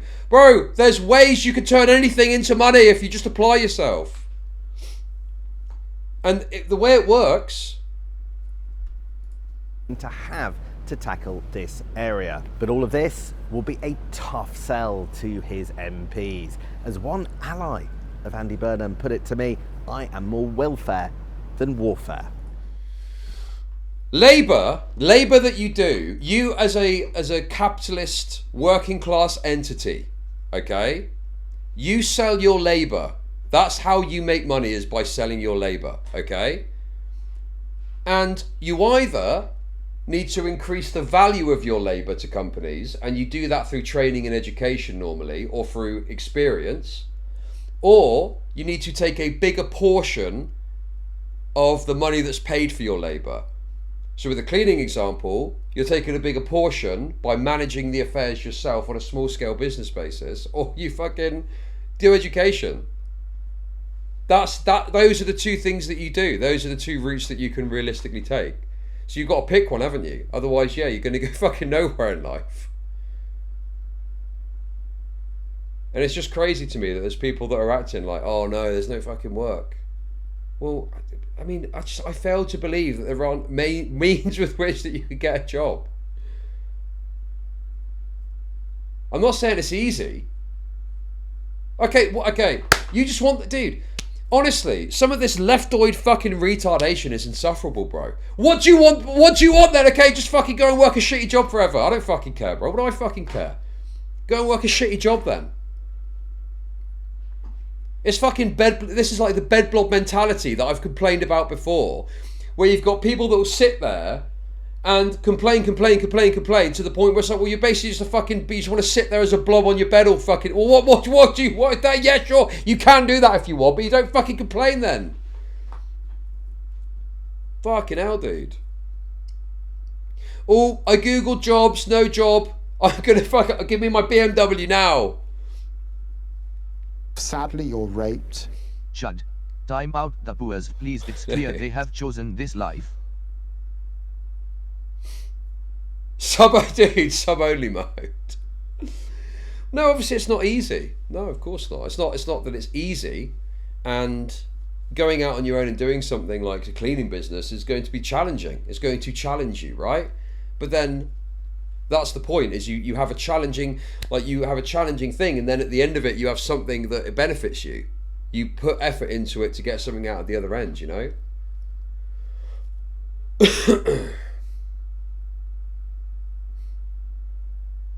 I don't know, dude, I just find it so bizarre, this kind of like, oh, you can't do anything, you can't do it. You can, dude.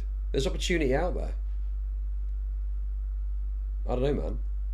I am very fortunate in that I've managed to find a career path that's very juicy and you know, cushy, right?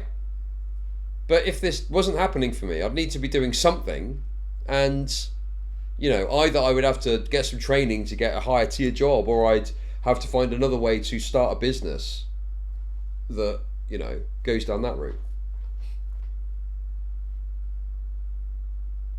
Suddenly sticks hexanammer has become relevant. You can stream tomorrow too. Okay. Okay, that's wonderful. But how do I make money off depressed people? Here is my idea, Chud. You pay taxes and I get benefits to exist as a bed blob. Then I use the benefits to dono you a portion, creating a circular economy of virtuosity, where we circulate money among ourselves. That's a good point, actually. That's very good. Very good call. Thank you for $5. Very good. Very good. I don't know, dude. It just seems crazy to me that there's this kind of mentality of. You know, I agree. It's harder to find work now, but it's like you've got to do something, and there's only so many ways that you can approach making money. And I think some people just want to hear the lefty platitudes of, oh, it's hard, isn't it? Yeah, fucking hell. There's no work. It's difficult to get work.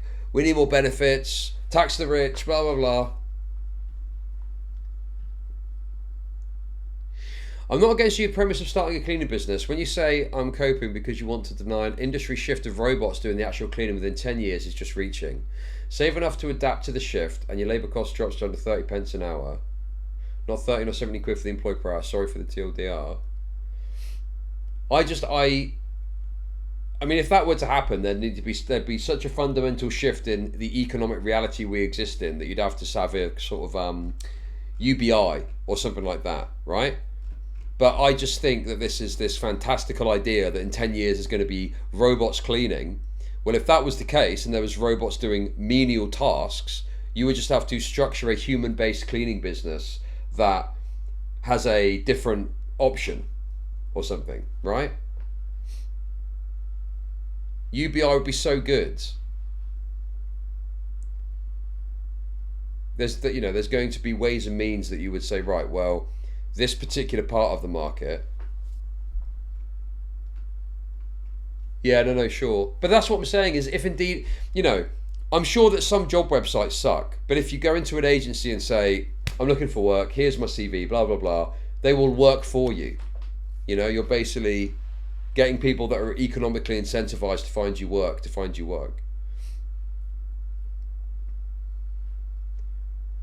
Take the L. What part am I taking an L on exactly?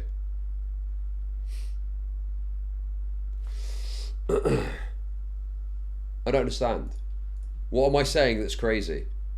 I look at that figure of the amount of people that are out of work or on benefits or whatever it was, and I just think, God, that's crazy. What are all these people doing with their days? What the fuck are they doing all day? You know?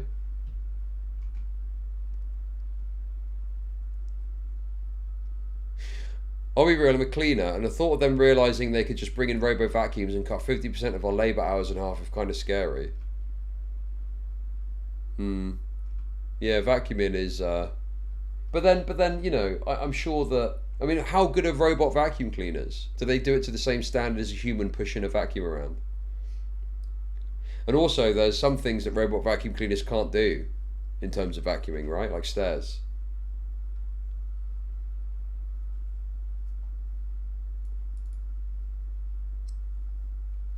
But anyway, I look at this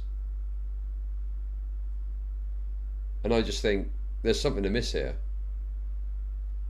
You know? I mean, it bottomed out after, you know, we recovered after the financial crash, and then it shot up during COVID, and it's still higher than it was after the 2008 financial crash.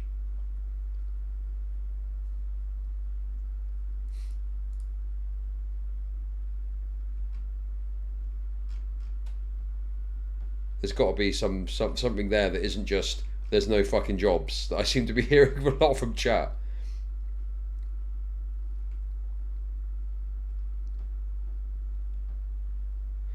Maybe the millions of browns imported. But they're going to be, well, I guess unless you want to say that the browns are more hardy and work harder.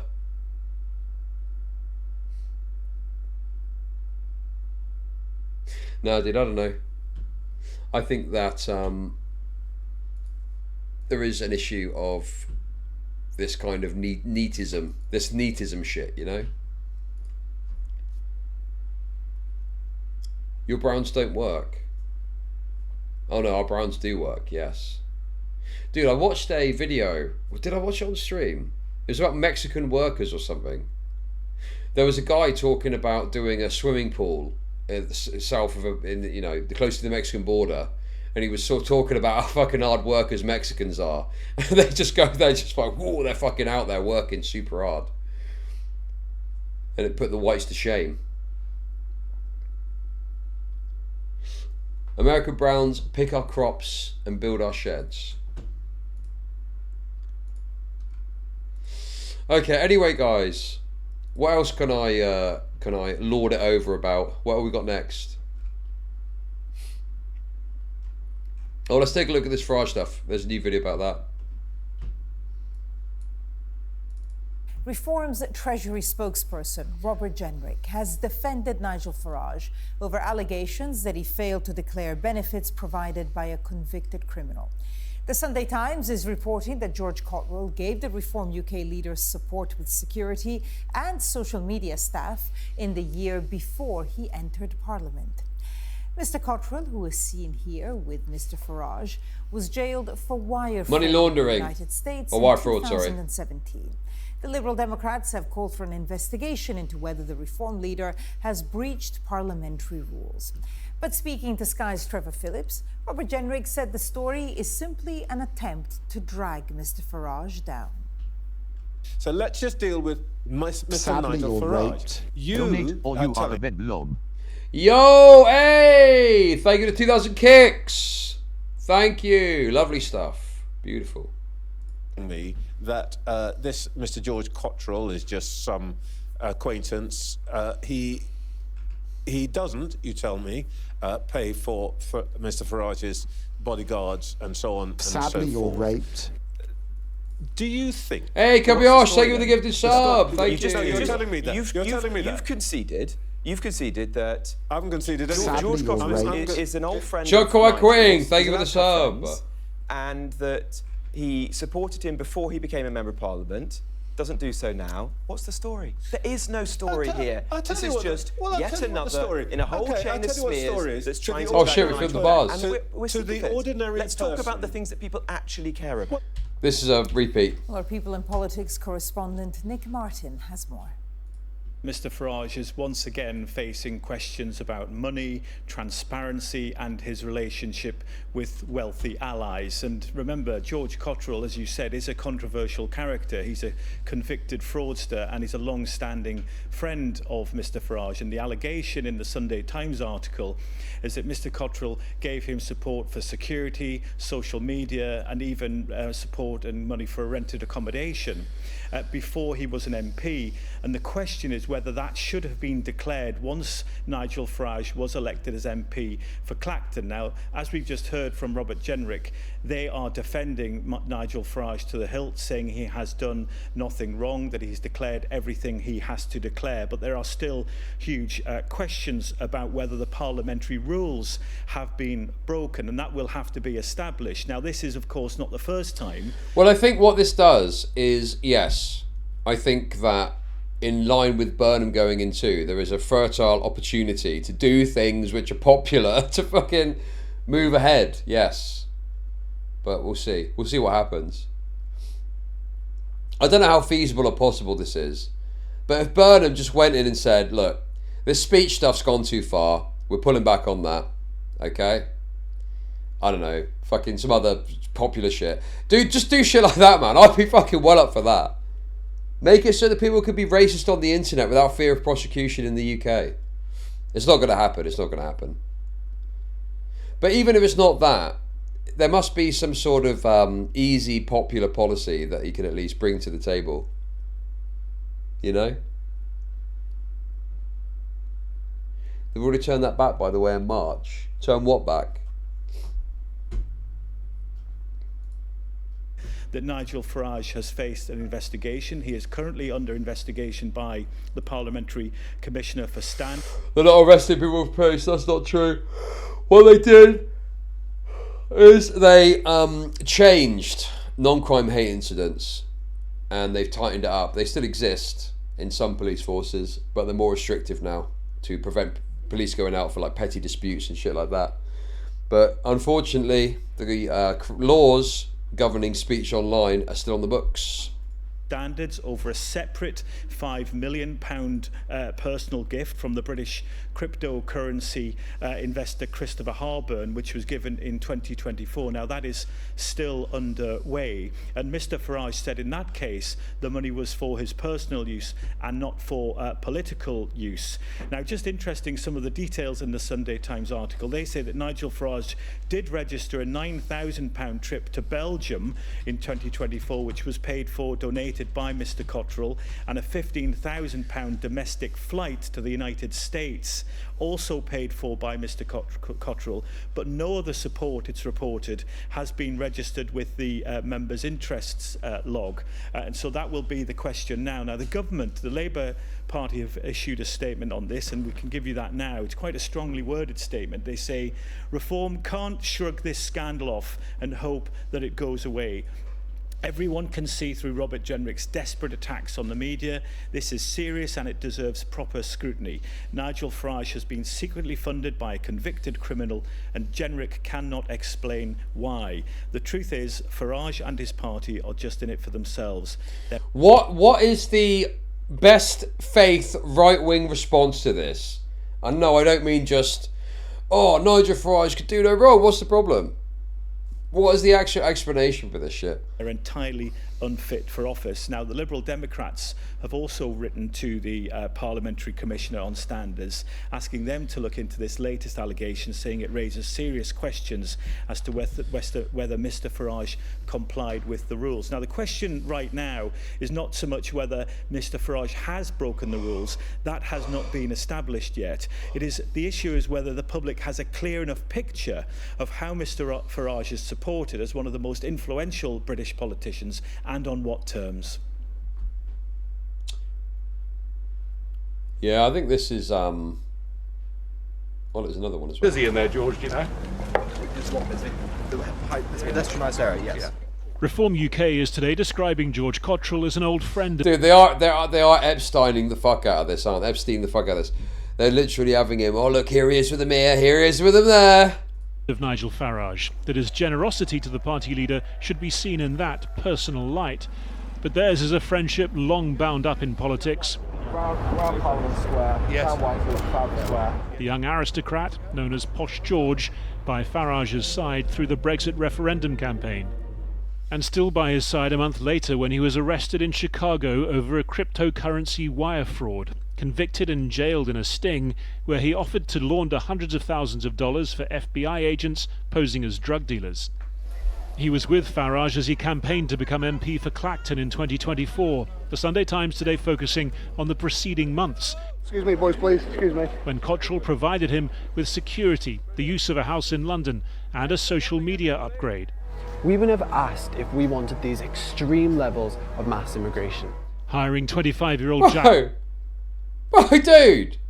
I tell you what, the right have really nailed this, haven't they? I was expecting this guy to be some sort of fucking leftoid and he's spouting fucking anti-immigrant shit.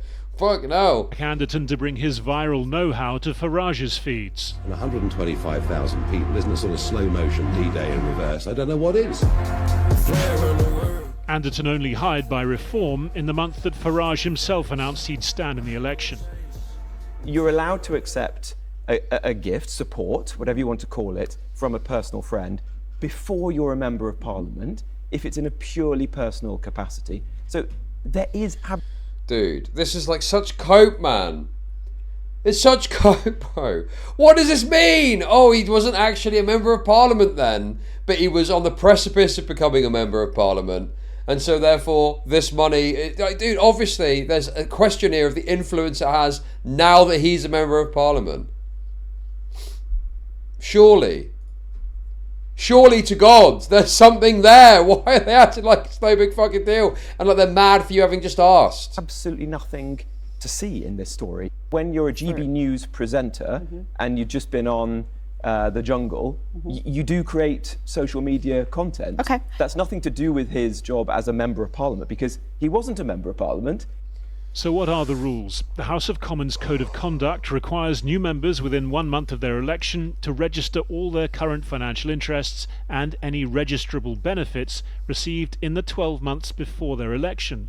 Those benefits include support for their activities as a member or for candidacy with a value of more than £1,500, advice or information services, and the services of staff or interns, excepted from the need to register purely... Oh, dude, honestly, this kind of comment, you just expose yourself as a obnoxious leftoid, man. Chud is getting up in arms about one guy giving someone like $20, but will be silent when the UK gives Israel a migrant billion. Oh, he said migrants, to be fair. You're actually far right. I didn't actually identify that. I thought you could play about Israel. But the migrant thing makes it clear that you're far right, actually, and you hate Jews from the other direction. Fair enough, I got that wrong. Dude, I've said there's probably some savings you can make there, sure. Dude, honestly, I'm not a fucking Israel guy, okay? I'm not an Israel guy. Purely personal gifts or benefits, such as those from partners or family members. But if there is any doubt, the benefit should be registered. It's incumbent on other members of Parliament to highlight wrongdoing and potentially refer that to potential wrongdoing and refer that to the Parliamentary Standards Commissioner. That's something I'll be doing tomorrow on these new allegations. Nigel Farage's sometimes messy interactions with the public, he says, demonstrate his need for security. It's a complete failure. And it was for security costs. Bro, just to be clear, I disagree with politicians getting assaulted in public. I just love how mad he is at that. Complete failure. He's so mad, and it's true, man. He's supposed to, like, these security guys are supposed to be like normally they're ex like special forces types that are fucking supposed to know how to do this, and then they just let a guy get close and chuck a milkshake at him. Costs that he said another friend, cryptocurrency billionaire Christopher Harborne, gave him £5 million in 2024. His failure to register that gift leading to an investigation by the Parliamentary Standards Commissioner, which could result in a suspension from the House, even a by-election to retain his seat. Our most recent data at Ipsos in June shows that 63% of the public are dissatisfied with the job he's doing as reform leader. That's up 6 points in the space of a month. I think the key thing to stress is that Nigel Farage's supporters are very loyal to him. It's what the rest of the public think, and that can matter a great deal in general elections where tactical voting is particularly important. Reform today emphasised its continued poll lead in a country in need of radical change. A spokesman for Mr Farage dismissing these latest allegations as baseless and contrived. Dude, honestly, Nigel Farage's spokesperson. What? He calls him daddy? Dude, no he doesn't, man. No he fucking doesn't. Anyway, dudes, yeah, I mean, this is obviously a massive political scandal. And there's a massive sweep job on from rightoids desperately trying to clean this up. This is fucked, man. This is fucked. Has denied fresh allegations that the Reform UK leader may have broken parliamentary rules after reports the MP failed to declare benefits provided by an ally who has been convicted of fraud in the United States. This is a story from the Sunday Times saying that George Cottrell, otherwise known as Posh George, supplied support, including security and social media staff who worked on Farage's online content in the year before he was elected. It also claims that Farage used a property rented by Cottrell near Buckingham Palace. Well, a little earlier I spoke to Gabriel Pogren, the man who broke the story, to find out who George Cottrell, Posh George, really is. Well, that is the central question we've been trying to unravel, alongside his relationship with Farage. Who is this man? I mean, literally, who is he? What even is his name? It's not a straightforward question because he's legally changed it on so many occasions. But let's take it from the top. Is that true? Has he changed his name? I thought his name was Nigel Farage. Has he actually changed his name? Is that true? An aristocrat. He grew up in a cottage in rural Worcestershire. Oh, he's talking about the Posho guy. And then a Caribbean. No, he's talking about the Posh George guy. Island called Mystique. His mother, the daughter of the 3rd Lord Manton, dated Prince Charles in the 70s, but the match was killed off because she posed for Penthouse magazine in the nude. So it's a colourful story, colourful childhood. He gets expelled from Malvern College, the boarding school, for gambling. He reported going to the local bookies and going with a 50k bag of cash in hand. So he's got this colourful start in life, and it continues. So a pretty normal childhood by all accounts. Yeah, wholly similar to yours, I'm sure, mine as well. Mine was much racing. So he gets expelled, and he doesn't go to university or follow the path that one might expect of a very well-bred individual such as him. He heads first into the world of finance, and the bit of finance where, you know, Russian, British, Arab money commingle in Mayfair. He basically advises people on how to move around the world, and that sets him on a path to criminality. I'm just going to take a brief pivot and say that he becomes a volunteer to Reform, where he UKIP rather, the forerunner thereof, where he becomes credited as like the best Farage whisperer there is. He understands Nigel. He knows when Nigel wants a cigarette, when he needs a pint, when he wants a moment's pause. He's there. What? Dude, are you telling me that this George fella is giving Nigel Farage custom suck jobs at his desire? Literal ball washer. There to pull the chair out. Nigel's rent boy. Down. He's something between a servant, a friend, a son, an aide. It's not clear, but he becomes a key part of Farage's coterie, and he's with Farage on the night of the referendum in 2016, and when Farage goes to the Republican National Convention in 2016 to see Trump. And on their way back from that event, Farage and Cottrell are travelling together. Cottrell arrives at Chicago O'Hare Airport and is arrested by federal agents because 2 years prior he had he masqueraded under an alias on the dark web and had offered drug dealers the opportunity to launder their proceeds into crypto. The problem was, when he went and met these people and told them about all of his schemes, he wasn't speaking to drug dealers, he was speaking to undercover federal agents, and he was banged up in a federal prison in Arizona for a time. He leaves that. Watch out for the feds. He leaves prison after about 7 months. He did a plea deal where he pleaded guilty. That actually is making me think. Different topic, but you know the guy. What's the name of the guy on the dark web that was around the drug web. It was the Silk Road. Ross Albright or some shit. Did he get a pardon in the end? But in any case, how did he get caught? I think he ended up talking to feds and it all came tumbling down. Ross Albright, that's it, yeah. Because he got a pretty fucking meaty prison sentence for that, didn't he? And I think the argument is it was unfair or some shit. They ambushed his laptop. But yeah, I don't know, man. It's funny how all this stuff that's meant to protect you can fuck you up. Particularly in this case where the issue is you're literally speaking to a Fed. You're talking to a Fed. Oh, he's out now, is he? Yeah, but did he get his sentence reduced or some shit? I can't remember.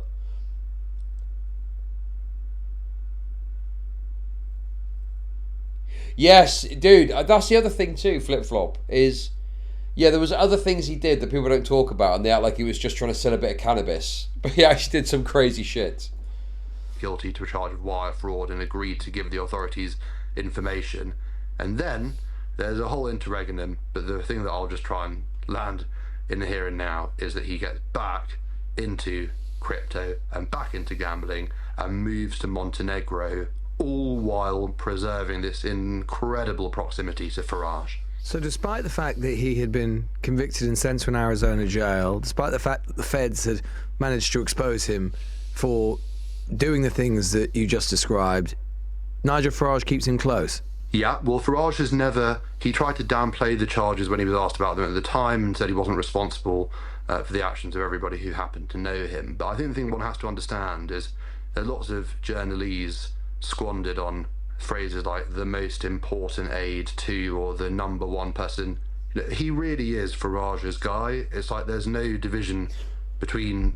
He's his top guy. Just everybody knows Cottrell is an extension of Farage. Farage needs him. He trusts him. It's emotional, it's political, and it's financial. And Farage, throughout this period, from UKIP to the Brexit Party, through the, if not quite wilderness years, certainly the interregnum and the transition from being a political commentator back to frontline politics, George has just been there all along. And of course, maintaining a relationship with a rather unsavoury character is not against any parliamentary rules, although it might not be advisable. But the point of your story is to say that Farage may have broken the rules of the House of Commons by failing to declare that Cottrell provided funding for his operation in the year before the election. That's right. That's right. And what type of funding are we talking about? Well, it's very wide-ranging. Everything from security to drivers to staff to support with his social media output, to transport, to accommodation, all of the above. And this was all provided as a donation, a gift to Nigel Farage in the 12 months before the general election, and none of it was declared? None of it was declared, with one exception. Farage... That sounds like insane to me. Right? That you've got to declare that stuff. Right, you've got to declare that, surely. Am I good? What do you mean? Yeah, I'm fine. Just chilling. The breathing sounds. That's not me.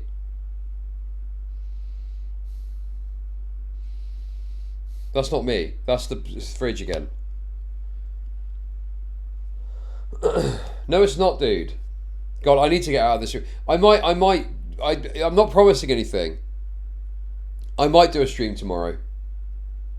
I'm sniffling. Yeah, dude, I don't know, man. Dude, I fucking said earlier, bro, I got something wrong with me. Yes, I don't know what it is. Yes, I've got something wrong with me, dude. I've already fucking said. Oh my God, dude.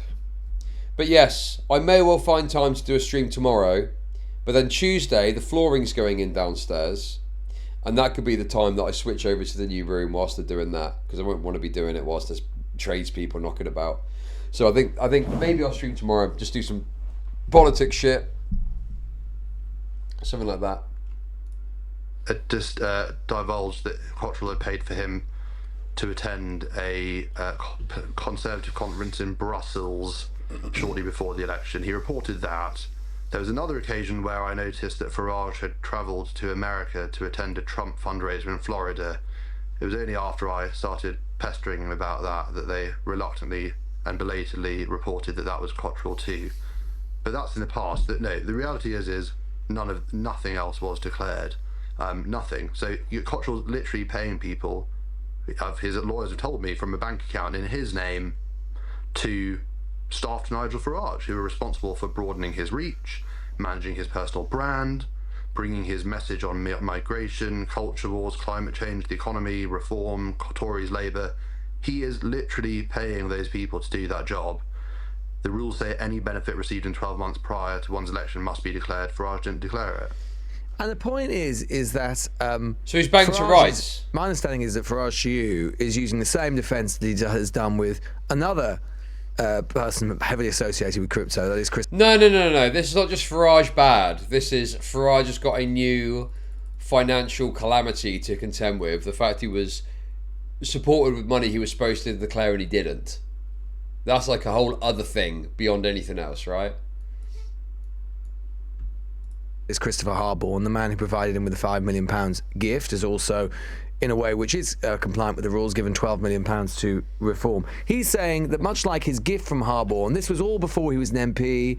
It was before he'd even decided that he was going to stand again for Parliament, and therefore, given it was a personal gift, he didn't need to declare it. But my understanding of the rules is that that isn't quite what they say. I will say I do generally share your interpretation. I think the rules specify that their overall purpose is to uphold democracy by maintaining transparency on any... The point is nothing will come from this. I think there could be something that comes from this. Dude, if he's found to be in breach of some sort of parliamentary standards, I mean, that's going to have a negative impact on his polling and shit. I don't know, man. I think this is going to have a negative impact on him. People don't like this shit. People don't like the gravy train shit. Interest which a reasonable person might think might... No, okay. People will vote Reform, but there's a difference between people voting Reform, where they have a tremendous majority, and people voting Reform to a level where they then have got to form some sort of coalition government, which is what that polling we looked at earlier was suggesting. So I think that there is a potential impact here, and it could have a negative detriment on Reform's chances. But obviously, it's all change at the moment. Berm's coming in. We'll see what happens with that. Yeah, I don't know, man. In America, they wouldn't care because they're a rebellious spirit. Remember, the Brits are the ones who stayed behind because they love to follow rules. This blatant corruption won't fly, have faith. Exactly.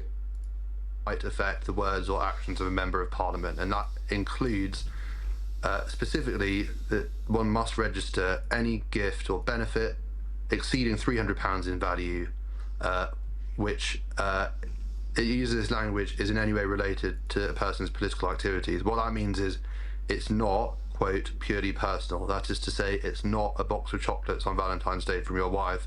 It's not a holiday ticket from your grandparents to go visit them at Christmas. It is if the gift could be seen by a reasonable person to relate in any way to who you are as a public figure, not a private person, then they say declare, and if there's any doubt, they say declare. They say declaring is not an admission of wrongdoing, it's the opposite. Declare, and then we can take things from there, is essentially the thrust of the rules. Farage has not declared the vast majority of these benefits. And the point is that these donations or these gifts are not coming from people who you might say there is no obvious connection to what they do or the industry with which they're associated, and Farage. I mean, the truth is, and it may well be that this is, of course, a complete coincidence, but whether it's Christopher Harborne or Mr. Cottrell, both are deeply associated with the crypto industry, and up to now at least, Mr. Farage has affected and adopted the most pro-crypto platform of any of the major parties. Yeah, bro. Who gives a fuck about crypto, man? Crypto is a fucking joke, right? That's why major parties like fucking paying attention to it, because it's like bullshit. In fact, I'm pretty sure there's this crypto thing that I saw, some crypto shop, like a crypto management type store, that has to close down because of all the crypto shit going wrong. You know? Dude, I've not checked. Should we have a look? How is my Shiba Inu token getting on? Let's see how Shiba Inu's doing, shall we? Let's have a little look and see. Come on, Shibas. Come on, Shibas. Come on. Let's go. Oh. Oh. Ugh. Damn. That looks pretty shit, to be honest with you. What's gone wrong here? Bitcoin's still worth 47,000 per coin, to be fair. But my crypto are not. Oh. Oh no, dude. My Shiba Inus are worth 26 quid. I spent about fucking 80 quid on them or some shit. Bro, what? Are you serious? Dude, I've got 8 million Shiba Inu tokens and they're only worth 26 quid. Fuck off, man. Oh, wait, hang on. I spent £50 and I converted a bunch of dust bullshit that I had. 50. Okay, more like £58. Let's call it £58. Dude. That's ridiculous, man. They've halved in value. At one point they were worth 400 quid, but I thought they'd go up more. That's unbelievable, man. That's fucking unbelievable, dude. Fucking hell. Also, I've staked the little Ethereum that I've got. And that is, I've earned £10 off of that. Crypto's a fucking joke, man. What a fucking joke. Buy the dip. Nah, dude, it's a waste of time, man. The reality is, unless you're some autist that's willing to look at all the ups and downs, all that shit, at this stage, you can't go wrong with stocks and shares, normal stuff. Crypto's a fool's errand. Yeah, I mean, look, the rules use this language about a reasonable person. The reason they do that is what a reasonable person might consider in good faith about a politician's actions or words. So every politician will say, of course I didn't do this because of my friendship with X. But that's the point. It's not their interpretation. It's what an average man on the Mumley bus might think is going on over here. Yeah. And if there's any suspicion, declare it. And that is what you've said there. This is exactly what it's all about. Is there any overlap on the Venn diagram in terms of their interest? So it's not just crypto. Although you're quite right that the Reform has said it wants to make Britain the crypto capital of the world, and Farage has lobbied the Bank of England to that effect. It's also that Cottrell wants a pardon from the US President Donald Trump, whose Vice President JD Vance Farage was with only yesterday. Cottrell has told us he is presently applying for a US presidential pardon. He's also got his own contemplative. Oh, he's going to get that, isn't he? He's obviously going to get that because Farage and Trump are mates. And that's then going to get bandied about as, oh, look, well, he's got a pardon now, so we can't be that big a deal. It's called consultancy, which purports to specialise in campaigns and polling. So there are all sorts of areas where one might say there is a substantial amount of overlap in their world. Oh, he's a reporter for the Times. He's broke this Farage story. The crypto one, though, it has to be said, it's the biggie, and I don't know if this is an irony that is getting too geeky for you, Lewis, or your listeners. Impossible. But, yeah, exactly. Given that I'm here, I'll also say that the crypto platform that Cottrell is involved with, and which we have also revealed today is implicated in potentially criminal gambling activity, it's called Tether.bet. Oh! It specialises in sports betting and politics betting. Dude, crypto gambling now on the mainstream press. Let's go! Using the cryptocurrency Tether, which, according to US court documents, is part owned by none other than Christopher Harborne, the crypto billionaire, who, by the way, had lunch with Farage and Cottrell shortly before this Tether.bet venture was launched. So I'm not sure if I've sort of left you feeling less sure-footed than when that sentence began, but there are some very tightly wired social connections at the heart of the story. What do you say to the spokesperson from Nigel Farage, who, among other things, I mean, they say the story is baseless and contrived and connected with your newspaper's endorsement of Labour at the last election, and then say, we also understand the Sunday Times is a new podcast to promote, which it seems very excited about. Its agenda should be plain for all to see. Now, I'm all for podcast promotion, but what's your response to that? Well, I guess hard to answer with a oh, wow, very interesting. So this dirty little journalistic Jew has got a little podcast. How convenient. You got a big, juicy story to launch it. Wow. But let me give it my best shot. Number one, not to big myself up too vigorously, but if we are talking about undeclared interests, I break the story alongside my beloved colleague Patrick Maguire about Starmer receiving suits and spectacles from a Labour peer with the number 10 pass. So shut yourself off, buddy. To recall Nigel Farage and Richard Tice accusing me then of having a pro-Labour agenda, nor by the way was the Labour Party accusing me of having a pro-Labour agenda. But yeah, the podcast, I hope you listen to it. It's called Posh George. You can get it on all good podcast platforms. And just finally, is it true, according to your reporting with the Insight team this morning, that Mr. Cottrell calls Mr. Farage daddy? This is the most important question I'll address today, and I can tell you that he has said that himself before. He has publicly acknowledged that he calls Farage daddy. Gabriel Pogrund, editor of the Insight team at the Sunday Times. Grateful for you.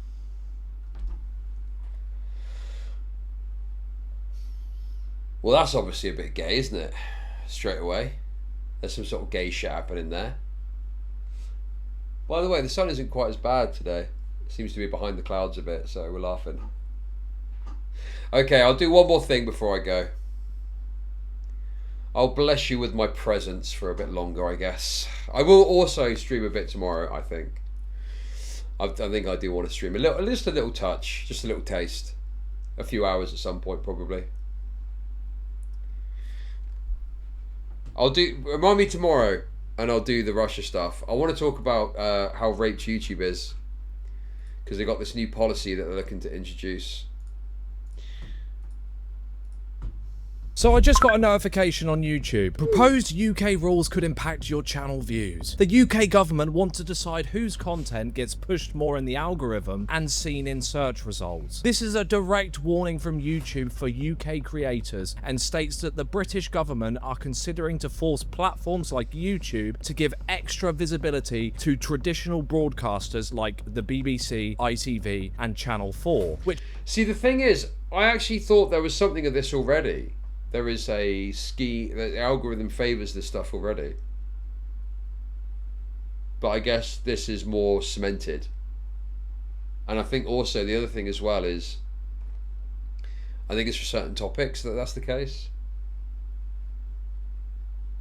Yeah, I don't know, man. Anyway, obviously, regardless of what the reality is at the moment, I fully am against the idea that the UK government dictates to YouTube that they need to give favour to certain, channels and stuff. I mean, the whole point of YouTube is it's different to the traditional media, and now they see how great it is and they want to fucking get their tendrils in there by force.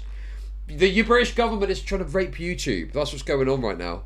Which are definitely publicly owned entities, aren't they? And definitely don't have any ties to the British government whatsoever. And this could affect more than just the UK. Now, before someone jumps into the comments with their GCSE and being a know-it-all prick, yes, I know the consultation doesn't literally say we are changing the YouTube algorithm, but what it does say, however, is that they want to explore ways of making public... We'll explore legislative options to require social media to make news content from PSN providers, and potentially also national and local news publishers, prominent and easily discoverable. This is crucial for countering misinformation. They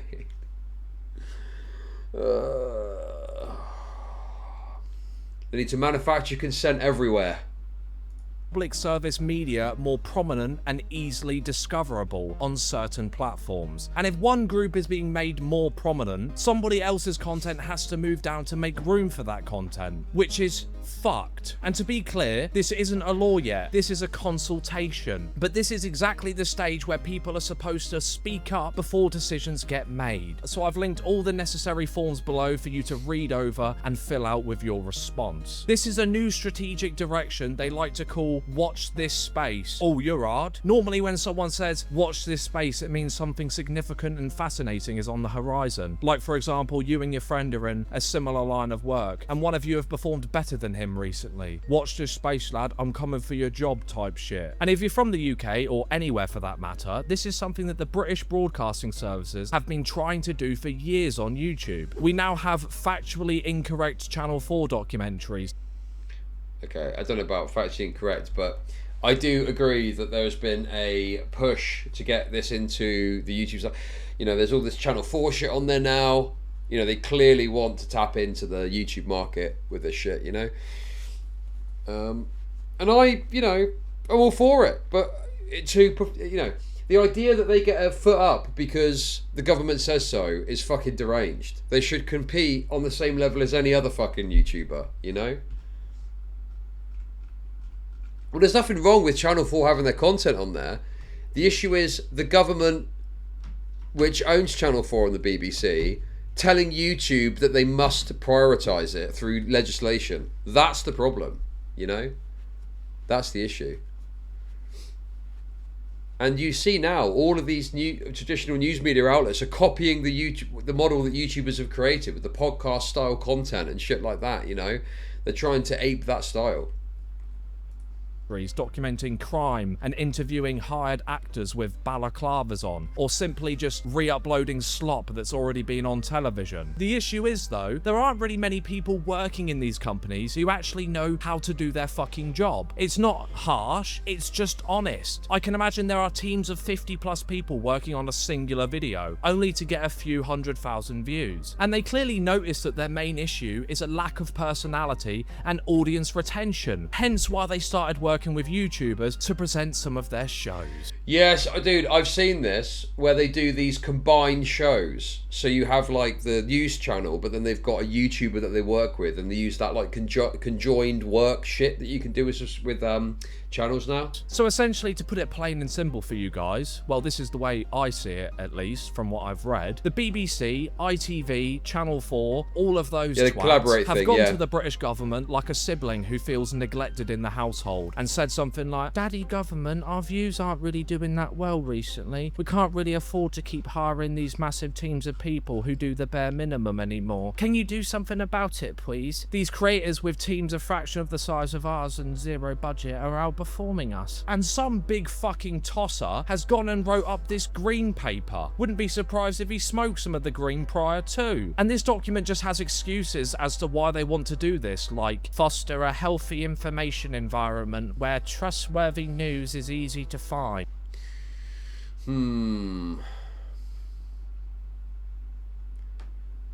See, ensure audience continue to ensure universal access to trust and high-quality television content. Well, just put it on YouTube then. Just put it on YouTube and it's there. You're fulfilling your goal. Why do you need to tell YouTube to favour you? Dude, I trust the mainstream media. But I hate the way that its tendrils try and slink into new media in dishonest ways or ways that gives itself a foot up. I hate it. Do it on a level playing field, right? Do it on a fair level playing field like any other YouTuber has to. Don't put your fucking thumb on the scale like this.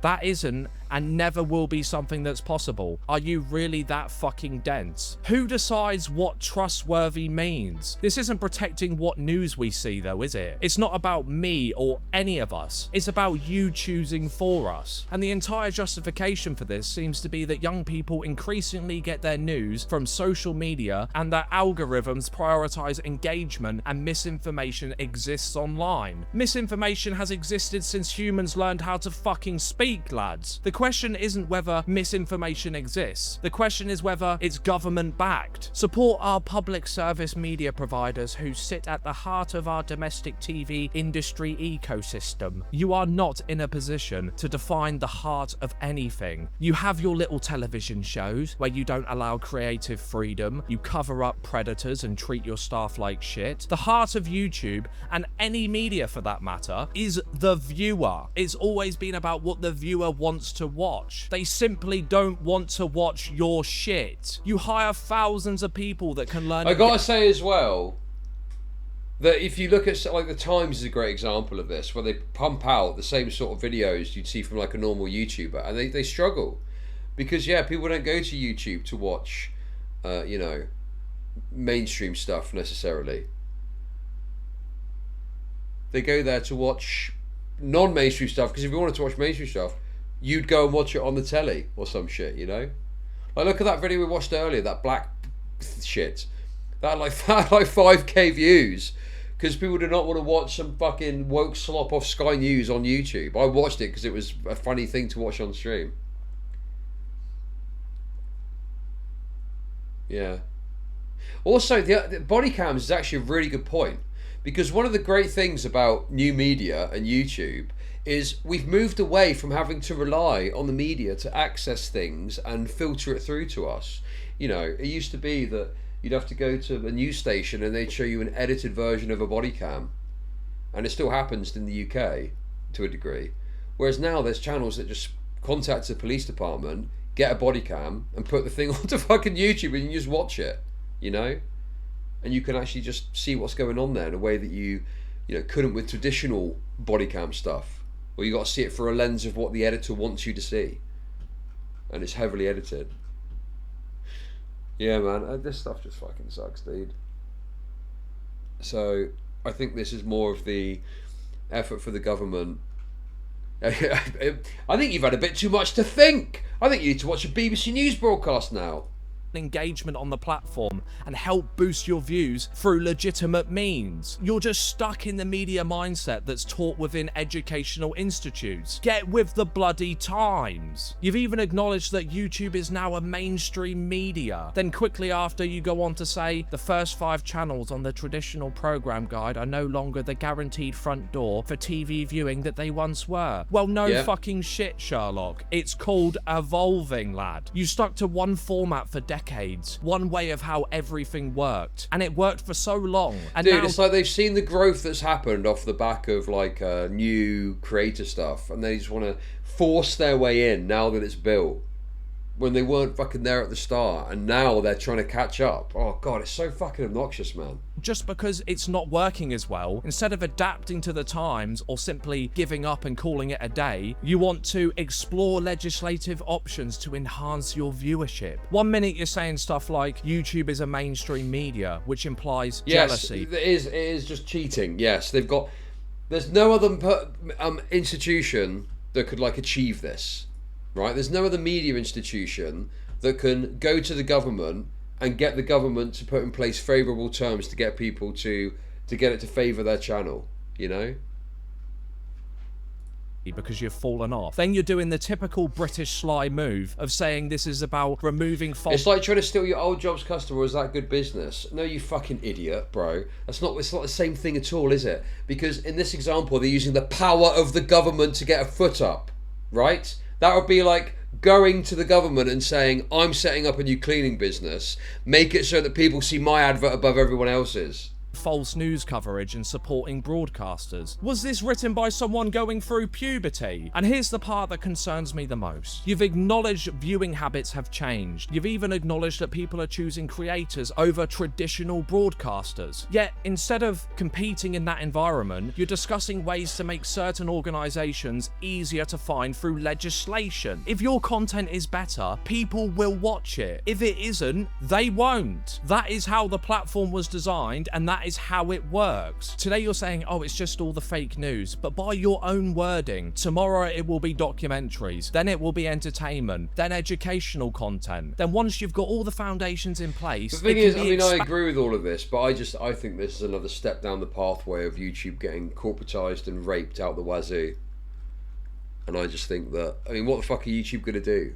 They're doing the consultation, but if the British government decide to do this, YouTube are gonna have their hands tied, and then they're gonna want to give up the UK market, so they'll acquiesce to whatever the fucking legislation is. expanded into literally anything you want, and it's absolute bollocks. And before someone says, well, that's not what the consultation says, I know it doesn't. The consultation is focused on news. My point is that once the foundation exists, future governments can widen the passage whenever they want. That's why you need to pay attention to these things before they become a law. Again, the links are in the description below. So essentially this could mean dedicated BBC sections, or even parts of the YouTube homepage. And essentially it could mean unfairly boosting BBC, Channel 4, ITV, and many more broadcasters' coverage across the platform. So they're more likely to show up in the homepage, recommended, and search results. So who gets shafted in this process? Well, you know, considering my anger, people like me, independent creators, smaller channels, and companies that have built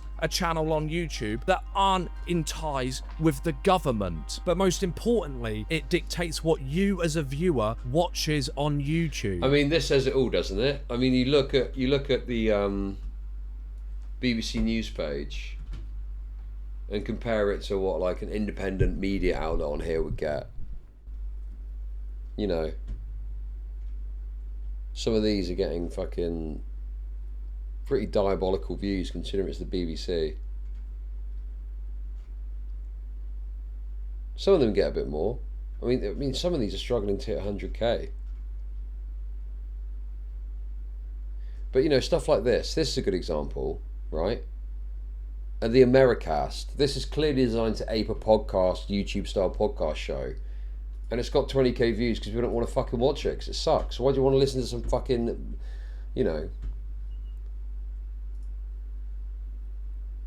Okay, it's not even loading, but you get the point. Like, who even are these people? Why do I want to listen to these fuckers talk about this, you know? It sucks. Yeah, it just kind of sucks. So yeah, I think this is an unreasonable kind of advantageous position they're trying to put themselves in. YouTube clearly didn't like this either, and you know, for once YouTube, thank you for letting us know. Thank you for giving us the forms to give our say on this matter, which again I've linked below. But YouTube, you're owned by one of the biggest companies on earth. We'll do our part and give our responses, but genuinely maybe pull your finger out. Let them know what you're about. Don't be pushed around by a government that wants its residents to remove air cons during a heat wave. So British mainstream media, we're aware that your views are dropping and that you're not happy about it, and now you want to try lower our income, completely remove our creative space and jobs, and even possibly remove the chance of future generations having a platform to express themselves and make an income while doing so. But you shouldn't have a role in deciding which media organizations get privileged placements on platforms that millions of people use every day. And if you agree, let them know. It's sad though, guys, really, isn't it? Because all you had to do was prove to us that you make better content, earn your place on YouTube like the rest of us, but instead you went to Big Daddy government like a little bitch, didn't ya? Are we going to now be asked to pay to watch YouTube like we do with television licensing? Oh my god, flip-flop. Yeah, I agree, the aircon thing is wrong, but dude, you are the ultimate Reddit fact checker, aren't you?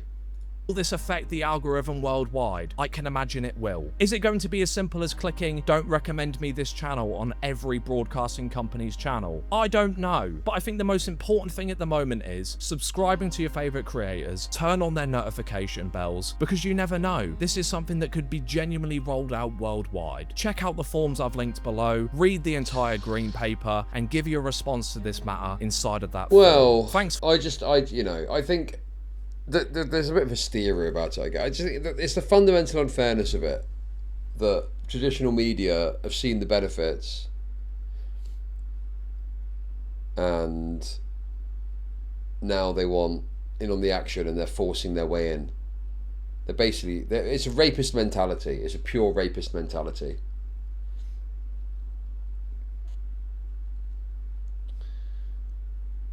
But anyway. Right, guys. Hey, I did 9 hours in the end. I was only going to do 8 hours today. But then I just chilled out for a bit and spoke about politics a bit longer. So I will probably stream for a few hours tomorrow, guys, okay? I've decided. 9-hour stream, 20 minutes of content. True. Very true. Very true. Oh, yes. And Tuesday I'll take off to move my setup. On Wednesday I'll be in the other room, all being well. That is the plan at least. But guys, thank you very much for watching today. Much appreciated.